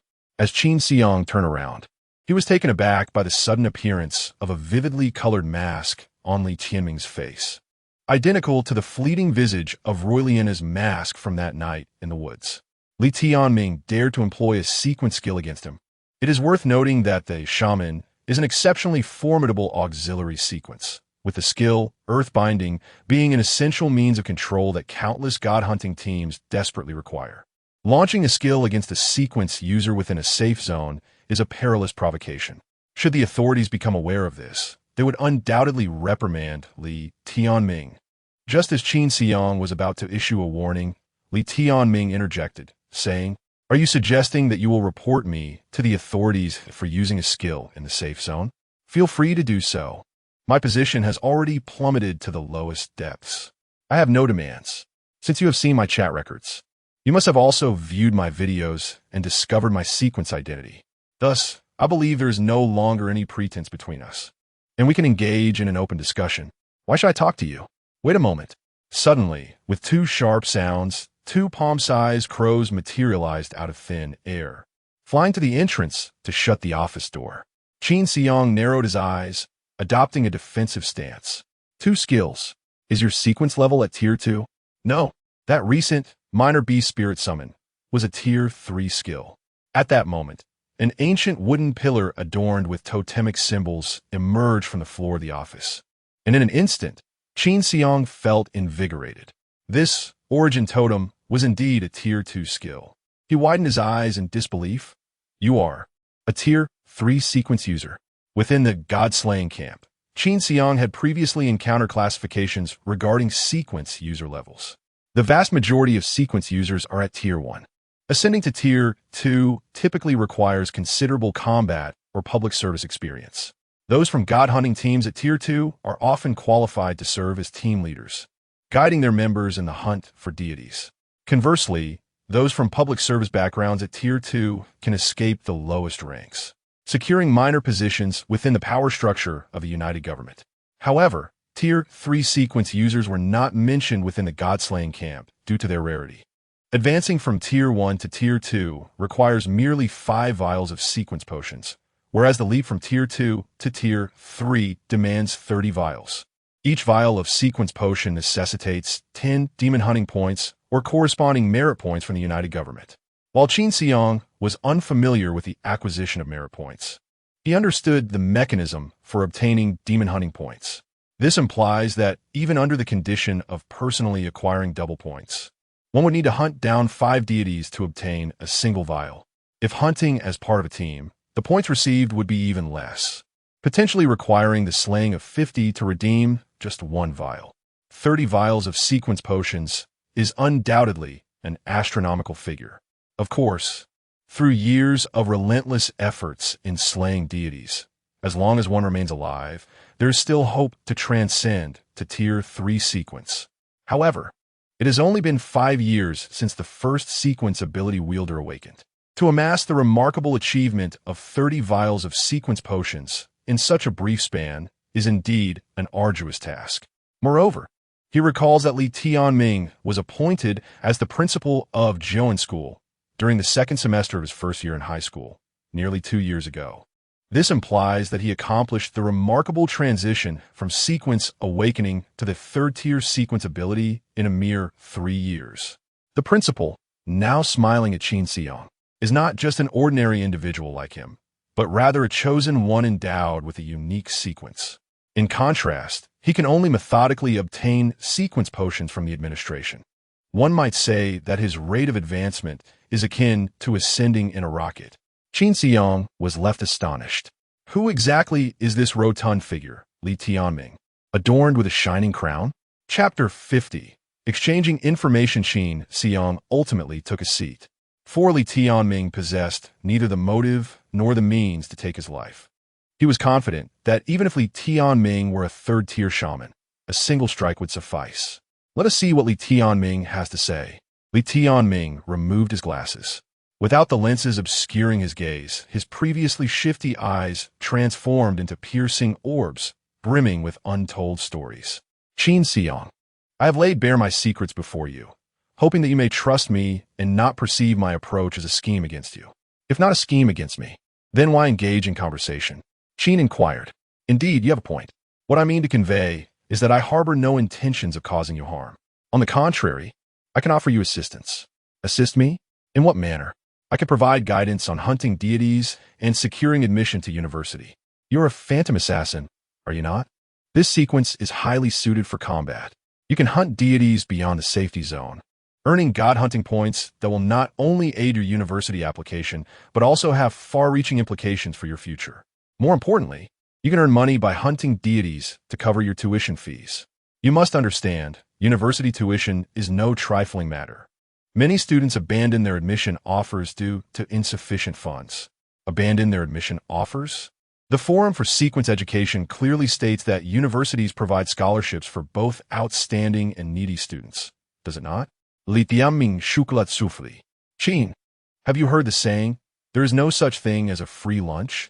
Why should scholarships be awarded to you and not to others? Just because your academic performance is slightly better and your family background a bit more challenging? Does the safety zone lack for sequence ability users because of you? Schools are not charitable institutions. The educational facilities established in the wake of the apocalypse are riddled with intricate interests. To obtain a scholarship, one must pay a price. As for what that price entails, it is not easily articulated. Understood, Qin Xiang replied, having previously assumed that universities in this world operated similarly to those in his past life, offering aid to students from impoverished backgrounds. Observing the forums, he noted numerous scholarships from esteemed universities that could cover both living expenses and tuition. Thus, he had not given it much thought. However, upon Li Tianming's remarks, he instantly grasped that the reality was far more complex than he had envisioned. Principal, how do you possess such extensive knowledge of sequence universities? At your age, you should not have had the opportunity to attend one. Li Tianming reclined against the back of his chair.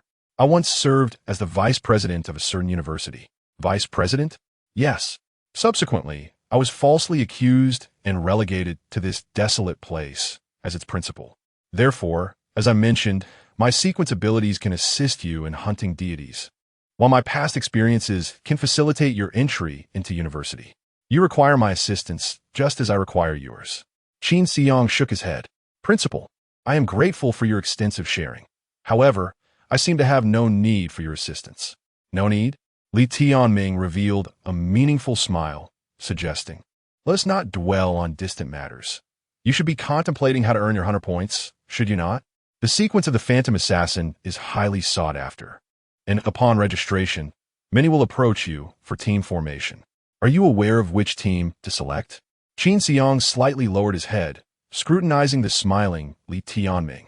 Despite not having seen his browsing history, Li Tianming seemed to know the predicament he currently faced. Truly, he was an experienced old fox. Compared to his previous life, the present world was more intricate and chaotic. Yet, one thing remained constant. Those in power were never foolish. Olive was like this, Qian Window was like this, and Li Tianming was no exception.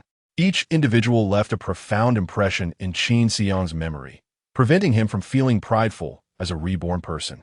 After living 2 lives, he still lacked the confidence to navigate the schemes of these cunning experts and emerge unscathed. Student Qin, you need not fear. I merely possess a greater understanding of certain information, allowing me to make such deductions. As your mentor, it is only natural for me to provide guidance. We can select a suitable hunter team together. If necessary, I might even assist you in venturing out of the safety zone to hunt deities. Qin Xiang interrupta Li Tianming's narrativa. Principal Li. You just uttered a phrase that resonated with me. There is no such thing as a free lunch. I am now aware of how you can assist me.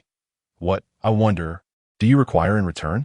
Li Tianming nodded, refraining from further elaborating on his advantages, and regarded Qin Xiang with a serious gaze. I wish for you to help me clear my name. This baseless accusation has cost me my position, my power, and my wife. I hope you can aid me in regaining my standing. Help you regain your standing? Me? Qin Xiang pointed incredulously at himself, bewildered by Li Tianming's request.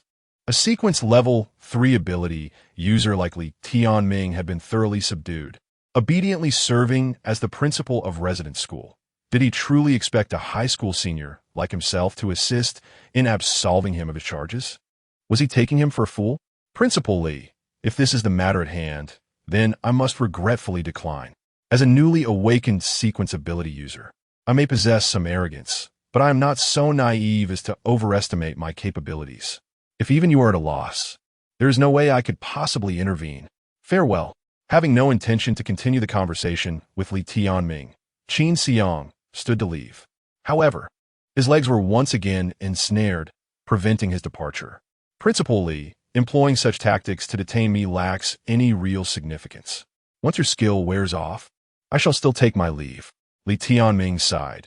You are indeed a clever individual, far more astute than I had anticipated. There was something peculiar that had been troubling me.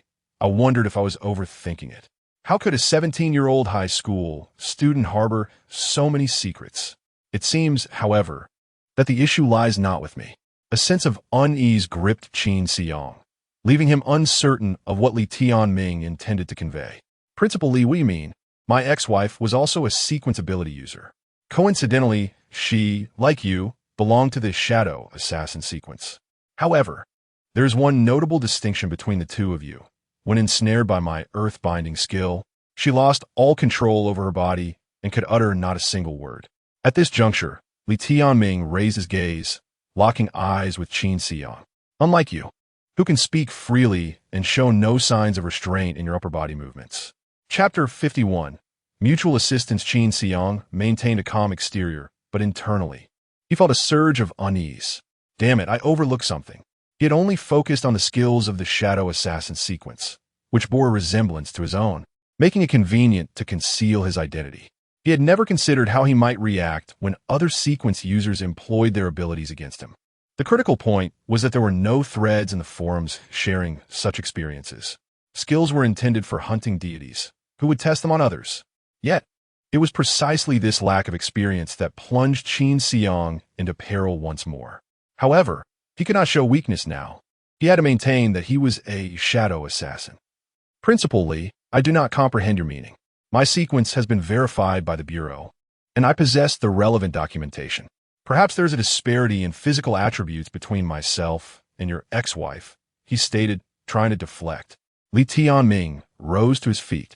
The physical prowess of different sequence users varies, thus their reactions to the same skill can differ.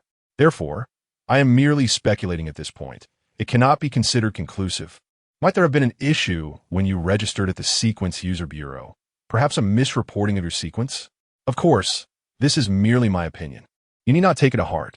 Li Tianming's tone was affable, yet carried an undercurrent of menace.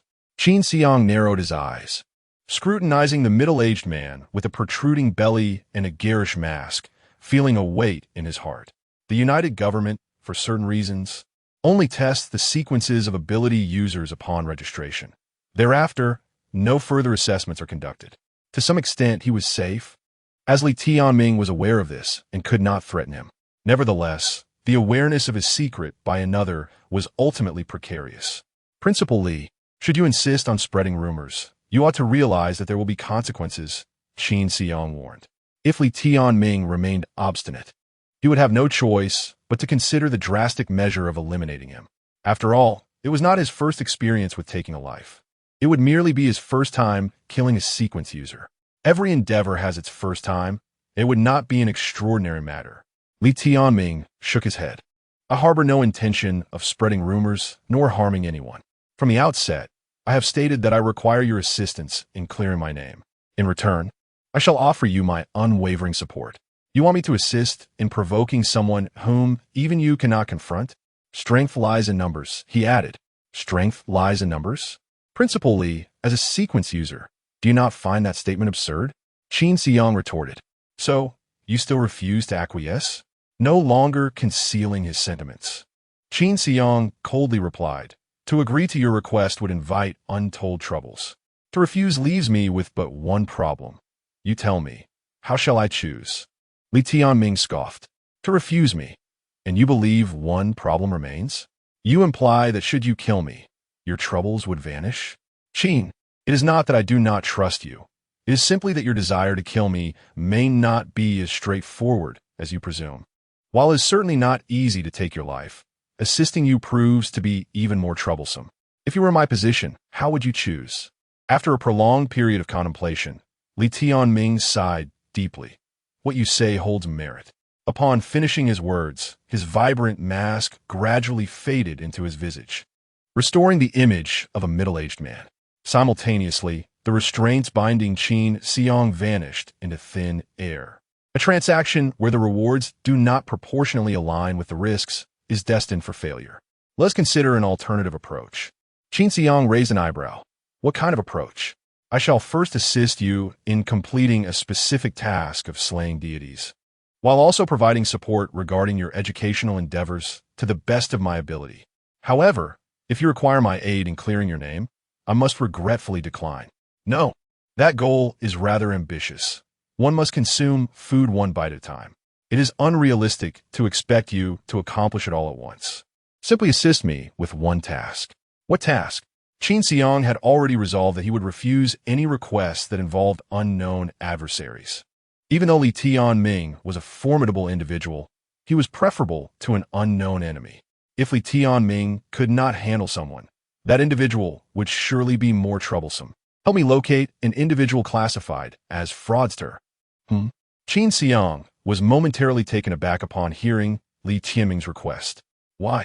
The reason I was falsely accused of murder was that someone at the scene witnessed an individual wearing a shaman mask, possessing a sequence ability. The only one registered in the vicinity as a shaman ability user is myself. Coincidentally, I was alone that day, without an alibi, and the scene curiously bore my aura, which led to my wrongful conviction. After listening, Qin Xiang remarked nonchalantly, Principal Li, based on your description, it certainly sounds as though you are the perpetrator, does it not? It is not I. Please continue. Therefore, I surmise that there must have been a shaman present or someone masquerading as a shaman ability user. Unlike you, the shaman sequence cannot disguise itself. Once a skill is activated, a shaman mask appears on the face. Thus, it is impossible for a shaman sequence user to conceal their identity. Hence, I conjecture that there was a fraudster at the scene who imitated my appearance and framed me. You are likely aware that a fraudster can mimic the visual transformations of other sequences when skills are unleashed, making it exceedingly simple to hide their identity. At least within the United Government, there are very few fraudsters. Qin Xiang pondered for a moment and inquired, if I help you find a fraudster sequence user, how will that benefit you? According to my understanding, such clandestine sequences must undoubtedly have their own organization. If you assist me in locating a fraudster, I can devise my own methods to extract pertinent information.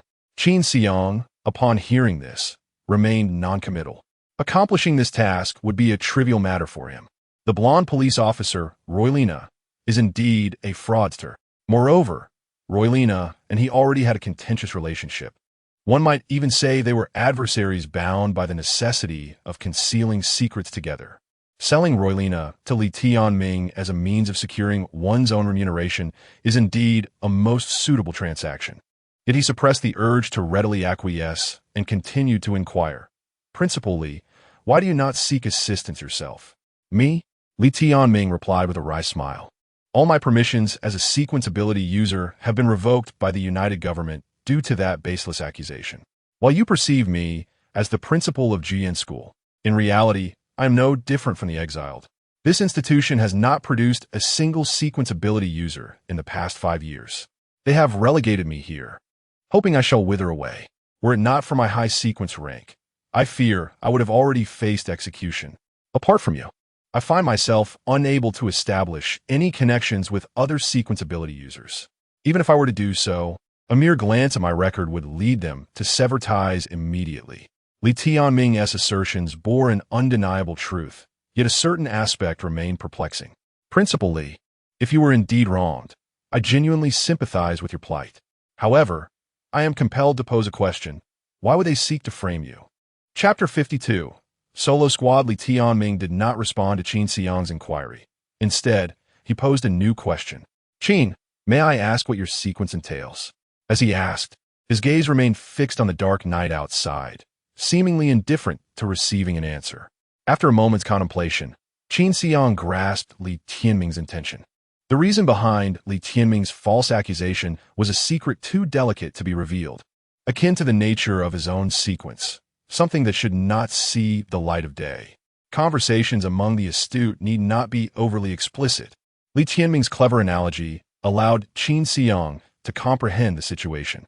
If the reason for Li Tianming's accusation was unspeakable, then the subsequent severance of his ties with all sequence users was likely another matter veiled in silence. It was absurd that a person of high standing, ranked 3 in sequence levels, could only rely on a mere newly awakened sequence user like Qin Xiang for assistance. Yet, within this absurdity lay a thread of logic. Li Tianming had offended many individuals capable of silencing him but not eliminating him. He needed the aid of a fresh face entirely unconnected to those adversaries. Qin Xiang was acutely aware of his limited abilities, as was Li Tianming. Nevertheless, he opted for Qin Xiang's assistance. This seemed nothing short of a fanciful dream. However, Li Tianming was no fool.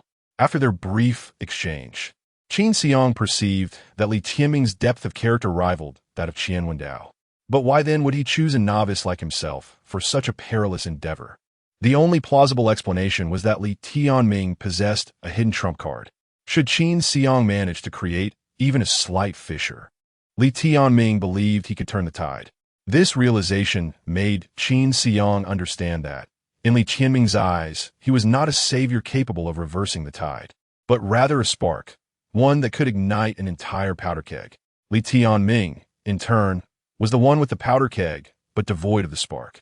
With this newfound understanding, Qin Xiang regarded Li Tianming with growing respect. Seemingly, Li Tianming noticed the subtle shift in Qin Xiang's expression, wearing a look of slight astonishment and suspicion. Could this young man have understood so quickly? Surely not. Principal Li, I accept your proposition. As long as you assist me in the matter of hunting deities and facilitate my entrance into university, I shall seek out a user of the deceiver sequence for you. However, I cannot guarantee whether this individual will indeed be of assistance. Very well, it is settled then. You will help me locate a user of the deceiver sequence, and I shall take care of the rest. I am confident that a deceiver who has not disclosed their true sequence will have a backing organization. Now, let us commence discussions on the hunting of deities, Qin Xiang eagerly suggested, eager to accrue points for the hunt. He had awakened his sequence abilities too late.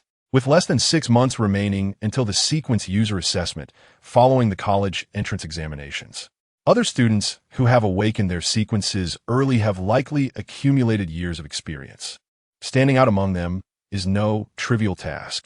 Indeed, if one aims merely to attend a mid-tier university for sequence abilities, it is not overly challenging. However, Qin Xiang's ambition is set on the pinnacle of elite sequence universities. His devourer sequence is undoubtedly the most formidable. Failing to gain admission to the best universities would be a sheer waste. As he understands, the foremost institutions possess the latest advancements in sequence research and a plethora of top-tier resources. These are essential for his comprehension of the apocalyptic world and for his personal growth. After his rebirth, Qin Xiang has completely severed ties with the trajectory and temperament of his previous life. In just a month, due to various proactive and reactive circumstances, he has engaged in acts of violence, deception against the government, and has dared to undertake anything. His ambitions continue to swell. He refrains from uttering the cliche proclamations of standing at the zenith of humanity in the apocalypse. Nevertheless, he harbors his own convictions. I shall not squander my talents. Principally, I wish to inquire about how to select a hunting god team. I perused the joint government's decree and discovered that as an orphan, should I perish outside the safe zone, my compensation would belong to the hunting god team. I am quite concerned about being assigned to a malevolent group that may exploit me. Li Tianming smiled lightly. Indeed, Qin, you are astute. Just a couple of hours of observation, and you have pinpointed the crux of the matter. It is true. A sequence ability user with an orphan status is susceptible to covert harm from teammates. Selecting a hunting god team is indeed a formidable challenge. How can I filter out teams that have exhibited such behavior? Teams with a history of such actions are likely to repeat them. However, can you assure that a team without such a history will not act on a whim to harm you? Consider this. If you find yourself in peril and require your teammates to rescue you, should they succeed but fail to vanquish the divine entity, it will mean a futile endeavor that could jeopardize their own safety. There is no decree stating that if a team member dies, the teammates will be penalized. Abandoning you would not incur punishment. Rather, they would receive a substantial compensation. If you were in their position, what would you choose? Qin Xiang's heart sank. For Li Tianming's words held merit. The essence of humanity is indeed greed. One should never gamble on human nature, nor stake their life on it. So, principally, what should I do in my situation? The best course of action would be for you to form a solo team. A single-person team ensures that you are solely responsible for your safety, which is the most prudent approach. A solo team? Precisely. Furthermore, by being a solo team, you can earn double the points. Why not seize the opportunity? Qin Xiang hesitated. It sounded appealing, but I have never hunted a divine entity before. Alone, I am uncertain how to proceed. Rest assured, I will accompany you beyond the safe zone to assist you in hunting the divine. But if I'm a solo team, won't I face penalties if anyone discovers that I have help? Hunting deities alone yields double points. If one could feign a solo hunt while enlisting the assistance of other sequence abilities, then claiming the double points would amount to defrauding the United Government of their hunting god rewards, would it not? The United Government is no fool and certainly would not engage in unprofitable ventures. Although Qin Xiang is unaware of how the United Government differentiates such fraudulent point activities, he is confident that a viable method exists. Otherwise, such a significant loophole would have been exploited by countless individuals long ago, and who would still venture out in teams. Chapter 53. Preparing to hunt the divine, you are indeed correct. Should one venture out alone and receive assistance from other sequence ability users, it would undoubtedly attract the attention of the Sequence Ability Management Bureau, resulting in severe repercussions. Upon completing a solo hunt and entering the safe zone's exit, officials tasked with verifying the remains of the divine would subject you to a lie detector test and a memory continuity assessment, subsequently uploading the data of your divine hunt to the solo expedition point section of the Godslaying camp. The lie detector test poses a singular question. Did you slay these deities alone? Its purpose is to ascertain that your recollection aligns with the fact that the hunt was accomplished independently. The memory continuity test serves to confirm that your memories have not been altered by sequence ability users capable of memory manipulation, such as writers or soul harvesters. The data upload forum encourages witnesses to report actively, with those providing substantiated evidence rewarded for their efforts. Such stringent safeguards render deception virtually impossible. I understand now. How will you offer your assistance? I will accompany you outside the safe zone, and upon encountering a deity you can hunt, I shall inform you of its characteristics, habits, and methods of attack. Afterward, you will act on your own. Should you falter in successfully slaying the deity or find yourself in peril, I will employ binding to ensnare the divine being, and then use primal totem to replenish your strength, ensuring your swift escape and safety. In essence, I will fulfill the role of a guardian akin to that of a mentor, both outside the safe zone and within Joan Academy. Mentor? For some reason, upon hearing this term, Qin Xiang found it somewhat amusing. As a smirk graced his lips, he noticed a self-deprecating smile reflected on Li Tianming's face. Principal Li, is this arrangement acceptable? Since I am not assisting you in slaying the deities, what issue could arise? In the affluent regions of the safe zone, many privileged offspring accomplish their solo divine hunts in such a manner. My role has a specific title, Insurer, as I provide a safety net for solo teams. I see. Then I must express my gratitude to Principal Li in advance. Not at all. We are merely aiding one another. However, let us be clear, I cannot provide my assistance without compensation indefinitely. As your insurer, the points belong to you, yet you must share half of the monetary rewards with me. Even with a share of the earnings, you stand to gain significantly from the doubled points. Taking half the earnings? It is entirely reasonable for a sequence level 3 shaman to accompany one out of the safe zone purely for their own security while claiming half the reward. And Qin Xiang even felt it was a modest request. Very well, that is agreeable. Additionally, I need to monitor your progress. My assistance in slaying the divine is not motivated by mere monetary gain, but rather because you will aid me in locating the deceiver. Do you comprehend this? Should I make progress, I will inform you promptly. Excellent. When shall we commence the hunt for the deities? This weekend? You are now a sequence ability user. Attending classes holds no significance for you. Let us commence tomorrow. In the morning, you shall arrive at school, and we shall take the bus to the exit of Safe Zone 38324 to begin our hunt for the deities. Taking the bus. Principal Li, I do not possess such funds. Li Tian, with a knowing glance, understood that this cunning lad was merely feigning ignorance. However, a stray orphan, even after awakening his sequence abilities, remains just that, an orphan. Should he procure any funds, a justification would still be necessary, which might inadvertently attract further troubles. Never mind. I shall cover the few copper coins.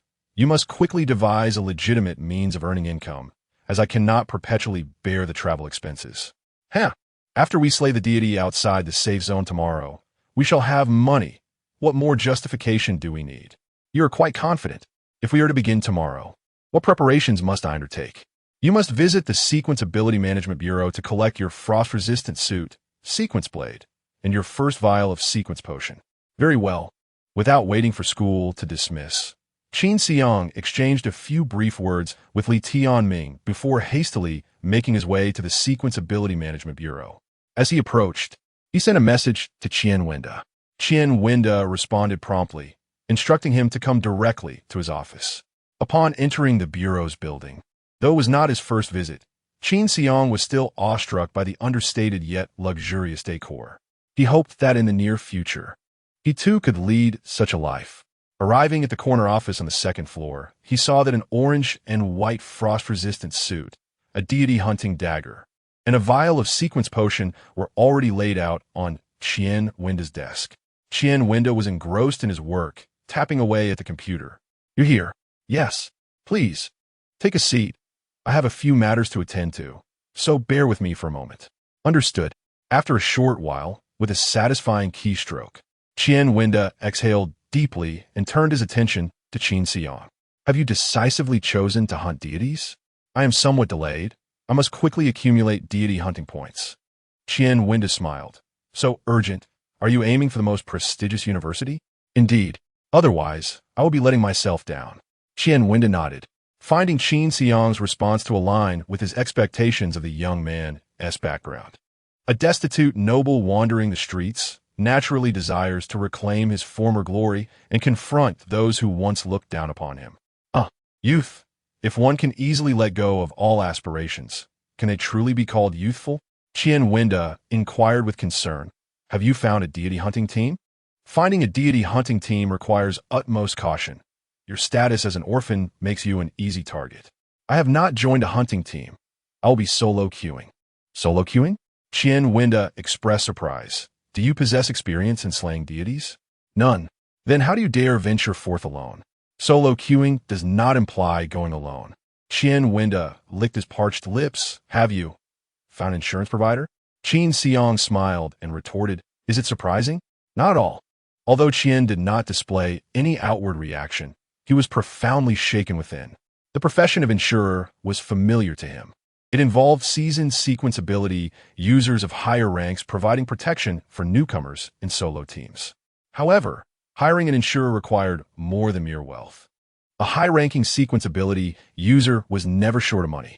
A substantial exchange of benefits was essential to secure the services of a competent insurer.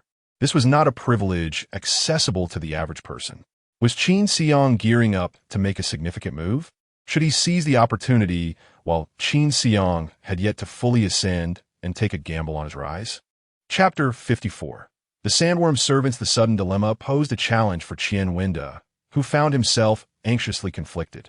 He was at a loss regarding Qin Xiang, uncertain whether placing his bets on him was a prudent decision. Would he soar to great heights alongside him, or would he be dragged into the mire? Perhaps it would be wise to first assess the capabilities of him and his insurer before making any commitments. If Qin Xiang truly had the potential to gain admission to the highest-ranking academy, he would undoubtedly rise to prominence upon graduation. Investing now would mean that he would soar alongside a phoenix. Conversely, if it were merely a facade, maintaining a lukewarm relationship would suffice. Having made up his mind, Qian Wenda inquired, which safe zone exit will you and your insurer be targeting to hunt deities? The largest nearby one, exit 38324, Qin Xiang replied. Qian Wenda was taken aback. 38,324? That location has a history of large deities manifesting. Are you certain you want to venture there for your first hunt? Upon hearing Qian Wenda's concern, Qin Xiang felt a slight tightening in his chest. He was unaware that there had been records of large deities at exit 38324. Since the awakening of the Tears, there had yet to be a successful hunt of a large deity. He did not believe that he, as a novice tier ability user, could become the first to achieve such a feat. This choice belonged to Li Tianming, who was now bound to him. There was no necessity for betrayal. Thus, he remained composed, nodding casually at Qian Wenda. Understood. Seeing Qin Xiang's calm demeanor brought some reassurance to Qian Wenda. He continued, I heard at the Management Bureau that the number of tier ability users at exit 38324 has surged recently. A large group of weaker minor deities has been wandering nearby. If you encounter this group of minor deities, it should yield considerable rewards. Minor deities? Could you elaborate? Qin Xiang displayed immediate interest in the intelligence regarding the area beyond the safe zone. There is a large swarm of sandworm servants. Their master seems to have become lost deep outside the safe zone, leaving them without support and pushing them into desolate areas, namely the fringes of our safe zone. They are currently in search of a new master. Qin Xiang was somewhat familiar with the sandworm servants. These peculiar, smaller creatures resembled parasites, living in symbiosis with the larger sandworms and surviving by consuming the remnants of the larger sandworm's prey. In terms of individual strength, the sandworm servants were indeed the softest of targets. However, they often appeared in large numbers, and, as the saying goes, a multitude of ants can fell an elephant, making them quite troublesome. But that was for others. Qin Xiang, who could enhance himself by consuming deities, had no fear of being exhausted. The more servants, the merrier for him. Qin Xiang soon posed another question. The sandworm servants gather around the sandworms. If they are congregating there, does that imply? Indeed, the large deity that has manifested outside exit 38324 is a sandworm. The sandworm minions have come here in search of a new master. Once they attach themselves to the sandworms, those delectable morsels will no longer belong to our sequence practitioners. Qin Xiang felt a surge of excitement. Director Qian, you mentioned that many have come to the exit of safe zone 38324 solely to hunt the sandworm minions. Even if I discover their traces, I doubt I can seize much of the spoils. Qian, with a cunning smile, responded, You have inquired of the right person, Qin. I possess a method. Oh, I would be most grateful for your guidance, Director Qian. Please wait a moment. Qian rose from his swivel chair and approached a nearby shelf, retrieving a black glass vial. With this, you shall be able to detect the presence of the sandworm minions before anyone else. Qin Xiang picked up the black glass vial, scrutinizing it but failing to discern its significance. Director Qian, what is this? A sandworm scale. A sandworm scale? On this scale lies the essence of the sandworm. If you open this vial in an uninhabited area, it will certainly attract some sandworm minions. Where did you obtain this? This is evidence provided by the traveling sequence practitioners regarding the appearance of sandworms. They found a scale not far outside the safety zone. I purchased it for 2 silver coins, initially intending it for my nephew, but alas, you know how it is. That lad simply isn't cut out for this. He gets bullied even among our team, let alone being entrusted with something that invites envy. Valued at 2 silver coins, why wouldn't the person who found it use it themselves? A few newcomers lack the ability to handle a large group of sandworm minions. They could seek assistance. Seek assistance? Qian scoffed lightly. Do you know, Qin, that outside the safety zone, the greatest killers of humans are not the deities, but other humans? Outside the safety zone, you cannot even fully trust your own team, let alone seek help from others. If faced with a troublesome deity, people might cooperate. Yet, when confronted with a tempting feast, the first reaction of sequence practitioners is often not how to share, but rather to eliminate you, the one who might claim a portion of the bounty. Such is the inherent flaw of humanity. We can endure hardship together, but we cannot share fortune. Even upon becoming a sequence practitioner and gaining power, that flaw remains unchanged. As he spoke, Qian cast another glance at Qin Xiang. You are not one of those individuals, are you, Qin? Haha, Eist, Qin. Please do not take it to heart. Qin Xiang smiled lightly. Director Qian, how many sequence practitioners have you seen willing to hunt deities to gather funds for the medical treatment of ordinary people with no blood ties? You must have the answer in your heart regarding whether I am the person you described. Qin Xiang held the black glass vial. This is indeed a remarkable treasure. With it, my inaugural divine hunting mission will yield results beyond expectation. Director Qian, I truly find myself at a loss for how to express my gratitude to you. This assistance is of equal significance to the prior help you provided in registering my sequence. Ah, Qin, you're making a mountain out of a molehill. It is merely 2 silver coins, after all, a trifling amount. No, those 2 silver coins merely represent the sum you have received, Director Qian.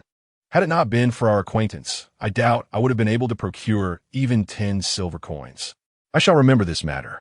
Director Qian, I must now prepare for the hunt of divine beings, until our paths cross again.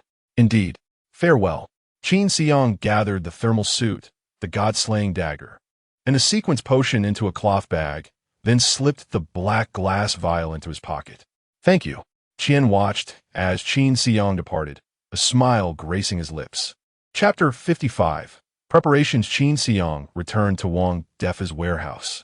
He opened a bag and retrieved the hundreds of copper coins he had obtained after the ambush on 3 homeless men. With his identity as a sequence now made public, the origins of these few hundred copper coins could be easily explained, allowing him to shed any semblance of secrecy. He took the coins and headed to the only supermarket nearby. The outskirts of the safe zone were marked by extreme poverty. Nearly everyone cooked for themselves to save money. Consequently, only raw ingredients were sold, with no ready-made meals available. However, this supermarket offered a variety of prepared foods, catering not to the residents, but to the sequence abilities hunters venturing to the 114514 safe zone exit to hunt deities. Qin Xiang had passed by this supermarket countless times, but had never had the opportunity to set foot inside. Upon entering, he was greeted by the dim light, illuminating a modest selection of goods on the shelves. At the checkout counter stood 2 burly men, their hands resting beneath the counter, seemingly gripping weapons, and they eyed Qin Xiang with suspicion.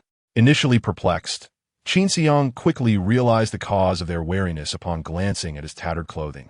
They must have assumed he was there to rob the place. He understood their caution in such a desolate area. A supermarket without proper defenses would have long been depleted by the desperate. Shaking his head in resignation at his appearance, he acknowledged that he needed to address his clothing situation, though not at that moment. He selected a large backpack with numerous compartments and proceeded to purchase a variety of compressed food items to stave off hunger. How much? He inquired, placing his items on the counter. 200 copper coins, one of the men replied. This amount aligned closely with his mental calculations, although slightly more than expected. He brushed it off. He retrieved the coins from his pocket, counted out 200, and handed them over. He then meticulously packed the food into the compartments of his backpack. Just as Qin Xiang picked up the backpack to leave, a sharp click echoed from behind him. The unmistakable sound of a gun being chambered. Without a moment's hesitation, he activated his violent skill, vaulting over the counter to seize both men by the throat. Frowning, he demanded, "What is the meaning of this? Am I to pay and then be murdered?" The two men flushed crimson, their hands grasping at Qin Xiang's vice-like grip, attempting to free themselves. Yet, his hold remained unyielding. One of the men croaked out, "No, no," gesturing towards something. Following his, Qin Xiang noticed a peculiar drawer slightly ajar. "What do you mean? Are you implying that was the sound of the drawer?" "Yes." Examining the area around the men for any weapons and finding none, and noting the counter was impeccably clean, he released his grip and turned his attention to the drawer, pushing it further open. The sound echoed, a distinct crack reminiscent of a firearm being loaded. Qin Xiang turned back to glance at the two burly men, gasping for breath, their faces streaked with tears and snot. He scoffed. In the future, refrain from employing such trivial wiles. Yes. Qin Xiang seized several packets of compressed instant food. "Consider these as compensation for the fright you just inflicted upon me. Of course, take whatever you wish. Take whatever I want. Wouldn't your backers come after me for this?" Not at all. Qin Xiang paid them no mind, shouldering his backpack and departing. Once he left, the two men exhaled in relief. The sound from the drawer had been meticulously designed for the purpose of murder and robbery.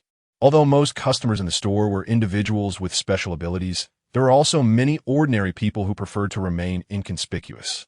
Whenever they spotted a customer who appeared less than capable, they would subtly manipulate the drawer, producing a noise akin to that of a gun being chambered. If the customer possessed abilities, their acute hearing would immediately detect the inconsistency, thereby revealing the inviolable authority of a special individual. Even if they angered such a customer, they could always claim it was merely the sound of the drawer. Operating a supermarket in this area, they had their own protection, so typically, an apology and a small gift would suffice to settle matters.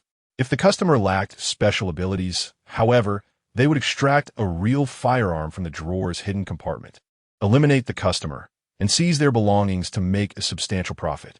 Qin Xiang discerned the duo's ruse, which is why he took additional food as compensation. One of the burly men, looking aggrieved, exclaimed, with his shabby appearance, "How could anyone know he was a special individual? I thought he was a fugitive. I nearly ended up killing him." The other man, rubbing his neck, retorted, "Are you out of your mind?" He was carrying a specialized backpack for individuals with abilities. With such an obvious item, it was as if he had "I am a special individual" written on his face. If he weren't one, he would surely be an ordinary person. Did you really think it wise to tamper with the drawer at that moment? But where can you find a special individual dressed so shabbily? Of course, they must have just awakened their abilities. Can't you think a little? You seem to have grown muscle, but not intelligence. I only thought he had some money. Business has been slow lately, and I thought I could make a quick profit and enjoy a bit of luxury. Are you seriously interested in a few hundred copper coins? Perhaps you should reconsider your role in this establishment. I will call the boss shortly to have you transferred out for your lack of experience with money. Please, brother, give me a chance. It's not easy for me to secure this job. I beg you for an opportunity. Then this month's profits will be split 80-20. I take 80, you take 20. If you agree, I want to mention this incident to the boss. What? Are you still unsatisfied? Absolutely satisfied. I will abide by your arrangements. Upon returning to the warehouse, Qin Xiang placed the black glass bottles and the hunter's dagger into his backpack as well. He pondered over how to handle the 2 vials of special potion, staring contemplatively at the glass containers. Having already attained strength through the consumption of divine entities, I find that indulging in this sequence of potions would be a mere extravagance. Should the opportunity arise, I shall enlist someone to dispose of them in exchange for some currency. After a restorative slumber, I shall awaken tomorrow morning, take a brisk cold shower at school, and then accompany the principal to the safety exit 38324 to hunt for deities. Qin Xiang reclined upon the soft mat on the ground, enveloped by dreams of the morrow, and drifted into a deep slumber. The following day, he arose early once more. Clad in his frost-resistant attire and shouldering a substantial backpack, he stepped outside. His entire ensemble undeniably attracted the gaze of every passerby. Each person regarded him with a countenance of respect, admiration, and envy. Beneath such scrutiny, Qin Xiang's stride became increasingly buoyant. Chapter 56. Exiting the safe zone with an air of confidence, Qin Xiang strode into the school. His noble anti-freeze attire and oversized backpack drawing the gazes of all around him, signaling his intent to hunt deities. He made his way directly to the principal's office. "Principal Li, shall we depart?" Li Tianming, taken aback by Qin Xiang's ensemble befitting a sequence ability user, remarked, "Why are you wearing your anti-freeze suit here? Won't this attract attention to our imminent departure from the school to hunt deities?" Qin Xiang shrugged nonchalantly. "If I don't wear the anti-freeze suit, wouldn't the others still notice?" "Principal Li, I have matters concerning the insurer that cannot remain hidden for long. Those who are watching you will eventually learn of this. Rather than obfuscating the truth and leading them to believe we have ulterior motives, it is far more prudent to be forthright, demonstrating that our relationship is simply that of teacher and student. You have faith in my abilities and hope that I may assist you in the future. Thus, your investment is merely a matter of practicality." Convinced by Qin Xiang's reasoning, Li Tianming replied, "You make a valid point. Very well, let it be so." He donned his own anti-freeze suit and departed the school alongside Qin Xiang. It was only at this moment that the teachers and students became aware that Principal Li Tianming was, in fact, a sequence ability user. The newly enlightened teacher Zhu and Wen Shu were left in stunned silence. "I can't believe Xiao Li kept this under wraps for so long," Teacher Zhu lamented, shaking his head in disbelief. Wen Shu added, "It's certainly better for someone to accompany Qin Xiang in the hunt for deities than for him to venture alone." "Alone?" Teacher Zhu expressed confusion. "Isn't it said that sequence ability users typically form teams for deity hunts?" Wen Shu chuckled lightly. "I'm not certain. Just a wild guess." With that, she resumed her focus on the problem set before her. Qin Xiang and Li Tianming arrived at the bus stop, where an old and somewhat worn bus awaited them. "Thank you, Principal Li." Li Tianming cast a knowing glance at him, produced some coins, and paid the fare for the two of them. With the apocalypse having descended and most regions now under the dominion of deities, energy resources have become exceedingly scarce. The current buses relied on gasoline or electricity, both high-energy commodities, rendering fares exorbitantly priced. Consequently, the bus was devoid of ordinary passengers, populated instead by sequence ability users who sought to save time during their travels. Some of them had just returned from deity hunting activities at the exit of Safe Zone 114514, while others were en route to different exits to commence their own hunts. The bus was enveloped in a tranquil silence, with passengers either engrossed in their smartphones or resting with closed eyes. Qin Xiang glanced at the sleek smartphones of his fellow travelers, then at his own sturdy yet outdated model, realizing it might be time to seek an upgrade. However, that was a concern for another day. After more than an hour, the bus's loudspeaker announced, "Safe Zone Exit 38324, arrival. Let us disembark." With that, Qin Xiang and Li Tianming stepped off the bus and proceeded toward the exit of the safe zone. Today, at the exit of Safety Zone 38324, there was quite a throng of people. Li Tianming surveyed the bustling exit, expressing his astonishment. It is due to the recent emergence of a pack of rogue sandworm minions, Qin Xiang elucidated. Upon hearing this, Li Tianming's eyes instantly glimmered with surprise. "How do you know that?" "Of course, I found a way to inquire," Qin Xiang replied. Li Tianming nodded slightly, feeling a deeper sense of admiration for Qin Xiang.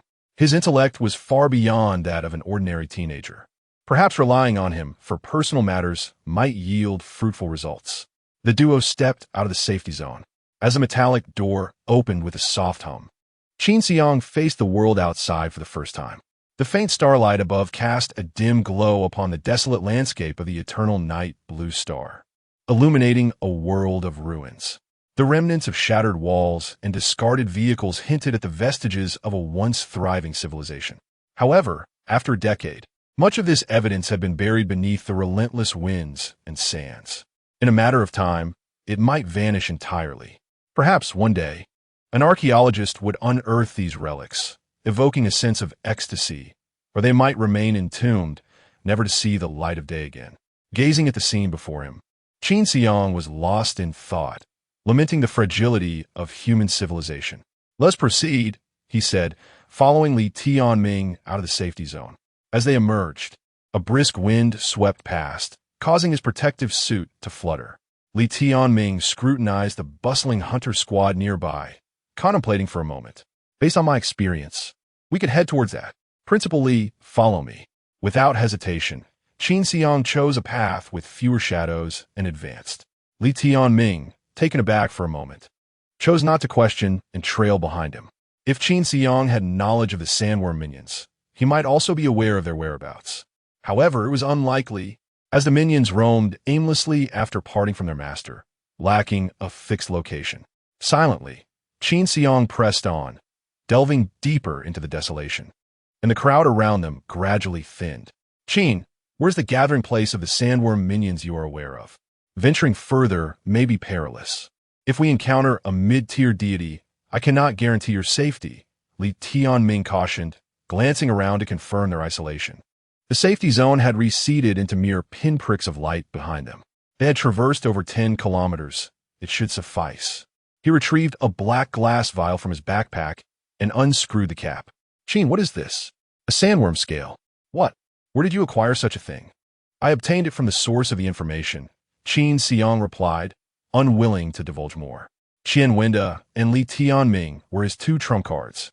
They were aware of each other's existence, but remained unacquainted, which served his interests well in the present circumstances. After waiting for over half an hour, Qin Xiang suddenly sensed a stir. "Prepare yourselves." "Understood." Qin Xiang drew forth the hunter's dagger, quietly scrutinizing the direction from whence the sound emanated. He held his breath, his entire being taut with anticipation. Though he had taken lives before, never had he faced a deity. As he reached this pivotal moment, a palpable tension gripped his heart. Within the confines of his frost-resistant suit, beads of sweat began to form on his back. Prepared and poised, he noted that only 10 seconds remained. After this reminder, Li Tianming silently retreated to a distance, ensuring that Qin Xiang would not be perceived as failing to meet the solitary combat requirement. As the sounds drew ever nearer, Qin Xiang's nerves tightened even further. Suddenly, a shadow, half his height, leapt forth, launching itself directly at him. Qin Xiang could not discern the features of this shadowy figure, but he could vaguely identify that it possessed numerous long legs, resembling those of a giant crab, while its body appeared akin to a mutated cockroach. Chapter 57. The successful hunt. The large, mutated deity resembling a cockroach moved with remarkable swiftness. Yet, Qin Xiang remained adept at accurately pinpointing its location. He took a deep breath, resolved not to employ the brute force skill, opting instead to rely on his physical reflexes to confront this divine entity. Although brute force did not specify a cooldown period, suggesting it could be used indefinitely, it significantly amplified one's strength, agility, and perception threefold, undoubtedly consuming vast amounts of energy. This energy, without question, was drawn from Qin Xiang's own body. Excessive use would result in a depletion of his physical reserves, rendering it unsustainable. Thus, he chose to refrain from using brute force for the time being, as long as he could maintain a clear line of sight. It indicated that the enemy's agility had not surpassed his own capacity to respond. Regarding strength, this deity stood only half his height and was unlikely to possess greater power. Moreover, he was currently faced with but a single deity, making it an opportune moment for practice. Despite being a novice, Qin Xiang firmly believed that honing his combat reflexes was imperative. As the large, mutated cockroach surged towards him with its claws outstretched, Qin Xiang seized the moment. Just as the elongated, sharp claw was about to make contact with his chest, he executed a powerful leap, soaring above the deity. The creature's head was directed towards the ground, obscuring its view of what lay behind. Insect-like beings often had severely limited vision, and it appeared this deity shared a similar trait. Gripping the demon-hunting dagger tightly, Qin Xiang descended with determination, aiming directly for the deity's head. He was confident that the head would not be overly resilient, and the dagger would surely penetrate its defenses. He could already envision the scene moments later, the deity's anguished wails and the splattering of foul, viscous fluids. Victory was within reach. A subtle smile graced his lips. With a sharp crack, the cockroach-like deity's head unexpectedly twisted 180 degrees. Its two large, round black eyes fixated intensely on Qin Xiang, who was about to land. From those grotesque, bulging eyes, he even discerned a peculiar smile. How is this possible? Not far away, Li Tianming furrowed his brow, poised to unleash the earthbind skill to prevent any harm from befalling Qin Xiang. It seemed that Qin, unfortunately, had attracted the attention of the particularly troublesome aberrant scythe, a servant of the sandworm.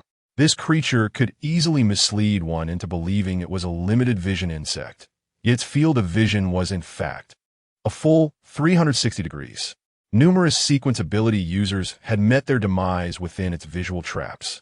Li Tianming scrutinized Qin Xiang's reactions, aware that a misstep in his next action could result in the aberrant scythe piercing through his chest and abdomen, leading to a fatal outcome.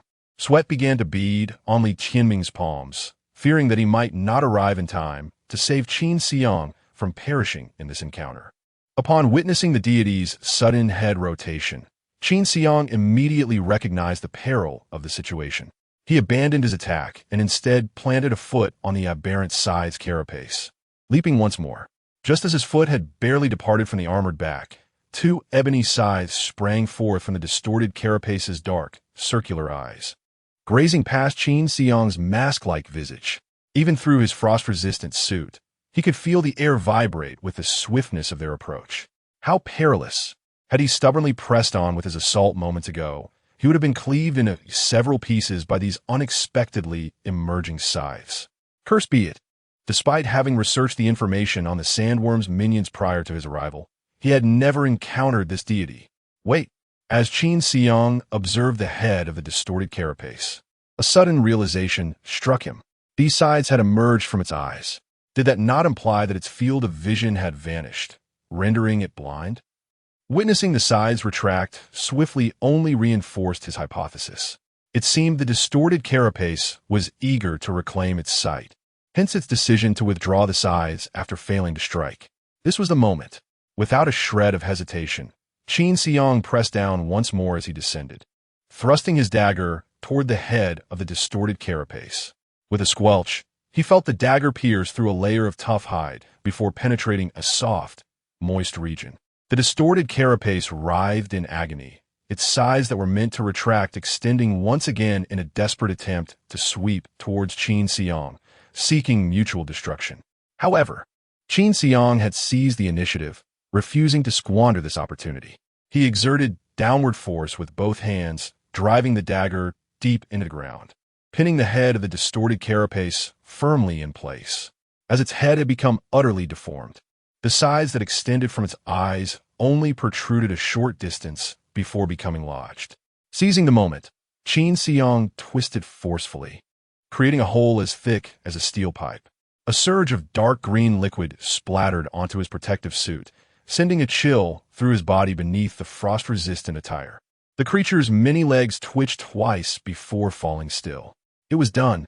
Qin Xiang exhaled in relief and quickly sealed the glass vial containing the sandworm scales. He needed a moment to recuperate. Should another distorted carapace appear at this juncture, he would be utterly overwhelmed. Sitting atop the distorted carapace's armored back, he focused on regulating his breath. Li Tianming approached from a distance. Qin, you performed admirably. Thank you. I appreciate Principal Li's protection during the ordeal. While Qin Xiang took a moment to rest, he made sure to express his gratitude to Li Tianming. He understood that during that critical moment, Li Tianming must have been prepared to assist him. Li Tianming smiled. Qin, to successfully hunt a deity like the distorted carapace on your first attempt is indeed beyond my expectations. It was merely a stroke of luck. Principal Li, what is the name of this deity? The distorted carapace? Why did I not encounter any mention of it while researching the sandworm minions in the god-slaying camp? The forums are free, but the information is limited. The distorted carapace is already a high-ranking entity among the sandworm minions, not easily vanquished. Particularly, its field of vision is actually 360 degrees, which has claimed the lives of many sequence ability users. The experience of vanquishing it has been forged through the sacrifices of those with sequential abilities. Such invaluable information remains shrouded in secrecy. No one would dare to disclose it.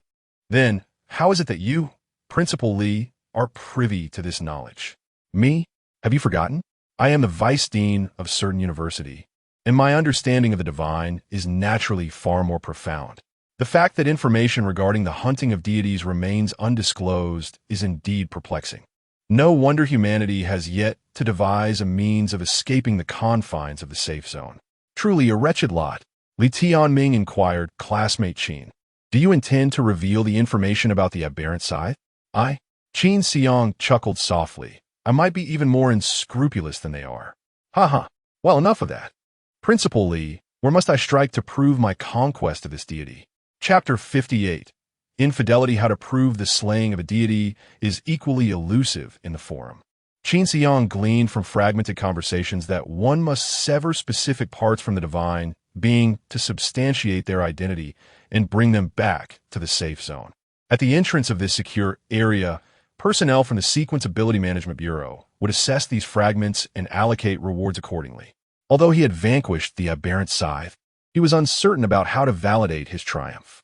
Fortunately, with Li Tianming accompanying him, this should not pose a significant challenge. Turn the aberrant scythe over, Li Tianming instructed. Following his command, Qin Xiang discovered a circular carapace at the core of its abdomen. Do you see the circular carapace? Sever it, and take it back as proof of your slaying of the deity. Every divine being possesses such a circular carapace. This serves as your evidence of the kill. Using the Godslayer dagger, Qin Xiang meticulously cut along the circular carapace, inadvertently extracting a considerable amount of flesh and blood. As he prepared to discard the remnants, Li Tianming halted him. Do not remove this flesh. The inspection personnel at the safe zone will evaluate the freshness of the blood and tissue to determine if you have cheated. They will discard the flesh from the circular carapace and dispose of it, taking only the carapace itself. Upon hearing this, Qin Xiang experienced a moment of clarity. He had previously wondered why the refuse bins outside the safe zone were filled with remnants of deities.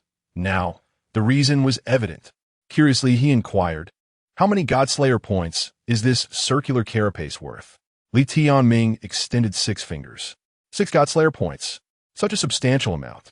Qin Xiang was taken aback, having assumed that defeating a deity like the Sandworm Servant would yield merely 1 Godslayer point.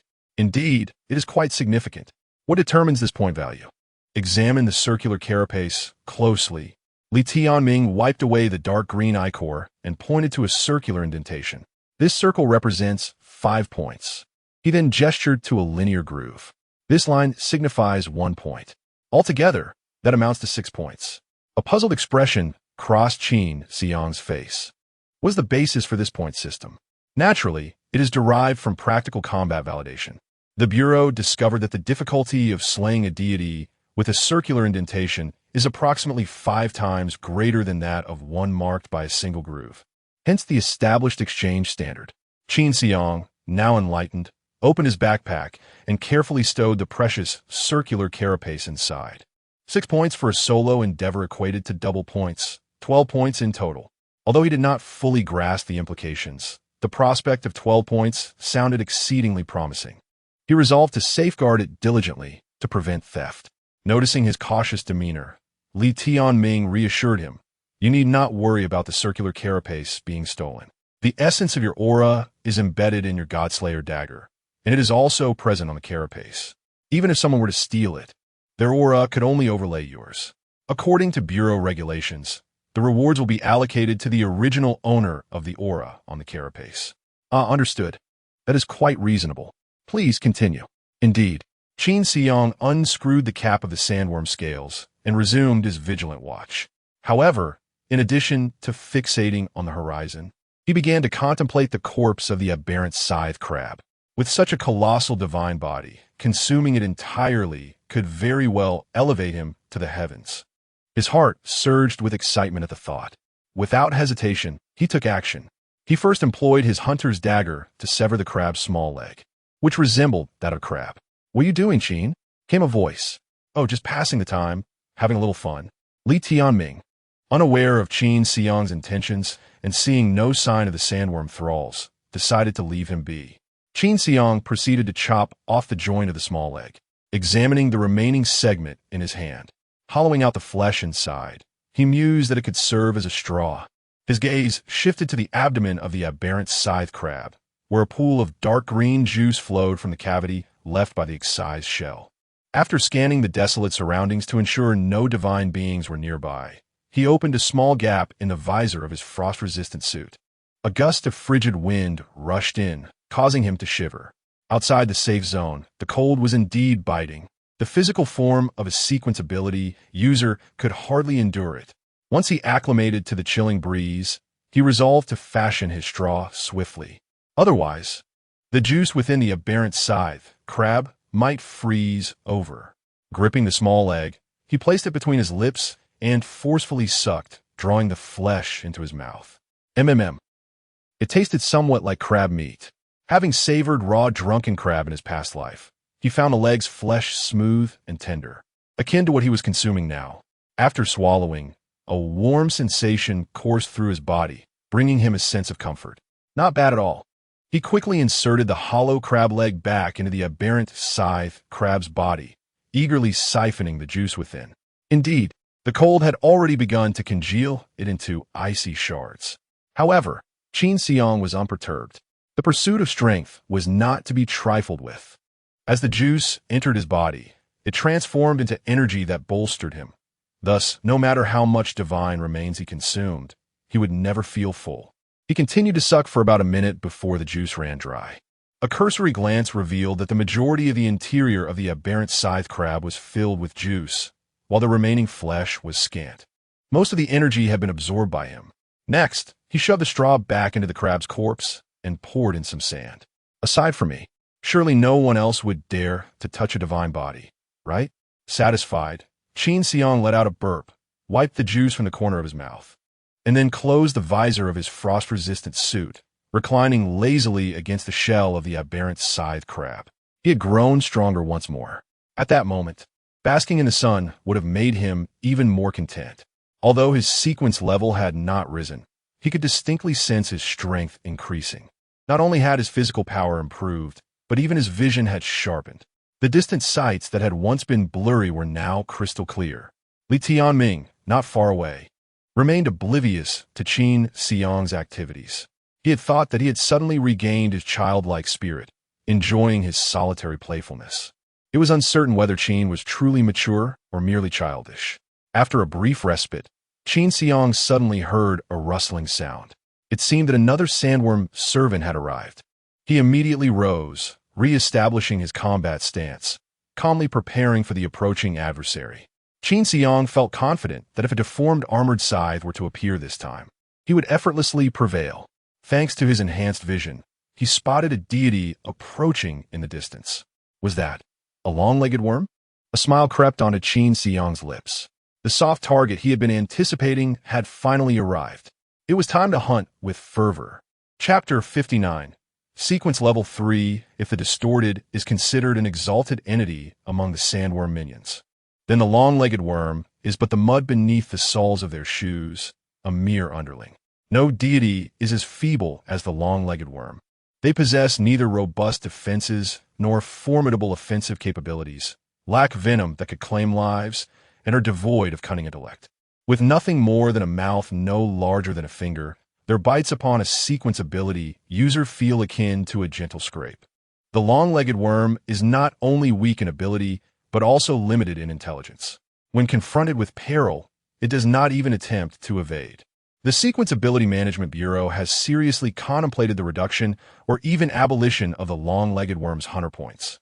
However, such measures were never enacted. The long-legged worm, despite its frailty, often clings to more powerful deities. Its mere appearance indicates the arrival of formidable foes, and the risk of exterminating them is considerable.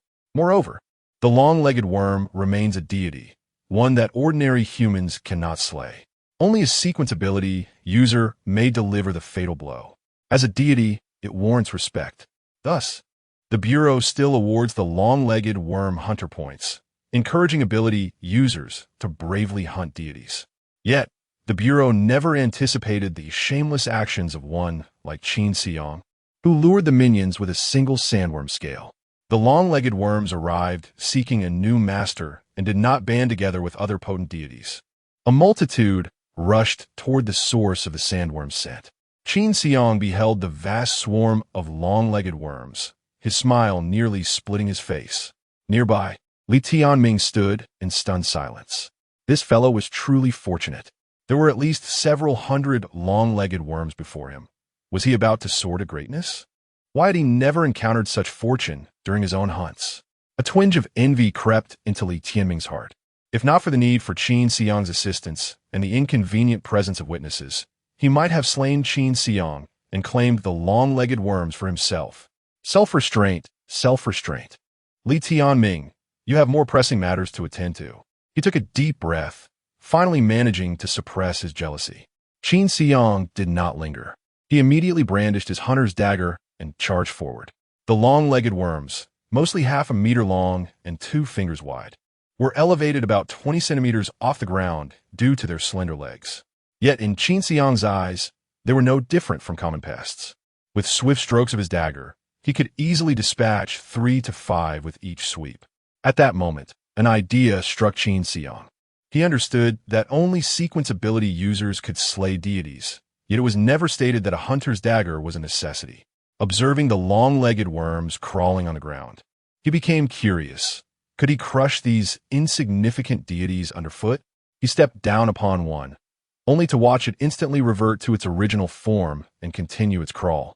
Not effective? Suddenly, realization dawned upon him. It must be due to the protective suit he wore, completely enveloping him. Even if the physical mutation awakens a sequence, this newfound power cannot be transmitted through the anti-freeze suit. To validate his hypothesis, he unfastened his anti-freeze suit and stepped onto the elongated worm beneath him. A squelching sound echoed as the worm expelled a crimson fluid that splattered onto Qin Xiang's foot. After convulsing a couple of times, the elongated worm lay still, lifeless. Qin Xiang nodded. Indeed, the body of a sequence ability user was no longer akin to that of an ordinary person, having undergone a peculiar transformation. Even without employing his sequence abilities, he could vanquish divine beings. With this understanding, Qin Xiang ceased his fixation on using a dagger to slay deities, realizing that wielding a dagger was too sluggish. With so many worms around, it was far swifter to crush them underfoot. From a distance, Li Tianming observed Qin Xiang's actions with admiration.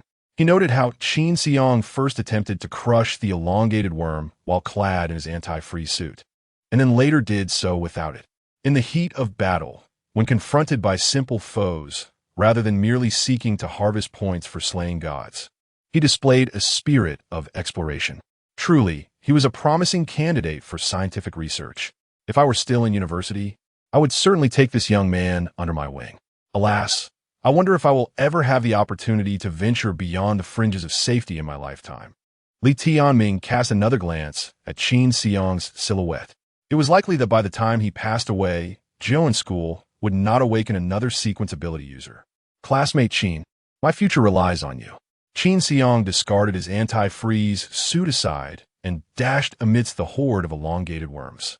However, perhaps due to the chill, he hunched over while running, cradling his body with his arms, resembling a refugee in distress. At least, that was how it appeared to Li Tianming. Yet, this posture was not solely a response to the cold. It also allowed him to lower his head. As he stepped onto the elongated worm, the crimson fluid was forced out in a spray. In other words, it was an explosion of juices. Qin Xiang, with his head bowed, prepared to receive the divine offering. He had already gained experience. He discovered that when he stepped down at an angle with his heel on the worm's head, then crushed it with his toes, the crimson fluid would be ejected from the worm's rear, perfectly spraying into his mouth. The taste was peculiar, likely a mix of various unsavory elements. Qin Xiang glanced at the worm's rear with a hint of discomfort. However, his ever-strengthening body soon allowed him to cast aside this unease. What could be more exhilarating than growing stronger? He galloped tirelessly through the swarm of elongated worms, a smile of contentment gracing his lips, stained with the vibrant crimson fluid. Just as he reveled in this experience, he suddenly felt a surge of change coursing through him. Qin Xiang sensed a qualitative leap in his agility and perception. Simultaneously, the sequence information within his mind began to shift. Sequence devourer promotion. Consuming deities enhances strength. Current sequence level. Level 3, Crimson Knight. Skill, blood drink. Skill description.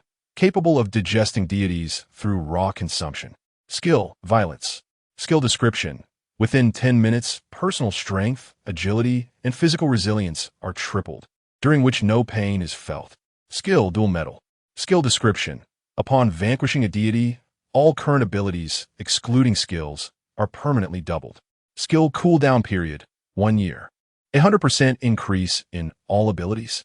Qin Xiang was taken aback, his joy barely contained, as if struck by the lottery jackpot. This dual metal is astonishingly powerful. Chapter 60. Enhancement of abilities. The only regret lies in the lengthy cooldown period, lasting an entire year. Were it shorter, he would undoubtedly choose to reside outside the safe zone indefinitely, biding his time until he could return as an invincible force. Yet, the path of survival remains elusive. He had contemplated the notion of perpetually hunting deities beyond the safety of the zone, relying on blood drink to elevate his prowess. This seemed a promising strategy. However, he swiftly dismissed the idea. His consumption of divine remains must remain undetected, necessitating hunts in desolate areas beyond the safe zone. This, however, would double the danger, significantly increasing the likelihood of encountering unknown, colossal deities, which could lead to an untimely demise. In the God-slaying camp, as obituary section, he had witnessed countless such instances. Whether it was pursuing an injured deity deep into the unsafe territories or exploring uncharted regions, these sequence abilities users invariably met their end at the hands of unknown gods. There were even numerous reports of entire hunting teams being annihilated. Qin Xiang acknowledged that while he was formidable, his strength was still limited. He had yet to reach the level of maneuvering freely outside the safe zone. In light of the ever-present risk to his life, he deemed it far safer to engage in subtle intrigues within the confines of the safe zone. He cast a glance at the dual metal, a surge of joy swelling within him, a doubling of strength. Alas, the whims of fate are seldom favorable. He would have to make do with it for now. Such enhancement skills should be utilized promptly to minimize cooldown time. Resolutely, Qin Xiang decided to activate it immediately. Upon reviewing the skill description, he discovered that it would enhance his current abilities twofold, igniting a spark of inspiration within him. Current abilities. If he invoked violence, his strength would triple. Coupled with the dual metal, could he potentially achieve a six-fold enhancement? Six-fold. How formidable would he become? Qin Xiang swallowed hard, glancing at the remaining long-legged worms, contemplating that his current haul was nearly sufficient. Once these crawling deities were cleared, he could tidy up and return to the safety of the zone. It seemed there would be no opportunity to utilize violence. After all, alleviating concerns about his own consumption. Let us give a try. He activated violence and then engaged the dual metal. Targeting a long-legged worm, he brought his foot down decisively. With the augmentation from his sequence level and the violence enhancement, his foot sank half a palm's depth into the ground upon impact. The long-legged worm had barely registered the assault before it perished, departing without a trace of suffering. Immediately, Qin Xiang felt a surge of immense power coursing through his body, enhancing him in every conceivable manner. His ears could detect the sounds of long-legged worms moving from all directions. His eyes discerned every bristle of a long-legged worm from 10 paces away. His body felt as light as a feather, granting him the sensation of being able to outrun the wind. His fists brimmed with might, as if they could effortlessly penetrate steel. Without hesitation, Qin Xiang tested his newfound strength once more, bringing his foot down upon another nearby, long-legged worm. With a sudden thud, half of his calf sank into the ground. Qin Xiang's heart surged with excitement. Power! This is the essence of absolute strength. Meanwhile, not far away, Li Tianming furrowed his brows in confusion. Had he just experienced an illusion? Why did it seem as though Qin had left behind a residual shadow when he lifted his foot? Given my rank, my perception and eyesight are exceptionally keen. If I cannot discern his movements, then could it be that rank 4 no, rank 5 would be necessary? Li Tianming's frown deepened. Is Qin Xiang truly at rank 5? Impossible, absolutely impossible.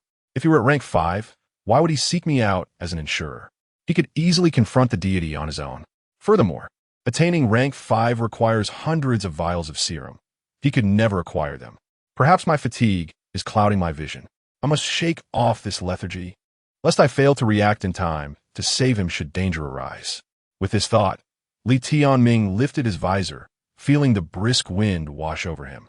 A shiver coursed through him, and he immediately felt his senses sharpen again before closing the visor once more. Looking back at Qin Xiang, he realized that his movements appeared unchanged from before. It was indeed just an illusion of his eyes. Qin Xiang, on the other hand, felt a twinge of disappointment. He noted that with the conclusion of the violent skill, both his strength and agility had diminished somewhat. However, it was not as drastic as before, where he had lost 2/3 of his capabilities. He estimated that he had only lost about 1/3 this time. This meant that after utilizing the dual metal, his current power and agility were approximately 4 times greater than before.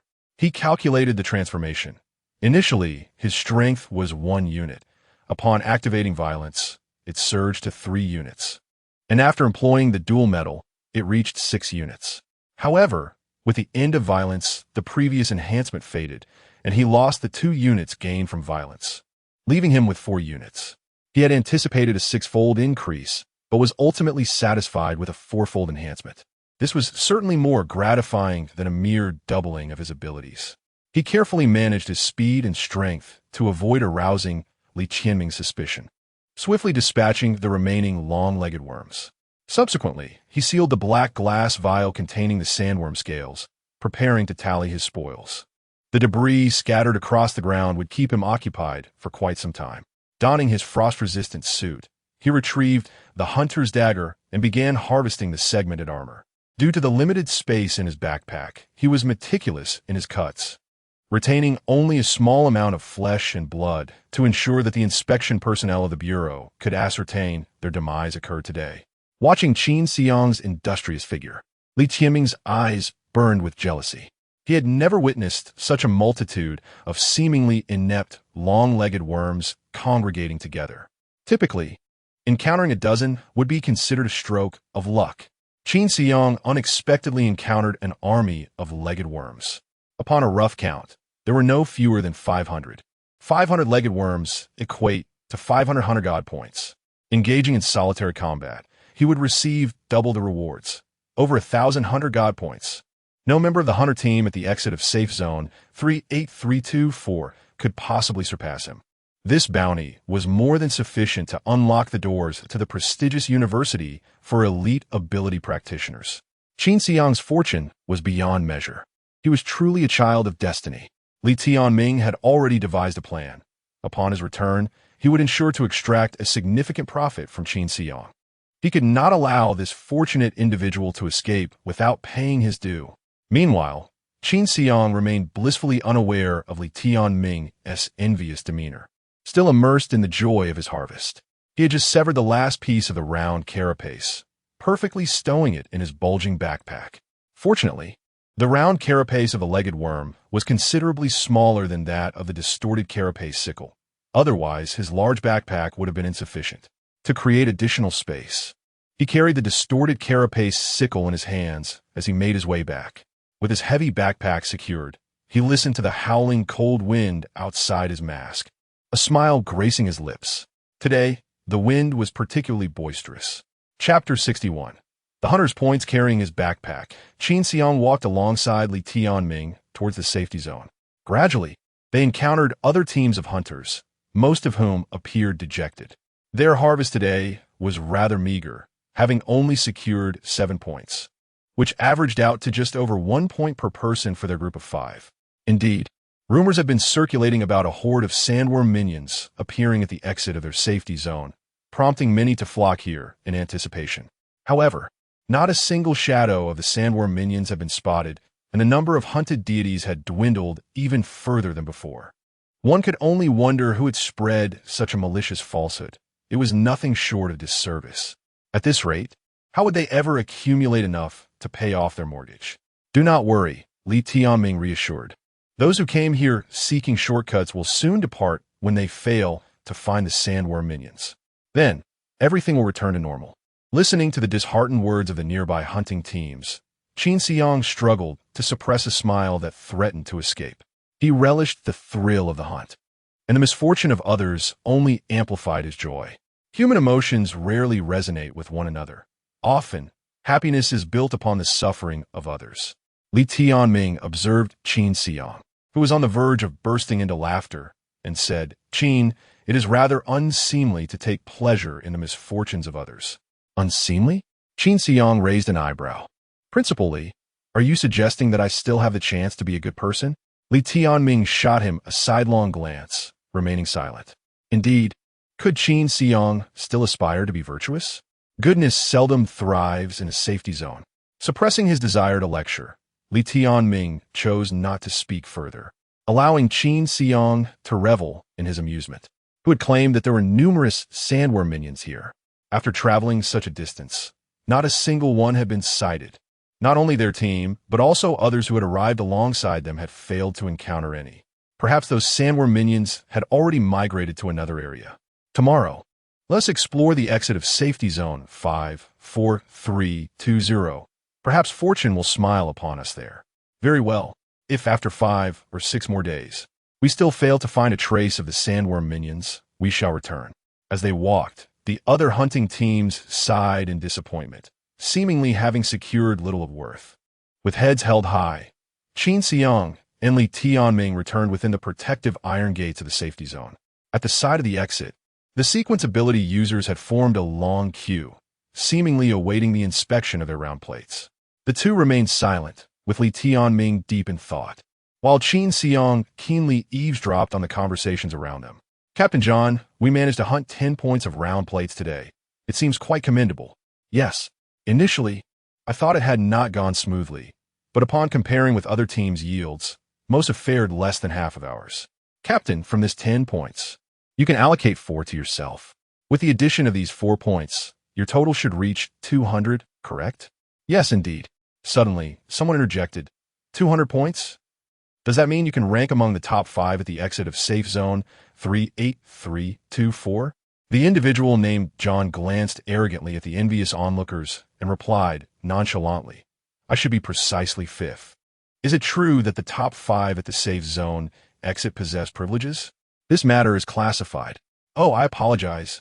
The person displayed an awkward smile before inquiring further. "You are truly impressive. With 200 points, you should be able to enter the top 1 million of the Safe Zone rankings, right? What is your rank in the Safe Zone?" "Approximately around 950,000. "Wow, 950,000? I am still beyond 1 million, lacking any ranking at all. With time, you will eventually accumulate it." Qin Xiang observed that when John uttered these words, his chin slightly lifted. It seemed he was encouraging the questioner, while inwardly harboring disdain, subtly indicating an insurmountable chasm between himself and the interlocutor. The onlookers gazed at John with envy. John removed his safety helmet and adjusted the collar of his attire, exuding an air of untouchability reminiscent of a noble gentleman. At that moment, someone chuckled. "Little John, with such an arrogant demeanor. You resemble a rooster that has just laid an egg. Have you encountered some joyous news?" Upon hearing this, John immediately shot an angry glare. "Sun Juhong, I knew it was you, that foul-mouthed scoundrel." The man smiled, his scar twisting like a worm. "Oh, if you are even inferior to a scoundrel, then what are you? A pile of dung? You are merely 40 points above me. What is so remarkable about that? Being 40 points ahead is still significant. At the exit of Safe Zone 38324, I rank 4th, while you rank 5th. That is an unalterable truth." John's golden eyes revealed a look of disdain. "Within a year, I will surpass you. How laughable. Do you truly believe that in this year, only your points will grow while mine stagnate?" As he spoke, Sun Juhong turned his head toward his team members and remarked, Little John is 20 years younger than his father, claiming that in 20 years, he will be the same age as his father. Ha! The captain is right. It is indeed ridiculous. Little John, has your father passed away? If not, you will never catch up to his age in this lifetime. John's face turned pale with anger as he turned away and ceased speaking. Qin Xiang observed the bickering among the sequence ability users and asked, Principal, why are these sequence ability users arguing about the 100 points? 100 points symbolize the personal strength of sequence ability users. The higher the 100 points, the more respect one garners. Is it akin to school examinations, where those who excel academically receive more respect? Indeed, you could say that 100 points are similar to examination scores. However, any examination merely signifies a phase, while the 100's points accompany you throughout your life. The United Government compiles and ranks 100's points to encourage individuals with extraordinary abilities to vanquish deities. The higher your points, the more privileges you possess. If you and another individual with extraordinary abilities desire the same property, and your points surpass theirs, the property must be sold to you first. Similarly, if you both fall ill and there is but one bed available in the hospital, your higher points entitle you to that bed. If you and another individual with extraordinary abilities are both enamored with a nightclub hostess, you understand the implication.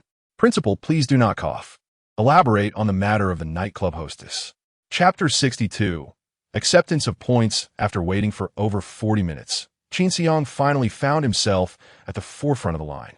The individual ahead glanced at the circular armor in Qin Xiang's hand, his eyes lighting up with intrigue. Young man, you and your companion have managed to acquire 6 points. That is quite an achievement. Indeed, Qin Xiang replied. Recently, the number of people here has surged. Upon returning from a hunt, many find themselves without a single point, prompting several to opt for a break during this period. I have heard as much. What you possess is the distorted scythe circular armor, is it not? Yes.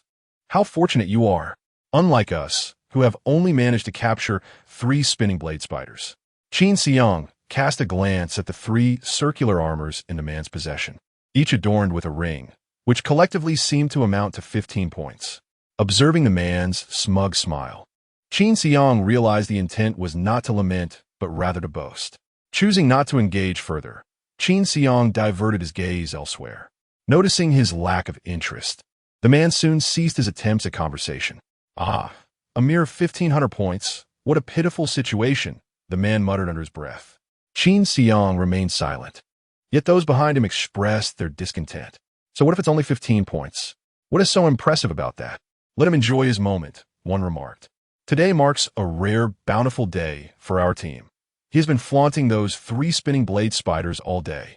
Indeed, the man shook the 3 circular armors in his hand, taunting. Do you possess such capability?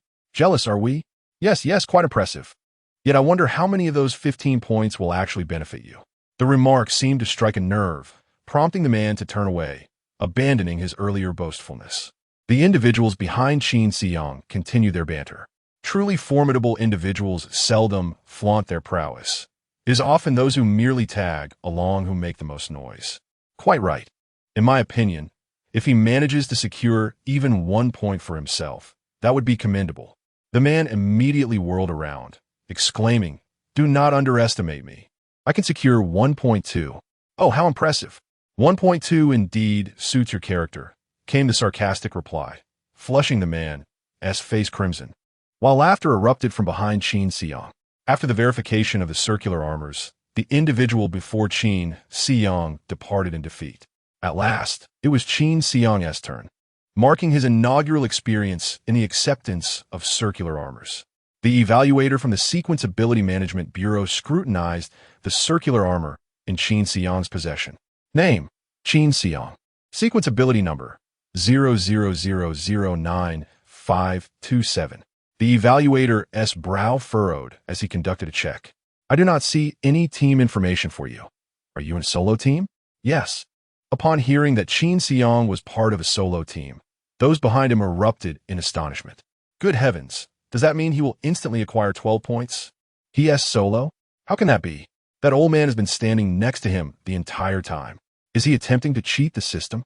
The inspector scrutinized Li Tianming with a discerning gaze. Li Tianming replied nonchalantly, I am the insurer. I did not partake in the slaying of deities. The inspector nodded, then grasped a small scanning device and illuminated the circular armor, followed by directing the light at Qin Xiang. A beep sounded, the presence of a hunter matched, and the identity was confirmed. Subsequently, the inspector produced a palm-sized square instrument, positioning its screen towards Qin Xiang's features. Qin Xiang glimpsed his own visage on the screen. The lie detector appeared to possess a front-facing camera, though he was oblivious to its mechanics. In accordance with protocol, I must administer a lie detection test to solo team members. Please respond. Did you solely hunt the deity? Yes. 5 seconds elapsed before the square device emitted a sound. Beep. The statement is truthful. The inspector stowed away the lie detector and addressed Qin Xiang. Next, I shall conduct a memory continuity test. Kindly extend your hand. All right. Qin Xiang placed his hand upon that of the inspector. Suddenly, numerous minute suction cups sprouted from the inspector's palm, adhering to Qin Xiang's hand. The inspector then closed his eyes for approximately 10 seconds before reopening them. His irises transformed into a stark white. Qin Xiang understood that this was the validator's sequential ability, permitting the examination of another cerebral activity. If brain activity exhibited no anomalies, the validator's eyes would remain white. Conversely, they would turn black. All brain regions function normally, devoid of any signs of intrusion by other sequential abilities. The memory continuity verification was successful. The inspector's eyes returned to their normal hue, and the suction cups on his hand vanished. You may collect your reward at the Bureau of Sequential Abilities. However, I will transmit the data regarding your slaying of the deities remains to the solo team points section of the Godslayer camp. Should you be reported effectively, your reward will be rescinded, and you will face penalties. Understood. Witnessing Qin Xiang's success in the test, the others were utterly astonished. 12 points at once. This could be directly exchanged for a bottle of potent sequential elixir. Furthermore, there were 6,000 copper coins to be claimed. John cast a sidelong glance at Qin Xiang, remarking coldly, just a lucky brat. One cannot become prosperous in a single breath. Sun Juhong chuckled, lightly touching his lips, saying little more, yet his gaze was somewhat flippant. At the exit of the safe zone, fortune would invariably smile upon someone. Individuals like Qin Xiang might emerge every year. However, those in solo teams often faced greater peril, frequently meeting their demise beyond the confines of the safe zone or sustaining grievous injuries, yielding little in terms of favorable outcomes. As for the insurer, it was implausible for them to provide perpetual protection. Eventually, he would have to confront the dangers lurking outside the safe zone on his own. All right, next. After the inspector posted the information regarding Qin Xiang's solo team status and rewards on the forum, he motioned for Qin Xiang to step aside. Wait. However, Qin Xiang did not yield. The inspector regarded the youthful Qin Xiang with curiosity. Is there something else you wish to convey? Do you claim that this circular armor was not obtained by you? There is no opportunity left. I have completed the inspection and filed the report. Even if you acknowledge your mistake now, it is too late. Qin Xiang smiled slightly, stating, I do not intend to admit any fault. It is merely that your inspection remains incomplete. With that, Qin Xiang removed his bulging backpack and tossed it in front of him. The thud resonated, causing the inspector to feel the floor tremble beneath him. He could not comprehend why this youth would carry such a heavy load in pursuit of deities. Perhaps, being cautious in his solitary venture, he had equipped himself with numerous tools as a precautionary measure. Others, too, were intrigued, pondering the contents of Qin Xiang's backpack. It was likely that he was a novice, burdened with an array of useless items for the hunt. Indeed, I, too, had ventured out of the safe zone for the first time and had not been much different. However, when Qin Xiang unzipped the bag, every pair of eyes around him widened, and breaths were held in unison. With a clatter, circular armor pieces tumbled eagerly from the backpack, scattering across the ground. Qin Xiang offered a slight smile. Please, continue with the inspection. Chapter 63. Generous rewards and eerie silence enveloped the surroundings. After a brief interlude, the realization dawned upon the onlookers that the circular armor before them was crafted by the hands of the young Qin Xiang. John immediately exclaimed, You little trickster! You possess the cunning of a black-footed fox. more insidious than the deities lurking in the shadows. From where did you pilfer such a multitude of circular armor? Sun Juhong, who had just been embroiled in an argument with John, joined forces with him, demanding, "What means did you employ? How could you possibly acquire so much circular armor?" Qin Xiang, however, paid them no heed and addressed the bewildered inspectors from the Management Bureau, stating, "There is a substantial quantity here. I would appreciate your assistance in the verification process. This circular armor was indeed obtained by me in a solo endeavor." "Impossible," Sun Juhong interjected. "With such a vast amount, even if you collaborated with that individual beside you, it would be unattainable. Moreover, you have an insurer at your side, indicating a lack of prowess in slaying deities. How could you possibly amass such a quantity at once? You must have employed some method in violation of the United Government as regulations." Both Sun Juhong and John, typically exuding an air of superiority, were now flushed with indignation, their agitation palpable, as if they wished to devour Qin Xiang whole. The inspectors from the Management Bureau widened their eyes in disbelief, furrowing their brows as they questioned Qin Xiang. "How did you come into possession of this much circular armor?" "Of course, it was acquired through the slaying of deities," he replied. "And how did you slay them?" The inspector's tone was stern, akin to that of an interrogator. Qin Xiang understood the gravity of the situation. After all, presenting such an abundance of circular armor would inevitably raise suspicions. He responded calmly, "May I inquire if the Bureau of Sequenceability Management has a regulation that mandates the detailing of the process of slaying deities?" The inspector lowered his brow. "No, but your situation is exceedingly peculiar. Hence I require clarification. Since there is no such regulation, what is the purpose of your inquiry?" Qin Xiang countered, "I need to make a reasonable judgment." Qin Xiang interrupted, "Judgment can be derived from the breath detection lamp in your hand, from the polygraph, from skills assessing memory continuity, or from reports encouraged on forums. Your inquiry does not fall under any of those categories, does it?" The inspector's demeanor grew visibly displeased. Nevertheless, Qin Xiang remained unfazed. The slaying of deities was of paramount importance within the safe zone, and thus the United Government had established comprehensive regulations. The purpose of these regulations is to standardize various behaviors in realms governed by rules. The survival principle is to act in accordance with them. As long as his actions adhered to the regulations, there was nothing to fear. He complied with every stipulation within the rules, and he would not utter a single word beyond them. The inspector and Qin Xiang locked eyes for a prolonged moment. Yet Qin Xiang maintained his composure, showing no signs of concession.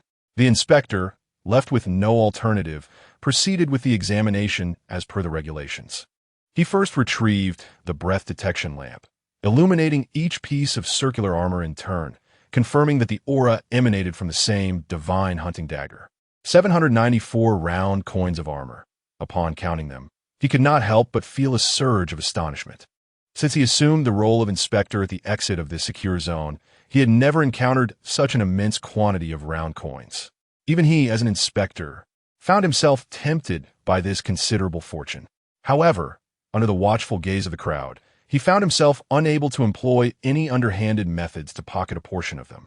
His jealousy towards the young Qin Xiang intensified. Why was he entitled to such a bounty?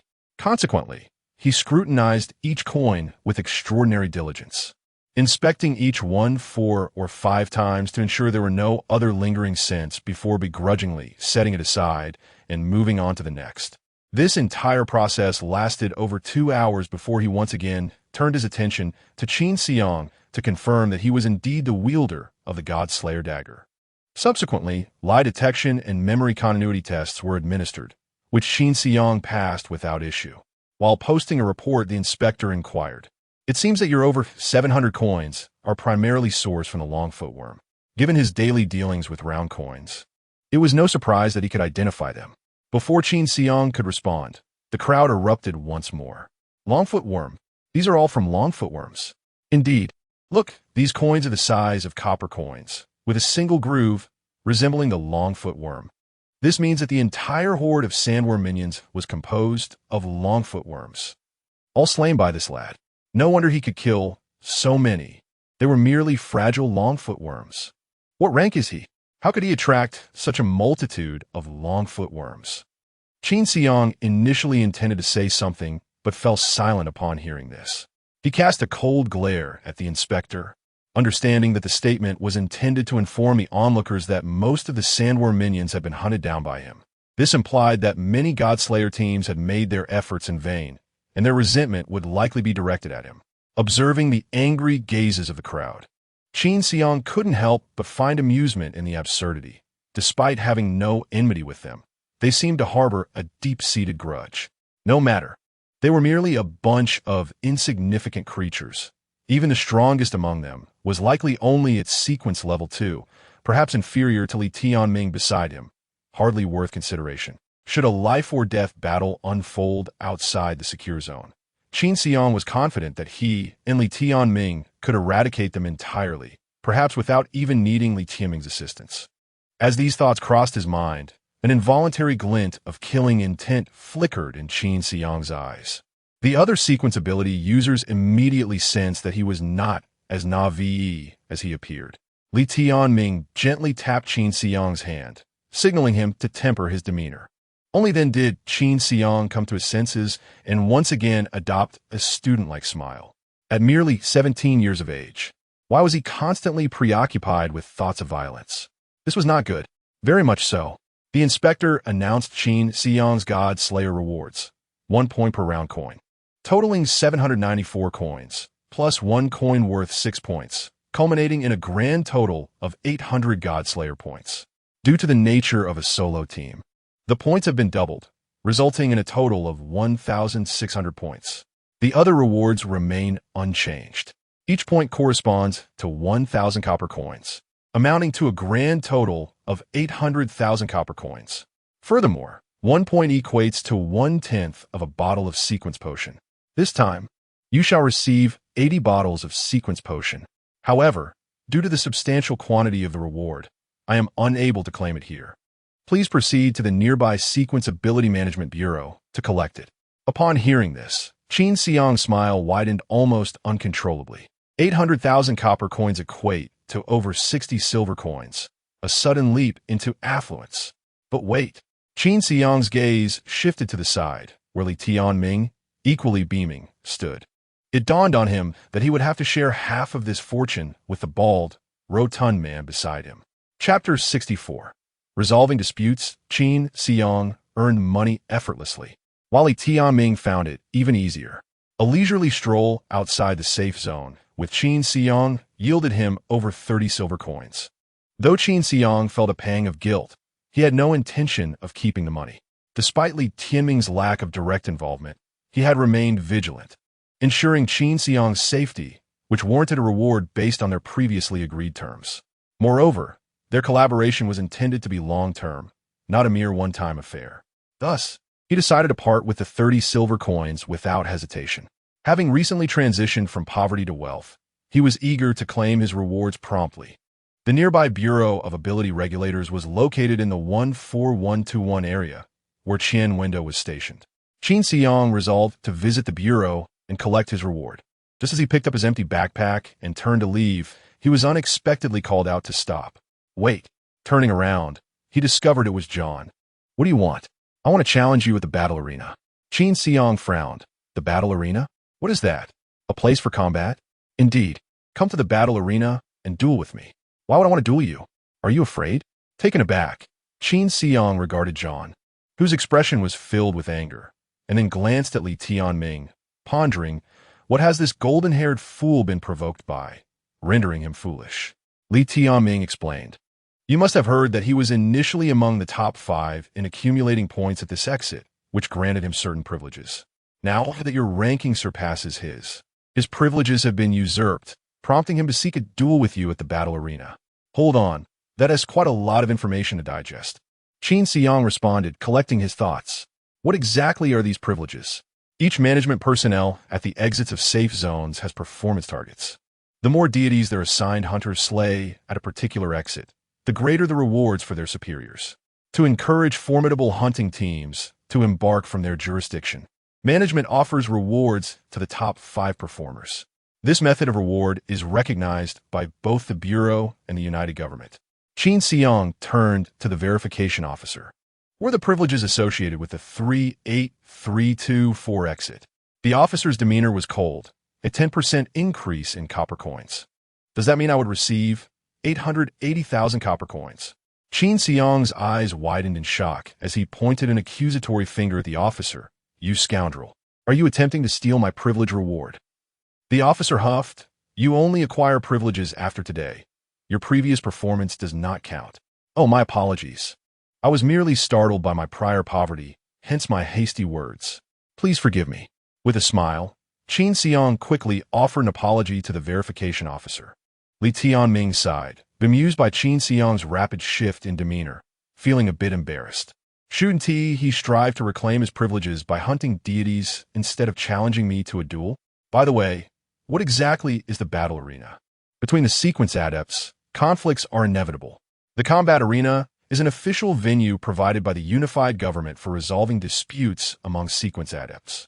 Prior to ascending the stage, the two parties enter into a wager, and the outcome subsequently determines the ownership of the stakes. Indeed, after John concluded his commentary with Li Tianming, he turned to Qin Xiang and declared, I wish to wager the privilege of accessing exit 38324 of the safe zone. Are you out of your mind? Why would I wager with you? John clenched his teeth. I will offer you a silver coin. Spare me. Such a paltry sum does not interest me. If I lose, I shall give you a bottle of sequence elixir. I possess 80 bottles. What difference does one make? I'll allow you to command me for 2 years. I'm rather busy. I have no time for a dog. John was exasperated. He was desperate to reclaim his privilege, not merely for the monetary gain, but for his standing as well. In the safe zone, the most scorned individuals are those sequence adepts who once held privileges but were usurped, especially by a mere novice relying solely on luck, devoid of any real power. However, Qin Xiang had no intention of stepping into the combat arena with him. No matter how much John prattled, it was of no consequence. After all, his sequence ability was not the Phantom Assassin. Revealing any weakness in the arena would be a grave miscalculation. Just as he was about to depart, John obstructed his path, articulating each word with emphasis. I just checked. You possess the sequence of the Phantom Assassin. If I lose, I shall grant you a hunter's artifact, Blind Blade. The Blind Blade? I have no need for it. Before Qin Xiang could decline, Li Tianming seized him by the arm. Listen, Li Tianming whispered in his ear. This is a valuable item. You should accept his challenge. How valuable? Valuable enough that no amount of money could procure it. What could possibly be priceless? Qin Xiang was skeptical of Li Tianming's words. In his understanding, wealth afforded one everything, save for troubles. Li Tianming continued, Hunter's artifacts are crafted by sequence adepts specializing in forging. You should be aware that not all sequence adepts are swayed by money. Are Hunter's artifacts truly that formidable? Why have I not heard of them in the Godslayer camp? Li Tianming smiled. Those qualified to possess Hunter's artifacts would likely refrain from disseminating information in a public forum like the Godslayer camp. Does that imply that his perspective remains woefully limited? It appears that forum has little utility. At least for Qin Xiang at present, it no longer suffices to meet his aspirations. To broaden his horizons, he must seek higher platforms. His yearning for the sequence adept university intensified. Though Hunter's artifacts were indeed enticing, he could not accept them. He could not risk exposing his fabricated sequence identity for the sake of a weapon. Just as he was about to refuse, Li Tianming whispered again, do not be concerned. The combat arena is devoid of spectators.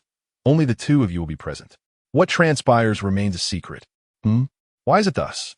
Every sequence ability wielder possesses their own hidden cards, reluctant to disclose them to others. In accordance with the wishes of these sequence ability wielders, the combat arena established by the United Government is shrouded in complete secrecy. So how is victory determined? Upon entry, participants are equipped with a surrender wristband. A mere 3 taps signal one's capitulation. Once one party concedes, the battle concludes, and the victor is entitled to claim the wager. Qin Xiang nodded, deeming this arrangement exceedingly reasonable. Were there only 2 combatants, one might surrender in the arena, yet refuse to acknowledge it afterward. However, the matter of surrender was not what concerned Qin Xiang. He quietly inquired, if I were to kill him, would there be repercussions? None. Once you step into the combat arena, life and death are your own responsibility. Qin Xiang's eyes gleamed with excitement. Killing poses no consecuencias? Now, that invigorates me. Chapter 65. To the battle arena, observing the gleam in Qin Xiang's eyes, Li Tianming was already aware of the schemes brewing in the young man's mind. He cast a sympathetic glance toward John, who, poor fellow, merely sought to defeat Qin Xiang and reclaim his privileges at the exit of the safety zone.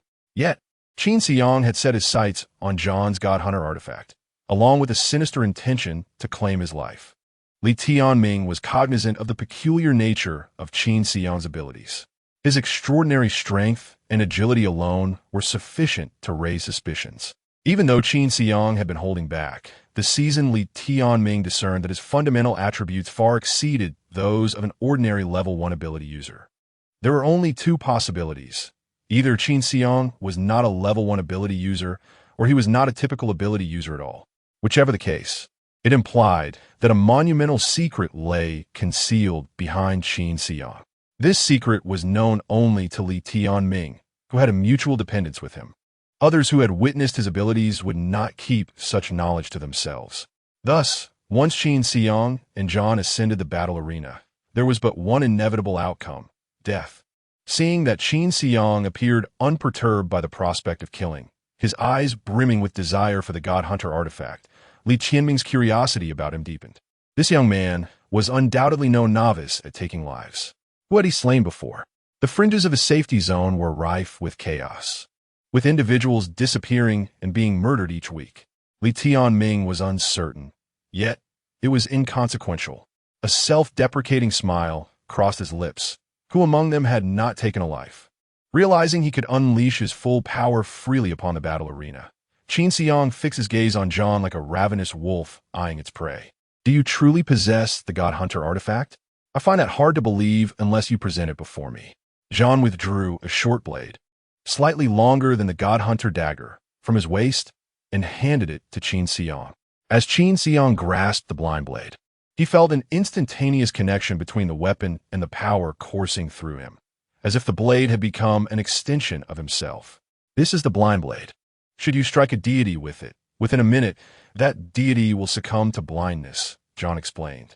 Qin Xiang licked his lips, realizing it was indeed a remarkable item. How long will the deity be blind? This duration is contingent upon the deity's size. The smaller the deity, the longer the blindness lasts. If it were the long-legged worm you have previously hunted, it would likely be blinded for about 5 minutes. 5 minutes? Such a lengthy duration? Qin Xiang had assumed the weapon's inherent skill could only incapacitate for mere seconds. Never did he expect it to last 5 whole minutes. A treasure, a gem among treasures. His gaze was ensnared by the blind blade, unable to divert for what felt like an eternity. John was doomed, without a doubt. Even the United Government could not save him now. Noticing the avarice etched on Qin Xiang's face, John smirked inwardly, confident that Qin Xiang would accept his challenge.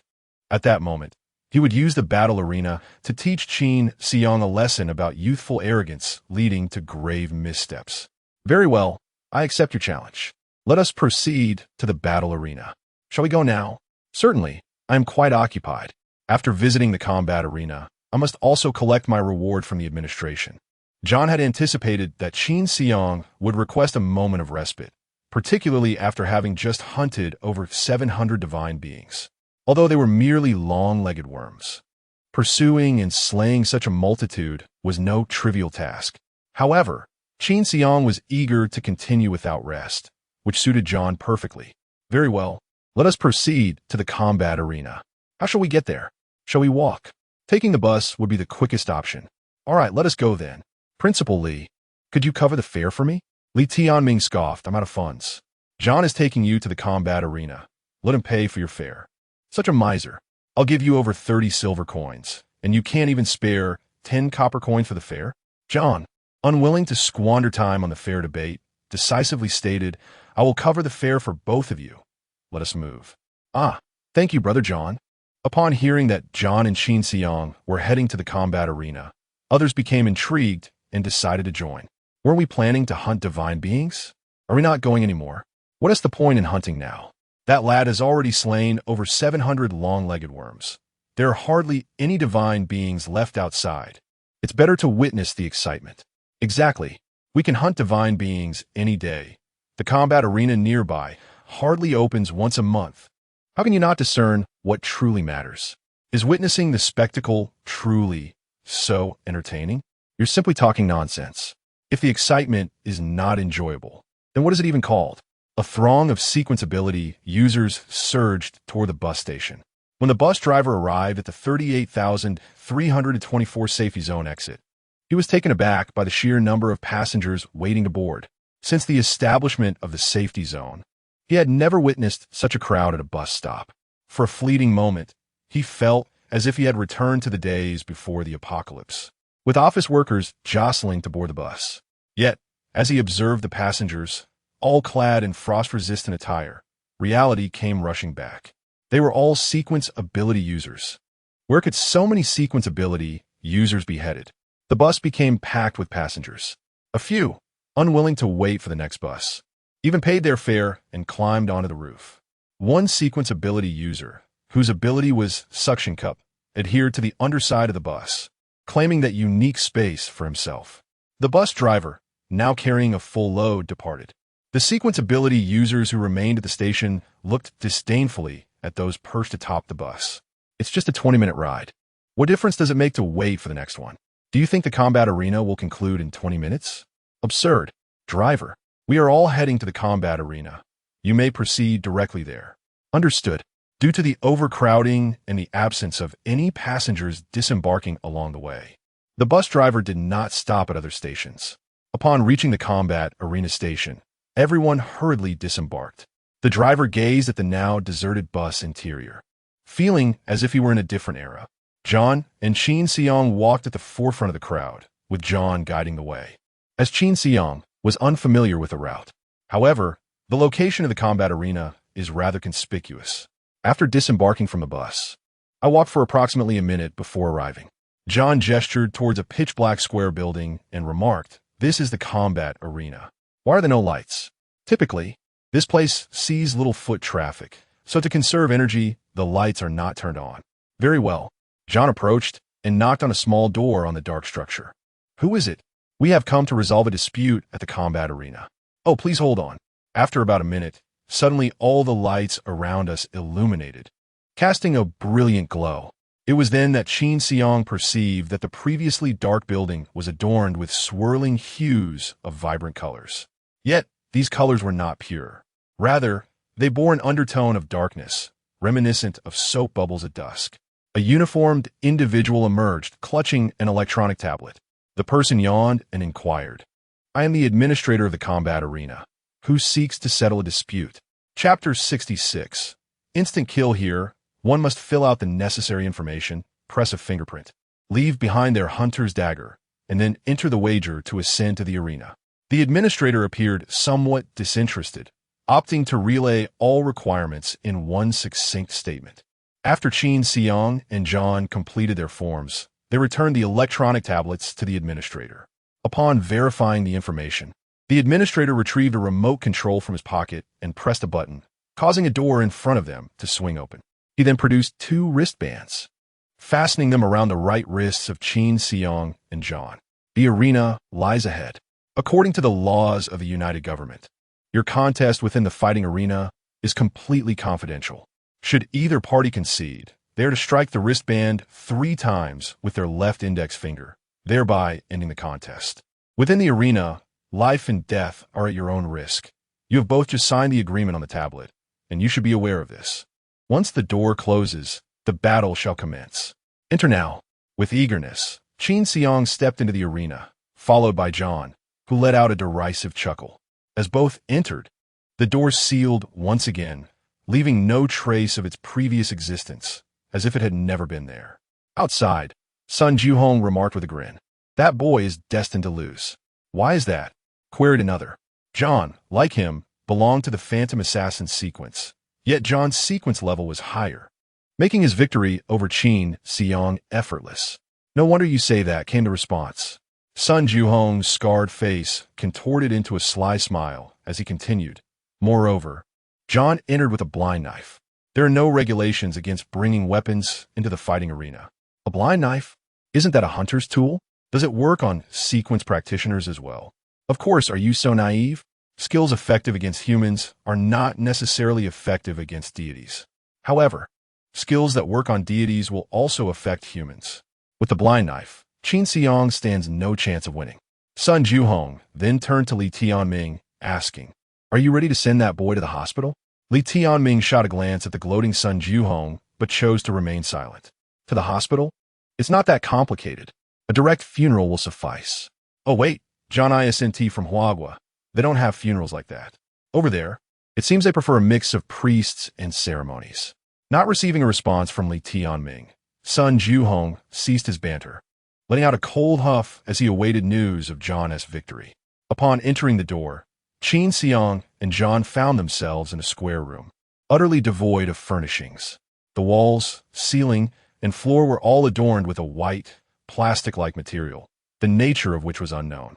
In each corner of the ceiling, gentle lights illuminated the room, casting a bright glow throughout. It suddenly dawned on Qin Xiang that this entire space constituted the fighting arena. Had he unwittingly stepped onto the battlefield? The battleground, astonishingly, is an entire enclosed chamber devoid of any boundaries. It appears that the only resolution can come from one party surrender. However, without a referee or any form of surveillance, how else could victory or defeat be determined? At that moment, the grand door began to close slowly. As it shut completely, John swiftly drew his concealed dagger, activating his skill Life and Death on the Line, Enhanced, which tripled his agility and doubled his strength, aiming a strike at the back of Qin Xiang. Yet, Qin Xiang seemed oblivious, standing motionless in place. "You wretched insect shall pay dearly for your thoughtless ignorance." John had already devised a plan to torment Qin Xiang. However, just as he believed his strike to be inevitable, Qin Xiang suddenly vanished from his sight. How is this possible? In his moment of panic, Qin Xiang had already appeared at his side. Qin Xiang, whose prowess surpassed that of a typical sequence ability user, and with a sequence rank of 3, was already on par with John even without activating any skills.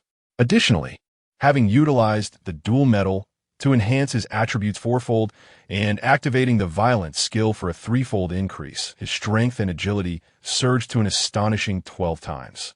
John stood utterly defenseless against such power. His body struggled to keep pace with Qin Xiang's movements. Out of the corner of his eye, he caught a glimpse of Qin Xiang's maniacal grin. In that instant, he realized that Qin Xiang was far from a mere phantom assassin. Furthermore, Qin Xiang's sequence rank was undoubtedly superior to his own. What is he, a monster? Once this strike concludes, he would immediately surrender. Yet, Qin Xiang would not grant him that reprieve. With his fist raised high, Qin Xiang whispered softly beside John's ear, "Thank you." The punch landed squarely on John's cheek. Before John could register any sensation, his vision abruptly compressed and then vanished entirely. At this moment, his consciousness continued to churn with confusion. Why could he not see? Had he been struck by his own dagger? No, the dagger remained firmly in his grasp. He could still feel it. It was a fist striking solidly against his face. What sequence was he to possess such immense strength? After a moment of bewilderment, John's thoughts ground to a halt. He was forced into silence. For Qin Xiang's punch had caved in his skull, disrupting the once orderly folds of his brain. Perhaps this was Qin Xiang's way of expressing gratitude for bestowing the hunter's relic upon him. When Qin Xiang struck, John felt no pain. As his thoughts ceased, so too did his life. Qin Xiang slowly approached John's lifeless body, picking up the dagger, examining it with fascination. He initially considered drawing it across his hand to test its sharpness, but suddenly realized that the blinding effect of the blade might also be effective on humans. It would not do to risk temporary blindness. Best not to waste any more time. He cast a glance at the lifeless John's side and realized he would have to manage the scene once again. To the onlookers, he was merely a novice of rank 1. The notion of defeating John in an instant was utterly implausible. Qin Xiang first plunged a knife into John's heart. The heart had only just ceased its rhythmic beating, with blood pressure still present. This fatal wound appeared strikingly authentic. One could surmise that even when Shu would offer his commendation upon witnessing it. A satisfied smile graced Qin Xiang's face. He then proceeded to manipulate John's head until all traces of the earlier blow were rendered unrecognizable.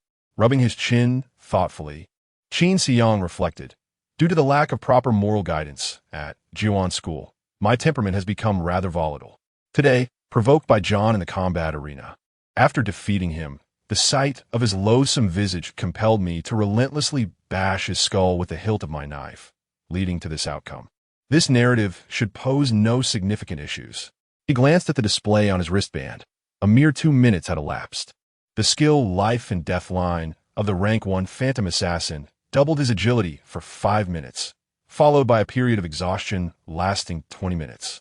Thus, when I step outside, it would only be reasonable for Li Tianming to carry me onto the bus. Offering him over 30 silver coins for the journey hardly seems excessive. Chapter 67. Discussed. The door of the battle arena slowly creaked open once more, leaving the onlookers in a state of astonishment. Had it truly only been a matter of mere minutes? How could the confrontation have concluded so swiftly? Had John already vanquished that young man? He had explicitly stated his intent to torment the boy for a while. How could it end in just 3 minutes? Perhaps he deemed it sufficient to impart a lesson without resorting to excessive force. Alas, had I known it would conclude so quickly, I would not have bothered to come. This is utterly tedious. Sun Juhong stifled a yawn, his boredom compelling him to depart. At that moment, someone grasped his arm, preventing him from turning towards the station. "Brother Sunday, something seems amiss." "What seems amiss?" "Look." Following the direction indicated by the other, Sun Juhong's eyes widened in disbelief. Amidst the astonished gazes of the crowd, Qin Xiang emerged from the doorway, his body drenched in blood. Yet, his expression was vacant, and a blind knife was clasped tightly in his hand. Why was it Qin Xiang who exited? Where was John? John's companions rushed forward to seize Qin Xiang, eager to inquire about the unfolding events. However, Qin Xiang appeared lost, offering no response as he made a beeline for Li Tianming.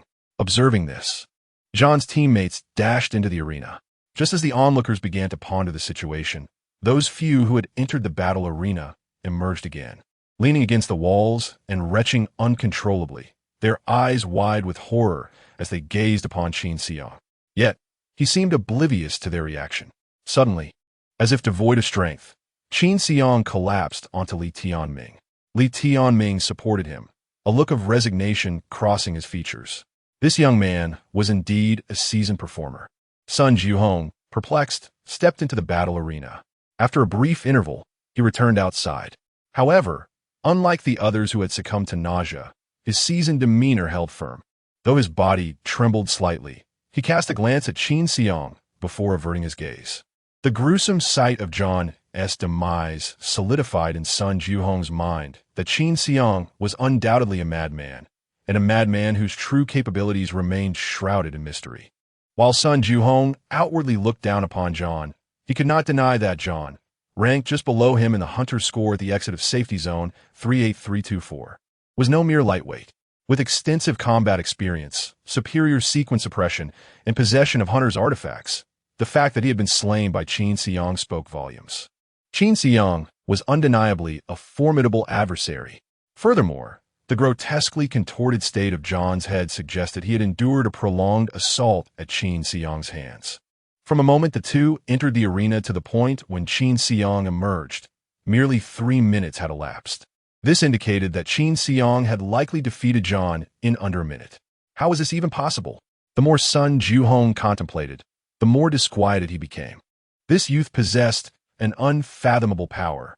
The curiosity of the others, witnessing Sun Juhong's stunned expression, compelled them to enter the battle arena one by one. However, much like John's teammates, the majority who ventured inside fled within mere seconds, desperately leaning against the walls to expel their stomach contents. The manager, retching, attempted to prevent others from entering. "Don't go in there. I still need to find someone to clean this area. It's revolting."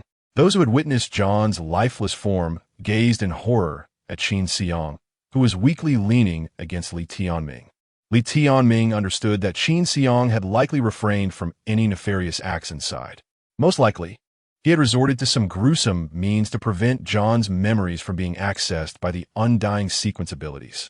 Li Tianming had no desire to investigate further. No matter how terrifying, it was merely an act of murder. In Li Tianming's extensive experience, killing was an event entirely detached from terror.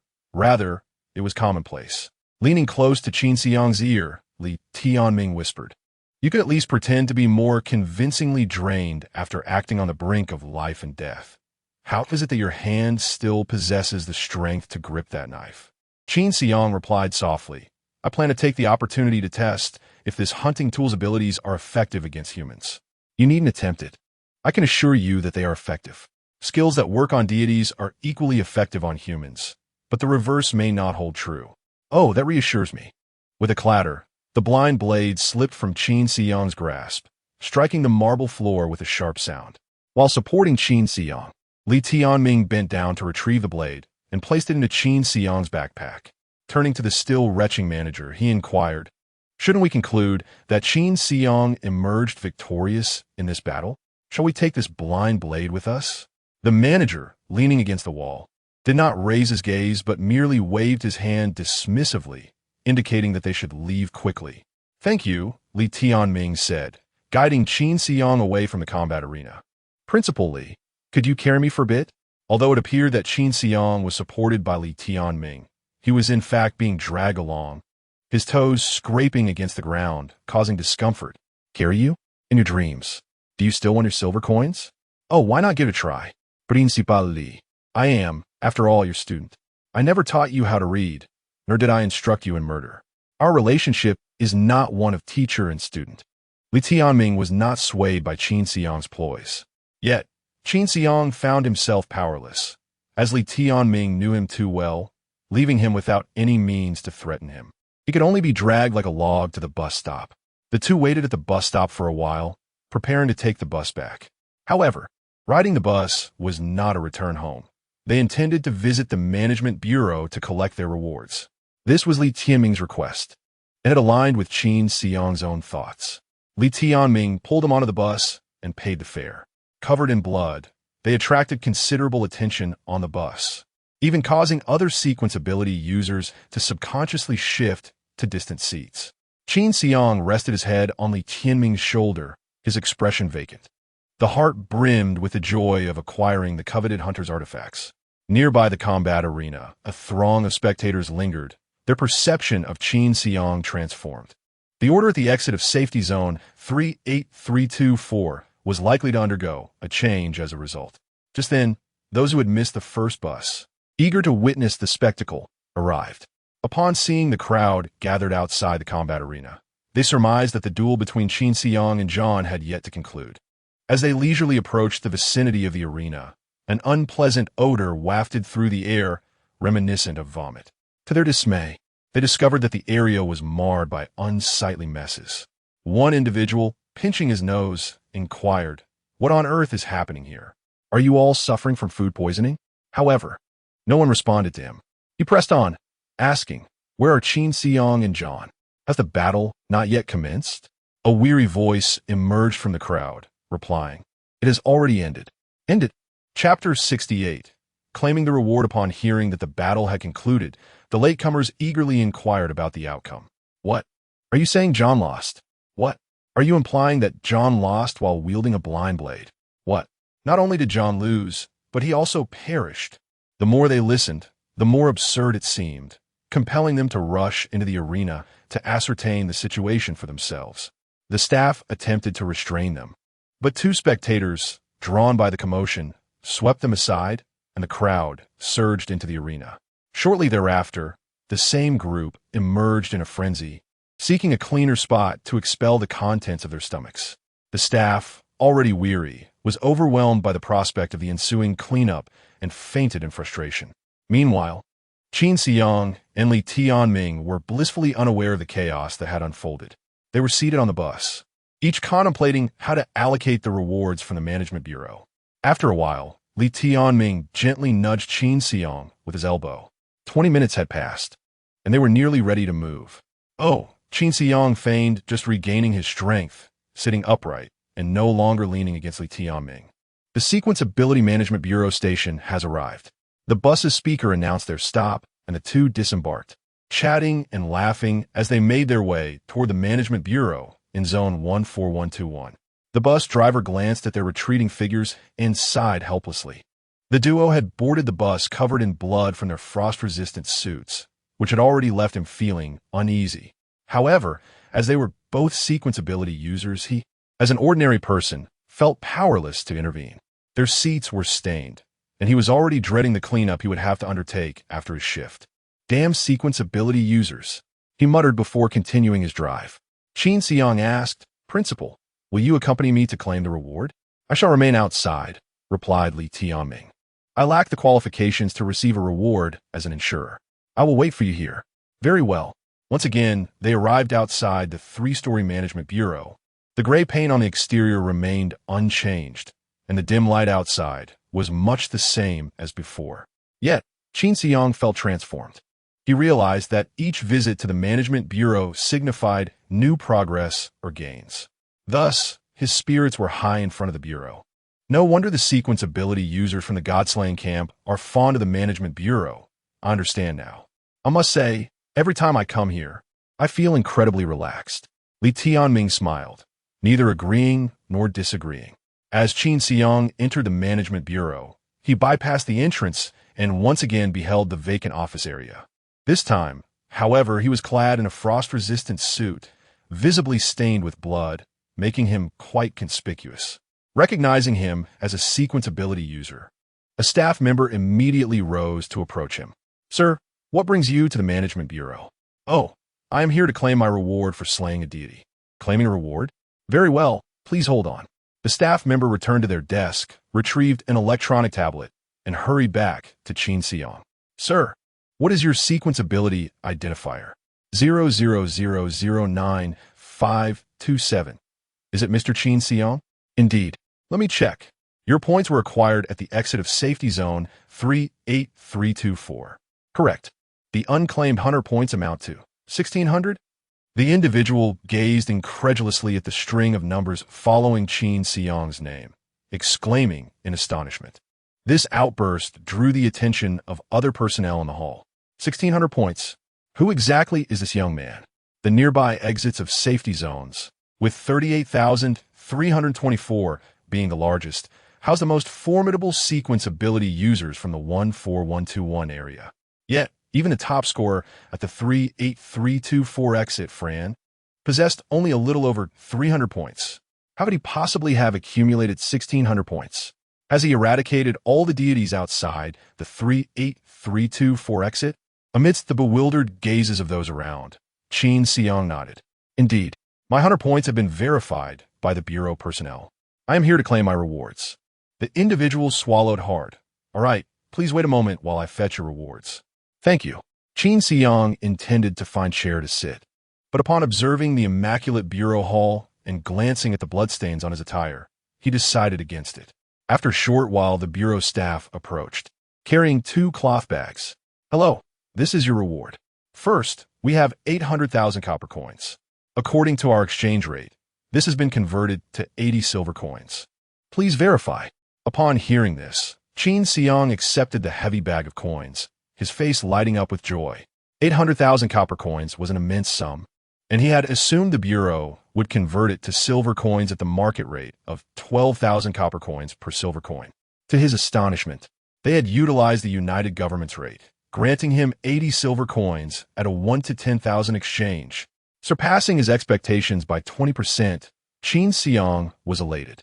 He took out the silver coins, counted them twice, and bit into each one to ensure their authenticity, before happily accepting them. Next came 80 vials of sequence elixirs. "They're all in this bag. It's a bit heavy, so please take care of it." Qin Xiang received the bag containing the sequence elixirs and discovered 4 tiers of small shelves, each neatly arranged with 20 vials.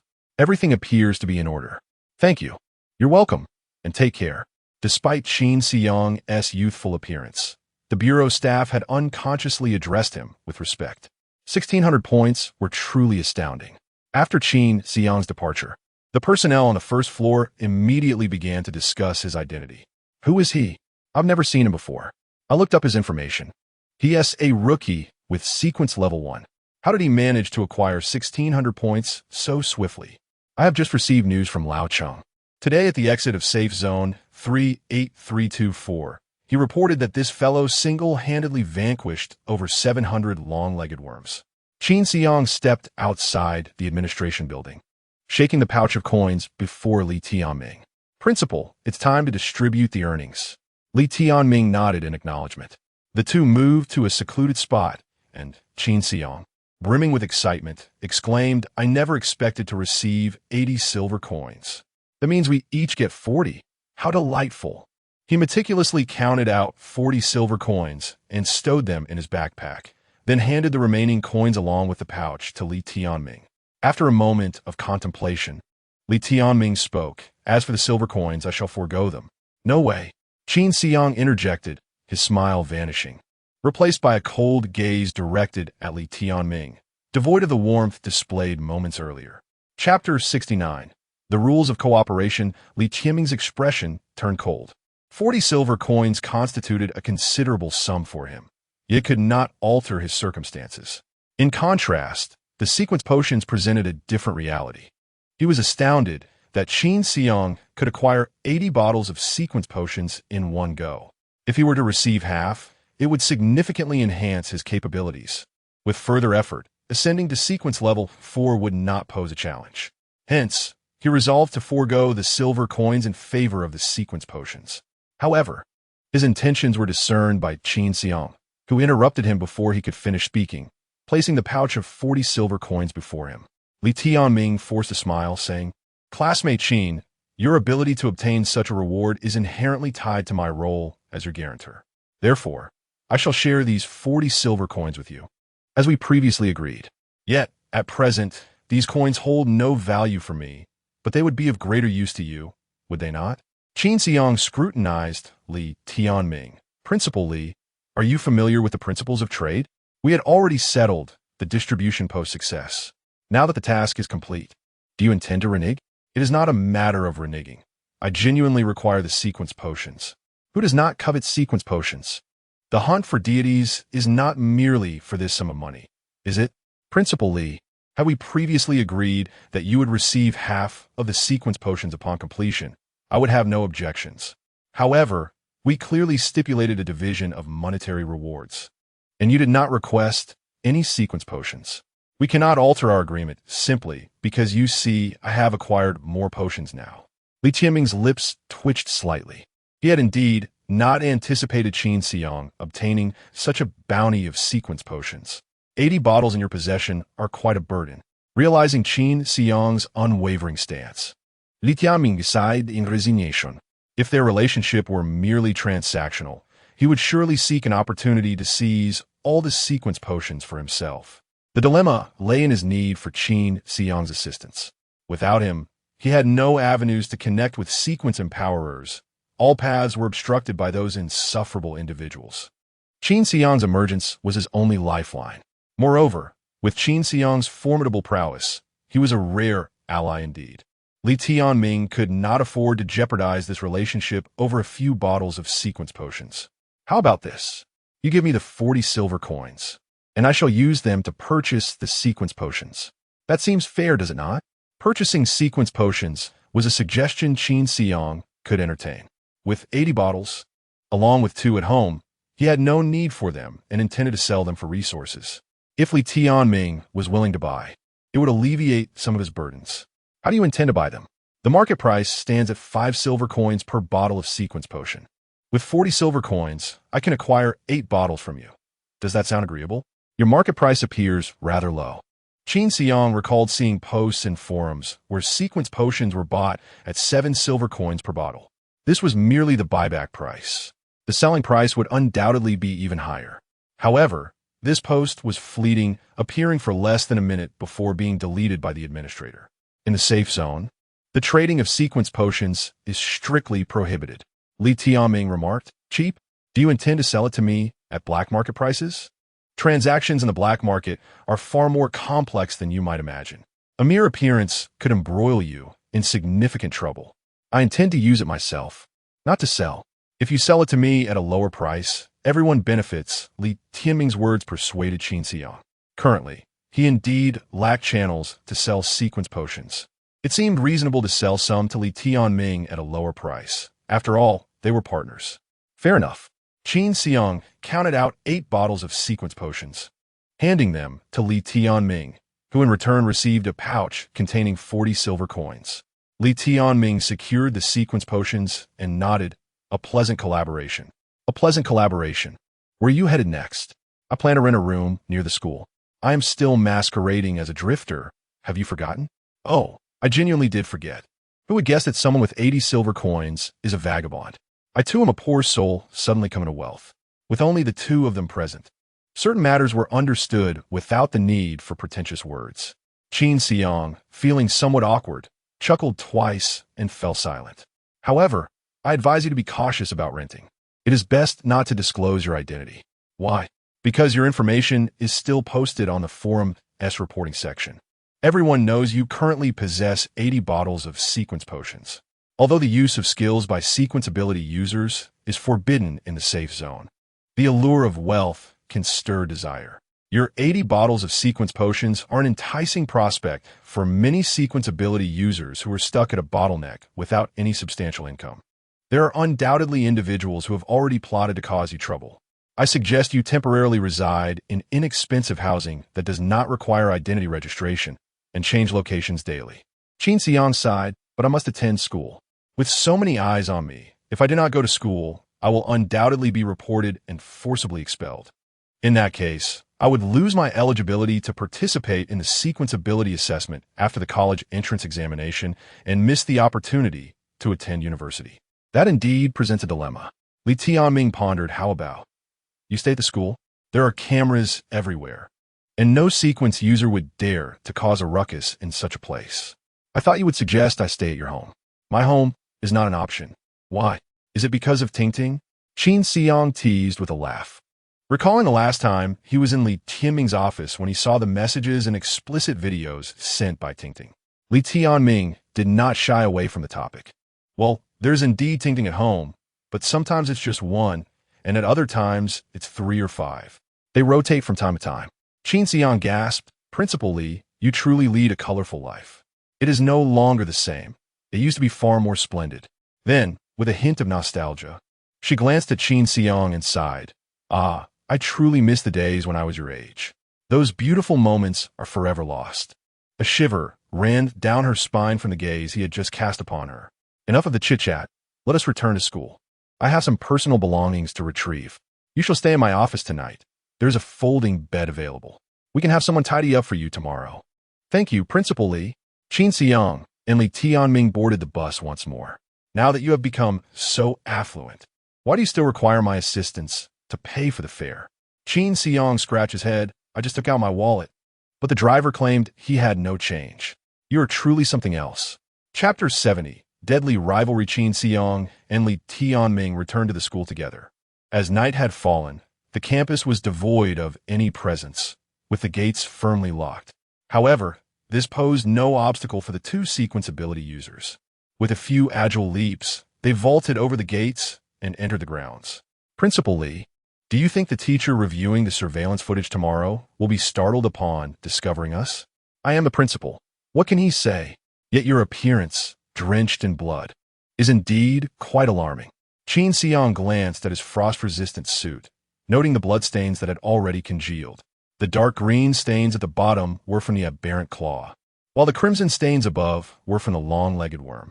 The deep red stains on top were from the unfortunate John.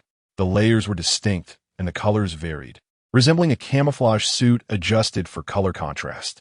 Principal, does your office have a place to bathe? Li Tianming scratched his neck. The principal's office is fortunate to even have a bed. How could there be a bathing area? When I used your computer the other day, I noticed a folder titled Office. How much did you actually look at? Not much. However, I observed that you, principal, have always been neat and tidy, a person with a penchant for cleanliness. Thus, your office should indeed have a bathing facility, right? All right, behind the bookshelf in my office, I had someone remodel a small bathroom. Ah, I knew it. Thank you. Principal, you're quite welcome. Just remember to clean up after using it. Of course. Together, Qin Xiang and Li Tianming entered the principal's office. Under Li Tianming's guidance, they accessed the bathroom, where they cleaned their clothes and took a shower. Afterward, Li Tianming offered a few more reminders before departing with a folder and a bag containing 8 vials of magical potions. After his shower, Qin Xiang reclined on the folding bed. The soft mattress transported him back to his previous life. Since his rebirth, he had not experienced such comfort. Fatigue washed over him like a tide, and he soon drifted into slumber, reflecting on the events of the day. When Qin Xiang awoke, it was just past 6 in the morning. Perhaps due to the unfamiliarity of sleeping in the principal's office, even the comfortable bed could not prolong his slumber. Rising, he unwrapped the unused towel and toothbrush from the bathroom for his morning routine. These must be prepared for some female teacher. They're better off being used by me. At least I can procure the sequence potions at a discount for her. With a sense of entitlement, Qin Xiang indulged in the principal's private space.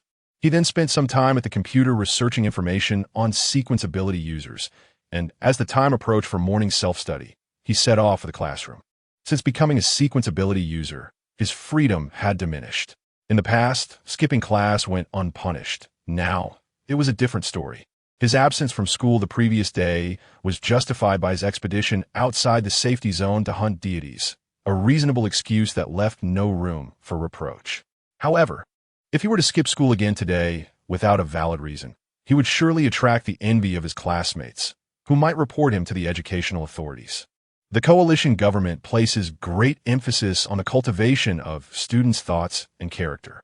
They are reluctant to support individuals with anti-human and anti-social dispositions. Consequently, those who awaken their abilities during their school years receive significant attention.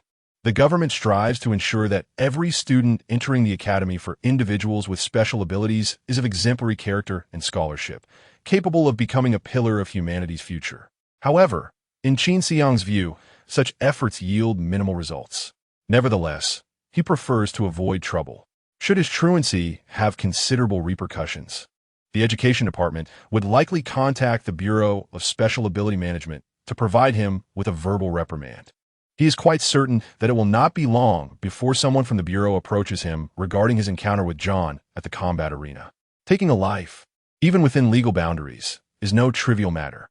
Thus, he has prepared an excuse, attributing his lack of moral education to the school's director of moral education. He tore a page from the office calendar. Blue Star Era, January 27th, 2010. Gregorian calendar, Wednesday, lunar calendar, year of the ox, 12th month, day 13. Auspicious for release, auspicious for release. Release what? Qin Xiang shook his head and walked toward the classroom. As Qin Xiang settled into his seat, 2 individuals appeared before him. He looked up to find Li Jingwen and Zhou Yang. Li Jingwen clung to Zhou Yang's arm, her gaze toward Qin Xiang still filled with trepidation. Yo Yang spoke. Classmate Qin, both you and my uncle are individuals with special abilities. Could you, for my sake, refrain from holding past grievances against Jingwen? Qin Xiang sniffed disdainfully and cast a scornful glance at Li Jingwen. This is the ally you sought? Li Jingwen swallowed hard. Qin Xiang, I truly realize my mistake. Qin Xiang turned his attention back to Zhou Yang. Zhou Yang, are you truly aware of the animosity between Li Jingwen and me? Zhou Yang held his head high. Regardless of the feud, we are all classmates. There is nothing that cannot be resolved. Qin Xiang nodded. It seems she hasn't told you the truth. Naturally, how could she dare to speak honestly about such matters? You are quite swift, Li Jingwen. Qin Xiang responded, what do you mean? I only publicly disclosed our relationship the morning before yesterday, and now you're entangled with this fool, he remarked. Zhou Yang's face flushed instantly. Do not speak so crudely.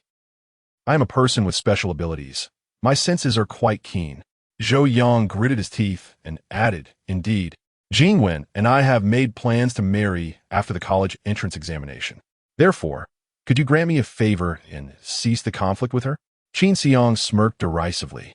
I genuinely do not comprehend who has given you the audacity to speak to me in such a manner. Your worthless uncle, perhaps? What did you say? Qin Xiang produced his phone and tossed it to Zhou Yang. You should remember your uncle's number, right? Call him now. You.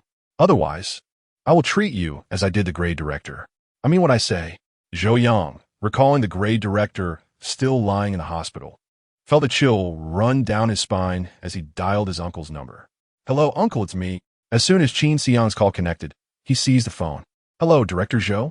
This is Qin Xiang." Zhou Xing, on the other end, immediately responded with a cheerful tone. "Ah, it's you, Qin. As it happens, I was just about to ask Zhou Yang to get in touch with you regarding your recent experiences at school. What a coincidence that you called me. By the way, is there something you wish to discuss? Are you aware of what happened yesterday?" "Yes, of course I'm aware.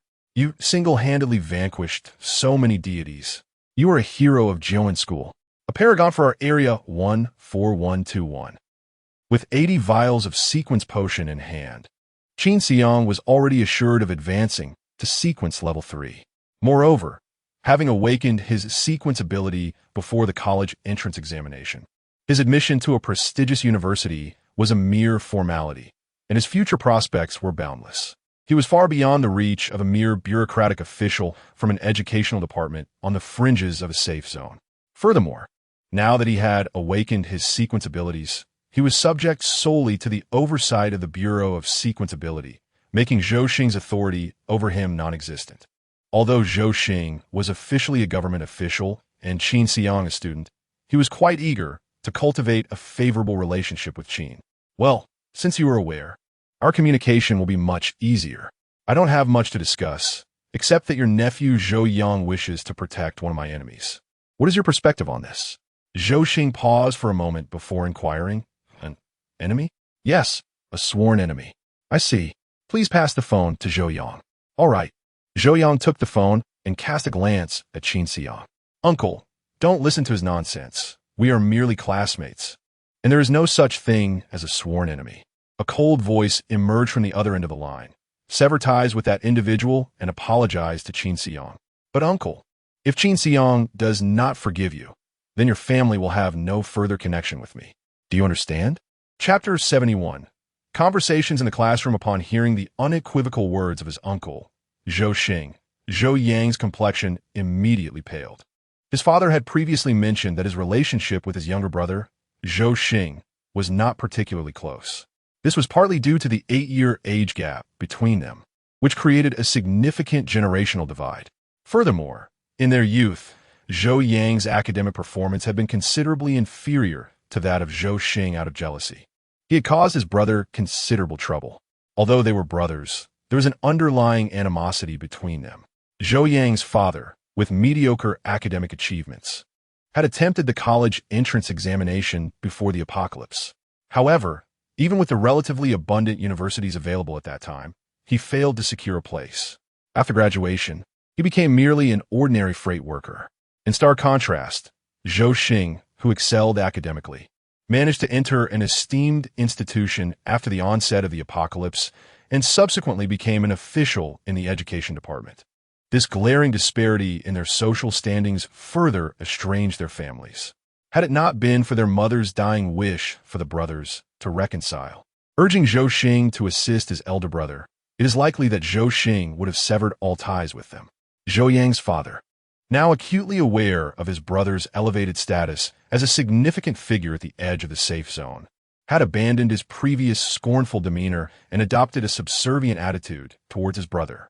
While Zhou Xing harbored no fondness for his elder brother, he felt compelled to assist him due to their mother's request, especially since Zhou Yang had repeatedly apologized and acknowledged his faults. Thus, should Zhou Yang find himself in dire trouble, Zhou Xing could easily choose to cut off relations with them. However, Zhou Yang had never anticipated that this major predicament would involve Qin Xiang, someone he had previously regarded with disdain. Reluctantly, Zhou Yang responded, "Yes, uncle, I understand." He then handed the phone to Qin Xiang, his eyes filled with reluctance and confusion. Qin Xiang took the phone and said, "Hello, Director Zhou, thank you." Upon hearing Qin Xiang's voice, Zhou Yang immediately regained his enthusiasm. "Classmate Qin, when are you free? Let us have a meal together." Qin Xiang asked bluntly, "Is there something that needs to be discussed over dinner?" The position of Director Zhou in the education department did not significantly affect Qin Xiang.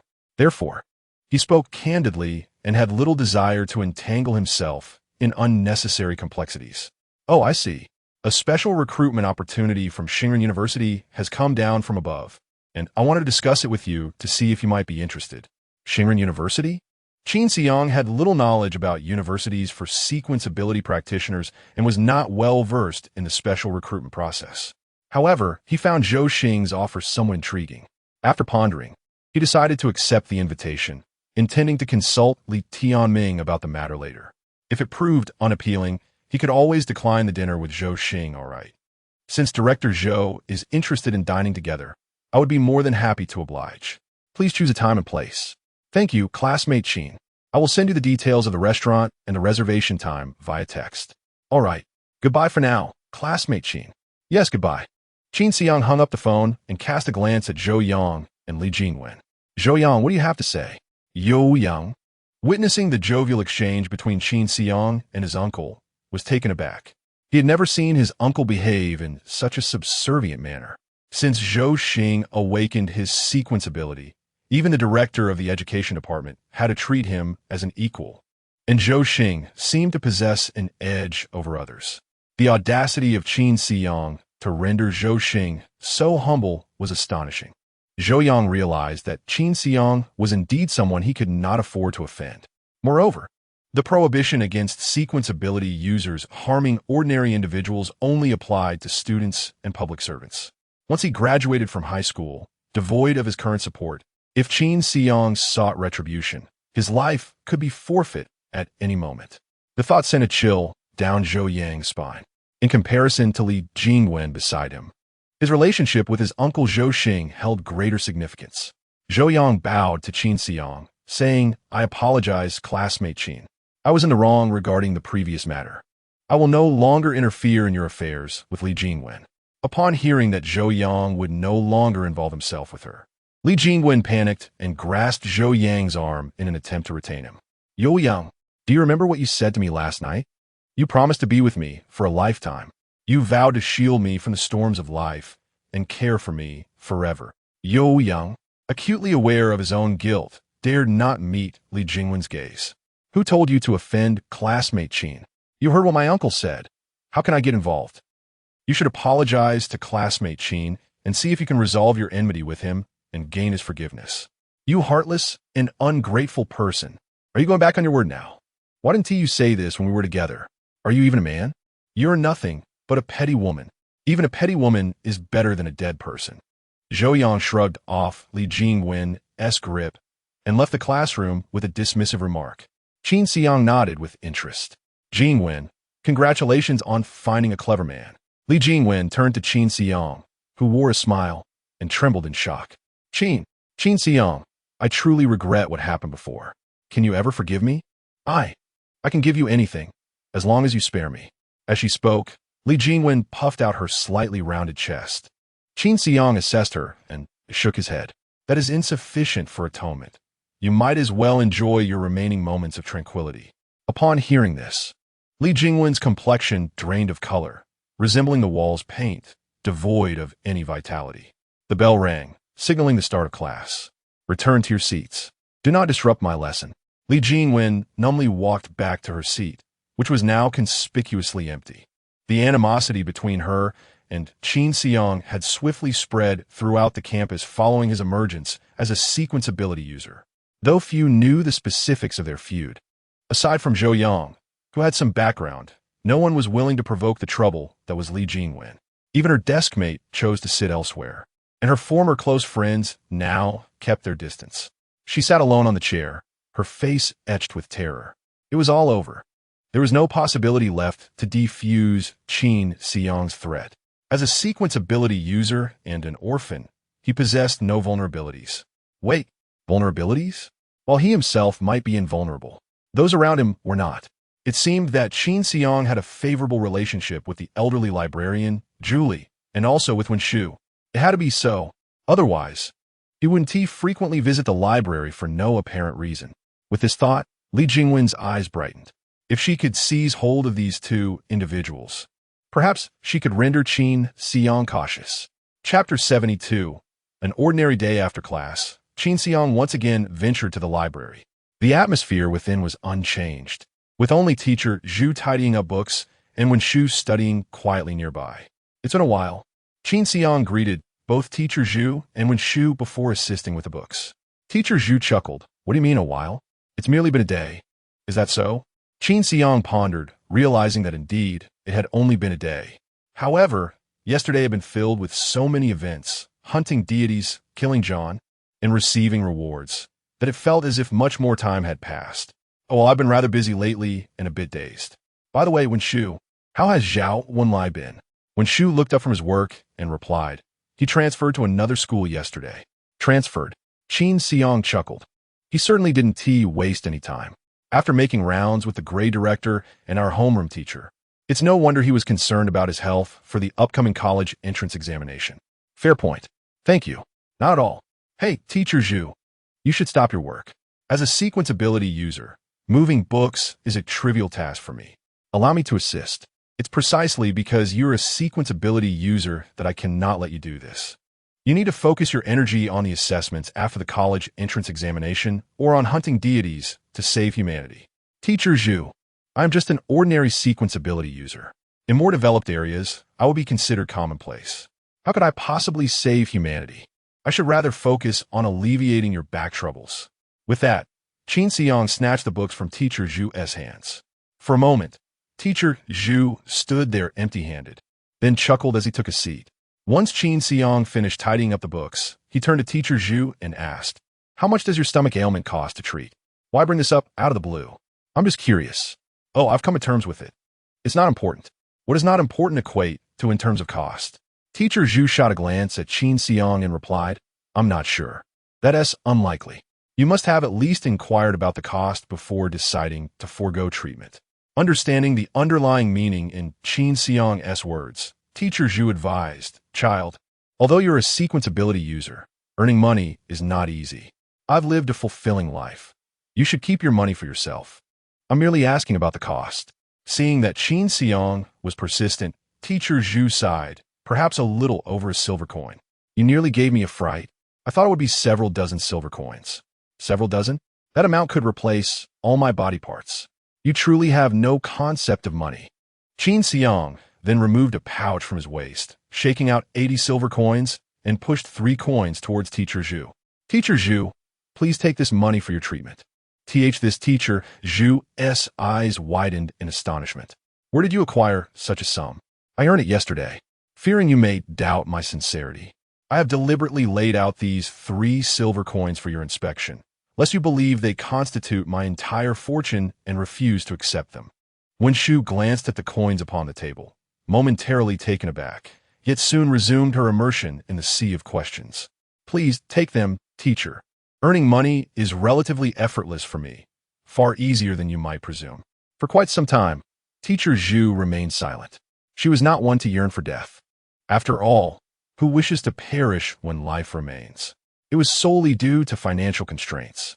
Now, with Qin Xiang placing her lifeline before her, she indeed felt a stirring within. Yet, on what grounds could she accept such a substantial sum from him? Teacher Zhu had devoted her life to education, adhering strictly to her principles. At this moment, her heart wrestled between moral integrity and the desire to survive. Qin Xiang discerned her inner turmoil. Teacher Zhu, while you may perceive this sum as considerable, to me, you remain my sole elder in this world. This money, in truth, is of little consequence. When Shu chimed in, Teacher, you should accept it. Judging by his demeanor, he likely earned it with little effort. Indeed, one must not let life's adversities dictate one's fate. Teacher Zhu, I am an orphan, and you have shown me great kindness. Accept this, heal your ailment, and consider my way of honoring you, which will bring me peace of mind. With that, she promptly stuffed the 3 silver coins into Teacher Zhu's pocket. Very well. Today you shall take leave to hasten to the hospital for your surgery. It would be a tragedy if you were to pass away before spending this money. As for the library's closure, leave that to me. Rest assured, Principal Li will approve your leave. Your words, little Qin, are quite persuasive. All right, I understand. Teacher Zhu nodded with excitement, but uttered little else. Clutching the coins in her pocket, she cast a grateful glance at Qin Xiang before shouldering her bag and departing the library. Once Teacher Zhu had left, only Qin Xiang and Wen Shu remained in the library. Qin Xiang attempted to inquire. I heard from Zhao when that you intend to apply to the two least desirable colleges? What do you mean by the least desirable? Those are merely the two colleges at the lower end of the 8 available. Your phrasing implies I am aiming for some unworthy institution. Is it due to housing issues?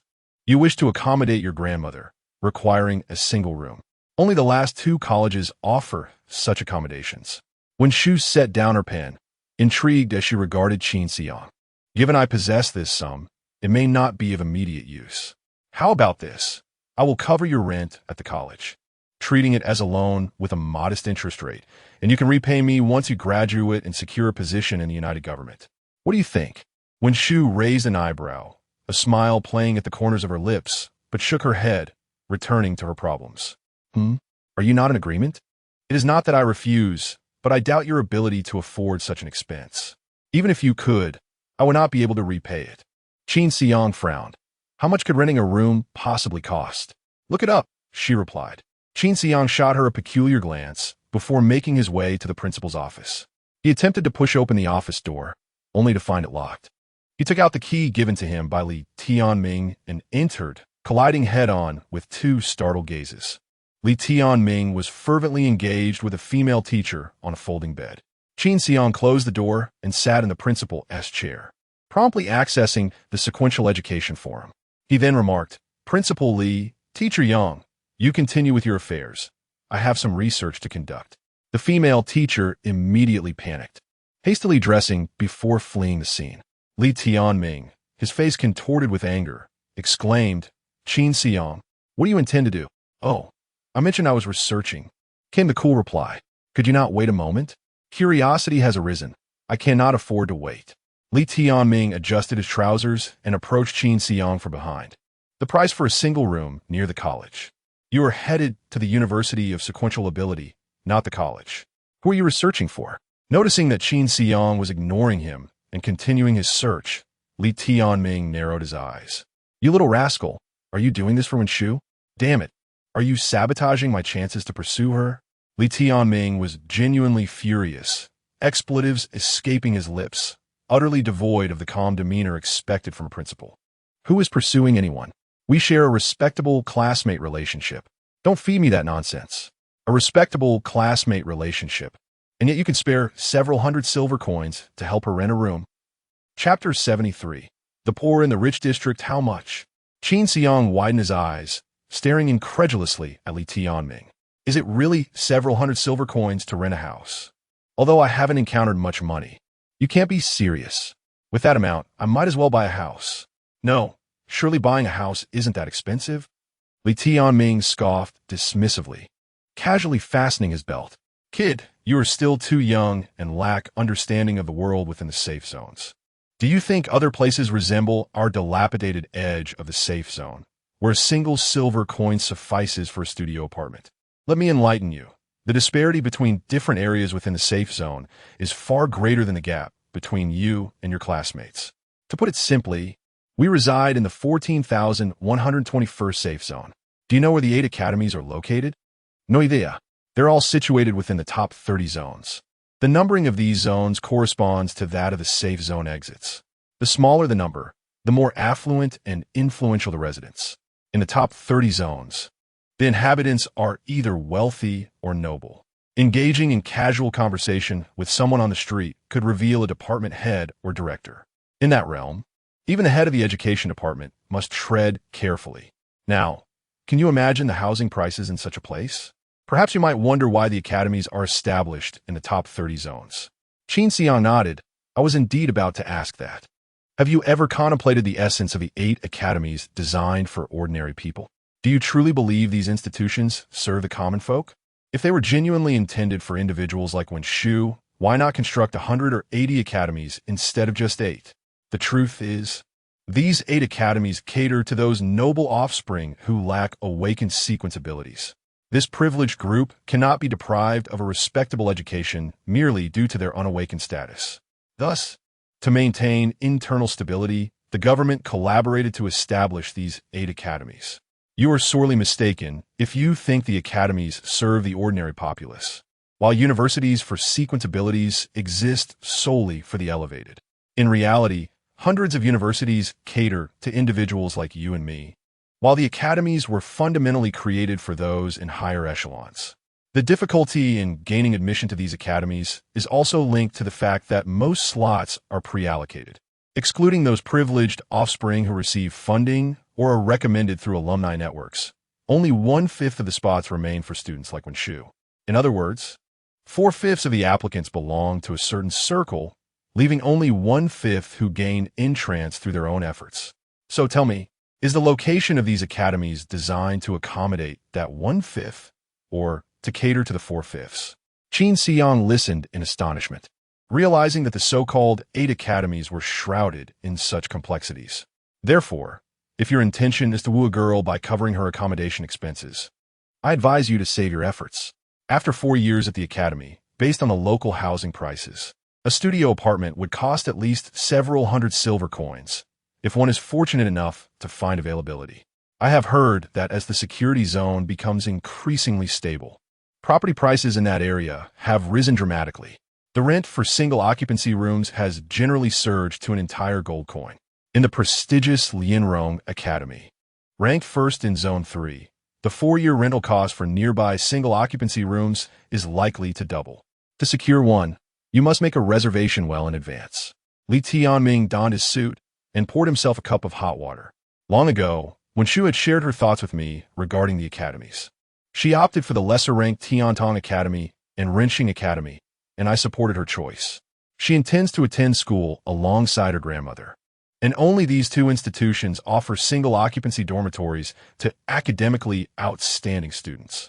She calculated that if she were to take out a loan to rent a place, she might never repay it after entering the United Government post-graduation. I concurred with her reasoning, as these accommodations were not designed for students like her. The primary tenants are the upper-class youths who find it inconvenient to return home. You understand, don't you? Li Tianming observed the still-dazed Qin Xiang, and the frustration from having interrupted his good fortune dissipated. Qin, I advise you to reconsider. The money earned from hunting deities is a tremendous fortune for an ordinary person, yet it pales in comparison within the heart of the security zone. I understand your affection for Wenshu. After all, she is a sensible and lovely young woman. Upon hearing this, Qin Xiang glanced at Li Tianming, pondering whether this lecherous figure had designs on a student. Li Tianming shrugged. I would never stoop so low. My concern for Wenshu is purely that of an elder. You would do well not to misinterpret my intentions. Rest assured, she is not to my taste as an inexperienced student. Uninformed, Qin Xiang chose not to retort. It seemed Wenshu managed to conceal her true nature well in the eyes of others. Li Tianming continued, Qin, as someone with experience, I must offer you a few words of advice. When it comes to courting, one must adhere to certain principles. Surely, you are not contemplating earning several hundred silver coins, or even a few gold coins, to help her pay rent? Such an amount is likely beyond her means in the United Government for a lifetime.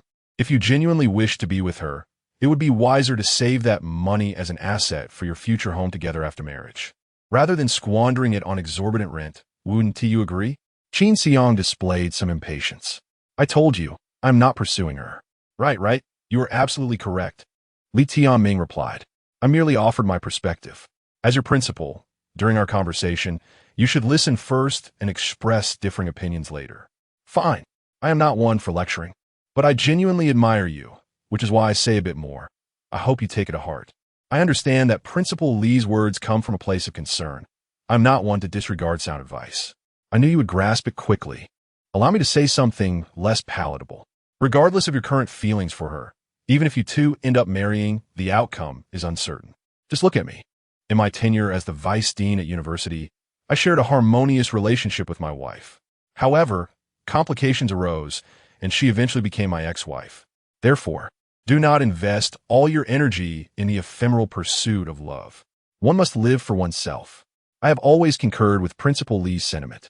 I never intended to compromise my own dignity for her sake. Li Tianming clapped his hands together and proclaimed, that is precisely the point. Love is an unreliable affair. The bond of marriage can, at times, be less intimate than our collaborative relationship. Engaging in 1,000 virtuous deeds is of lesser value than partaking in a single misdeed together. He sighed thoughtfully. To be honest, There are few relationships that surpass the closeness we share. Unless one has committed murder together or disposed of a body, such connections are rare. Yet when Shu, that obedient girl, would never partake in such acts with you. Ultimately, no matter how many words we speak, one must remain grounded in reality, dear Qin. Chapter 74 Inquiry. Qin Xiang then posed a question. Principal Li, do you believe that in a case of murder and disposal of a body, the relationship between the parties involved is inseparable? Essentially, yes. In such circumstances, it is quite challenging for the relationship to deteriorate. Even if it does, Li Tianming's expression suddenly shifted to one of vigilance. He cast a glance at Qin Xiang and inquired, "What prompts you to ask this question?" Originally, Qin Xiang had merely posed the question casually, concerned that Li Tianming might discern something amiss. To his surprise, Li Tianming's reaction was even more intense. Qin Xiang smiled faintly and asked, "Principal Li, how many have you killed?" "What do you mean, how many? How could I have ever killed anyone?" Li Tianming scoffed and ceased to engage with Qin Xiang. Qin Xiang chuckled lightly, choosing not to take offense. Murder, after all, is a rather commonplace occurrence. There are secrets one might prefer to keep hidden or threats one might face. What else could one do but eliminate the source of danger? Would one simply await their own demise? There is little to discuss. As for whom Li Tianming may have killed, it was of no concern to him.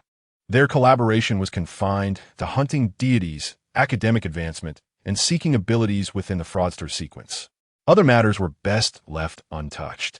This is the delicate balance that must be maintained among collaborators. Just as Qin Xiang was about to continue the conversation, a knock echoed at the door of the principal's office. "Principal, individuals from the Sequence Abilities Management Bureau have arrived, stating they have some inquiries for student Qin Xiang." I searched the classroom and library, but did not find him. It was suggested that he might be here, so I brought him along.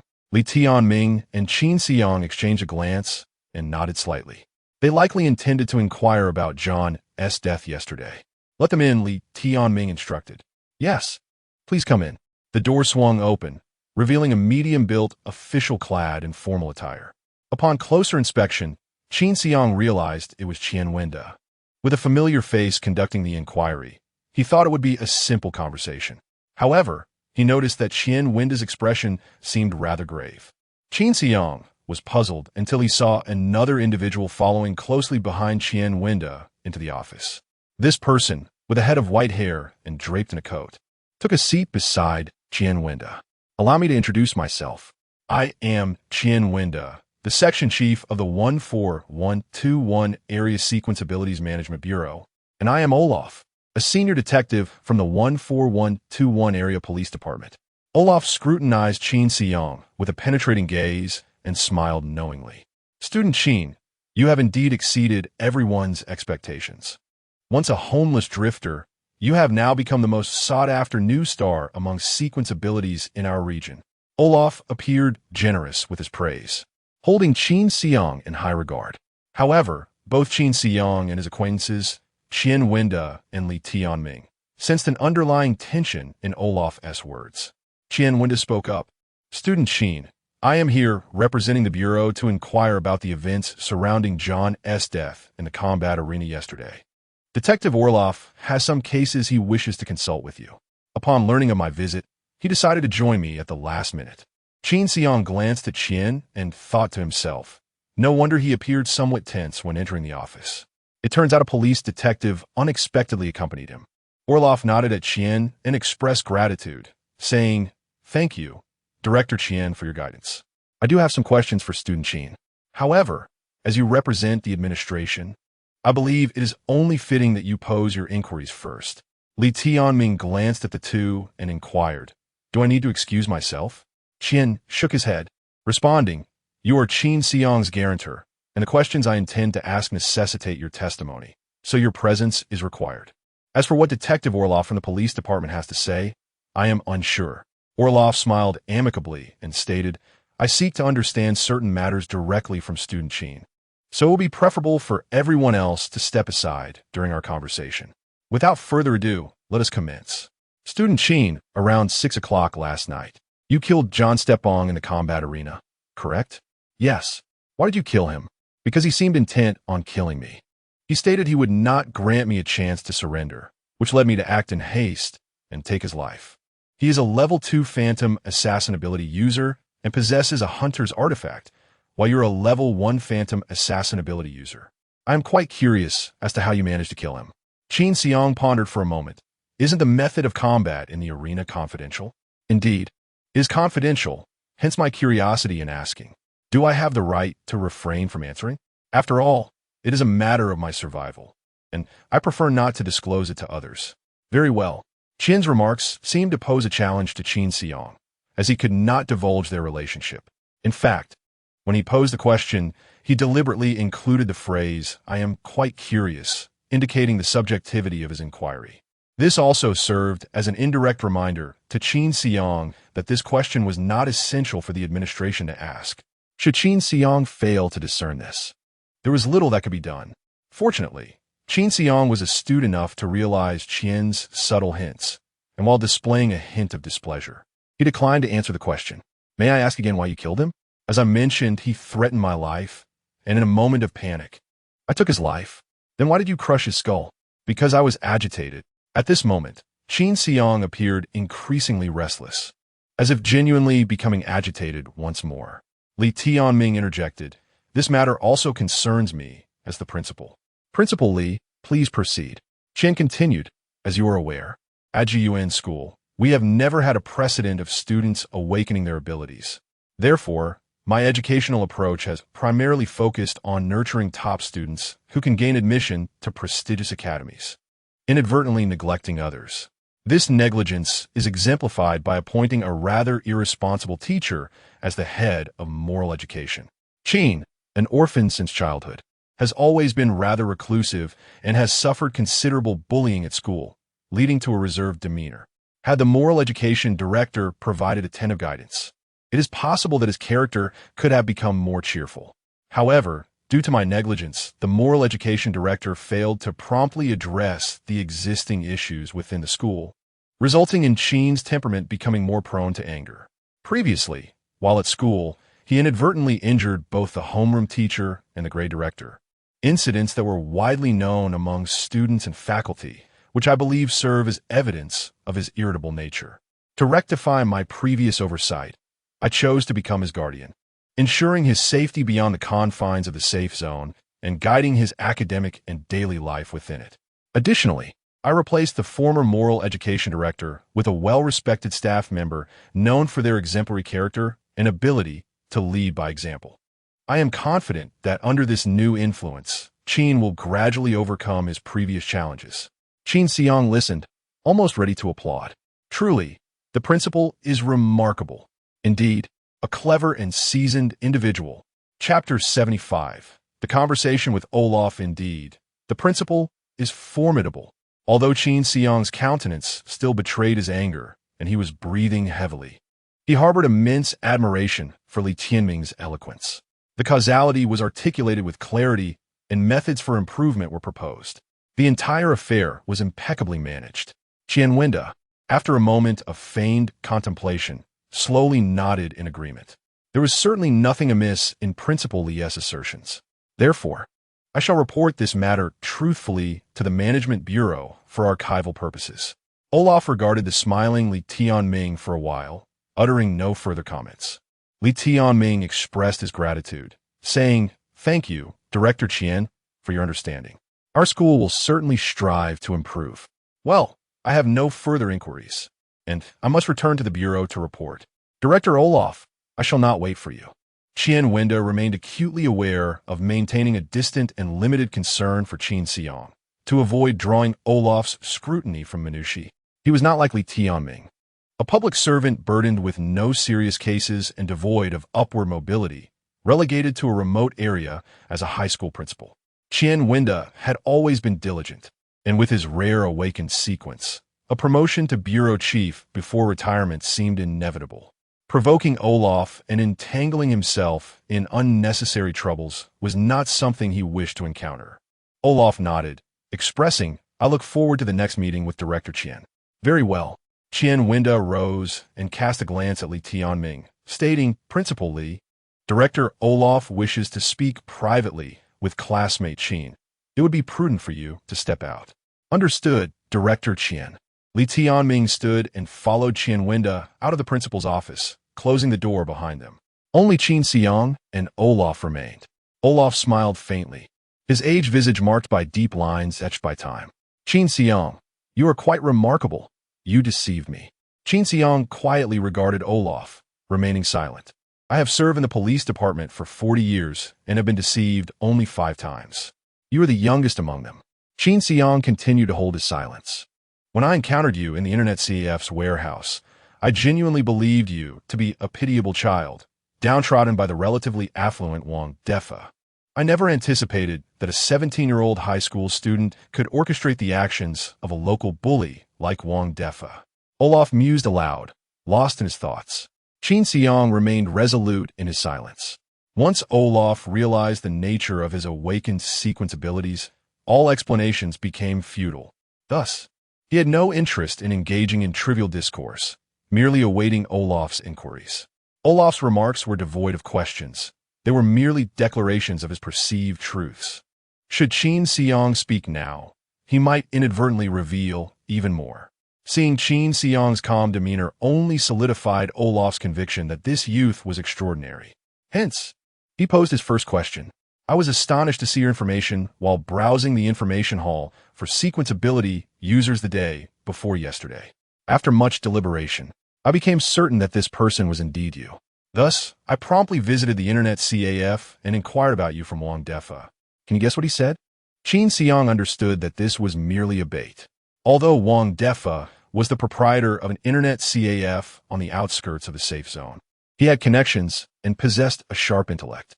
That night in the warehouse, Wang Defa did not acknowledge anything, nor did he admit to having made any offensive gestures toward Qin Xiang. All of Olive's suspicions were imposed upon him through Qin Xiang's almost instinctive body language and speech. If Wang Defa were to staunchly deny any association, then all would be well. However, should he inadvertently let something slip, he would face an abyss of despair. The orphan Qin Xiang believed that Olive would extract nothing from Wang Defa. Qin Xiang slowly spoke. Detective Olive, is this the matter you wish to discuss with me today? I do not believe these affairs pertain to me. Olive was taken aback. You are aware that Wang Defa will say nothing, correct? Detective Olive, I am merely a student. The questions you pose are far too profound for my understanding. What is your relationship with Wang Defa? Ordinary friends. Ordinary friends? Yes. You did not say that last time. Did I? I must have forgotten. Olive adjusted his silver hair. You truly are a troublesome little rascal. Perhaps I should obtain a warrant to detain you at the police station for further questioning. I'm aware of this. Detective Olive, I'm a sequence ability user, and only the Sequence Ability Management Bureau has the authority to confine me. It seems you lack such power. Olive's gaze towards Qin Xiang brightened. You seem quite knowledgeable. Did you acquire this information from Wang Defa's Internet CAF? No, the Internet CAF is too expensive for me. I accessed the information using Principal Li Tianming's office computer. Qin Xiang refrained from disclosing that he had researched information at Wang Defa's CAF. Before his awakening as a sequence ability user, he was merely an orphan. If he frequently visited Internet CAFs, justifying the Internet cost would be a complicated matter. Thus, he chose to deflect by using Li Tianming as a shield. Aside from you and Wang Defa, the only one aware of your Internet CAF visits is Lu Daji. You killed Lu Daji, and since Wang Defa refuses to speak, I truly have no means to proceed against you. Qin Xiang maintained his composure, though his heart tightened. He did not anticipate that Allah would associate the unfortunate death of Lu Daji with him. Moreover, you possess a substantial alibi. When I entered the school, I spoke to the security guard and reviewed the surveillance footage from the morning of Lu Daji's death. You arrived at the school less than 10 minutes after his demise, leaving no time for you to commit the crime. Thus, it indicates that I am not the murderer. A cunning glint flashed in Olive's eyes. You ought to inquire about who Lu Daji is. A brief silence ensued. Qin Xiang shook his head. If I know Wang Defa, how could I not know Lu Daji? Detective Olive, I am also saddened by his untimely passing. However, to assert that I was the one who committed the murder is somewhat excessive. After all, you also mentioned that I lacked the opportunity to commit the crime. Olaf slightly clenched his fists and narrowed his eyes, fixating on Qin Xiang. It had been quite some time since he had encountered such a formidable suspect. And to think that this individual was merely a 17-year-old high school student. You were exceedingly cautious, almost as if you were a natural-born criminal. This was Olaf's conclusion after the initial round of questioning directed at Qin Xiang. Indeed, as I stated, you had no time to commit the crime, provided that you had not awakened your sequence abilities on that day.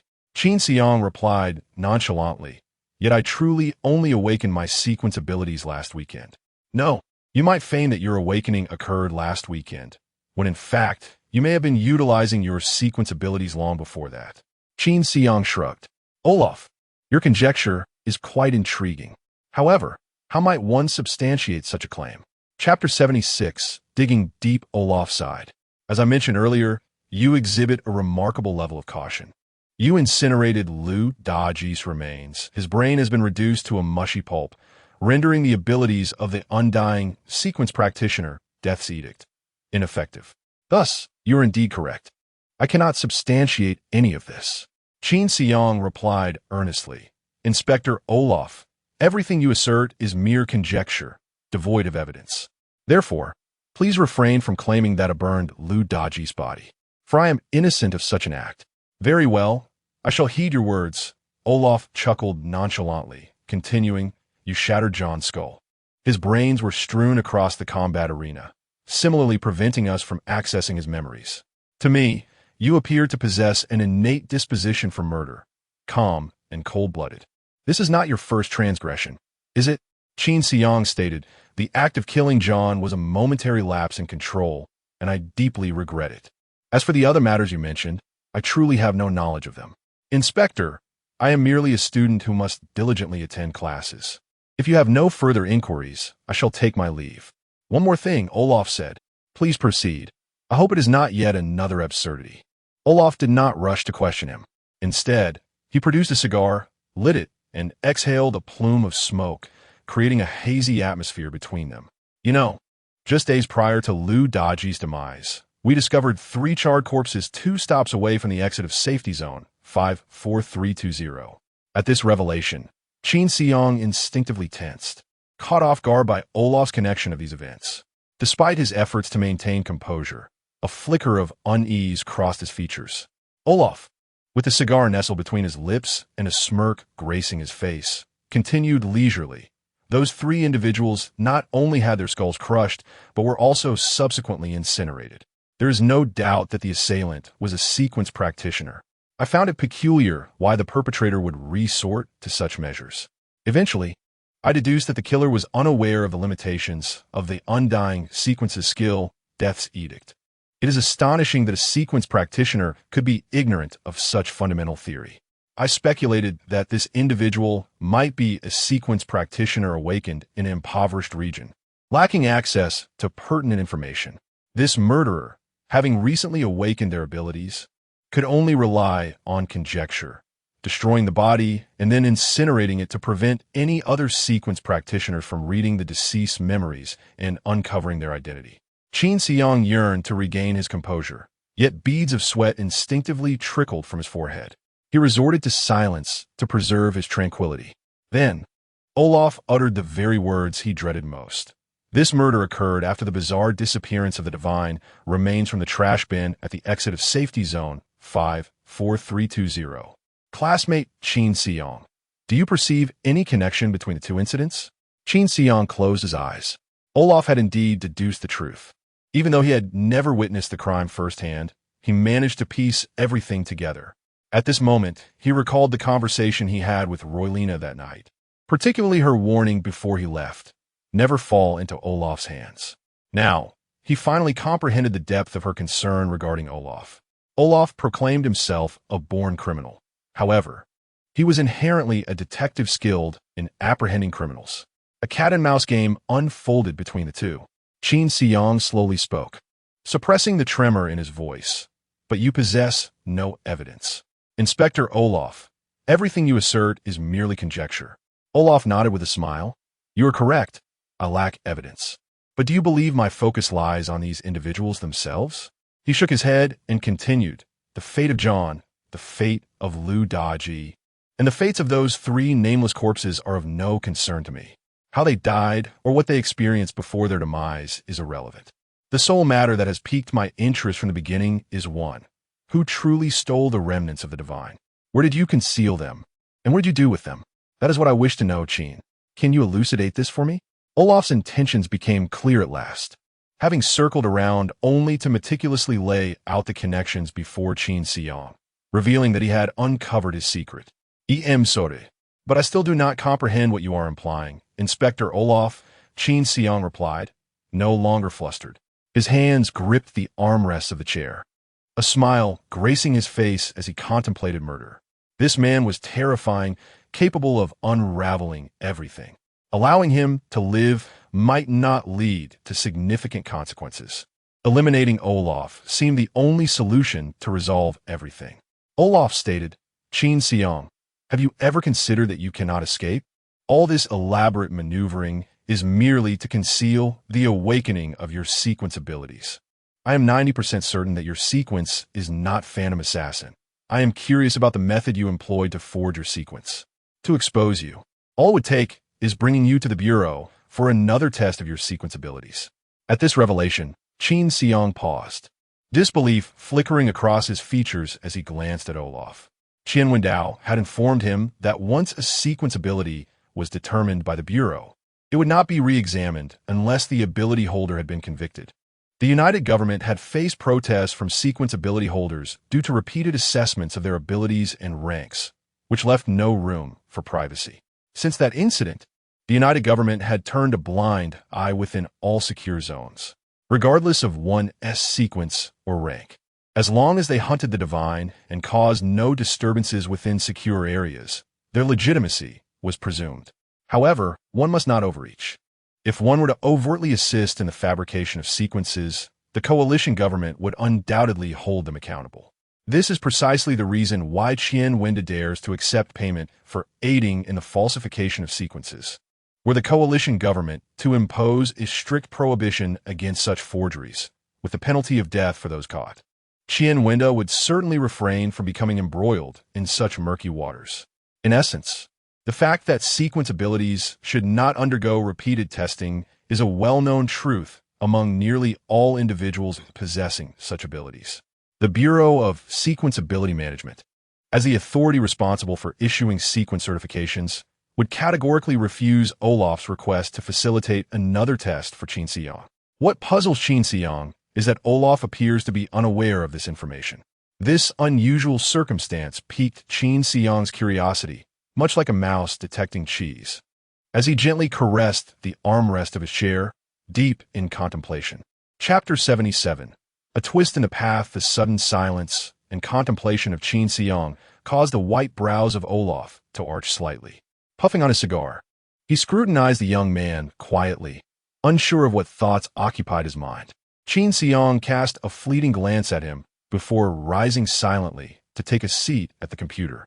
He conducted another search and confirmed that the regulation prohibiting secondary testing for sequence ability users by the United Government was well known within this secure zone. Only upon conviction would a re-evaluation of sequence ability users take place, and that was after a determination of guilt, meant for identity verification rather than serving as evidence for accusing a sequence ability user of a crime. In other words, once a sequence was forged, as long as one did not commit a crime or was not labeled as a criminal by others, their sequence would remain secure indefinitely. Olaf was unaware of this fact, which struck Qin Xiang as peculiar. Seated before the computer, Qin Xiang pondered the origins of this dissonance. He accessed Olaf's information panel within the Godslayer camp. Prior to the apocalypse, Olaf Schalius had been an outstanding police officer, serving as the chief of police in the United States. Even after the onset of the apocalypse, he remained dedicated to his duties, holding positions such as the director of the police department in the 45th Safe Zone and the chief of the police bureau in the 18th Safe Zone, before being transferred 6 months ago to serve as an inspector in the 14,121st Safe Zone. The peculiar nature of Olaf's career path further intrigued Qin Xiang. Originally an official in a police department of a 2-digit numbered zone, he had unexpectedly been reassigned to a grassroots inspector role on the fringes of a safe zone. This disjunction in Olaf's information and position left Qin Xiang with the impression that this elderly man, with his white hair, was not merely an ordinary citizen. Classmate Qin Xiang, I believe our conversation has yet to conclude. It is somewhat inappropriate for you to depart so abruptly for other matters, Olaf remarked, prompting Qin Xiang to swiftly attempt to draw conclusions based on the existing circumstances, despite finding the situation somewhat absurd. Inspector Olaf, I've just thought of a question that I need to verify with you. Go ahead. Although there are several large safe zones on Blue Star, it seems that these safe zones do not have mutual connectivity, correct? They are said to be under the United Government, yet each safe zone essentially operates autonomously, only exchanging crucial information. Even the networks we use are merely local area networks within the safe zones. Am I right? Olaf, puzzled by Qin Xiang's inquiry, nonetheless nodded in agreement. You are correct.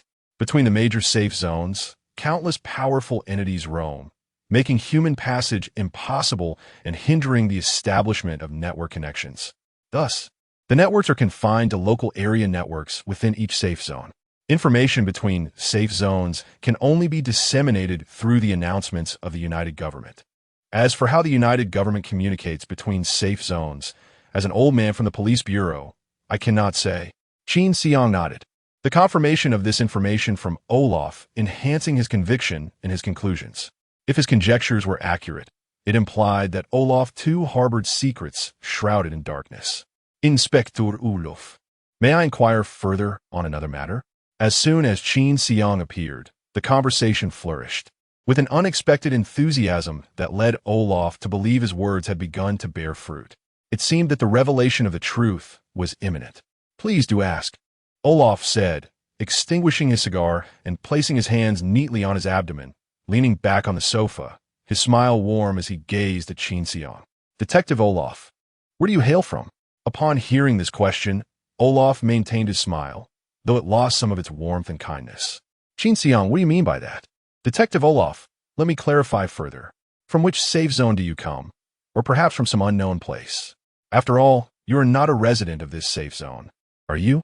By the way, I suppose I should not address you as Detective Olaf, since the true Detective Olaf has never left her safe zone. Olaf's smile faded. Student Qin, your tale seems rather exaggerated. Is it? Then I have a story to share with Detective Olaf. I'm all ears. 3 years ago, there was a protest by the sequence ability users within this safe zone. Of course, that protest did not extend to our current area, number 14121. As there are hardly any sequence ability users here. The protest was primarily concentrated in the first 100 zones. Oh, by the way, at that time, Detective Olaf was serving in that area, so you must be aware of it, right? Olaf's lips curled downward slightly, remaining silent. Qin Xiang smiled faintly and continued. The reason for the protest was the frequency of testing conducted by the United Government on the sequence ability users within the safe zone. They required the assessment of sequence levels and skills, which caused considerable unease among the sequence users. Thus, under the organization of certain individuals, a large-scale protest commenced. Following that, the United Government stipulated that the sequence abilities of users in the safe zone would only be tested once, unless the individual had been convicted, in which case a second test would be administered. Upon hearing this, Olaf's brow furrowed, his demeanor growing increasingly vigilant. Detective Olaf, you may wonder how the level information of those sequence users in the Godslayer camp was modified without repeated testing. It is quite simple. They voluntarily updated their information. Although the United Government does not conduct multiple tests, one may choose to undergo testing voluntarily to refresh their sequence information, thus becoming a more desirable member of the Hunter team and gaining access to greater resources. However, this is unrelated to my point. I merely believe that the continuous updates of the sequence users' information in the Godslayer camp have led to your misunderstanding that our safe zone still conducts multiple tests on sequence users. As Qin Xiang observed Olaf's increasingly serious expression, he couldn't help but chuckle. Returning to my earlier question, Detective Olaf, as a veteran of the safe zone who participated in that protest, how is it that you're unaware of the United Government's policy changes? Qin Xiang's fingers lightly tapped on the desk, one hand cradling his chin. Detective Tlong, I'm quite curious about your origins. Furthermore, Where exactly is the true Detective Olaf now laid to rest? Olaf took a deep breath. Qin Xiang, you must understand that I did not directly report your matters, but instead sought to converse with you, harboring no ill intentions. Detective Olaf, you should be aware that I have not publicly disclosed your affairs on the forum, but rather chose to remain seated and engage in dialogue with you, with no malice intended. Olaf shook his head. In truth, I have never taken a life. What a coincidence, for I have not either. Well, except for John. Chapter 78. A reminder from Li Tianming. Olaf realized that Qin Xiang, who had regained the initiative, seemed to harbor an intense aversion towards him. He understood this sentiment well. It is only natural to approach the unknown with a sense of skepticism. Olaf decided to confront the matter directly. Classmate Qin Xiang, I believe your sequence may very well represent humanity's hope for a counteroffensive against the deities. And I sincerely hope you can cooperate. Cooperate with what? With human experimentation, or perhaps with biological slicing. Qin Xiang scoffed derisively. Do not speak of humanity's hope. When I myself was devoid of hope, no one came to rescue me. Olaf sighed. Sometimes everything in life feels utterly hollow, and in the end, one finds that nothing remains. At your young age, you may not yet grasp this. Qin Xiang's disdain only deepened. In my 2 lifetimes, do you think you are qualified to teach me how to live? He continued, since you, Detective Olaf, are so selfless, why not share tales of your adventures beyond the safety zone? I'm certain that everyone within the safety zone would find your stories quite intriguing. Olaf shook his head. It is not that I do not wish to share, but rather that I cannot. I feel the same. Qin Xiang replied resolutely, like an unyielding boulder, leaving Olaf feeling powerless. Since you refuse to believe me, I shall say no more. Of course, I will not impose my thoughts and intentions upon you. Some matters you will come to understand in due time. With that, Olaf wrapped his scarf around his neck once more and rose from the sofa. It has been a pleasant conversation with you today. Thank you for taking the time to engage with me. I prefer not to have too much entanglement with you, Detective Olaf, as it may lead others to perceive me as a wayward student. If there is nothing further, it would be best to refrain from future meetings. Olaf shrugged and replied, that may not be your desire, until we meet again, or perhaps never again. After bidding Olaf farewell, Qin Xiang exhaled deeply. This had been the most perilous moment he had encountered since his rebirth. He had narrowly escaped being sliced open by that old man. It was a close call. Qin Xiang was reluctant to delve into the secrets surrounding Olaf. It was evident that if his suspicions were correct, Olaf was the first person to traverse outside the safety zone. Such feats could not be accomplished by an ordinary Libra sequence. Alternatively, he might be backed by a formidable organization, entangled in numerous affairs. Regardless, his situation was far more complicated than Qin Xiang's own, whose secret was merely his sequence. Li Tianming entered and inquired, how did your conversation with Detective Olaf go? Qin Xiang shook his head. Not well at all. That old man is excessively formidable. He seems to know almost everything about my past transgressions. The crux of the matter is that despite my lack of any conclusive evidence, he still managed to trace it back to me. Li Tianming patted Qin Xiang on the shoulder. Take it easy. If he possessed any decisive evidence, he wouldn't be in my office questioning you. He would be doing so in the interrogation room of the administration, wouldn't he? That does make sense. However, this Olaf is indeed rather peculiar. Peculiar? Most certainly. Principal Li, you are familiar with him? Of course. During my tenure as vice president at the university, there was a grave case of a serial killer that unfolded. At that time, the local police and administrative personnel were utterly at a loss, leading them to escalate the matter. Thus, the joint government dispatched Police Chief Olaf to lead the investigation. He is remarkably adept. A case that had eluded others for over a month was resolved within 3 to 5 days with his assistance. Qin Xiang reflected upon his own experiences, where Olaf could unearth the perpetrator from even the faintest clues.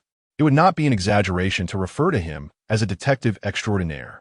He felt that Olaf's ability to capture the culprit in just 3 to 5 days was, in fact, a subpar performance. What is so strange about him? Naturally, it lies in his credentials. He has committed no apparent wrongdoing. Yet he was abruptly reassigned from a promising position within the police department of the joint government to this desolate region. Moreover, He holds no position as chief of police, merely that of a detective. This shift in his official standing could be likened to a shooting star fading from view. Therefore, you should maintain your distance from him. Li Tianming offered a timely piece of advice to Qin Xiyang. I understand. No, I can discern your inclination towards a confrontation with him. Hence, what I mean is, do not provoke him, nor draw near. It is best to keep as far away as possible. If he provokes me, must I refrain from retaliating? It is not him you should fear, but the troubles he brings. How troublesome could it be? Li Tianming settled onto the sofa, producing a cigarette. Qin Xiyang, growing impatient, remarked, "You've just finished one, and here you are with another. Can you refrain from subjecting me to second-hand smoke? Yet this is my office." Very well. Li Tianming exhaled a ring of smoke and continued, "My own credentials plainly indicate the reasons for my demotion to this dilapidated school. What does this signify? It suggests that those I have offended still exercise caution, requiring a grandiose pretext to justify my fall from grace. In contrast, Olaf's records are as pristine as a blank slate, merely outlining his tenure without addressing the irrationality of his reassignment. This implies that the troubles he faces are so severe that he cannot even be bothered to feign an explanation. I have a premonition that the issues he contends with are far greater than my own." Upon hearing this, Qin Xiyang nodded slowly. "Qin, I am aware that you possess connections and influence." Qin Xiyang was momentarily taken aback. He had almost forgotten that, in Li Tianming's eyes, he was also perceived as a person of significance. Had he not been reminded, he might have unwittingly exposed himself. "I have little to say," Li Tianming remarked. "Your orphan certificate is impeccably crafted. I cannot even ascertain when you were abandoned at the edge of the safe zone. The forces and troubles behind you are likely quite formidable." Qin Xiyang cast an irritable glance at Li Tianming, seemingly displeased by his investigation into his background. "Do not regard me in such a manner. I must familiarize myself with you before deciding whether to collaborate, correct? Moreover, I offer you a word of caution. The dynamics within the central zone of influence are intricate and multifaceted. Your connections may be formidable, yet others may possess equally formidable backgrounds. Do not harbor the illusion that you can provoke anyone at will. I trust that you, esteemed student Qin, do not entertain such a trivial notion as being the unrivaled champion of the world. Certainly not. If you did, our collaboration would have already crumbled. I could easily abscond with the 40 silver coins you possess, and you would have no ground for complaint. This is where reason fails. If I were indeed the greatest in the world, why would I bother to engage in rational discourse with you?" Chapter 79. The Matter of Special Recruitment. Very well. You are right. I merely wish to remind you not to provoke Olaf. Qin Xiyang scoffed. "Do you think I have a penchant for suffering?" Li Tianming removed his tie and cast his formal attire onto the sofa. "I shan't indulge in idle chatter with you. If you have no other matters to attend to, return to your classes and refrain from disturbing me while I engage in serious business." Serious business? A pity. Am I already disrobing before I have even departed? Is it you who is impatient, or is it Teacher Yang who cannot wait? What business is it of yours? Hold on, I do have something to inquire of you. Speak quickly. Zhou Xing, the director from the education department, informed me that there is a special recruitment quota at Xingren University and wishes to discuss it with me. Special recruitment? Xingren University? Li Tianming initially assumed Qin Xiyang was merely making conversation, but he was pleasantly surprised to find a topic of genuine interest being presented. "Indeed, I wish to ascertain the reliability of this matter." Li Tianming straightened his posture, furrowing his brow in earnest contemplation. Zhou Xing is no ordinary individual. He possesses the capability to nominate for special recruitment. What do you mean? Generally speaking, students with your caliber of ability receive a score after the assessment for ability candidates following the college entrance examination, which they can then use, along with their credentials, to apply to universities. However, there exists a particular exception where universities proactively extend invitations, negating the need for self-application. This is known as special recruitment. The essence of special recruitment is to provide exceptional ability candidates with an opportunity for direct admission to universities. Yet, such opportunities are typically allocated by the Ability Management Bureau. You are aware that all ability candidates fall under the jurisdiction of this bureau. Consequently, 80% of the special recruitment quotas released by universities each year are managed by the Bureau. And what are the remaining 20%? The remaining 20% is nominated by officials of the United Government. Generally, the earlier the regional number, the more officials possess the qualification to nominate. In our region, 14121, which lies on the fringes, I had presumed no officials held such nominative power. For Zhou Xing to secure this special recruitment quota indeed indicates he possesses considerable influence. Qin Xiang nodded, genuinely surprised that the seemingly ineffectual Zhou Xing could wield such power. Principal Li, what is the utility of special recruitment? It exempts one from the ability assessment following the college entrance examination. However, it does require participation in a special recruitment examination. Is that not still an examination? There appears to be little difference. Not quite. The content of the special recruitment assessment differs from that of the standard post-examination evaluations. The special recruitment assessment focuses solely on one criterion. What criterion? Hunter points. The higher your hunter points, the better your ranking for special recruitment, thus increasing your chances of being admitted to superior universities.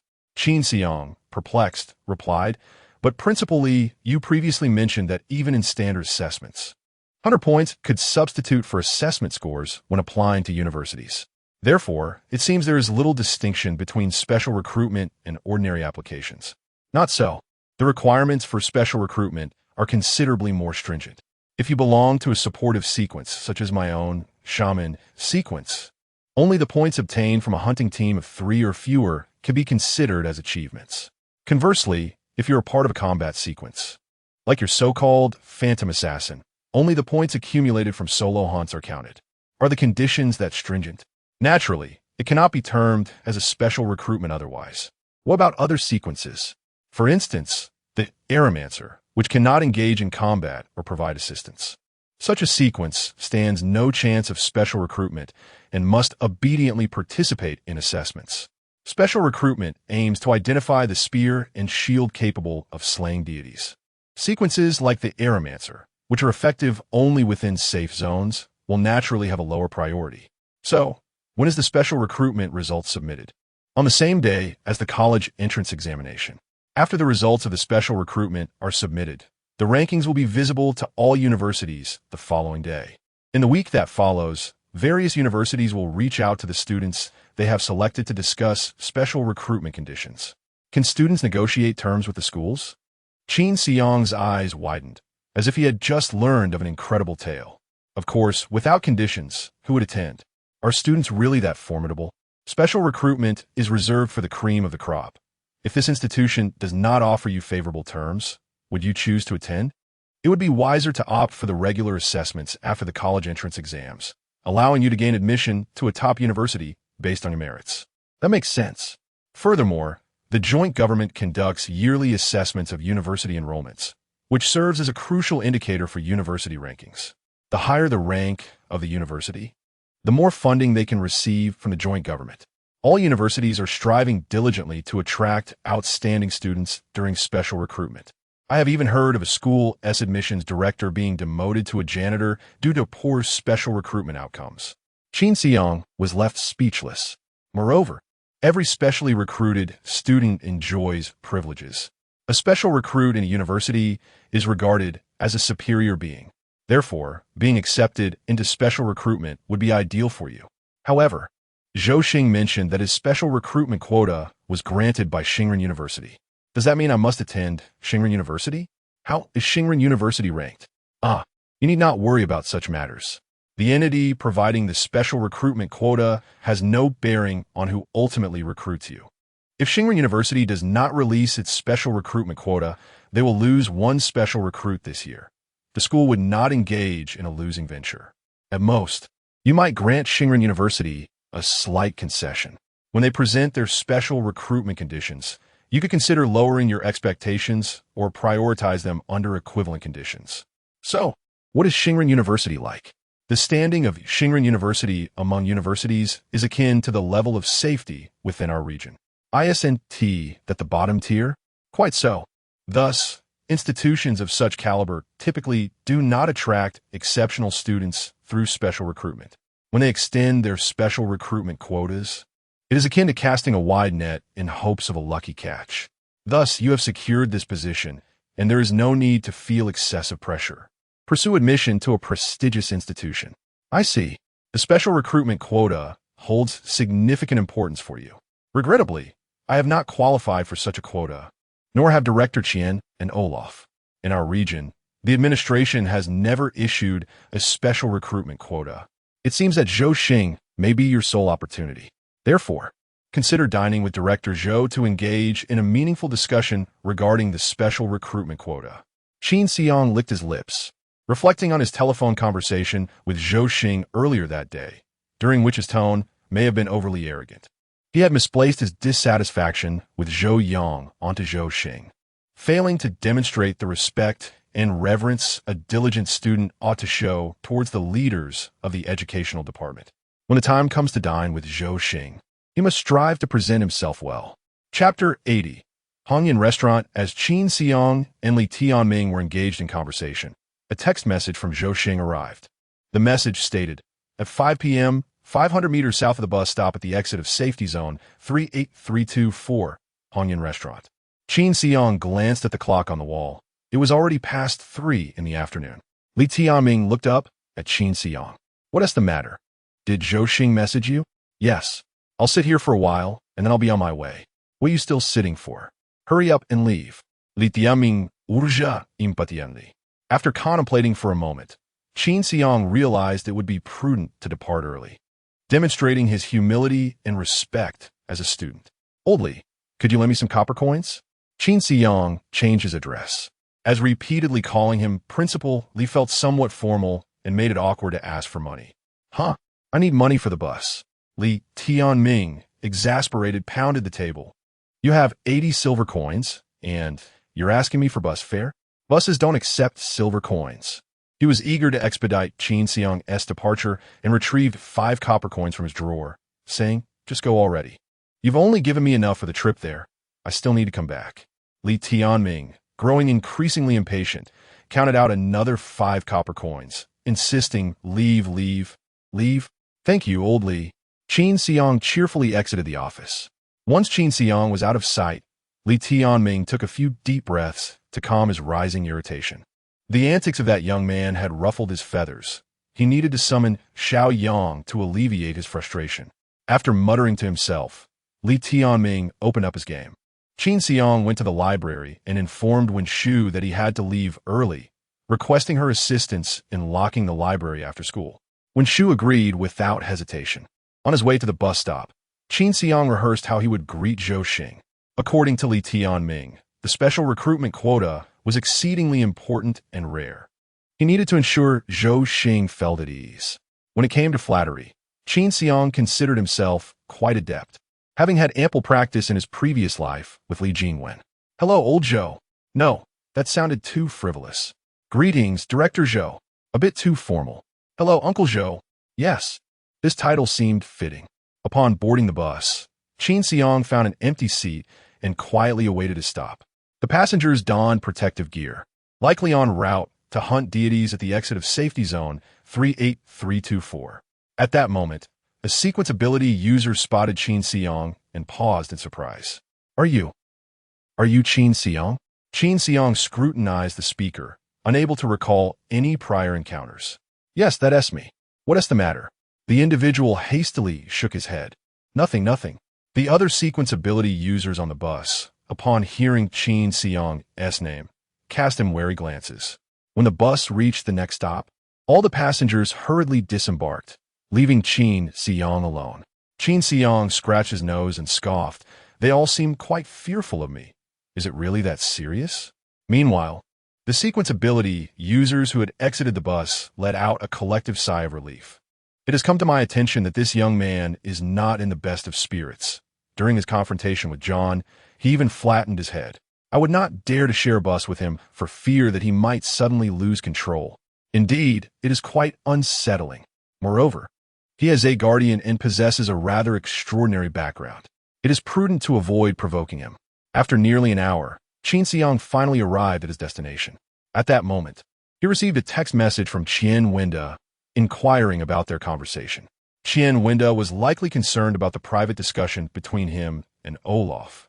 As allies with mutual interests, Qian Winda naturally wished for Qin Xiang's safety.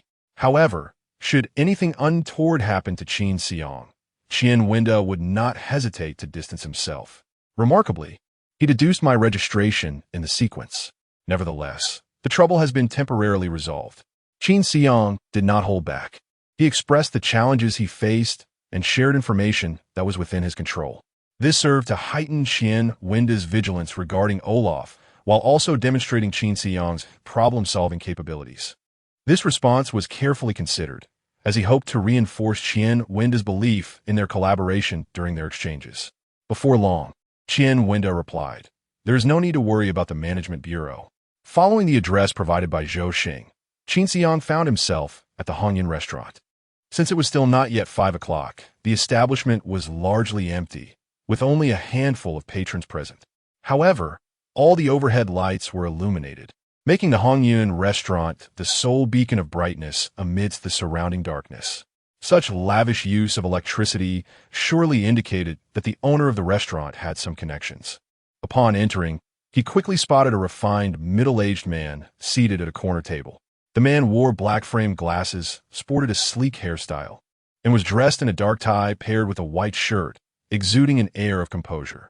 A navy blue suit was draped over an adjacent chair. After a moment of observation, Qin Xiang noted that the man bore a resemblance to Zhou Yang. "Is that Zhou Xing?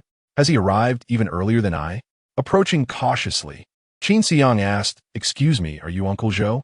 The middle-aged man looked up at the youthful Qin Xiang and immediately broke into a warm smile. "Yes, it is I. You must be young Qin, correct? Please take a seat. Boss, let us order." Qin Xiang pulled out a chair and sat down. "Uncle Zhou, I apologize for keeping you waiting." "No need for apologies. I arrived early." "Did you finish school early today, young Qin?" Qin Xiang shook his head. "Due to the matter of John's demise, I have been interrogated by both the Management Bureau and the police for an entire day, leaving me with little inclination to attend class. When I received your message, I came directly to see you."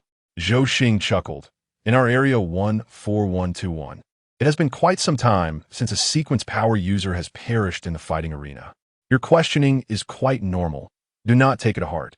"Yes, I understand." At that moment, a portly man in his 40s, with an unkempt beard, approached them with a polite yet unassuming smile. "Director Zhou, shall we order?" "Yes." "Do you have a menu?" This student is visiting for the first time and is thus unfamiliar with the menu. "Please hold on for a moment," Qin Xiang said. "Uncle Zhou, you may order whatever you like. I am not well versed in what dishes are delectable. Who invites guests only to order for themselves? Rest assured, the flavors at this establishment are quite delightful. Any dish you choose will surely be enjoyable." The owner approached with the menu. "Director Zhou, your words place quite a bit of pressure on me. If the dishes do not meet your expectations, will I not face your criticism at the Education Bureau?" Zhou Xing chuckled. "How could I dare to critique you? The most I might do is mention to Director Du that you're taking advantage of an old acquaintance.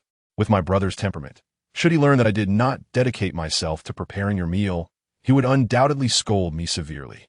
You might as well issue a formal reprimand. Young student, feel free to peruse the menu and order whatever you desire." "Yes, you. I will exert every effort to present you with a dish that will leave no room for Director Zhou to speak ill of me." Qin Xiang listened intently to their exchange and thought to himself, "Indeed, this owner possesses connections."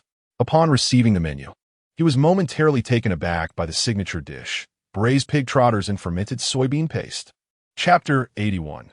The transaction at the dining table. Qin Xiang gazed at the 5 characters that spelled NNR braised pig trotters, his eyes nearly bulging out. This dish, this NNR braised pig trotters, is it truly made from pig trotters? Qin Xiang pointed at the dish's name and looked up to inquire. The proprietor chuckled. "Ah, young scholar, you have a discerning eye. This dish is indeed my specialty, though it does require a considerable amount of time to prepare. And as for your question, yes, it is made from pig trotters." "Is it from a 4-legged kind of pig?" he pressed. "Indeed." "Is it the kind with a pink exterior, large ears, and a snout?" he continued. The proprietor laughed heartily. "Precisely, the very kind you are familiar with." Qin Xiang swallowed hard, But isn't that species extinct? Extinct? Who says so? The proprietor smirked, rubbing his ample belly. If they were truly extinct, then why do we typically consume mutated creatures, such as three-eyed flying fish and blood-red jellyfish? The proprietor tilted his head, gesturing toward the menu with his robust fingers. Just look at the price of this dish, and you will understand. Qin Xiang glanced at the price next to the dish's name. 1,299 copper coins. Isn't that akin to robbery? Just as he was about to voice his objection, Zhou Xing interjected. Since Qin Xiang wishes to try this dish, my good fellow, I implore you to prepare it. As for the other dishes, you may select 2 more. Very well. No, Uncle Zhou, this dish is far too expensive. I would rather order the fried octopus. Add an order of fried octopus. Certainly. Qin Xiang was taken aback. Uncle Zhou, that isn't what I meant. We can forego the pig trotters. Zhou Xing adjusted his black glasses and smiled. I am treating you to a meal. It would be rather shabby otherwise. After all, our Qin Xiang is destined to become a prominent figure within the safe zone. Understanding that Zhou Xing's statement signified the onset of serious discussion, Qin Xiang shifted his focus from the menu. Uncle Zhou, please don't say such things. Not to mention the future. I am uncertain which university I will be attending after the assessment. That is precisely why I have come to offer you my support. Young Qin, are you familiar with the special admission quota? Yes, Principal Lee has spoken to me about it. You're unsure? Indeed, Principal Lee should be well informed. Do you have any thoughts on the matter? I'm certainly eager to obtain the special admission quota. However, as you know, there are certain challenges within our region. Indeed, you are correct. Zhou Xing poured 2 cups of tea for them, his mind already formulating ideas. It seemed that Qin Xiang, oblivious to the fact that pigs were not extinct in the post-apocalyptic world, was not particularly worldly, and thus might be easily influenced. Zhou Xing clasped his hands on the table and spoke earnestly. Acquiring the special admission quota is no simple feat. It requires connections, influence, and relationships. Within our region, only the head of the management bureau possesses a special admission quota. I have heard that a transaction was made not long ago. I am classmates with the director of the admissions office at Xingren University. I have put in considerable effort to secure this special admission quota. Zhou Xing expressed the challenges he faced in obtaining this coveted opportunity, seemingly viewing Qin Xiang as an inexperienced high school student, thus speaking candidly, fearing he might not comprehend. Qin Xiang nodded, indicating his understanding. Whoever is fortunate enough to receive Uncle Zhou's special admission quota must remember this great favor. Moreover, it is imperative to repay such kindness immediately. Idle words hold no meaning. For instance, should Uncle Zhou require any sequence potions, he would undoubtedly provide them to the best of his ability. What do you think, Uncle Zhou? Zhou Xing's teacup trembled slightly, taken aback by Qin Xiang's remarks. Having never interacted with Qin Xiang directly, he had only surmised his mysterious background through the presence of the insurer. In Zhou Xing's eyes, Qin Xiang was merely an ordinary youth, even displaying the characteristic arrogance of youth when he spoke on the phone earlier that morning. However, upon meeting Qin Xiang, he realized the young man was not as simple as he appeared. Moreover, his recent candid remarks, directly addressing Zhou Xing's desires, intrigued him further. Zhou Xing set down his teacup, leaning back in his chair, and smiled as he reassessed the 17-year-old before him. Did Principal Lee instruct you to say that? Classmate Qin? Qin Xiang shook his head. Principal Lee is merely the insurer, not a caretaker. What I just expressed came from the heart. Zhou Xing nodded gently. I must admit, what you said truly resonated with me. This special admission quota was hard-earned, and I intend to accomplish something with it. I wonder if I could assist you in meeting your needs? You know, I am a wandering orphan, possessing only a handful of silver coins and a few dozen sequence potions. Nothing more. If your request exceeds my capabilities, I may be unable to fulfill it. Zhou Xing smiled slightly.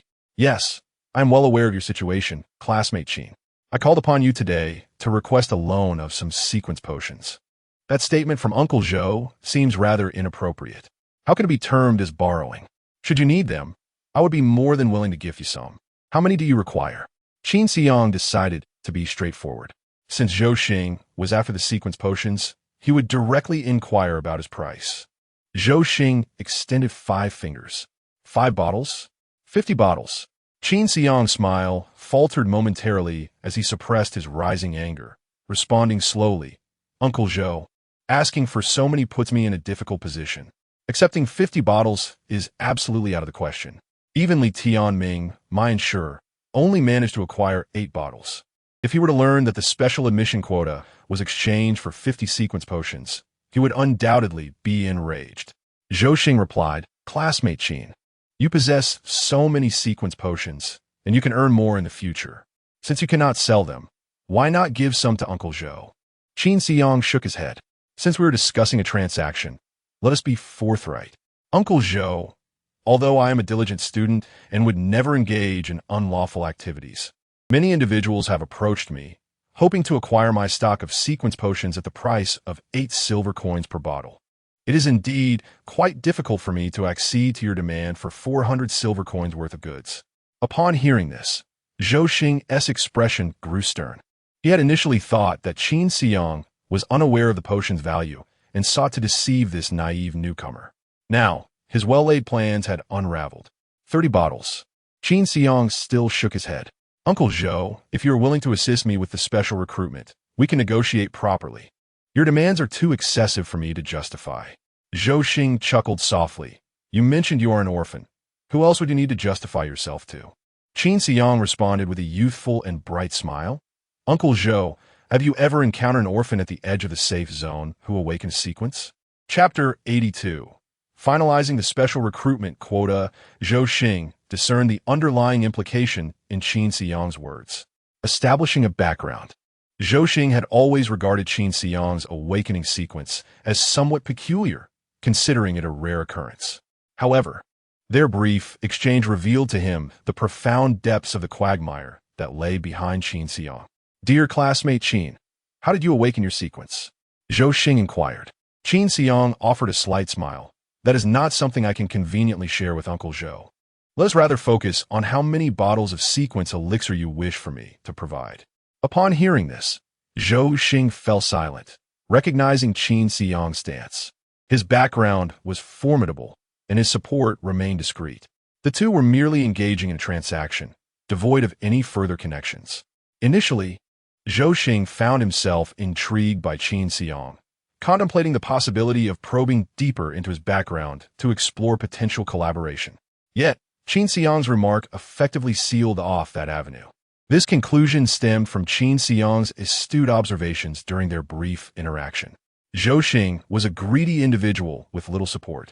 Had he been facing Li Tianming, he would have sought every means to establish a relationship. Had he been facing Qian Wenda, he would have certainly endeavored to foster a rapport for future interactions. But Zhou Xing didn't either. Perhaps it was because Zhou Xing had always been an academic, spending his days within the safety of the educational system. And after awakening a rather unimpressive soft sequence, he never ventured beyond the safe zone to hunt deities. He perpetually navigated the corridors of power, accustomed to the politics of elevation and diminishment, leading him to undervalue Qin Xiang. Even though he spoke of Qin Xiang as a rising star in the region, a beacon for the future, he did not genuinely believe it. To him, Qin Xiang was merely a fortunate individual who had serendipitously awakened a sequence and amassed a considerable number of points. His limited environment and insular perspective hindered his understanding. Had Zhou Xing experienced the hunt for deities, he would have recognized the astonishing feat of Qin Xiang earning 1,600 points on his first venture beyond the safety zone. Single-handedly, had he engaged in combat, he would have grasped the horror of Qin Xiang slaying John, who wielded a sequence weapon despite being of a higher sequence level. Unfortunately, he remained oblivious to these truths, or perhaps he acknowledged them but failed to comprehend their significance. A person can only obtain information and intelligence within their own field of vision, unable to seize benefits that exceed their understanding. When Zhou Xing requested 50 bottles of sequence elixir, Qin Xiang promptly realized that he and Zhou Xing were not of the same ilk. Zhou Xing was not a fool, yet he was not the right person for Qin Xiang. In other words, fostering a friendship could very well lead to greater losses than gains. Qin Xiang would not acquiesce to such an arrangement. You provide me with a special recruitment quota, and I shall furnish you with the sequence elixir. Let's conduct our affairs on equal terms. Zhou Xing could not fathom Qin Xiang's prowess, but understood the implications of his words. Since Qin Xiang had dismissed any notions of a deeper connection and intended solely to discuss business, it was time to negotiate the price. Zhou Xing concealed his smile, regaining the demeanor of an authoritative figure. Beneath the black-rimmed glasses lies a discerning gaze from a director of the education department towards an ordinary high school student. Qin, with 20 bottles of sequential potion, I offer you a special recruitment quota. This is my final concession. Uncle Zhou, let me be succinct. It is impossible. It seems that Qin no longer desires this special recruitment opportunity. No, it is Uncle Zhou who is asking for an exorbitant price, which is utterly unreasonable. You are unaware of the true value of the special recruitment quota. It is you who do not comprehend the worth of the sequential potion. The sequential potion is valuable, yet scarce. 8 coins are merely what I receive from the second-hand dealer. Should you seek to purchase it privately, it cannot be less than 10 silver coins. Why is it so expensive? Because for the majority of sequential practitioners, obtaining a single bottle of sequential potion is exceedingly arduous. But you possess 80 bottles. That is because I am not like the majority of sequential practitioners. Qin Xiang continued. I am unaware of how your government officials acquire the sequential potions, but I can assure you that amidst the United Government's rampant encouragement of hunting deities, the difficulty of obtaining sequential potions from an office must be significantly greater. 5 bottles of sequential potion can elevate a newly awakened individual to sequential level 2. With 20 bottles, I could elevate 4 individuals. Do you grasp the implications? Even at the largest exit of safe zone 38324 in this region, there are no more than 20 sequential practitioners at level 2. They would do anything for the sequential potion. Qin Xiang's gaze suddenly turned icy. If I were to offer 5 bottles of sequential potion, they would not hesitate to kill you in a frenzy. After hearing this, Zhou Xing gritted his teeth and looked at Qin Xiang, still remaining silent. Qin Xiang then flashed a radiant smile, resembling a bright youth. Of course, I would not let anyone harm Uncle Zhou. There is no need for that. To kill someone for a special recruitment quota at the cost of 5 bottles of sequential potion is truly unnecessary. Qin Xiang's words weighed heavily on Zhou Xing's heart. His restraint in not killing Zhou was not born of fear, but rather a recognition of futility. This made Zhou Xing ponder how many lives Qin Xiang had taken before. John was likely not the first victim. Coupled with his mysterious background, what he had just stated could indeed be a reflection of his true capabilities. I believe the initial offer of 5 bottles you presented, Uncle Zhou, is quite reasonable. What do you think? Zhou Xing's original aim had been 50 bottles of sequential potion. However, Qin Xiang had made it clear that he was only willing to part with 5. To ask for more would be rather ungrateful. In Qin Xiang's eyes, Zhou Xing's life was worth no more than 5 bottles of sequential potion. He was confident that 3 bottles would suffice to arrange for Zhou Xing's demise, albeit with some unnecessary complications. Zhou Xing's fists clenched involuntarily, his gaze toward Qin Xiang betraying an ambiguous mix of fear and disdain. Just as the tension between the two escalated, the proprietor approached, carrying a platter of dishes. Enjoy this dish while it's hot. It will lose its crispness soon. I have braised some pig trotters and will prepare 2 cold dishes for you shortly. Boss do, there's no need for the pig trotters anymore. My relationship with Qin is not that profound, but they're already in the pot. Qin Xiang chuckled. Uncle Zhou has agreed to my request. Zhou Xing replied coldly, yes. Once we finish our meal, we shall attend to business. A broader smile spread across Qin Xiang's face. Since Uncle Zhou is willing to assist me, I shall treat for this meal. Boss, please continue to simmer the pig trotters. I wish to savor the flavor. You're treating? The boss scrutinized him with skepticism. Which student in the vicinity could afford to indulge in such signature dishes? Zhou Xing spoke in a flat tone. Rest assured, he is affluent. Very well. Please hold on, gentlemen. Chapter 83. Acquisition of special quota. When the proprietor presented the braised pig trotters infused with fermented bean curd, an enchanting aroma immediately wafted into Qin Xiang's nostrils. He inhaled deeply, recognizing the familiar scent from his memories of the restaurant. Please enjoy, he urged, swallowing hard. Uncle Zhou seemed rather disinterested. merely shaking his head as he continued to munch on a small plate of cold dishes before him. What he initially anticipated to be a lucrative special quota had dwindled to a mere 1/10 of its original value, following Qin Xiang's relentless bargaining. Nevertheless, this fraction, represented by 5 vials of sequence potions, still constituted a significant fortune. Considering his current position, the dosage allocated by the joint government would take him at least 5 years to accumulate. Yet, dissatisfaction lingered within him. Qin Xiang's firm stance, however, deterred him from demanding a higher price. After finalizing their transaction, Qin Xiang felt an overwhelming sense of elation. The sight of the pig trotters, reminiscent of cherished culinary memories, further whetted his appetite. He seized the trotters and bit into it, savoring the tender, sticky texture. The flavors of the pork, the spices, and the fermented bean curd harmonized to create a rich, layered taste. With his eyes closed, he relished each chew, a smile of satisfaction and grease lingering at the corners of his mouth. This is what true dining should be, he mused inwardly. Due to the abundance of dishes ordered, the two were unable to finish their meal, prompting Qin Xiang to opt for takeout. My total comes to 2,532 copper coins. So you owe me 1,500 copper coins, announced the waiter. Qin Xiang retrieved a silver coin. Please provide change. This requires nearly 10,000 copper coins in change. I cannot manage that, the waiter replied. Do you possess an electronic account? Our establishment also accepts transfers. Qin Xiang shook his head. I do not. This is from the administration, and they did not provide me with an electronic account. I only have cash. The restaurant owner displayed a look of distress before glancing at Zhou Xing. Just open an account.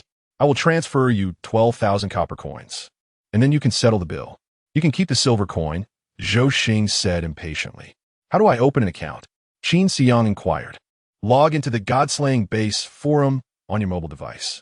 At the bottom of the forum, there's a link to SolarBank. You can quickly establish an account using your sequence ability user ID. All right, understood. Qin Xiang took out his phone and, following Zhou Xing's instructions, registered an account with SolarBank. Zhou Xing accepted the silver coin and promptly transferred 12,000 copper coins to him.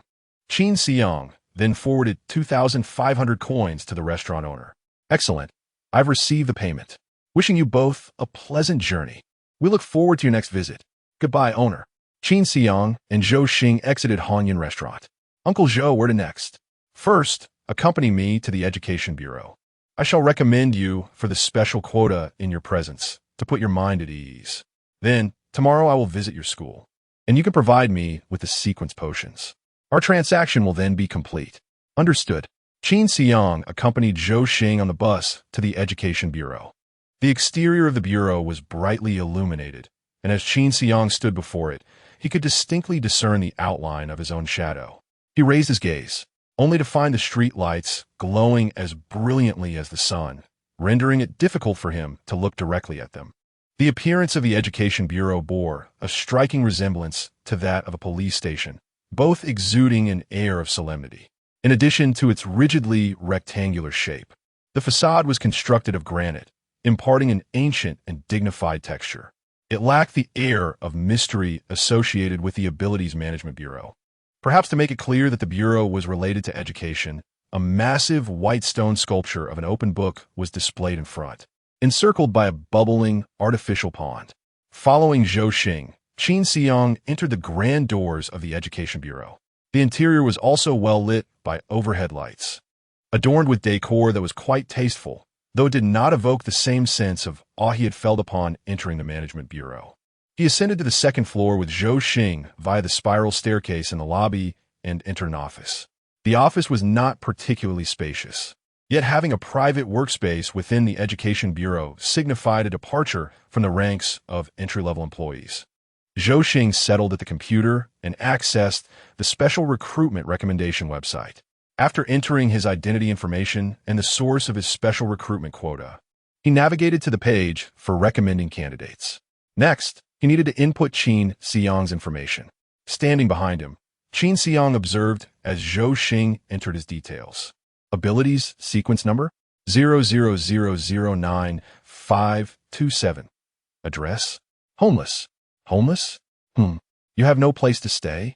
Uncle Zhou, I would not mislead you concerning my special recruitment status. Qin Xiang felt a tinge of irritation at Zhou Xing's probing. Since this was a business transaction, the principle of goods for payment was paramount. Why inquire so extensively? Zhou Xing ceased his questioning, completed the remainder of Qin Xiang's information, and submitted it. Recommendation successful. Student Qin Xiang has obtained the 2010 University Special Recruitment Qualification. All right, I have successfully submitted the recommendation. You can log into Godslayer Camp to check your account. A green Special Recruitment icon will appear, indicating that you are a student eligible for special recruitment this year. Qin Xiang opened the forum and indeed found a new green Special Recruitment icon added to his information. Great, thank you, Uncle Zhou. Just prepare the sequence potion for tomorrow. By the way, Uncle Zhou, could I borrow 5 copper coins for the bus? You have no money? I only have 10 copper coins on me, which I intended to use to return home, but since I came to the Education Bureau with you, I truly have no funds left. Zhou Xing opened his drawer and counted out 5 copper coins for him. Thank you very much, Uncle Zhou. See you tomorrow. See you tomorrow. Shortly after Qin Xiang departed, the phone in Zhou Xing's office rang. Hello, this is Zhou Xing. What is it? My brother is looking for me? All right, I understand. Let him come up. Okay, thank you. After a while, a middle-aged man, weathered and worn, knocked on the door of Zhou Xing's office. Xing, I apologize for interrupting your work. Zhou Xing harbored little affection for his elder brother, Zhou Zhe, and after recently suffering humiliation at the hands of Qin Xiang, his mood was far from pleasant. What brings you here? Well, it appears that Zhou Yang, that little rascal, recounted the events that transpired in the classroom this morning upon returning home, which incited my ire to the extent that I gave him a good thrashing. So here he is, dragged along to offer his apologies. You little scoundrel, come forth and admit your mistake to your uncle. As Zhou Yang stepped inside, his cheeks were swollen from the blood rush, and his eyes bore the telltale redness of recent tears. Uncle, I am truly sorry. Zhou Xing dared not provoke Qin Xiang. Among his colleagues, he adeptly navigated relationships, and with his superiors, he engaged in flattery. Yet, his caution was reserved solely for those of higher status. The refined demeanor he exhibited was not a reflection of his true self, but rather a facade he felt compelled to maintain. Thus, when confronted with the duo of Zhou Zhe and Zhou Yang, who were only to be placated, he unreservedly unleashed the pent-up emotions he had been suppressing. Even if he berated them mercilessly, they could only nod in agreement. Chapter 84. The disappearance of Li Jingwen closed the door. All right. Zhou Zhe swiftly turned and gently shut the door, then continued to bow slightly while smiling at Zhou Xing. Zhou Xing rotated his neck and said to Zhou Yang, Did I not tell you not to act recklessly at school simply because you are my nephew? I did not. Bang! Zhou Xing suddenly slammed his palm heavily on the table. You still deny it? If that were the case, how could Qin Xiang's call possibly reach me? Zhou Zhe hastily gave Zhou Yang another tap on the head. Listen to what your uncle says. How do you talk back? Zhou Yang felt aggrieved, but could only endure it. Let me tell you, today you are merely fortunate. Qin Xiang had to show me some respect, so he did not cause you any harm. Otherwise, should he decide to take your life, I will be powerless to seek justice for you.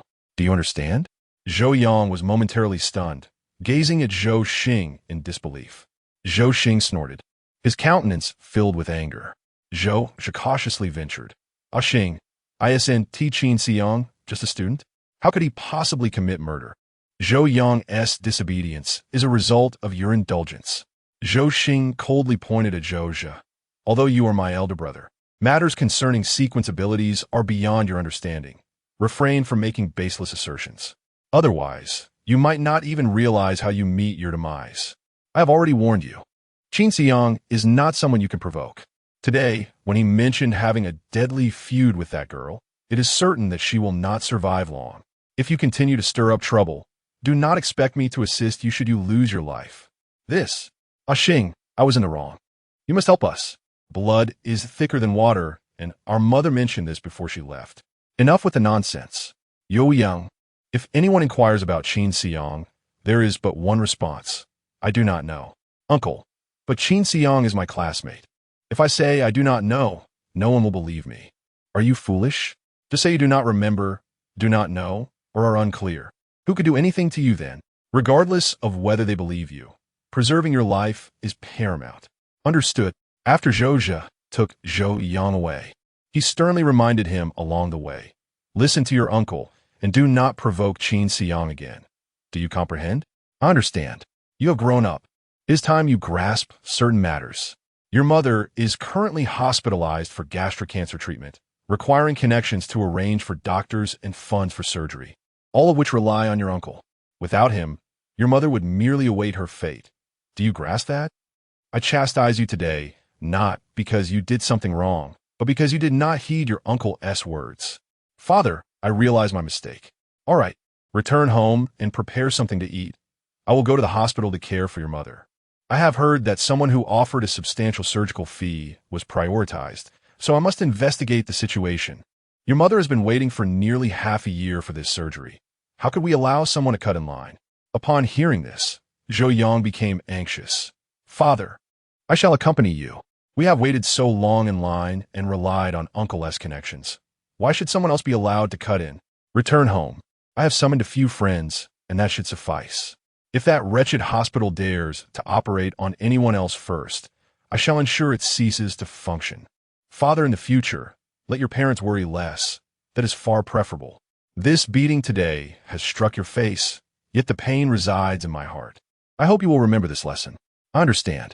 With a heavy heart, Zhou Yang returned home. He did not believe Zhou Xing's words, feeling that his uncle was merely indulging in alarmist rhetoric. Qin Xiang, who was in the adjacent class and whom he had known for nearly 3 years, was just an ordinary, lackluster 17-year-old boy. Recently, however, he had awakened his sequence ability and suddenly risen from mediocrity, transforming into something remarkable. What was so impressive about that? It is merely a stroke of good fortune.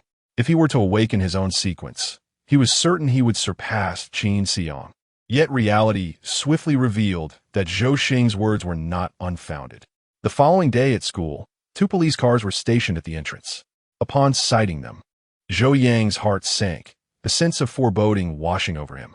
As he ventured further, he spotted Li Tianming at the school gate, conversing with a detective clad in a scarf and puffing on a cigar, seemingly discussing a case. As he passed by, he overheard 6 words that froze his blood. Li Jingwen has gone missing. In that instant, Zhou Yang's spirit detached from his body, drifting aimlessly like a celestial being in the night sky. He was oblivious to how he arrived in the classroom, his mind replaying the term Qin Xiang had used to describe his relationship with Li Jingwen, archenemies. Could it be that Qin Xiang truly killed Li Jingwen?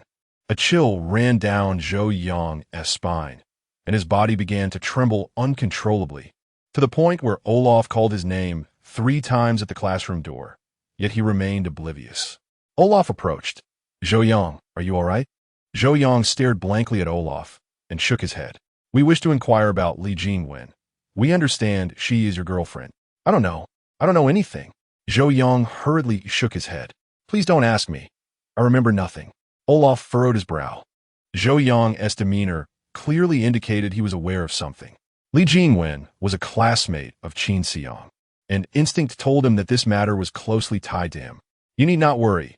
Let me ask you, where were you between 7 and 7:30 last night? I was conversing with my uncle Zhou Xing at the Education Bureau. I have ample alibi. Youyang insisted. The Education Bureau? Very well. Do you know where Li Jingwen might have gone? I don't know. I know nothing. My uncle is the director of education. You cannot detain me for questioning. I know nothing. Zhou Yang refused to cooperate, causing Olaf a measure of frustration. Zhou Yang was correct. His uncle indeed held some influence, making it unwise to detain him arbitrarily. Perhaps it would be better to question Qin Xiang directly. Awakened by a knock at the door, Qin Xiang stirred from slumber in the principal's office. He had grown weary of attending the early self-study sessions and planned to saunter into the classroom just in time for the first lesson, intending to merely get by.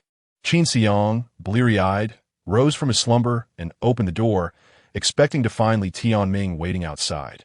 To his surprise, it was an elderly gentleman with white hair. Upon closer inspection, it was Olive. Qin Xiang frowned and remarked, "Inspector Olive, what a surprise to see you again. Do you consider our school a branch of the police station, given your daily visits? Unfazed by Qin Xiang's lack of hospitality, Olive stepped into the principal's office and settled onto a nearby sofa. I have come today to discuss certain matters with you. Qin Xiang, visibly perturbed, replied, Speak then. What is it this time? Li Jingwen has gone missing. Are you aware of this? Upon hearing this, Qin Xiang's brow furrowed in concern. Chapter 85. Annihilation of the family. Qin Xiang was initially perplexed, pondering who could be responsible. However, a second thought crossed his mind. It seemed illogical. How could Detective Olaf be so eager to arrive, given that only a little over 10 hours had passed since the disappearance? I have heard that the police department typically does not open a case until 48 hours have elapsed, Detective Olaf. Indeed, I am merely here to gather information, Olaf replied. Qin Xiang scoffed. The police department must be rather idle. It's merely been a little over 10 hours since Li Jingwen went missing, and you are already here to inquire. Perhaps while we converse, she might reappear. Seated in the principal's office chair, Qin Xiang continued, Detective Olaf. You cannot treat this matter with such urgency simply because Li Jingwen is my classmate. I begin to suspect that you might be abusing your authority. I am well aware of the police regulations, so there is no need for you to concern yourself, Qin Xiang. I merely wish to ask where you were between 7 and 7:30 last night. I was on a bus. How can you respond so swiftly? Is that not obvious? I left the Education Bureau just before 7. Where else could I have been between 7 and 7:30 if not on the bus? You went to the Education Bureau? The director, Zhou Xing, appreciated my work and insisted on granting me a special recruitment quota he had in his possession. We dined at the Hongyan restaurant, after which we proceeded to the Education Bureau, where he recommended me for the special recruitment in my presence. Olaf's brow furrowed at this revelation. Zhou Xing again. The situation was unfolding differently from his expectations. Olaf visited Qin Xiang's classroom and learned from classmates that the relationship between Li Jingwen and Qin Xiang was exceedingly poor, corroborating his suspicions. It appeared that Li Jingwen had already been murdered by Qin Xiang. Yet, Qin Xiang seemed to possess a solid alibi. Noticing Olaf's scrutinizing gaze, Qin Xiang retorted with irritation, Detective Olaf, the Education Bureau is several bus stops away from the school. How could Li Jingwen's disappearance possibly be connected to me? Are you suggesting I possess the ability to be in two places at once? Is there such a method? Did you truly consult Zhou Xing? You may indeed ask him, Qin Xiang replied. But could I inquire with the Education Bureau? Qin Xiang's tone grew increasingly harsh, of course. Why not have the Education Bureau review the surveillance footage from last night? It would confirm whether I was at the Education Bureau. The footage may depict someone impersonating you. Olaf countered. Detective Olaf, you are becoming rather tedious. I have witnesses, and you suggest they are providing false testimony. I possess physical evidence, and you claim it is not mine. I am left baffled as to why you are so adamant that Li Jingwen's disappearance is linked to me. Do you know how we discovered Li Jingwen was missing? I do not, nor do I wish to know, because a great fire erupted at her home last night at 7:30, claiming the lives of her entire family. Only her body remains unfound. We scoured the vicinity, but found no trace of Li Jingwen. However, someone reported seeing her near the school at 7 o'clock, which is why we have pinpointed the time of her disappearance between 7 and 7:30. Qin Xiang was immediately taken aback. The entire family had perished in a fire, and Li Jingwen was missing? It sounded eerily familiar. After finishing his statement, Olaf fixed his gaze intently on Qin Xiang's reaction. From his expression, it appeared he truly was unaware of the tragic fate that had befallen Li Jingwen's family. However, Olaf was already well acquainted with Qin Xiang's background and did not regard him as an ordinary student. Thus, even if Qin Xiang's reaction revealed no cracks, Olaf remained convinced that he was indeed the perpetrator. The method of murder and incineration, doesn't it ring a bell? Qin Xiang nodded. It was indeed familiar. Resembling the two cases you mentioned yesterday, Detective Olaf. Precisely, it is just so. In my view, these three cases must have been committed by the same individual. Qin Xiang exhibited an expression of agreement. I share the same sentiment. The first two cases were your doing, and we have an unspoken understanding about that.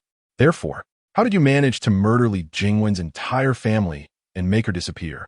Detective Olaf, you have misunderstood my meaning. What I intend to convey is that I could not possibly have had the opportunity to kill Li Jingwen's family. I possess ample alibi. The murder of Li Jingwen's family and her disappearance have nothing to do with me, since all three cases were perpetrated by a single individual. The other two cases are also unrelated to me. I am innocent. Classmate Qin, this conversation is becoming rather tedious. My intention in seeking you out was to offer assistance. Detective Olaf, I genuinely appreciate your goodwill, but I am doing quite well and do not require your help. If you have the energy, perhaps you could assist the orphans wandering near the safe zone. You're also a wandering orphan. If you insist on stating it that way, there is nothing I can do. By the way, may I inquire whether Li Jingwen's family was burned alive, or were they killed first and then incinerated? We are not at liberty to divulge such details of the case. Qin Xiang shrugged. Very well, I wish you success in your investigation. Olaf did not glean any valuable information from Qin Xiang. The primary reason was that he could not explain how Qin Xiang could commit murder from such a distance. Various signs indicated that Qin Xiang was inevitably linked to Li Jingwen's disappearance. Olaf found himself in a quandary.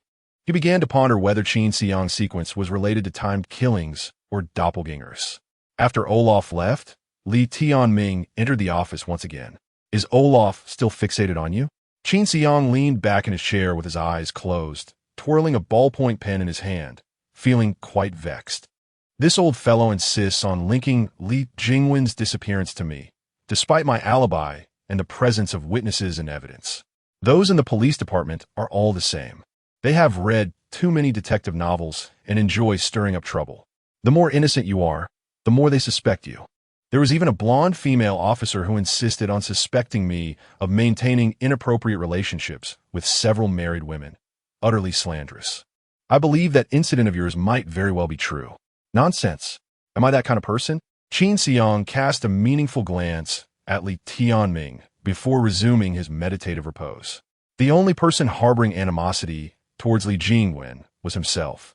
After all, she had once dispatched her uncle, Kuan Chenglong, to pursue him, an enmity that could not easily be extinguished. Apart from himself, who else would seek to annihilate her entire family? Suddenly, a vision of a graceful beauty with long hair and captivating eyes flashed through Qin Xiang's mind. Her sweet smile sent a shiver down his spine. What? Like a jolt of electricity, he instantly sprang up from the back of his chair. Chapter 86. A visit to the hospital. Qin Xiang stared incredulously at Li Tianming, who felt uneasy under his gaze. What do you intend to do? Could it be that a married woman is somehow related to you? Qin Xiang disregarded Li Tianming's words, continuing to ponder the potentiality of the situation. When Shu committing murder? Li Jingwen had already been driven to a dead end, left with no alternatives. Perhaps she would resort to threatening when Shu. Qin Xiang recalled the last encounter in the abandoned courtyard, where he had eliminated Li Jingwen's uncle, Kuan Chenglong, along with his unscrupulous companions, and noted when Shu's unsettling calmness and her adept methods of erasing traces. She was far from ordinary. Yet, he had never considered that when Shu could be so formidable. An ordinary girl capable of annihilating the entire Li family. How absurd. How had she achieved such a feat? It seemed prudent to inquire directly with her. If she were not responsible for the Li family's demise, the situation would become considerably more intricate. Rising from his chair, Qin Xiang prepared to seek clarification. Li Tianming inquired. Where are you off to? ISNT teacher Zhu on leave. She entrusted the library to me, and I need to tidy up. You seem to be quite amiable, remarked Li Tianming. Upon arriving at the library, Qin Xiang observed when Shu quietly engrossed in her work. As he approached, she looked up and smiled gently at him. He took a seat beside her. I have something to ask you. I did it, when Shu replied directly, her gaze steady upon Qin Xiang. Taken aback by her apparent nonchalance, as if nothing had transpired, Qin Xiang felt a jolt of disbelief. After committing murder, she remained so composed? Are you wondering how I can be so unfazed after killing? Somewhat. She intended to harm me, so I eliminated her. Is there an issue with that? Well, not particularly. Her entire family has been a relentless source of trouble for me, and thus I dispatched them all. Is there a problem with that? None at all. Then why should I not be at ease? After exchanging a few words with Qin Xiang, when Shu returned to her studies. However, his curiosity persisted. He could not fathom how she had managed such a feat. The Li family, at the very least 5 or 6 members strong, had all been eradicated by her hand. Moreover, she bore no visible injuries, leaving Qin Xiang astonished. Yet, just as the question hovered on his lips, he recalled how when Shu had never pried into his own secrets, why should he delve into hers? Despite their shared experience of violence and their close camaraderie, a certain distance must be maintained. After all, Qin Xiang himself harbored unspeakable secrets. He would not seek to make matters awkward. Rising, he began to organize the disarrayed books in the library. When Shu glanced at his retreating figure, smiling softly, just as Qin Xiang prepared to leave for class, he was suddenly startled by the sound of weeping. He turned around and noticed a round-faced little girl at the entrance of the library, crying as she asked, "Excuse me, who is Qin Xiang's brother?" Qin Xiang approached her, crouching down to meet the gaze of this petite girl who barely reached his knees. "I am Qin Xiang. What is it that you need?" I am Yi Qianqian. My grandmother is Zhu Li. She was attacked in the hospital, and her money was stolen. She asked me to take the bus back to find you." Qin Xiang's expression hardened. With one arm, he lifted Yi Qianqian, placing her on his shoulder, then turned to Shu and said, "I must pay a visit to Teacher Zhu. I will need you to close the library today." "I will go with you," she exclaimed. "No need. I am a sequence ability user. If I cannot resolve Teacher Zhu's issues, your presence will be of no use. Besides, you still need to return home to look after your grandmother." With that, Qin Xiang hurriedly carried Yi Qianqian towards the small exit. "Is Teacher Zhu all right now?" she inquired. "I'm not sure. My parents have gone to work, and I cannot reach them. My grandmother gave me bus fare and told me to find Qin Xiang's brother at school." "Are you in school yet?" "Not yet. I am attending kindergarten nearby." As Qin Xiang looked at Yi Qianqian, whose head was no larger than a palm, he suddenly recalled that he too must have been that small once, though that memory was now a mere blur. "There is no need to worry. Teacher Zhu will be fine. And when I arrive, I will surely help you resolve the issue." It was already class time, and schools do not permit casual entry. However, as Qin Xiang exited the school gates, the guard recognized him and dared not obstruct his passage, feigning ignorance. Upon reaching the bus stop, Qin Xiang suddenly realized he had forgotten to bring any coins. Returning to fetch them would consume considerable time. When the bus arrived, he boarded first and casually found a fellow sequence ability user dressed in winter gear. "Friend, do you have cash? I forgot my money. Could you lend me 10 copper coins? I will transfer the amount to your electronic account. Thank you." The sequence ability user glanced at Qin Xiang with a hint of annoyance. "What are you doing taking the bus without any money?" "You might as well." Before he could finish, Qin Xiang fixed him with an icy stare, his hand gripping the metal bus handrail so tightly that it crumpled under his strength. The man gulped nervously. "You might as well just tell me directly, and I'll give it to you. 10 copper coins. No need for transfer. That is too troublesome." With trembling hands, he retrieved his wallet and counted out 10 coins for Qin Xiang. "Thank you," Qin Xiang replied, taking the coins, paying the fare, and then led Yi Qianqian to a seat at the back. The sequence ability user, heart racing, thought to himself, "That was close. This kid has some serious strength and appears rather irritable. 10 coins are not worth a beating." In a hushed tone, Yi Qianqian said to Qin Xiang, "Qin Xiang, brother, I have money. My grandmother gave me some copper coins. If you need bus fare, you can tell me." Qin Xiang paused, surprised. "Why didn't you tell me that earlier? I observed you hop onto the bus and head to the back in search of someone, mistakenly thinking that traveling with you would incur no expenses. Alas, the journey to the hospital is quite lengthy. The hospital is situated 5 stops away from the exit of safe zone 38324, and the ride will take over 2 hours." Yi Qianqian, appearing utterly fatigued, soon leaned against Qin Xiang's arm and drifted into slumber. Meanwhile, Qin Xiang gazed out at the swiftly receding urban landscape, contemplating how to navigate the circumstances awaiting him at the hospital. In this region, those who can afford medical care are far from ordinary individuals. Although the hospital is merely a standard facility, devoid of any sequence ability practitioners aside from the director, it is likely that within its walls, one could easily stumble upon acquaintances of those endowed with such powers. The person troubling teacher Zhu undoubtedly possesses some influence. If the opposing party's connections prove too formidable, it may be prudent to seek a peaceful resolution, as securing treatment for teacher Zhu is of paramount importance. However, should the adversary's background resemble that of Zhou Yang, I shall not hesitate to respond with firmness. Chapter 87. Confrontation in the hospital. Qin Xiang escorted Yi Qianqian to the hospital, with a sharp scent of disinfectant filled the air. It appeared strikingly similar to the hospitals etched in his memory. However, the most notable distinction was the conspicuous lack of crowds. The reception area and corridors were eerily vacant. Even when doctors or family members of patients passed by, their movements were composed and deliberate. Indeed, as medical expenses surged beyond the reach of the average person, hospitals had transformed into bastions of luxury and elegance. Yet, Qin Xiang found little solace in this change. He preferred the bustling, vibrant atmosphere of hospitals from his previous life. "Do you remember where your grandmother is lying?" he inquired. "I remember," she replied. "Then please, lead me there."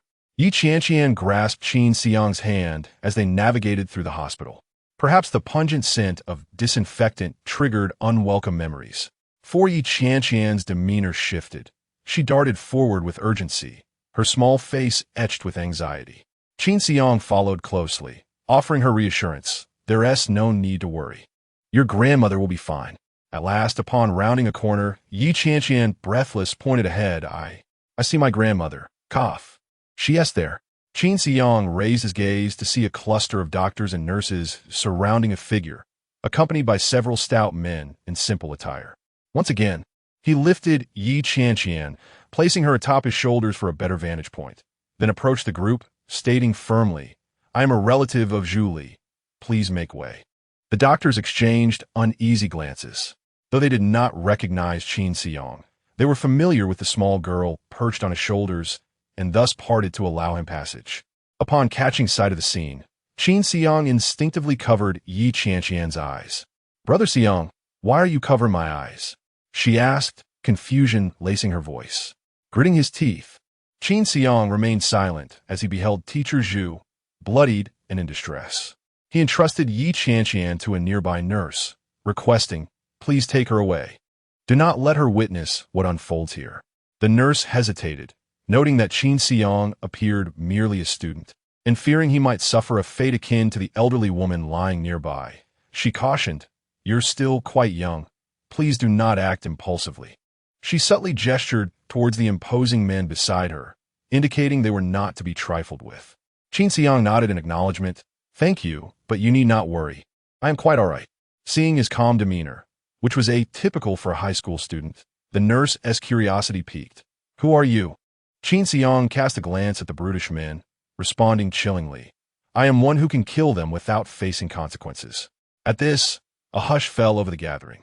Only one type of individual could commit murder without fear of retribution, a sequence ability user, realizing the gravity of the situation and wishing to avoid entanglement.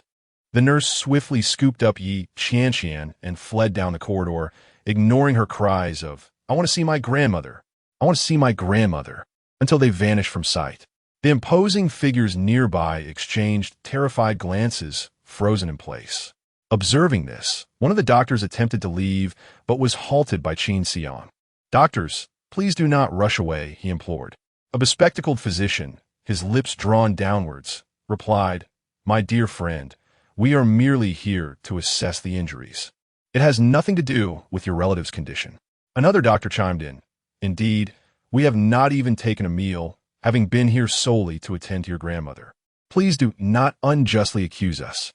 Qin Xiang's expression darkened as he calmly stated, "I harbor no intention of blaming any of you. I seek only to inquire, is there still hope for her?"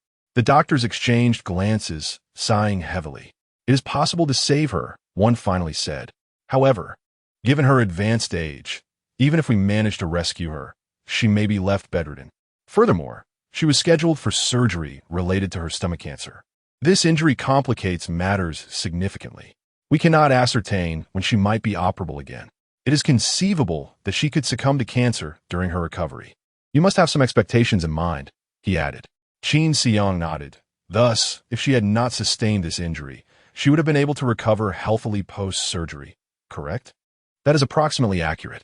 She arrived at the hospital yesterday with all her indicators in good standing.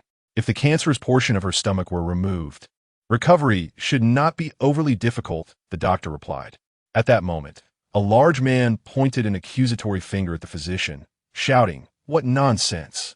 You just claimed that regardless of her injuries, she could not be saved." The doctor, now visibly frightened, retorted, "You are the one who prompted me to say that. I never claimed such a thing." The physician was not eager to offend the burly man, yet he feared more the wrath of a sequence ability user. To avoid incurring their ire, he spoke only what he felt necessary. The large man glared, "You speak such nonsense. Do you wish for a beating?"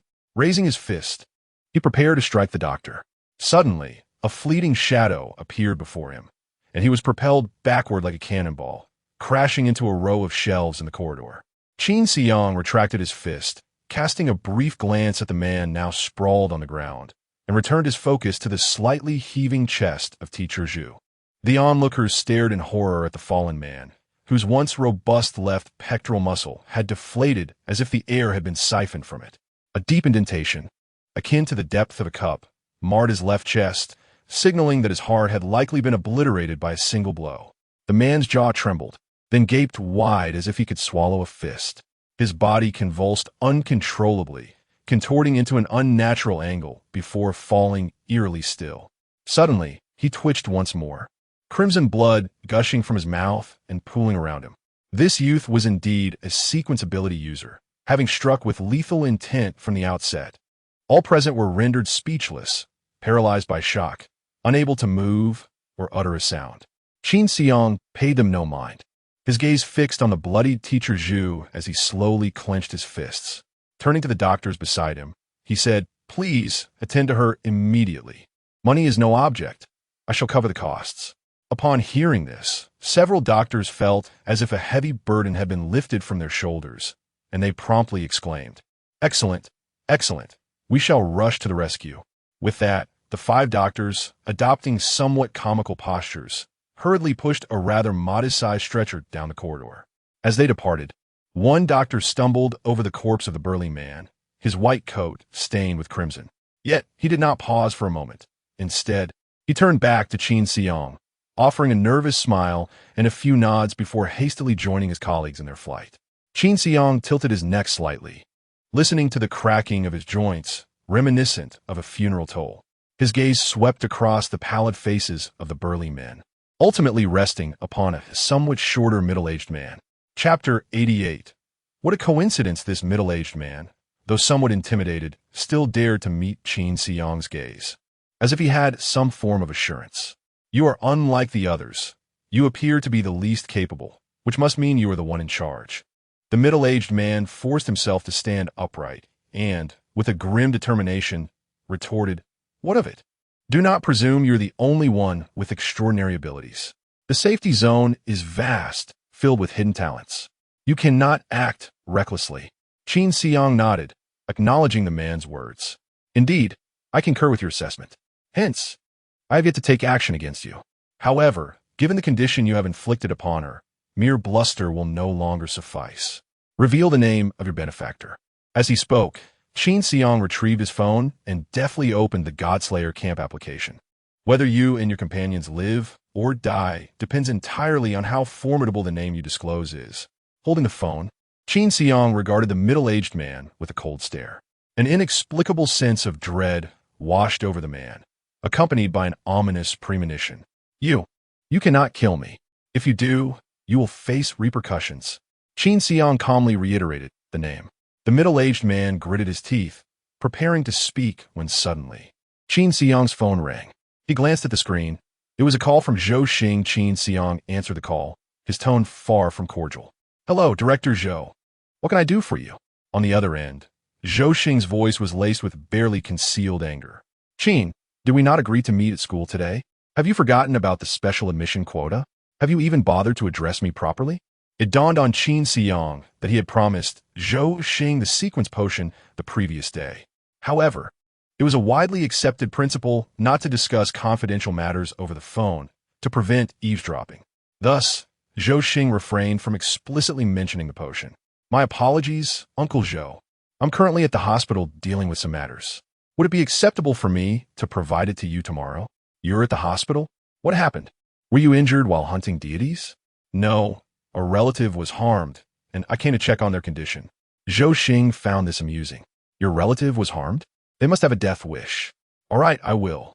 Brother, save me. At that moment, the middle-aged man in front of Qin Xiang frantically shouted into the phone. Brother, it's me. I'm at the hospital treating your sister-in-law, and I accidentally hurt someone. Please, come quickly to rescue me. This middle-aged man was none other than Zhou Xing's elder brother, Zhou Zhe. He had anticipated that invoking Zhou Xing's name would intimidate the young man before him, not realizing that Zhou Xing had called him. The voice on the other end was unmistakably that of his brother, the director of education, Zhou Xing. In an instant, Zhou Zhe felt his strength wane, understanding that this situation would not end well. Not only did the young man know Zhou Xing, but they seemed to share an equal standing. Zhou Zhe hastily pleaded for assistance through the phone. After a moment of silence, Zhou Xing replied, Qin, could you please pass the phone to that individual? Qin Xiang remarked. Director Zhou, this matter is not as easily resolved as before. You are well aware of that. Zhou Zhe received the phone from Qin Xiang, his gaze remaining cold and unyielding. Zhou Zhe, with a fawning expression, spoke into the phone. Hello, brother, it's me. I mentioned just yesterday not to provoke Qin Xiang. What do you mean by that? Are you intentionally causing me distress? Did you not hear me berating Zhou Yang? I had no idea that elderly lady was related to Qin Xiang. Wasn't he said to be an orphan? How could I have known? Regardless of his background, his appearance signifies something. Are you so foolish as to confront an elderly woman?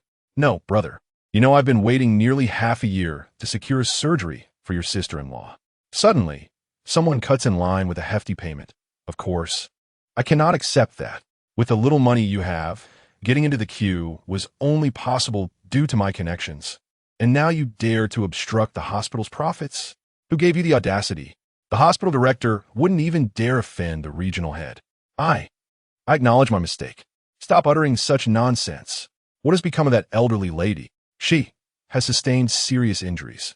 Qin Xiang snatched the phone away. She could have recovered after the surgery, but now she is on the brink of death. Zhou Xing fell silent once more.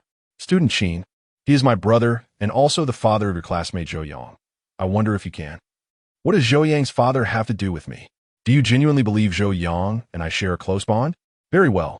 If I wish to save my brother's life, what terms do you propose? 5. I did not ask you to jest. I asked for terms. Qin Xiang cautiously mentioned only the number, refraining from specifying the cereal potions. However, Zhou Xing comprehended the implication. 5. Uncle Zhou, I believe that if your demand is too low, it won't convey the gravity of my current fury. I have already taken action and killed one of your brother's subordinates. What? Upon hearing that Qin Xiang had indeed taken a life, Zhou Xing realized he was not merely a figure of idle threats. Zhou Xiang's demand was one Zhou Xing could not acquiesce to. 5 vials of cereal potions represented his best opportunity for ascension in rank, as well as a crucial chance for promotion. He could not relinquish that. Qin Xiang was resolute in his desire for Zhou Xing's brother's life. Yet ultimately, Zhou Zhe was still his brother. He could not allow Qin Xiang to slaughter him as one would a mere chicken. Uncle Zhou, I will present you with another offer. If you refrain from intervening in Zhou Zhe's affairs, I will grant you one more. Another vial of cereal potion. This time, Zhou Xing hesitated. He attempted to plead. He is still my brother, my bloodkin. Could you not? No further additions, just one, take it or leave it. Although Zhou Zhe was unaware of the intricacies of the negotiations, he discerned that his brother was bargaining with his life. Zhou Zhe immediately interjected, Brother, have you forgotten what mother said before she passed? She asked you to take care of me. You cannot do this. Zhou Xing had long grown weary of his elder brother's family, who clung to him like a malignant tumor. Yet, out of respect for his mother's dying wish, he refrained from casting Zhou Zhe and his clan aside. However, their incessant troubles had become a source of exasperation, and should he fail to sever ties, they risked spreading like cancer throughout his life. He had diligently pursued his studies and navigated the complexities of his career to ascend to his current position. not to serve as a burial companion for his brother's useless family. With this realization, Zhou Xing resolved to take action. You must handle this matter yourself. Tomorrow the Management Bureau and the police may come seeking you. Perhaps the day after, I shall see you again. Very well, farewell. Qin Xiang ended the call and turned to Zhou Zhe, whose complexion resembled that of white silk. Your brother seems to be of little use now. Other than Zhou Xing, do you have any other allies? If so, speak up quickly. Zhou Zhe was momentarily taken aback, then fell to his knees with a thud, desperately bowing his head before Qin Xiang. I implore you, spare me. I truly had no idea that the old lady was your relative. Chapter 89. The perilous state of Teacher Zhu during his inaugural act of murder. Qin Xiang experienced a tumultuous feast of emotions, an intoxicating blend of tension and exhilaration. By the time he committed his second act of violence, he felt akin to indulging in a grand banquet, still anxious, yet slightly tempered in excitement. With each subsequent act of killing, he grew increasingly desensitized, ultimately reaching a state of calmness akin to consuming mere bread. His fists dripped with blood, not his own, but that of several others. Gazing at the lifeless bodies strewn across the hospital corridor, Qin Xiang inhaled deeply, feeling a slight alleviation of the burden that weighed heavily upon his heart. He fished through the pockets of the fallen, retrieving 3 silver coins and several hundred copper coins. These 3 silver coins were, indeed, the very ones he had intended for Teacher Zhu, only to have them snatched away. Clutching the silver coins, a tumult of emotions surged within him. Ever since he advanced to high school at Jiuan School, Teacher Zhu had served as the librarian, consistently reserving a work-study position for him. Her kindness had never gone unnoticed, and when he learned that she required funds for medical treatment, he resolved to procure the necessary surgical fees by hunting deities. Yet, he could not have anticipated that while he had managed to gather the funds, calamity would befall Teacher Zhu. He remained uncertain whether the 3 silver coins he had secured for her were to be regarded as life-saving or as harbingers of death. With a sigh, he made his way to the nearby restroom to cleanse the blood from his hands. Upon glancing in the mirror, he noted that both his face and attire bore traces of the gruesome act. He washed away the blood from his visage, but the stains on his clothing would have to remain for the time being. Dabbing his hands and face dry with a few paper towels, he silently praised himself. I am indeed growing increasingly composed. He then retrieved his mobile phone and dialed the number for the Bureau of Sequence Ability Managers. Hello, I wish to report that I have just committed murder. I acted in a moment of rage after they harmed my beloved mentor. Yes, they were ordinary individuals. No, there are no other sequence ability users involved. I am currently at the hospital in Area 14121. Yes, I will await the Bureau's representatives here. After concluding the call, Qin Xiang returned to the corridor, awaiting the arrival of the Bureau officials to assign him his fate. He had meticulously studied the repercussions for sequence ability users who kill ordinary people. To atone for the death of a single individual, one must accumulate 200 points within 6 months as a form of penance. Since this was a matter of atonement through hunting, these 2 points would yield no monetary reward. However, the points earned and any sequence elixirs would remain unaffected. For a sequence ability user, the paramount concern in hunting deities lay in accruing points and elixirs. Monetary gain was merely a supplementary consideration. Such a punishment could be deemed inconsequential. Moreover, even in the absence of repercussions, he would continue his pursuit of divine entities to enhance his point ranking, striving for admission into the most prestigious universities. Thus, atoning for his crimes was merely a secondary concern. It was for this reason that he had shown no hesitation when he dispatched Zhou Zhe and several others. Before long, the hurried sound of footsteps echoed from the corridor outside. Before long, 2 individuals clad in formal attire approached. They regarded Qin Xiang with a hint of surprise, seemingly taken aback that such a young boy could be responsible for such a multitude of deaths. Did you commit all these killings? One inquired. Yes, he replied. Oh, you're still so young. How could you have engaged in such acts? I simply could not restrain myself. They nearly killed my mentor. Your mentor? Is he also an ability user? No, he's an ordinary person. An ordinary person? Well, that leaves me even more perplexed. One of the officials from the Management Bureau produced a tablet, stating I need to record your information. Name? Qin Xiang. Upon hearing his name, the two men paused momentarily. You're indeed Qin Xiang? Yes, he affirmed. They exchanged glances and nodded slightly. Given that he was Qin Xiang, the act of killing no longer seemed particularly remarkable. The name Qin Xiang was well known among the sequence ability users of Safe Zone 14121. He had first garnered 1,600 hunter points and subsequently defeated a sequence level 2 opponent, John, in the battle arena. He was clearly someone not to be trifled with. Many considered him somewhat unhinged in both body and mind. Now, he had taken the lives of 6 or 7 ordinary individuals. In comparison, these murders appear to be the most mundane of his actions. Sequence ability user number 00009527. All right, that has been recorded. You have killed 7 people, which constitutes a grave security incident. As a penalty, you are required to obtain 1,400 points within 6 months. During this time, you will only be eligible for rewards in the form of sequence potions and will not receive monetary compensation. Do you understand? Yes, he acknowledged.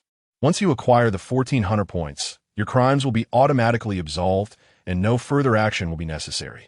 Should you fail to obtain the points within the stipulated time frame, well, let's not dwell on that. You managed to acquire 1,600 hunter points in one go. It is hard to believe you cannot achieve a mere 14.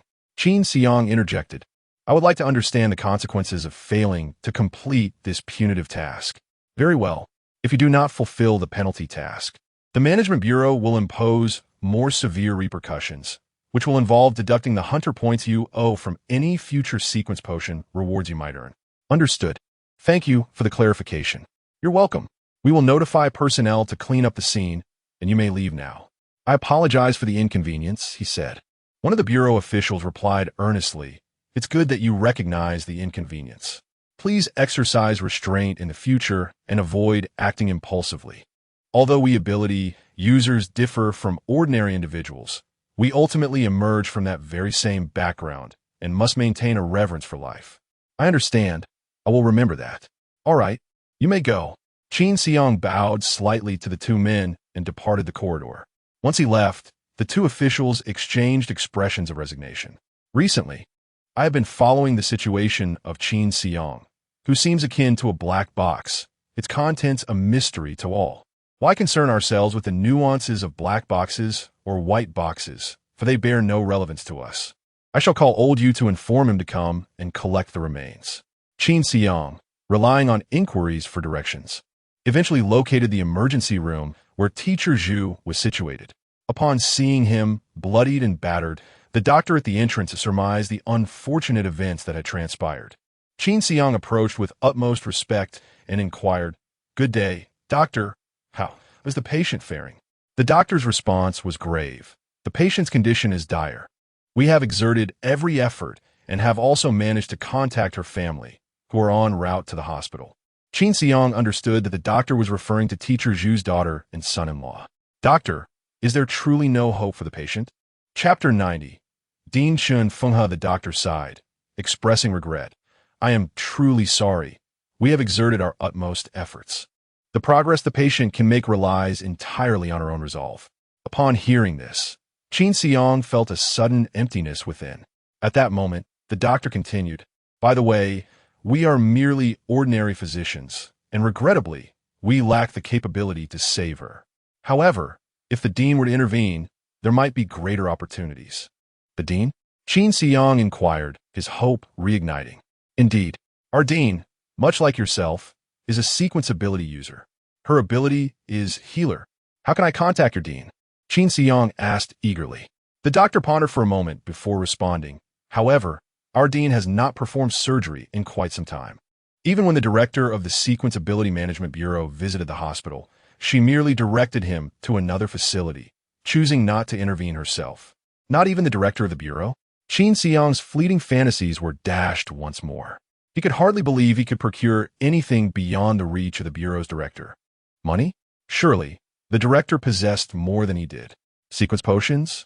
It was likely that the director also had his own allocation, not falling short of Qin Xiang's. Thus, money and sequence potions were the only two resources he currently relied upon. It seemed the hospital dean could not be swayed by these offerings. The situation regarding teacher Zhu remained unresolved. Just then, the doctor's phone rang. "Hello, Dee, it's me." "Yes." "You want Qin Xiang to come to your office?" "Yes." "He is right beside me." "All right, I understand." The doctor glanced at Qin Xiang with surprise.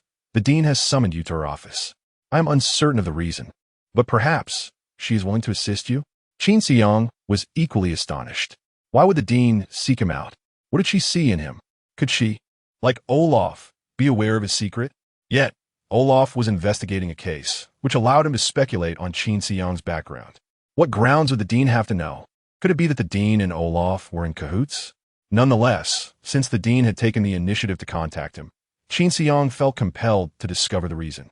He took the elevator to the 5th floor of the hospital. This floor was exclusively accessible by elevator and housed the dean's office. After registering at the front desk beside the elevator and waiting briefly, he was escorted into the dean's office. Upon entering, a subtle fragrance enveloped him. He had encountered a similar scent when meeting Royliana, though her perfume seemed more intense than that of the dean's office. The aroma in the dean's office exuded a sense of maturity and poise. As Qin Xiang surveyed the office, he noticed an array of medical instruments he had never seen before, their peculiar designs likely modified to align with the dean's sequence ability. "Is Qin Xiang here? Please, come in." A mature and gentle female voice resonated from within a partition. "Certainly, Dean," Qin Xiang replied, stepping into the room. He was met by a poised beauty with long hair, seated before a computer, typing intently. She donned an oversized professional outfit, yet it did little to conceal her impressive figure. The weight of time's essence left Qin Xiang momentarily stunned. The dean smiled and said, "Please take a seat. I will finish my task shortly." "All right," Qin Xiang replied as he settled onto the sofa, contemplating how the events would unfold. He hoped they would not take an odd turn.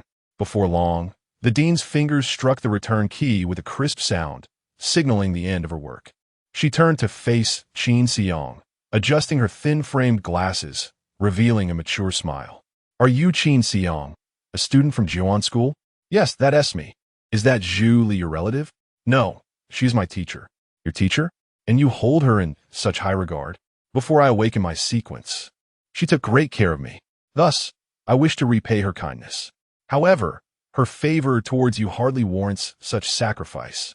I heard you even resorted to violence in the hospital on her behalf."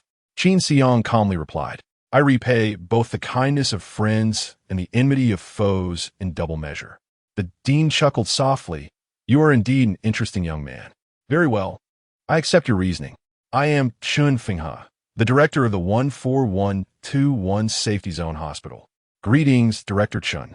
Regarding your teacher's surgery, I am willing to arrange it and personally oversee her treatment. Of course, I have my conditions." Qin Xiang fell silent, observing Chun Fenghe as he awaited her demands.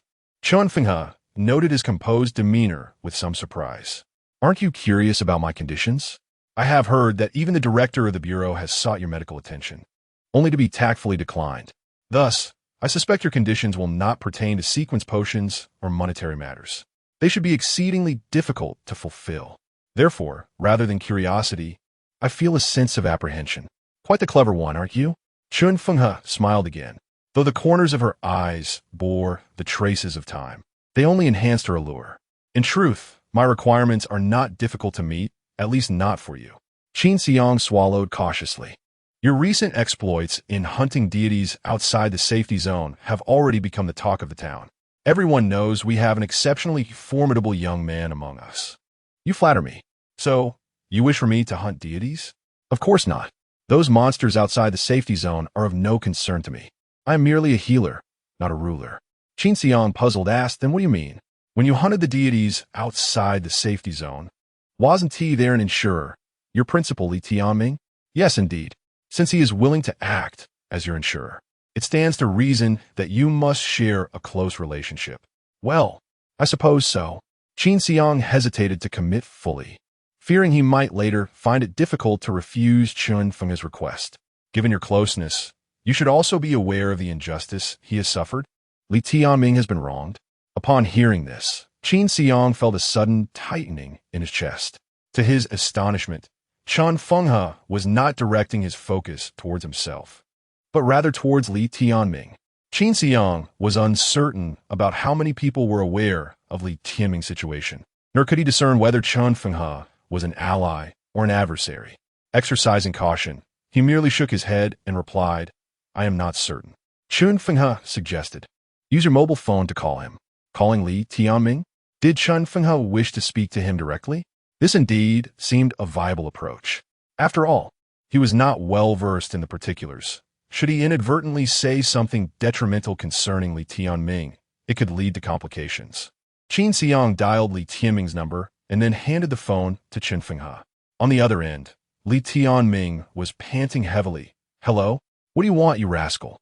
I'm quite busy, so speak quickly." Yet, Chen Fenghe's eyes suddenly reddened. "Li Tianming, you ungrateful wretch." Chapter 91. The surgery concluded on the other end of the line. Li Tianming was utterly taken aback to hear Chen Fenghe's voice through Qin Xiang. He paused for a moment, rendered speechless, before abruptly disconnecting the call. Sitting in a folding bed, Li Tianming felt a sense of bewilderment wash over him as he reached for a cigarette. It took a moment for him to recall that he was still unclad. Delicate fingers traced along his spine, climbing to his shoulder, while a sultry voice playfully whispered in his ear, "Principal, what troubles you?" Rising, Li Tianming retrieved a pack of cigarettes from his formal attire, draped over a chair, and lit one for himself. "That's enough for today. You should freshen up and leave," he stated tersely. The woman, leaning against him, murmured, "Principal, I am not yet satisfied."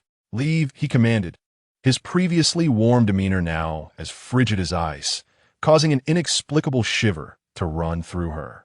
He was a person of formidable abilities. Should he lose his temper, he could be lethal. Thus, she refrained from further pursuit, obediently heading to wash up before departing. Not long after the woman had left, Li Tianming also went to freshen up.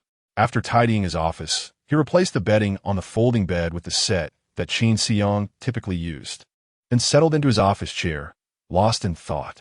"Ah, Qin Xiang, you certainly know how to embroil me in trouble." Meanwhile, in the hospital director's office, upon hearing the incessant beeping from her mobile phone, Chen Fenghe, in a fit of frustration, hurled the device to the ground. Qin Xiang quickly bent to retrieve it. Inspecting the damage, though he was not short of wealth, he appreciated the value of his possessions. In his eyes, a mobile phone was merely a tool for communication and online forums. Thus he deemed it unnecessary to squander silver coins on lavish replacements. Fortunately, this particular model was renowned for its durability, suffering only minor scratches on the back, while the camera and screen remained intact. He cast a sympathetic glance at Chen Fenghe, who was sorrowfully hiding her face. "Why throw my phone when you two argue? It's as if it has robbed you of money. If it was obtained through skill, then it is rightfully mine." With a tender touch, Qin Xiang wiped the phone before placing it back in his pocket. Chen Fenghe dabbed at her face, seemingly wiping away tears from her eyes. Qin Xiang, entreating that elderly lady, "There is one condition. If you can fulfill it, I will proceed with the surgery immediately." "Speak," he replied. "I want to arrange a dinner with Li Tianming at the Hongyan restaurant. You must bring him there." Once again, it was the Hongyan restaurant. It seemed that this establishment truly was the pinnacle of dining in the region. Qin Xiang frowned. "Director Chen, if you wish to dine with Principal Li, why not simply tell him directly? Why involve me?" He just hung up without uttering a word. "Do you truly believe he would agree on his own? That is beyond my power to command. I do not care. If you agree to bring him over, I will proceed with the surgery. Otherwise, there will be no discussion." Observing Chen Fenghe's unwavering stance, Qin Xiang sighed. Women, regardless of age, often lack reason. He did not hastily acquiesce, but pondered whether he could fulfill Chen Fenghe's request. After all, Li Tianming is his ally and has provided him considerable assistance. He cannot resort to kidnapping Li Tianming to meet Chen Fenghe merely to save Teacher Zhu. He understands that if he fails to fulfill Chen Fenghe's demands, even if she performs surgery on Teacher Zhu, she possesses the means to ensure that Teacher Zhu meets an untimely demise in the hospital. This woman, Chen Fenghe, seems indifferent to wealth or magical potions, her affections seemingly reserved for Li Tianming's rotund figure. The reasons behind this remain elusive. Qin Xiang pouted. He had initially thought that Chen Fenghe harbored feelings for him. He considered that if it required sacrificing his charm to save Teacher Zhu, It would be an acceptable trade-off. Alas, he was mistaken.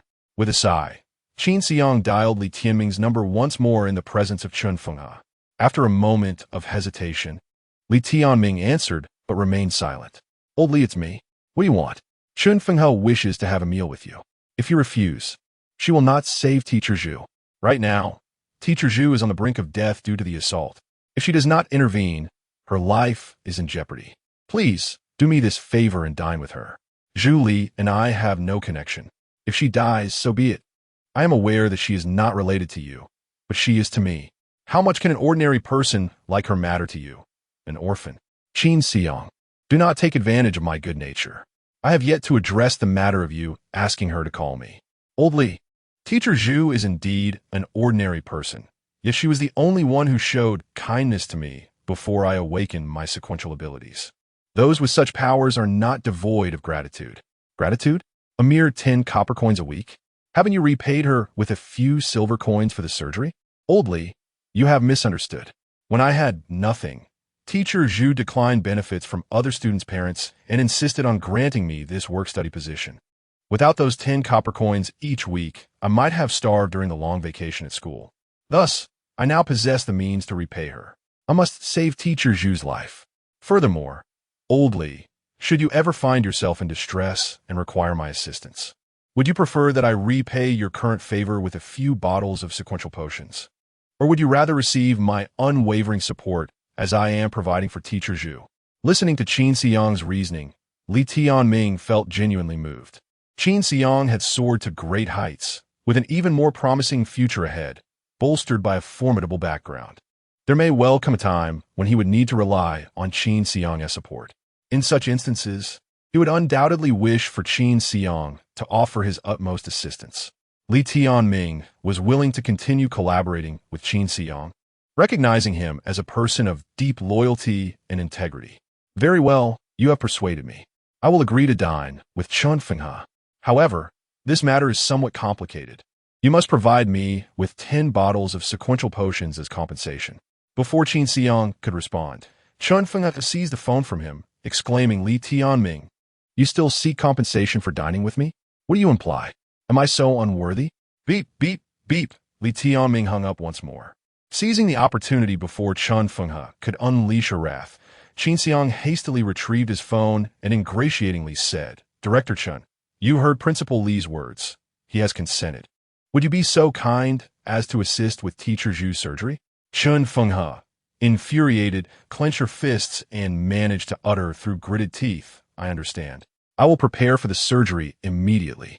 Fearing that her anger might be directed at Teacher Zhu during the procedure, Qin Xiang added, Director Chun, you must calm down to avoid any trembling while wielding the scalpel.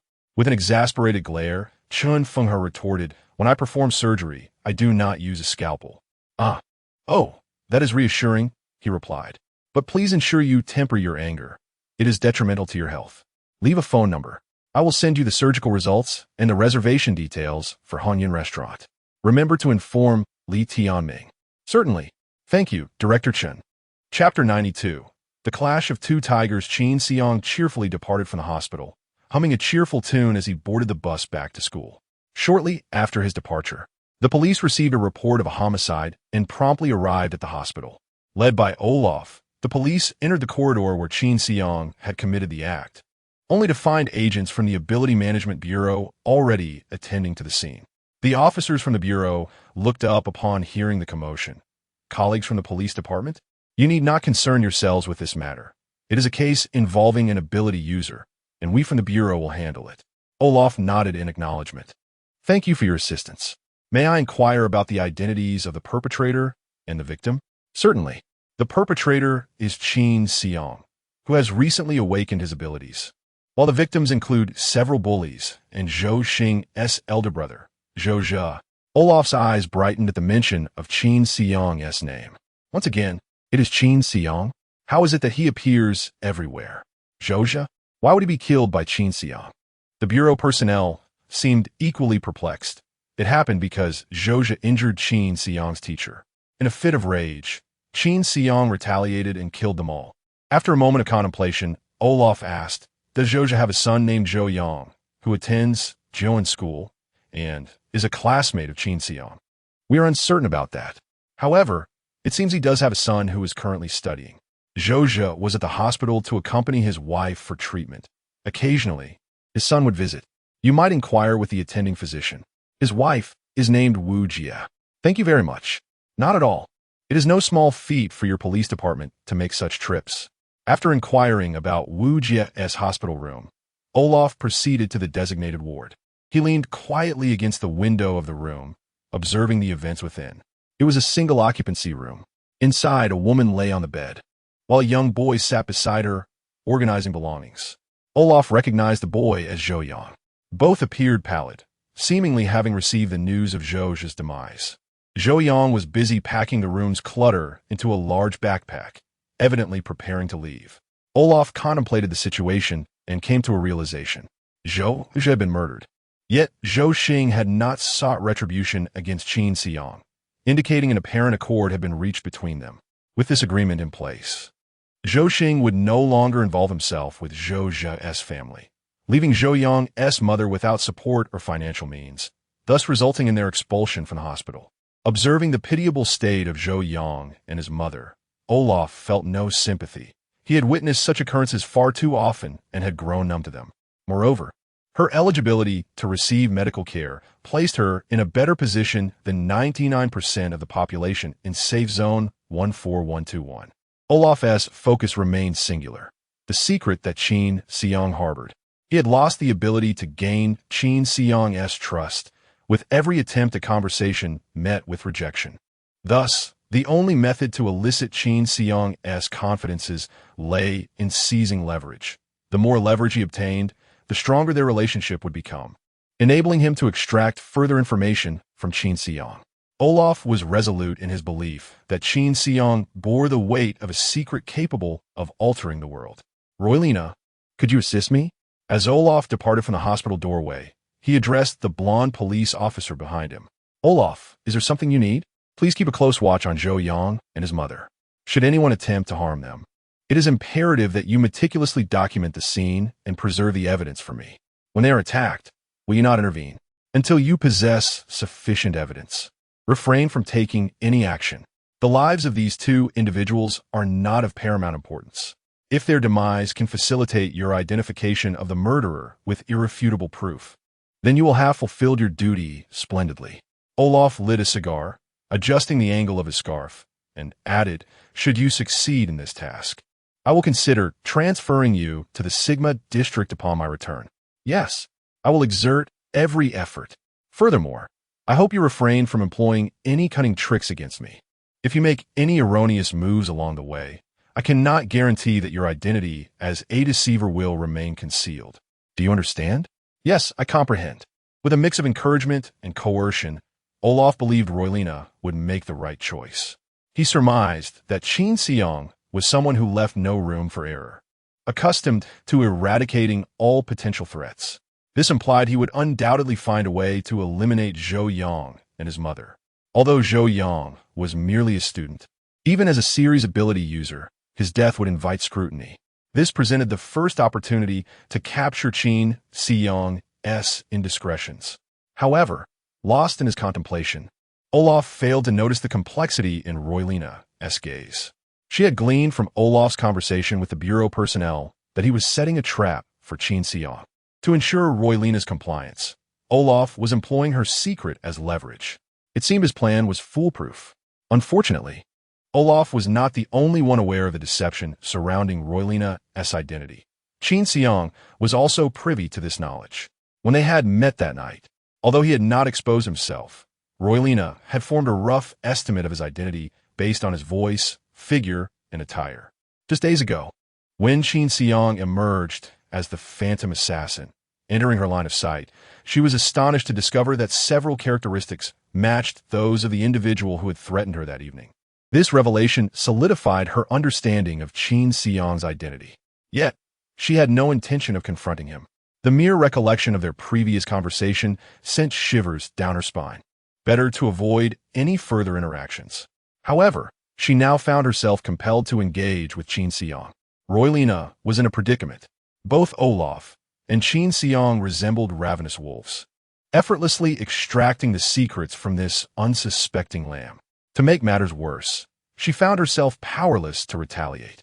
They were locked in a deadly struggle, while she, an ordinary police officer, was caught in the crossfire.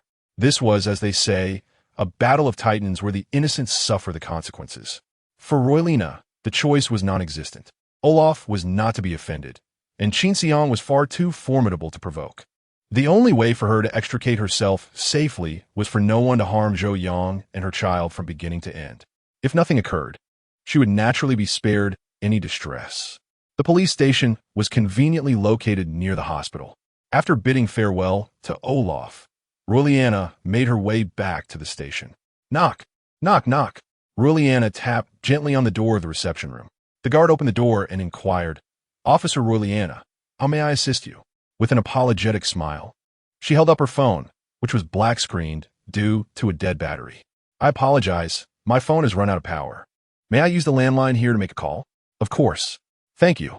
Following her memory, Royliana dialed the number she had just searched on her phone. "Hello, Arlen. It's me. I must regrettably cancel our plans for tonight. Yes, there has been a case at the hospital. I need to work overtime. Let us reschedule for another time. Goodbye." After hanging up, Royliana smiled at the guard. "I'm done, thank you." "No problem. You all work hard during overtime." "Haha. It's all for the stability of this area."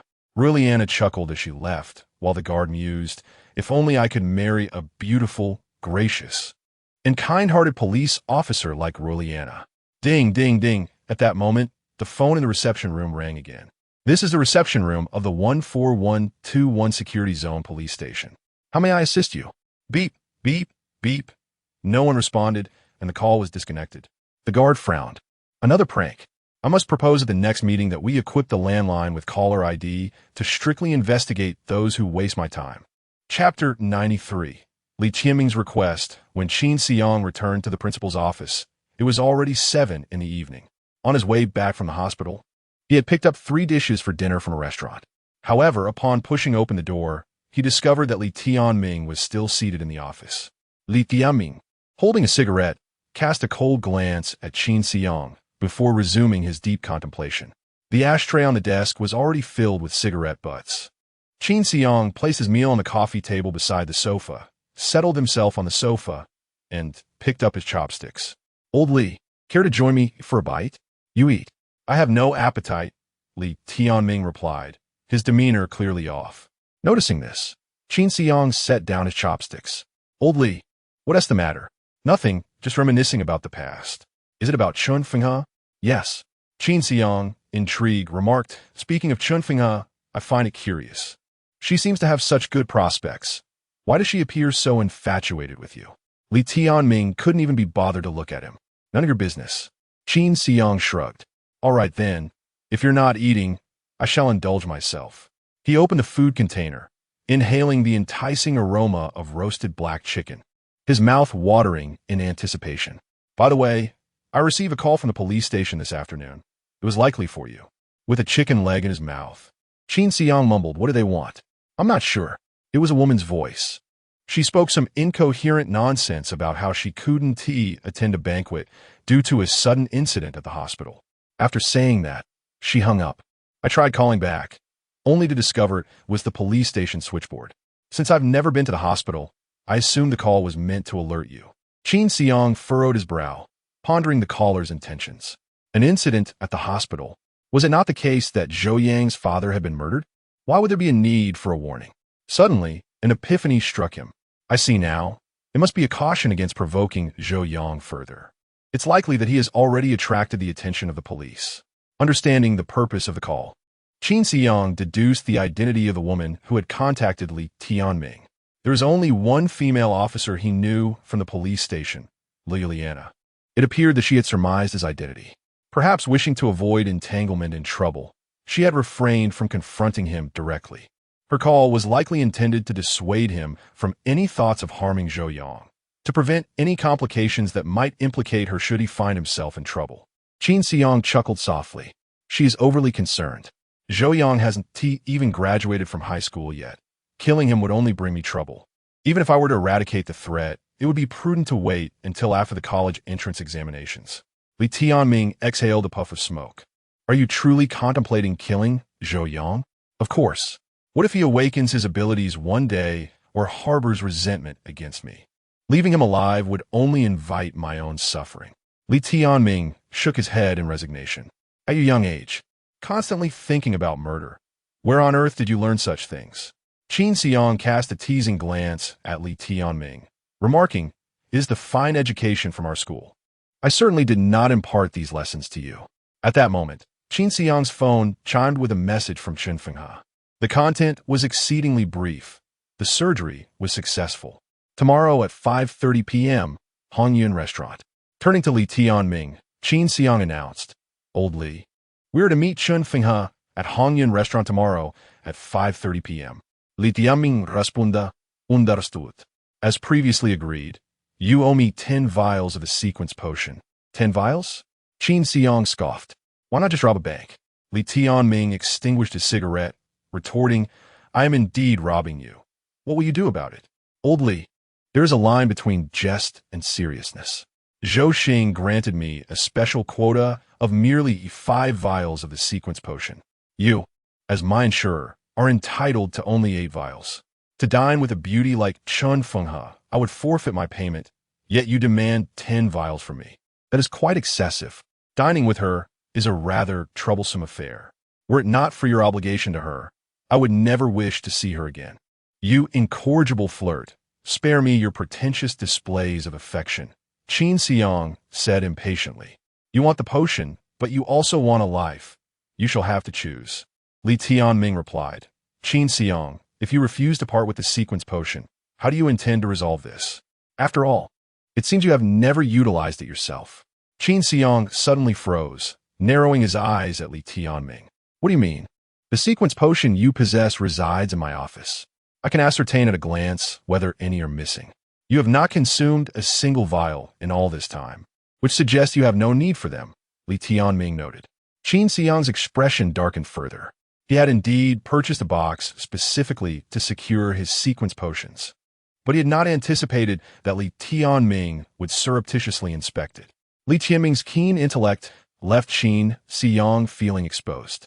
Principal Qin, are you unaware that one should not meddle with another's belongings? Li Tianming waved his hand in a calm manner. Do not be alarmed. I am not overly curious about your secrets. Since the awakening of sequence abilities, many matters remain inexplicable, and order has yet to be fully established. I suspect that among every 10 individuals with sequence abilities, one harbors a secret. Since you find no use for them, why not relinquish them to me? After all, if you wish to excel in the special quota, you will need to continue hunting deities, and my role as your insurer remains essential. A few vials of the sequence potion is not an unreasonable request. Furthermore, I had no intention of claiming them until you entangled me in the troublesome affair with Chen Fenghe. Therefore, it is only fair that you provide me with some compensation for the inconvenience. Qin Xiang's fists clenched slightly. The complexity of his relationship with Li Tianming transcended mere elimination. It was not a matter that could be resolved through violence. 10 vials of the sequence potion, if they could appease the oily middle-aged man, might be acceptable. However, he feared that when it came time to hunt deities again, Li Tianming might demand even more. In light of the circumstances, Qin Xiang felt compelled to clarify the matter. In future endeavors to hunt deities, how do you, as my insurer, intend to allocate the rewards? Is it to remain as before, with you providing me half the compensation? This inquiry caught Qin Xiang off guard. He had anticipated that Li Tianming would demand a more substantial share, perhaps even half of the sequence potions. Yet, he merely sought a division of the spoils. With a hint of skepticism, Qin Xiang probed, "Are you serious? Is there any necessity for me to deceive you? I mentioned that my request for 10 vials of sequence potion for dining with Chen Fenghe was to emphasize the trouble you have caused me. Do you perceive my words as jest?" Li Tianming's demeanor was unyielding and apathetic, leaving Qin Xiang somewhat disconcerted. It appeared that Li Tianming held an intense aversion towards the notion of dining with Chen Fenghe. Unable to contain his curiosity, Qin Xiang inquired, "Does Chen Fenghe have a complicated background?" Chapter 94. Two troubles. Li Tianming offered no response to Qin Xiang, instead opting to gather his clothes and depart from the office. Left alone, Qin Xiang pondered over his meal, but perhaps due to the food having grown somewhat cold, he suddenly found his appetite waning. He discarded his chopsticks in frustration, exclaiming, "Damn it, it's all just a series of troubles." Turning away, Qin Xiang entered the bathroom, taking a shower to soothe his nerves. Upon emerging, he was startled to discover over 20 missed calls on his phone. A wave of anxiety washed over him as he sensed yet another troublesome situation was unfolding. The missed calls originated from two unfamiliar numbers. One had called 21 times, while the other had rang twice. Not even a moment's peace for a shower. He first dialed the number that had called 21 times. "Hello, this is Qin Xiang. Who is this?" The voice on the other end was filled with urgency. "Qin Xiang? It's me. I'm Shun Song." Shun Song? Qin Xiang contemplated for a moment. "I don't recall hearing that name before. You remember kidnapping me, right? I'm the nephew of Qian Wenda." "Ah, so it was that foolish man. So, you call me for what reason?" "My uncle is in trouble. He was taken away by the bureau staff while having dinner at home. I know you've been quite impressive lately, with the insurer aiding you in hunting deities. Surely, you have some connections. Could you possibly help my uncle? Qian Wenda has been captured." A sense of foreboding gripped Qin Xiang. What was the reason for his arrest? "I'm not sure. The bureau claimed it was for embezzling a significant amount of sequence potions. But I know that essay lie. I'm his nephew. If he had indeed embezzled a large quantity of sequence potions, he should have at least given me a bottle or two. Yet, not only did I receive nothing, but his sequence level has remained stagnant at 2. How could he have possibly embezzled potions?" Shun Song's reasoning held no persuasive power in Qin Xiang's eyes, who said that embezzling sequence potions required personal usage. Moreover, given Shun Song's lack of intellect, if he were to use the embezzled sequence potions, it was likely he would be sold out at any moment. Yet, Qin Xiang believed that Qian Wenda would not engage in the embezzlement of sequence potions. It was simple. If he had indeed embezzled potions, why would he go through the trouble of earning money through the fabrication of sequence identities? Selling sequence potions on the black market would be far more efficient and lucrative, eliminating the need to linger in the Deicide virtual chat room daily. Unless Qian Wenda was exceedingly greedy, accepting everything that came his way. However, based on Qin Xiang's understanding of Qian Wenda, he operated with utmost caution, nearly impenetrable in his methods. He would never undertake such a perilous endeavor as embezzling the Bureau's sequence potions, which is a grave offense. He had once seen related laws from the United Government at the Godslayer camp. Embezzling a single bottle of sequence potion was sufficient to warrant imprisonment. 10 bottles were punishable by immediate execution. Qian Wenda was certainly not the type to risk his life for profit. "Shun Song, why are you contacting me instead of seeking help from your uncle's colleagues?" "It was my uncle who instructed me to contact you before he left." Qian Wenda said that. "However, he was taken away, and I have no way to see him. You called me. What do you want me to do?" I don't know. Do you have any solutions?" Qin Xiang cursed inwardly. He had only visited the bureau 2 or 3 times. How could he possibly have any solutions? Taking a deep breath, Qin Xiang reminded himself not to be angry with a fool and gently guided Shun Song. "First, we must meet Qian Wenda to understand the situation. He is currently detained by the bureau. Do you know how we can see him?" After a moment of silence, Shun Song suddenly exclaimed, Yes. I just remembered. When my uncle was taken away, it was not an arrest warrant, but an investigation order, which means he has not yet been dismissed or investigated. According to regulations, family visits are allowed. Are you free now? I can take you to the bureau to see my uncle." "Good, there's no time to waste. I'll leave right now. Let us meet at the bureau entrance." "All right." Qin Xiang hung up the phone with Shun Song, disregarding the need to dry his hair, hastily donned a coat belonging to Li Tianming, and stepped outside. As he hurried along, he dialed another missed call. "Hello, this is Qin Xiang. What do you need?" "Hello, this is Olaf." The low, husky voice from the other end instantly tensed Qin Xiang's entire being, plunging him into a state of alertness. He unconsciously slowed his pace, contemplating the reason behind Olaf's call. "What do you want? Where are you now? What does it concern you? I need your alibi." Qin Xiang scoffed. "I'm at school, just about to head out. If you don't believe me, you can check the surveillance tomorrow." "You're not outside?" Qin Xiang felt a wave of impatience. The mere thought of Olaf filled him with disdain. Are you trying to pin another murder case on me? I said, Detective Olaf, can you please stop fixating on me alone? I took the bus back to school after leaving the hospital. Many people can vouch for me. So, you have no time to commit the crime? Chin Seong let out a light laugh. Have my words failed to convey my meaning clearly? Tell me, after leaving the hospital, I took the bus back to school. Where could I have committed a crime? If there's nothing else, I'm hanging up. Wait, all right. It seems this case truly isn't you're doing. Don't try to set me up. I have never committed any crime. Fine, even if you speak the truth. However, Zhou Yang is dead. He and his mother died together in an alley. What? Chin Seong was taken aback. Now you see why I suspect you, right? After all, you just killed his father.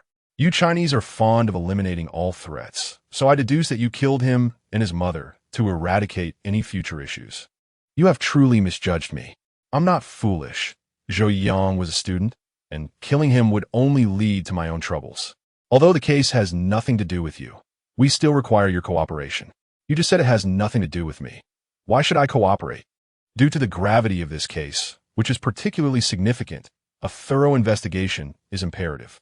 I must reach out to all relevant personnel to ascertain the situation. Is it merely the death of two ordinary individuals? What is so monumental about that?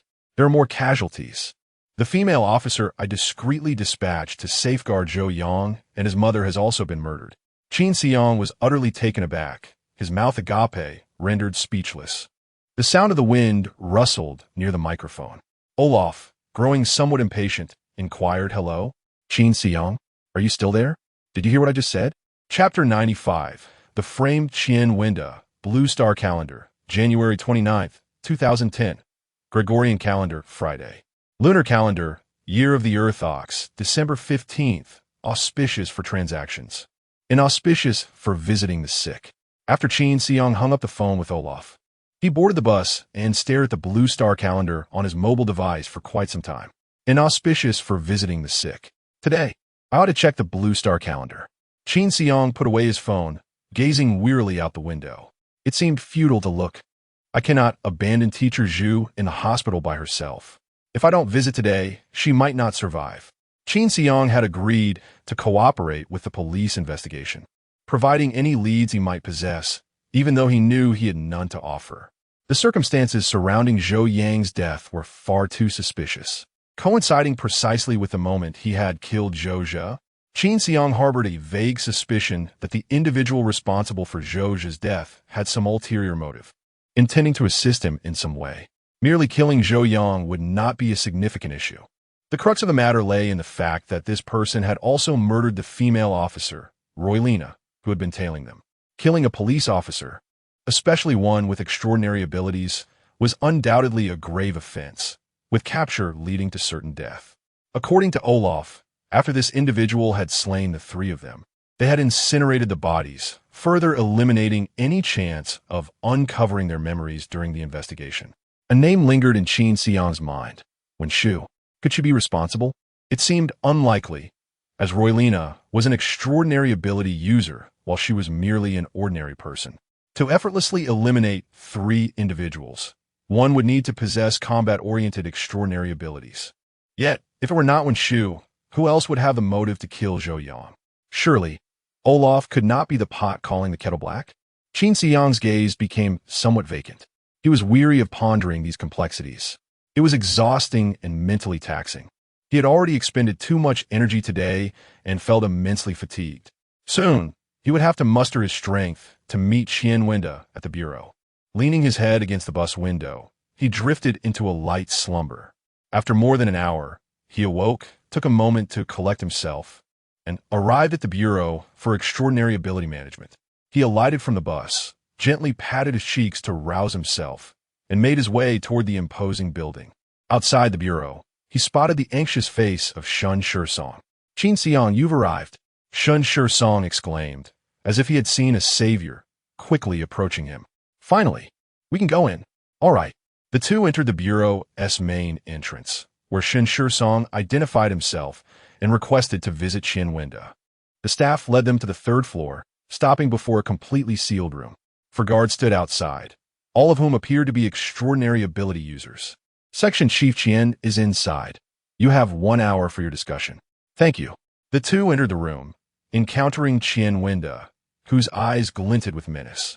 His arms were crossed over his chest, and the veins on his forehead had begun to bulge. Upon seeing Shan Song and Qin Xiang, he inhaled deeply. I apologize for the trouble. Please take a seat. Initially, I did not wish to make our relationship explicit. However, finding myself entangled in a predicament, I have no one else I can truly trust, which is why Song asked you to come and brainstorm solutions. Qin Xiang approached Chien Winda, pulled out a chair, and sat down. Shan Song, aware of his own limitations in offering assistance, obediently took a seat beside Qin Xiang, silently listening to the exchange between Qin Xiang and Chien Winda. Chief Chien, what is the situation? Chien Winda retracted his murderous intent. To be brief, someone within the administration has embezzled sequence potions and framed me for it. Do you have any evidence? Chien Winda nodded. Indeed. They reviewed the surveillance footage, and I was the only one who entered and exited the sequence potion storage that day. However, it is not conclusive evidence, as they have not found proof of me selling or misusing the sequence potions. Do you know who has framed you? Chien Winda shook his head. That is the most troubling aspect. I have not offended anyone in the administration. I have merely focused on my own responsibilities. How could I have attracted such trouble? They claim you embezzled several bottles? Chien Winda let out a bitter laugh. 10 bottles. Quite cleverly orchestrated. Just enough to warrant a death sentence. If this incident had not occurred, I would have been promoted to director of the administration next week. At this point, Chien Winda chuckled again. I heard you went hunting deities and returned with great spoils. I had intended to seek your favor, but it seems fortunate that I did not. Otherwise, I would find myself in a dire predicament. Qin Xiang nodded slightly. It seemed that Chien Winda had intended to request a few bottles of sequence potions from him, but due to the presence of surveillance equipment in the room, he had refrained from being too direct. Ultimately, Qin Xiang's accumulation of 600 points stemmed from the sandworm scale that Chien Winda provided. If Chien Winda had asked him for 10 bottles of sequence potions, he would likely have obliged.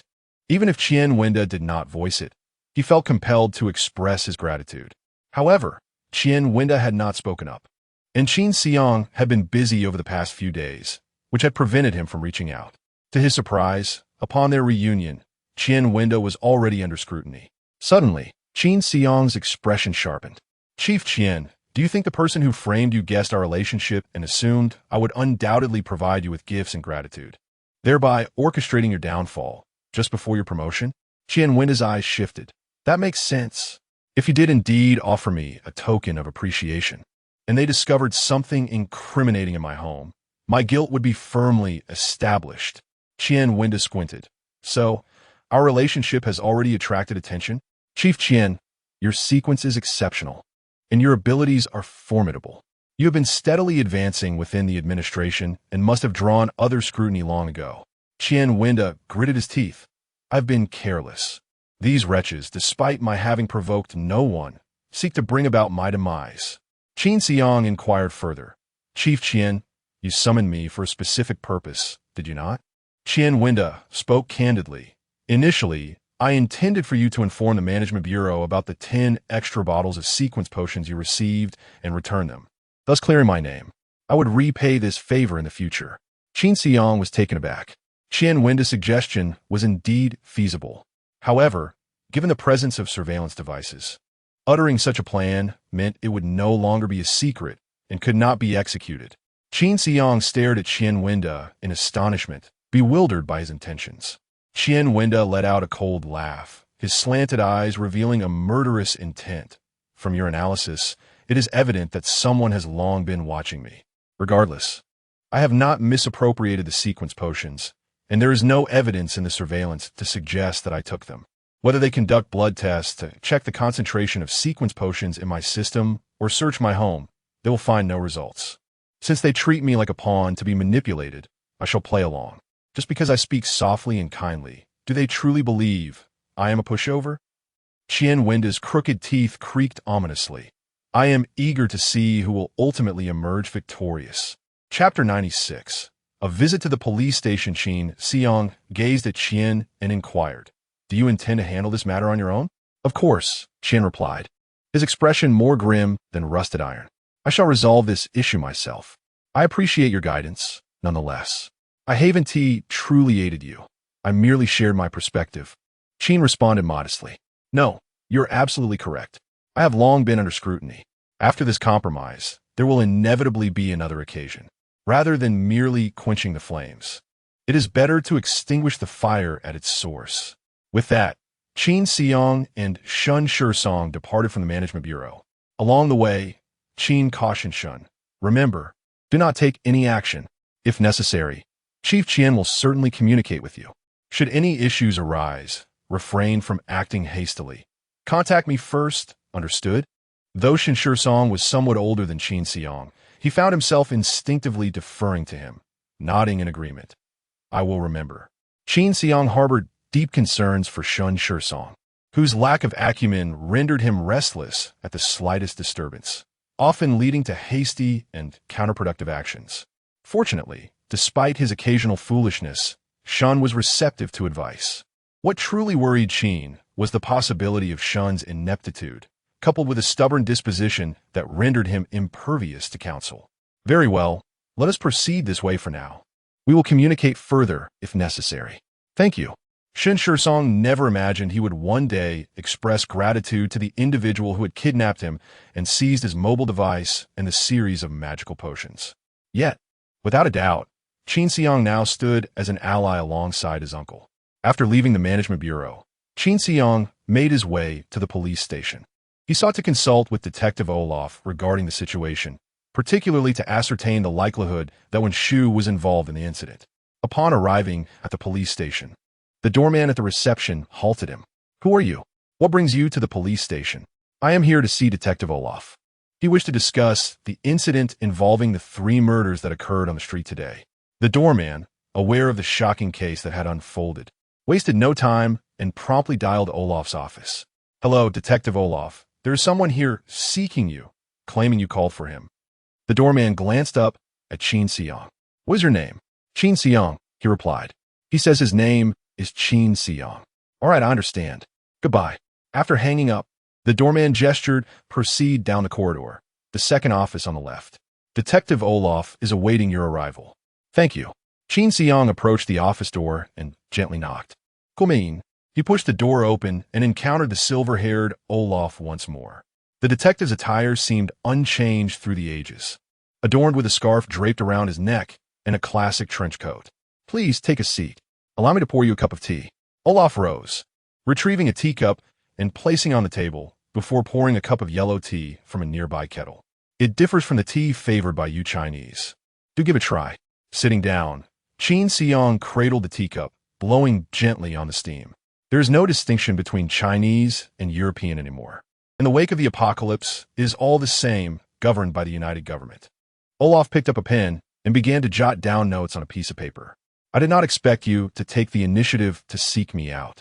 The case is quite significant, and I fear that misfortune may befall me, so I wish to resolve matters promptly. Olaf chuckled. You are quite candid. Engaging in conversation with you, while concealing the truth, is merely a waste of time. He nodded and sighed. Roylina once remarked similarly. Roylina? Is she the deceased officer? Indeed. Are you not familiar with her? Perhaps I have heard of her or seen her, but I cannot recall any specifics. Among the officers, only you and I interact regularly. I have not gotten to know the others. That is true. Our camaraderie has grown quite profound. I can only say we are acquainted. As for friendship, I fear it may be overstating it. Olaf set down his pen, intertwining his fingers on the table, and gazed at Qin Xiang. Were it not for your ample alibi, I would have likely reported you for arrest and subjected you to rigorous interrogation. Detective Olaf, that is somewhat subjective of you. It is not the manner of a police officer to speak thus. Olaf slowly nodded. Let's not dwell on that. I sought you out to inquire about Zhou Yang. Please proceed. Where were you when Zhou Yang left the hospital? Qin Xiang pondered for a moment and replied, Detective Olaf, I believe you were by his side when he departed the hospital, were you not? Otherwise, how could you have so promptly dispatched an officer to accompany him and his mother? Since you were nearby, you must know that I had already left, correct? Olaf picked up his teacup. You remain as cautious as ever. It is merely a logical supposition. Very well. I shall refrain from questioning you further, as you have no suspicion against you. Do you know if Zhou Yang had any enemies? Qin Xiang shrugged. I believe I am his greatest adversary. A vendetta for my father's murder. Aside from me, he likely has no other enemies. That is a reasonable assertion. Olaf sighed, returning to square one. Qin Xiang inquired. Detective Olaf, has Li Jingwen been located? What concerns you about her? You're not involved in her disappearance, are you? I merely have a bold hypothesis. Do share. Qin Xiang leaned forward, resting on the table. Is it possible that Li Jingwen's family was murdered by Zhou Yang and his father? Li Jingwen witnessed the entire event and narrowly escaped. After her escape, she awakened her sequence abilities and returned to avenge her family, ultimately killing Zhou Yang and his mother? Olaf scoffed. Are you recounting a myth? I merely believe that while this hypothesis is audacious, it is quite plausible. Consider this. Zhou Yang incurred my displeasure due to the incident involving Li Jingwen and nearly faced severance from his uncle. Might his father, in a fit of rage, have ordered the extermination of Li Jingwen's entire family to prevent future repercussions? This could explain her disappearance. She may have hidden away to seek revenge. In the end, upon awakening her abilities and intending to return for retribution, she discovered that Zhou Yang's father had already been killed by me, thus opting to eliminate Zhou Yang and his mother instead. Olaf nodded. Your conjecture is indeed bold. However, there lies a question. What question? If Li Jingwen were to return for vengeance, why wouldn't she simply eliminate you as well? Eliminate me? Qin Xiang chuckled. What makes her think she could possibly defeat me? My abilities are formidable. Enough with the trivialities. You know you're not responsible for this, and you possess no leads. It's best you leave and not squander my time. Qin Xiang, somewhat disinterested, curled his lip. I was merely offering a well-meaning suggestion. Discard your wretched suggestion into the toilet. Very well. Since you are certain this matter has nothing to do with me and will not trouble me further, I shall take my leave. Qin Xiang moved his chair aside and exited the office. As he stepped out, Olaf's phone began to ring. Hello, it's me. Greetings, sir. Yes, I will certainly take charge of this case. Rest assured, I will do my utmost to solve it. Currently, there are no clear suspects, but you can be assured. Yes. Outside, Qin Xiang listened to a few exchanges before striding away from the police station. Chapter 97. Li Tianming interrogates. Qin Xiang returned to the principal's office, the clock striking midnight. He yearned for repose, yet felt an uncomfortable ache at the crown of his head. Upon inspection, he discovered that he had left the bathroom with damp hair, and the frigid air outside had caused ice to form upon it. Although his status as a sequence ability user rendered him impervious to cold, he could not ascertain the resilience of his hair. If he did not take care, he might find himself balding before he attained invulnerability. Rising once more, Qin Xiang ventured to the bathroom for another shower, drying his hair thoroughly before setting an alarm for 9 in the morning on his phone and finally retiring to bed. Another exhausting day had passed, and he succumbed to a deep slumber. As anticipated, he was roused the following day by the alarm. After refreshing himself, he glanced at the calendar on the wall. Blue Star Era, January 30th, 2010. Western Calendar, Saturday. Lunar Calendar, Year of the Earth Ox, December 16th. Auspicious for repairs and decorations. It was Saturday. Zhou Xing had seemingly arranged to collect the sequence elixir today. The remnants of yesterday's meal lay cold, yet they sufficed to satiate his hunger. He held a commendable confidence in his stomach, unconcerned about the prospect of a chill-induced ailment. If he could digest the remnants of divine remains, surely he could handle slightly cooler fare. After his meal, he powered on Li Tianming's computer, perusing the rankings of various sequence universities on the Sequence Education Forum. As noon approached, his phone rang unexpectedly. Hello, Uncle Zhou. Yes, I'm at school. Have you arrived? Just inform the gatekeeper to let you in. I'll be in the principal's office. Qin Xiang opened the box containing the sequence elixirs, counting out 6 bottles. A knock resounded at the door. Guomin. The door swung open to reveal Zhou Xing, clad in a formal suit and sporting his signature black-rimmed glasses. Without further ado, Qin Xiang gestured towards the 6 glass vials filled with a pale blue liquid.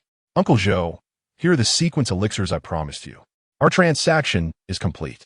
Zhou Xing approached, pocketing the 6 vials, yet his expression bore a conflicted demeanor as he regarded Qin Xiang.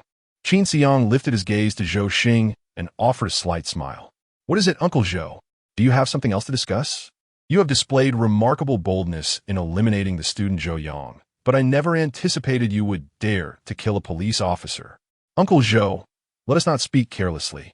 By the time Zhou Yang and that officer met their demise, I had already returned to the school. I assure you, I have no connection to this matter. Zhou Xing frowned, clearly skeptical of Qin Xiang's claims. Qin Xiang shrugged, propping his feet on the desk. Detective Olaf has already determined that I am in no way involved. The investigation into the true perpetrator is ongoing. If you're interested, feel free to inquire at the police station. Is it truly not your doing? Qin Xiang raised an eyebrow, a look of disdain crossing his face. Am I out of my mind? To kill Zhou Yang, I would need to go after a police officer? What is Zhou Yang to me that I would risk so much? Observing Qin Xiang's demeanor, Zhou Xing sensed no deceit and nodded slightly. Indeed, I too find it perplexing. You are undeniably intelligent, yet you engage in such incomprehensible folly. However, aside from you, who could possibly have slain Zhou Yang? Moreover, the audacity to eliminate the pursuing officer suggests without a doubt that a sequence ability user was involved. Who knows? You inquire of me, but who can I turn to? Zhou Xing sighed deeply, confessing, to be honest, I was utterly astonished when the police station informed me of this matter yesterday. I initially presumed that you were issuing a warning, urging me not to act rashly. Qin Xiang interjected, Uncle Zhou, although I am your junior, given the smoothness of our transactions, I feel compelled to share a thought with you. Zhou Xing turned his gaze toward Qin Xiang, curiosity flickering in his eyes. At times when caution is warranted, you exhibit none, yet in moments where it is unwarranted, you display an excess of it. Such behavior may lead to missed opportunities and entanglement in troubles. Zhou Xing narrowed his eyes, choosing to remain silent. Well then, Uncle Zhou, without any further transactions, I must attend to my own matters. Farewell. Without awaiting a response, Zhou Xing departed, his footsteps resonating with a palpable sense of dissatisfaction and protest. However, Qin Xiang had little time to ponder this, for he perceived it as his final meeting and conversation with Zhou Xing. It was far more prudent to focus on the matters of special recruitment. Yet, constant research can lead to fatigue. Thus, he balanced his efforts, occasionally perusing the folder containing Li Tianming stored videos for a brief diversion. Old Li truly indulges in both savory and sweet. Before he realized it, night had fallen. While reclining in the principal's chair, legs crossed, and broadcasting a video, the door was suddenly thrust open, startling Qin Xiang. As Li Tianming entered, he immediately began to complain. Little Qin, today I was with Chun. What are you watching? Misunderstanding. Misunderstanding. You rascal. I went to resolve your troubles. And here you are, secretly perusing my hard drive. Cold sweat beaded on Qin Xiang's forehead, and in his nervousness, he accidentally broke the mouse. The awkward sound reverberated throughout the office. He hastily pressed the shutdown button on the main unit, exclaiming, I didn't mean to. It's just curiosity with your habit of sneaking peeks. It's only a matter of time before you encounter trouble. Qin Xiang chuckled, placing 10 bottles of sequence potions before Li Tianming. Old Li, what do we mean to each other? It's merely a glance. What harm could it cause? Li Tianming took the 10 bottles of sequence potions, his expression softening slightly. Observing the easing of tension, Qin Xiang seized the moment. Old Li, I checked my ranking for the hunter's points, and it's only in the 200,000 range. To secure a special recruitment, I need to venture outside the safe zone for some significant gains. Could I trouble you to be my insurance? Li Tianming did not respond immediately. Instead, he retrieved a bottle of sequence potion, consuming it in one gulp, then added some water to the glass bottle, mixed it, and drank again. Qin Xiang, there is something I must address. Li Tianming suddenly called Qin Xiang by his full name rather than his little Qin or classmate, causing an inexplicable tightening in Qin Xiang's chest. Speak. I have taken on the role of your guarantor, assisting you with points and matters related to special recruitment, thus honoring my commitments. Of course, you have nothing to criticize, Lao Li. Furthermore, I have also managed to pacify Chun Fenghe on your behalf. Though I accepted a modest reward for my efforts, had it not been for you, I would never have involved myself, do you understand? Indeed, You have treated me well. Laoli. Now, what am my request? Li Tianming scrutinized Qin Xiang. My endeavors are not merely for the sake of a few silver coins and a potion of a sequence. What the fraudster you promised to find for me? Chapter 98. Reinitiating the Hunter-God Project. Li Tianming's probing question rendered Qin Xiang speechless.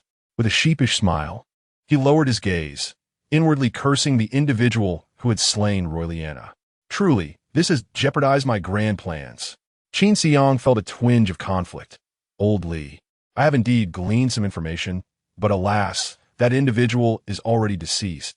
Li Tianming scoffed derisively, settling into the sofa. Qin Xiang, are you jesting with me? A corpse cannot speak. Acknowledging his fault, Qin Xiang nodded. I understand. I shall expediently devise a means to extract clues from this deceased individual and subsequently provide you with a response. Extracting clues from a corpse? Li Tianming regarded Qin Xiang with a peculiar expression. The longer the time since death, the more elusive the traces. Given your confidence, this person must have perished recently, correct? One could say that. Could it be that policewoman who was murdered yesterday? Qin Xiang cast a glance at Li Tianming and nodded. Upon hearing this, Li Tianming's eyes widened in shock, his posture leaning forward as he supported himself on the table, their faces mere inches apart. Li Tianming inquired, each word deliberate. So, you were already aware that she belonged to the deceiver sequence, were you not? Qin Xiang averted his gaze, wetting his lips, refraining from responding. You knew all along and chose not to inform me.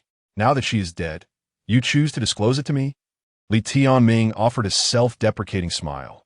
How naive of me to treat you with sincerity only to be toyed with in this manner. In such circumstances, you still have the audacity to expect me to remain your insurer? Qin Xiang, you have truly disappointed me. Li Tianming appeared utterly drained, collapsing onto the sofa. Qin Xiang absorbed his words in silence. After a moment, Li Tianming dismissed him. Leave. Do not let me see you again. Qin Xiang nodded. Very well.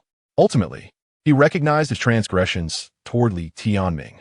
Previously, he had intended to keep Royliana as a trump card to ensure his negotiating power with Li Tianming. However, as their collaboration deepened and grew more harmonious, he found himself less guarded. He had planned to reveal Royliana's affiliation with the deceiver sequence after one final hunt against the divine. Yet, he had not anticipated that Royliana would be murdered. Even one burdened with multiple homicides like himself would hesitate to kill a police officer. Otherwise, he would have been the first to eliminate that old specter, Olive. However, this hesitation cost him Li Tianming as an ally. Temporarily, he had lost this valuable companion. He gathered his belongings and the box filled with sequence potions, departing the principal's office in search of a new refuge. Yet, within the vast safety zone, few places offered true security. After much contemplation, he found himself once again at the warehouse adjacent to Wang Defa's internet safe. Wang Defa was in the process of closing the roll-up door, preparing to head home, when he turned to find Qin Xiang's figure before him. Wang Defa was momentarily taken aback, rendered speechless. He had already heard the news of Qin Xiang's astonishing feat of slaying a deity and felt that their paths would no longer cross. At that time, his emotions were a tumultuous blend of liberation, regret, joy, and sorrow. Upon their reunion this evening, his feelings were equally complex, a mixture of tension, excitement, fear, and longing. Boss, you've returned to seek me? Indeed, I'll be staying in your warehouse for a couple of days. Wang Defa chuckled heartily. No problem. I've set up a folding bed in the warehouse, anticipating your return, so you needn't sleep on the floor? Thank you, Wang boss. You are the true boss. Just call me Alpha. Thank you, Alpha. After settling Qin Xiang into the warehouse, Wang Defa returned home. He could discern that Qin Xiang's mood was far from light. Thus he refrained from intruding. Since Qin Xiang still thought of him, there was no need to rush. Qin Xiang gazed at the strange, yet familiar surveillance monitor, filled with reflection. Ah, old Li, I shall assist you in locating the fraudster. However, one must prioritize matters accordingly. With Royliana just deceased, it would be unwise to investigate her affairs. Moreover, among those I know, only two are aware that Royliana belongs to the fraudster sequence. One is at the police station obsessively seeking to apprehend me, and the other is under supervision at the management bureau. Thus, Executing any plans at present is unfeasible. Therefore, Qin Xiang concluded that the only course of action available to him was to venture outside the safety zone to hunt deities. Without Old Li as my insurer, to relay information and provide support, it would indeed be perilous. Yet, if he remained vigilant, he believed the risks could be managed. He retrieved the black vial containing sandworm scales from his backpack, uncertain of its efficacy. He resolved to test it the following day. Upon awakening at 5 in the morning, Qin Xiang did not linger in bed. Instead, he donned his frost-resistant suit, shouldered his backpack, and stepped outside. This time, he opted not to head to the exit of safety zone 38324. The commotion he had previously caused there would attract undue attention. He surmised that his actions would be easily discerned, making it ill-suited for his current endeavor. Consequently, he chose a different route. He took a bus from the exit of safety zone 89757, then traversed along the outskirts of the safety zone, circumventing back to the exit of safety zone 38324. The perils outside the safety zone were considerable, deterring most from such a course. However, Qin Xiang believed that the dangers beyond could be mitigated, while those within the safety zone could strike unexpectedly. With the enhancement of the dual metal, his activation of violence would grant him 12-fold strength and agility. Coupled with his inherently superior base attributes compared to other sequence abilities, facing a strength-type sequence level 3 opponent, he could contend with 10 without significant difficulty. Qin Xiang discreetly departed from the exit of safety zone 89757. The number of sequence manipulators here is rather limited, and with time still on their side. Merely a dozen individuals linger at the entrance. Qin Xiang's actions attracted no attention. After departing from the safety zone, he advanced swiftly, covering a distance of 400 to 500 meters. He intended to utilize the sandworm scales near the exit of safety zone 38324 once more, hoping to catch another unsuspecting prey. However, the absence of landmarks outside the safety zone left him reliant solely on instinct. Guiding him to what he believed was the vicinity of the 38,324 exit. Without Li Tianming as protection this time, he dared not venture too far from the safety zone, fearing insufficient time to escape. At a distance of 5 kilometers from the safety zone, he produced a black glass bottle and placed the sandworm scales upon the ground. He then drew forth the hunter's dagger and the blind knife he had confiscated from John, remaining alert as he surveyed his surroundings. Before long, a rustling sound emanated from the ground, suggesting a considerable number. Qin Xiang felt a surge of excitement. Could it be the long-legged worm army once more? Yet, upon closer listening, something felt amiss. The sounds of the long-legged worms seemed somewhat muted. Suddenly, he recalled the informative post from the Godslayer camp and shivered involuntarily. Could it be the iron-helmeted mouse flea? Chapter 99. The inexplicably inefficient hunt soon. Qin Xiang observed a swarm of creatures, each the size of a fist, springing forth from the distant ruins, swiftly darting towards him. Damn it, it is indeed the iron helmet mouse flea. Qin cursed, uncertain whether to fight or flee. According to the informative posts from the God-slaying camp, the iron helmet mouse flea is a relatively uncommon variety among the minions of sandworms. Yet, as per Li Tianming's assertion, any information that appears on a public forum, like the God-slaying camp, is typically devoid of value. This implies that the iron helmet mouse flea is not particularly rare. Typically, these creatures appear in swarms, often outnumbering the long-legged worms significantly, with thousands clinging to a single sandworm. However, despite the sheer numbers of the iron helmet mouse fleas, they possess a particularly detestable drawback for hunters. Not all of them bear the coveted round shield-like carapace. In fact, fewer than 10% of them possess this distinguishing feature. This peculiar trait is exceedingly rare even among divine beings. The iron helmet mouse flea, despite its divinity, is predominantly devoid of this carapace, which means one must slay dozens, perhaps even hundreds, to obtain just one. Yet, unlike the long-legged worms, which can be easily crushed underfoot, the iron helmet mouse fleas are encased in armor-like scales as hard as iron, boasting both formidable offensive and defensive capabilities, making them exceptionally challenging to kill. Consequently, they are widely regarded as one of the least cost-effective divine beings to hunt. As thousands of iron helmet mouse fleas charged forth, Qin Xiang felt a sense of dread regarding his ability to confront them. He certainly had not attained an invulnerable physique. He was still vulnerable at various points, including his eyes and abdomen, and could easily be overwhelmed. If only Li Tianming were accompanying him. He could employ the earth-binding skill to contain the surrounding iron helmet mouse fleas, granting him the precious time needed to escape when his stamina waned. In his current predicament, if surrounded, he would need to prepare for a tactical retreat, likely forfeiting the opportunity to collect any carapaces from the fallen, rendering his efforts futile. Qin picked up a black glass vial, hesitating over whether to engage in battle. After a moment of contemplation, he set the vial down, resolving to confront the iron helmet mouse fleas. While the cost-effectiveness of hunting them was dismal, he found himself with no superior alternatives. Searching for divine beings to hunt outside the safe zone was never a simple endeavor. As time passed, most sandworm minions would find new masters, diminishing the value of the sandworm scale he possessed. If his intuition served him correctly, this might be his last or second-to-last opportunity to employ it. Taking a chance, Qin Xiang grasped his god-slaying dagger and blind knife, entering a state of readiness as he awaited the onslaught of the iron helmet mouse fleas.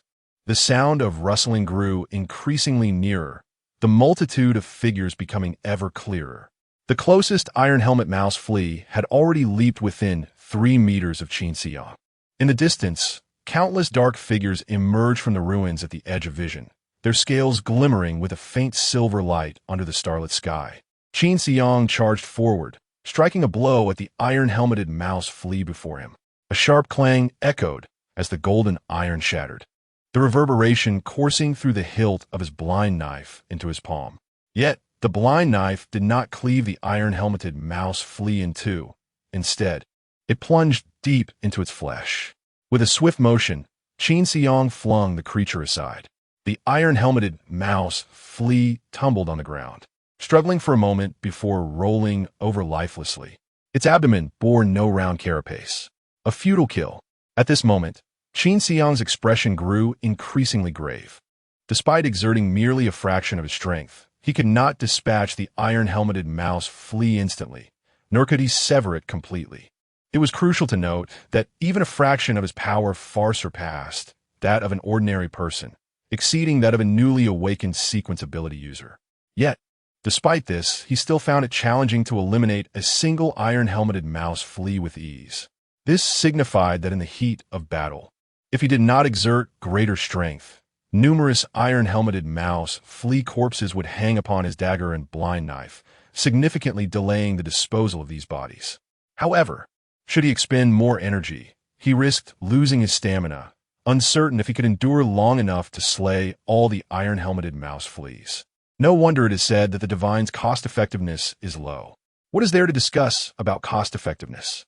It is nothing short of a nightmare, especially upon seeing the recently deceased iron-helmeted mouse flea, devoid of a round carapace on its belly.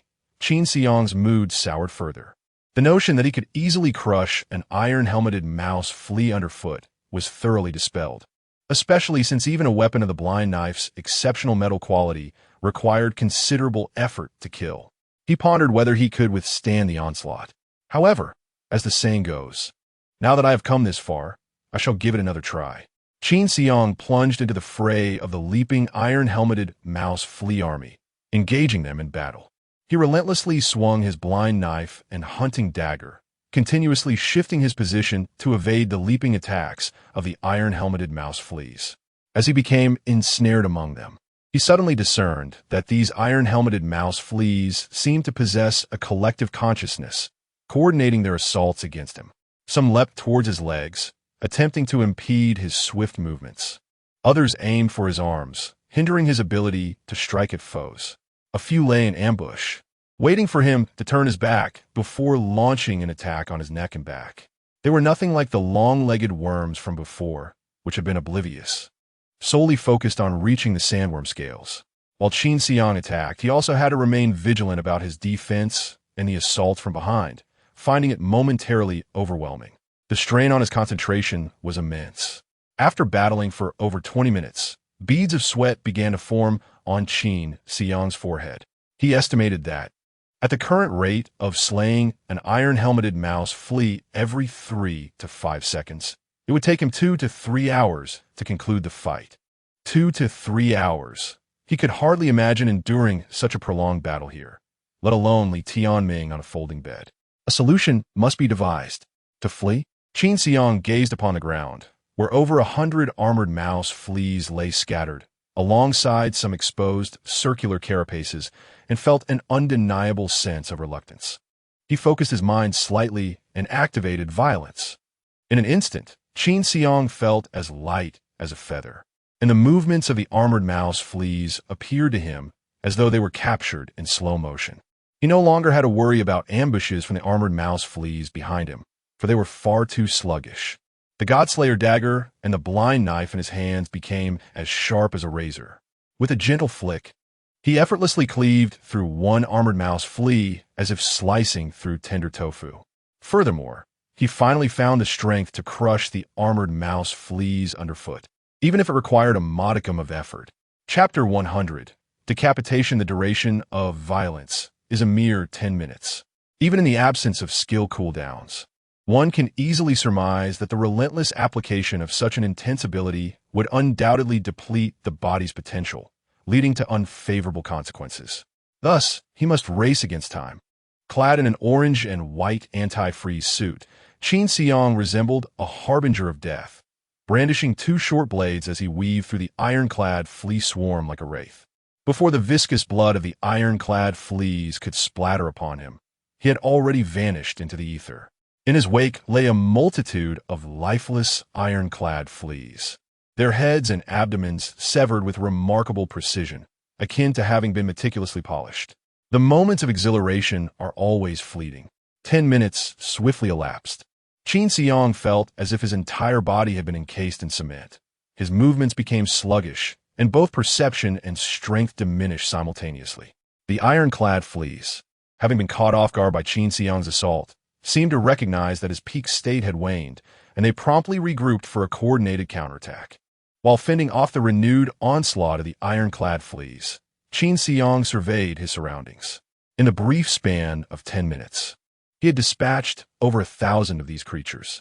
However, he had only eliminated slightly more than a third of them, leaving 2/3 still remaining.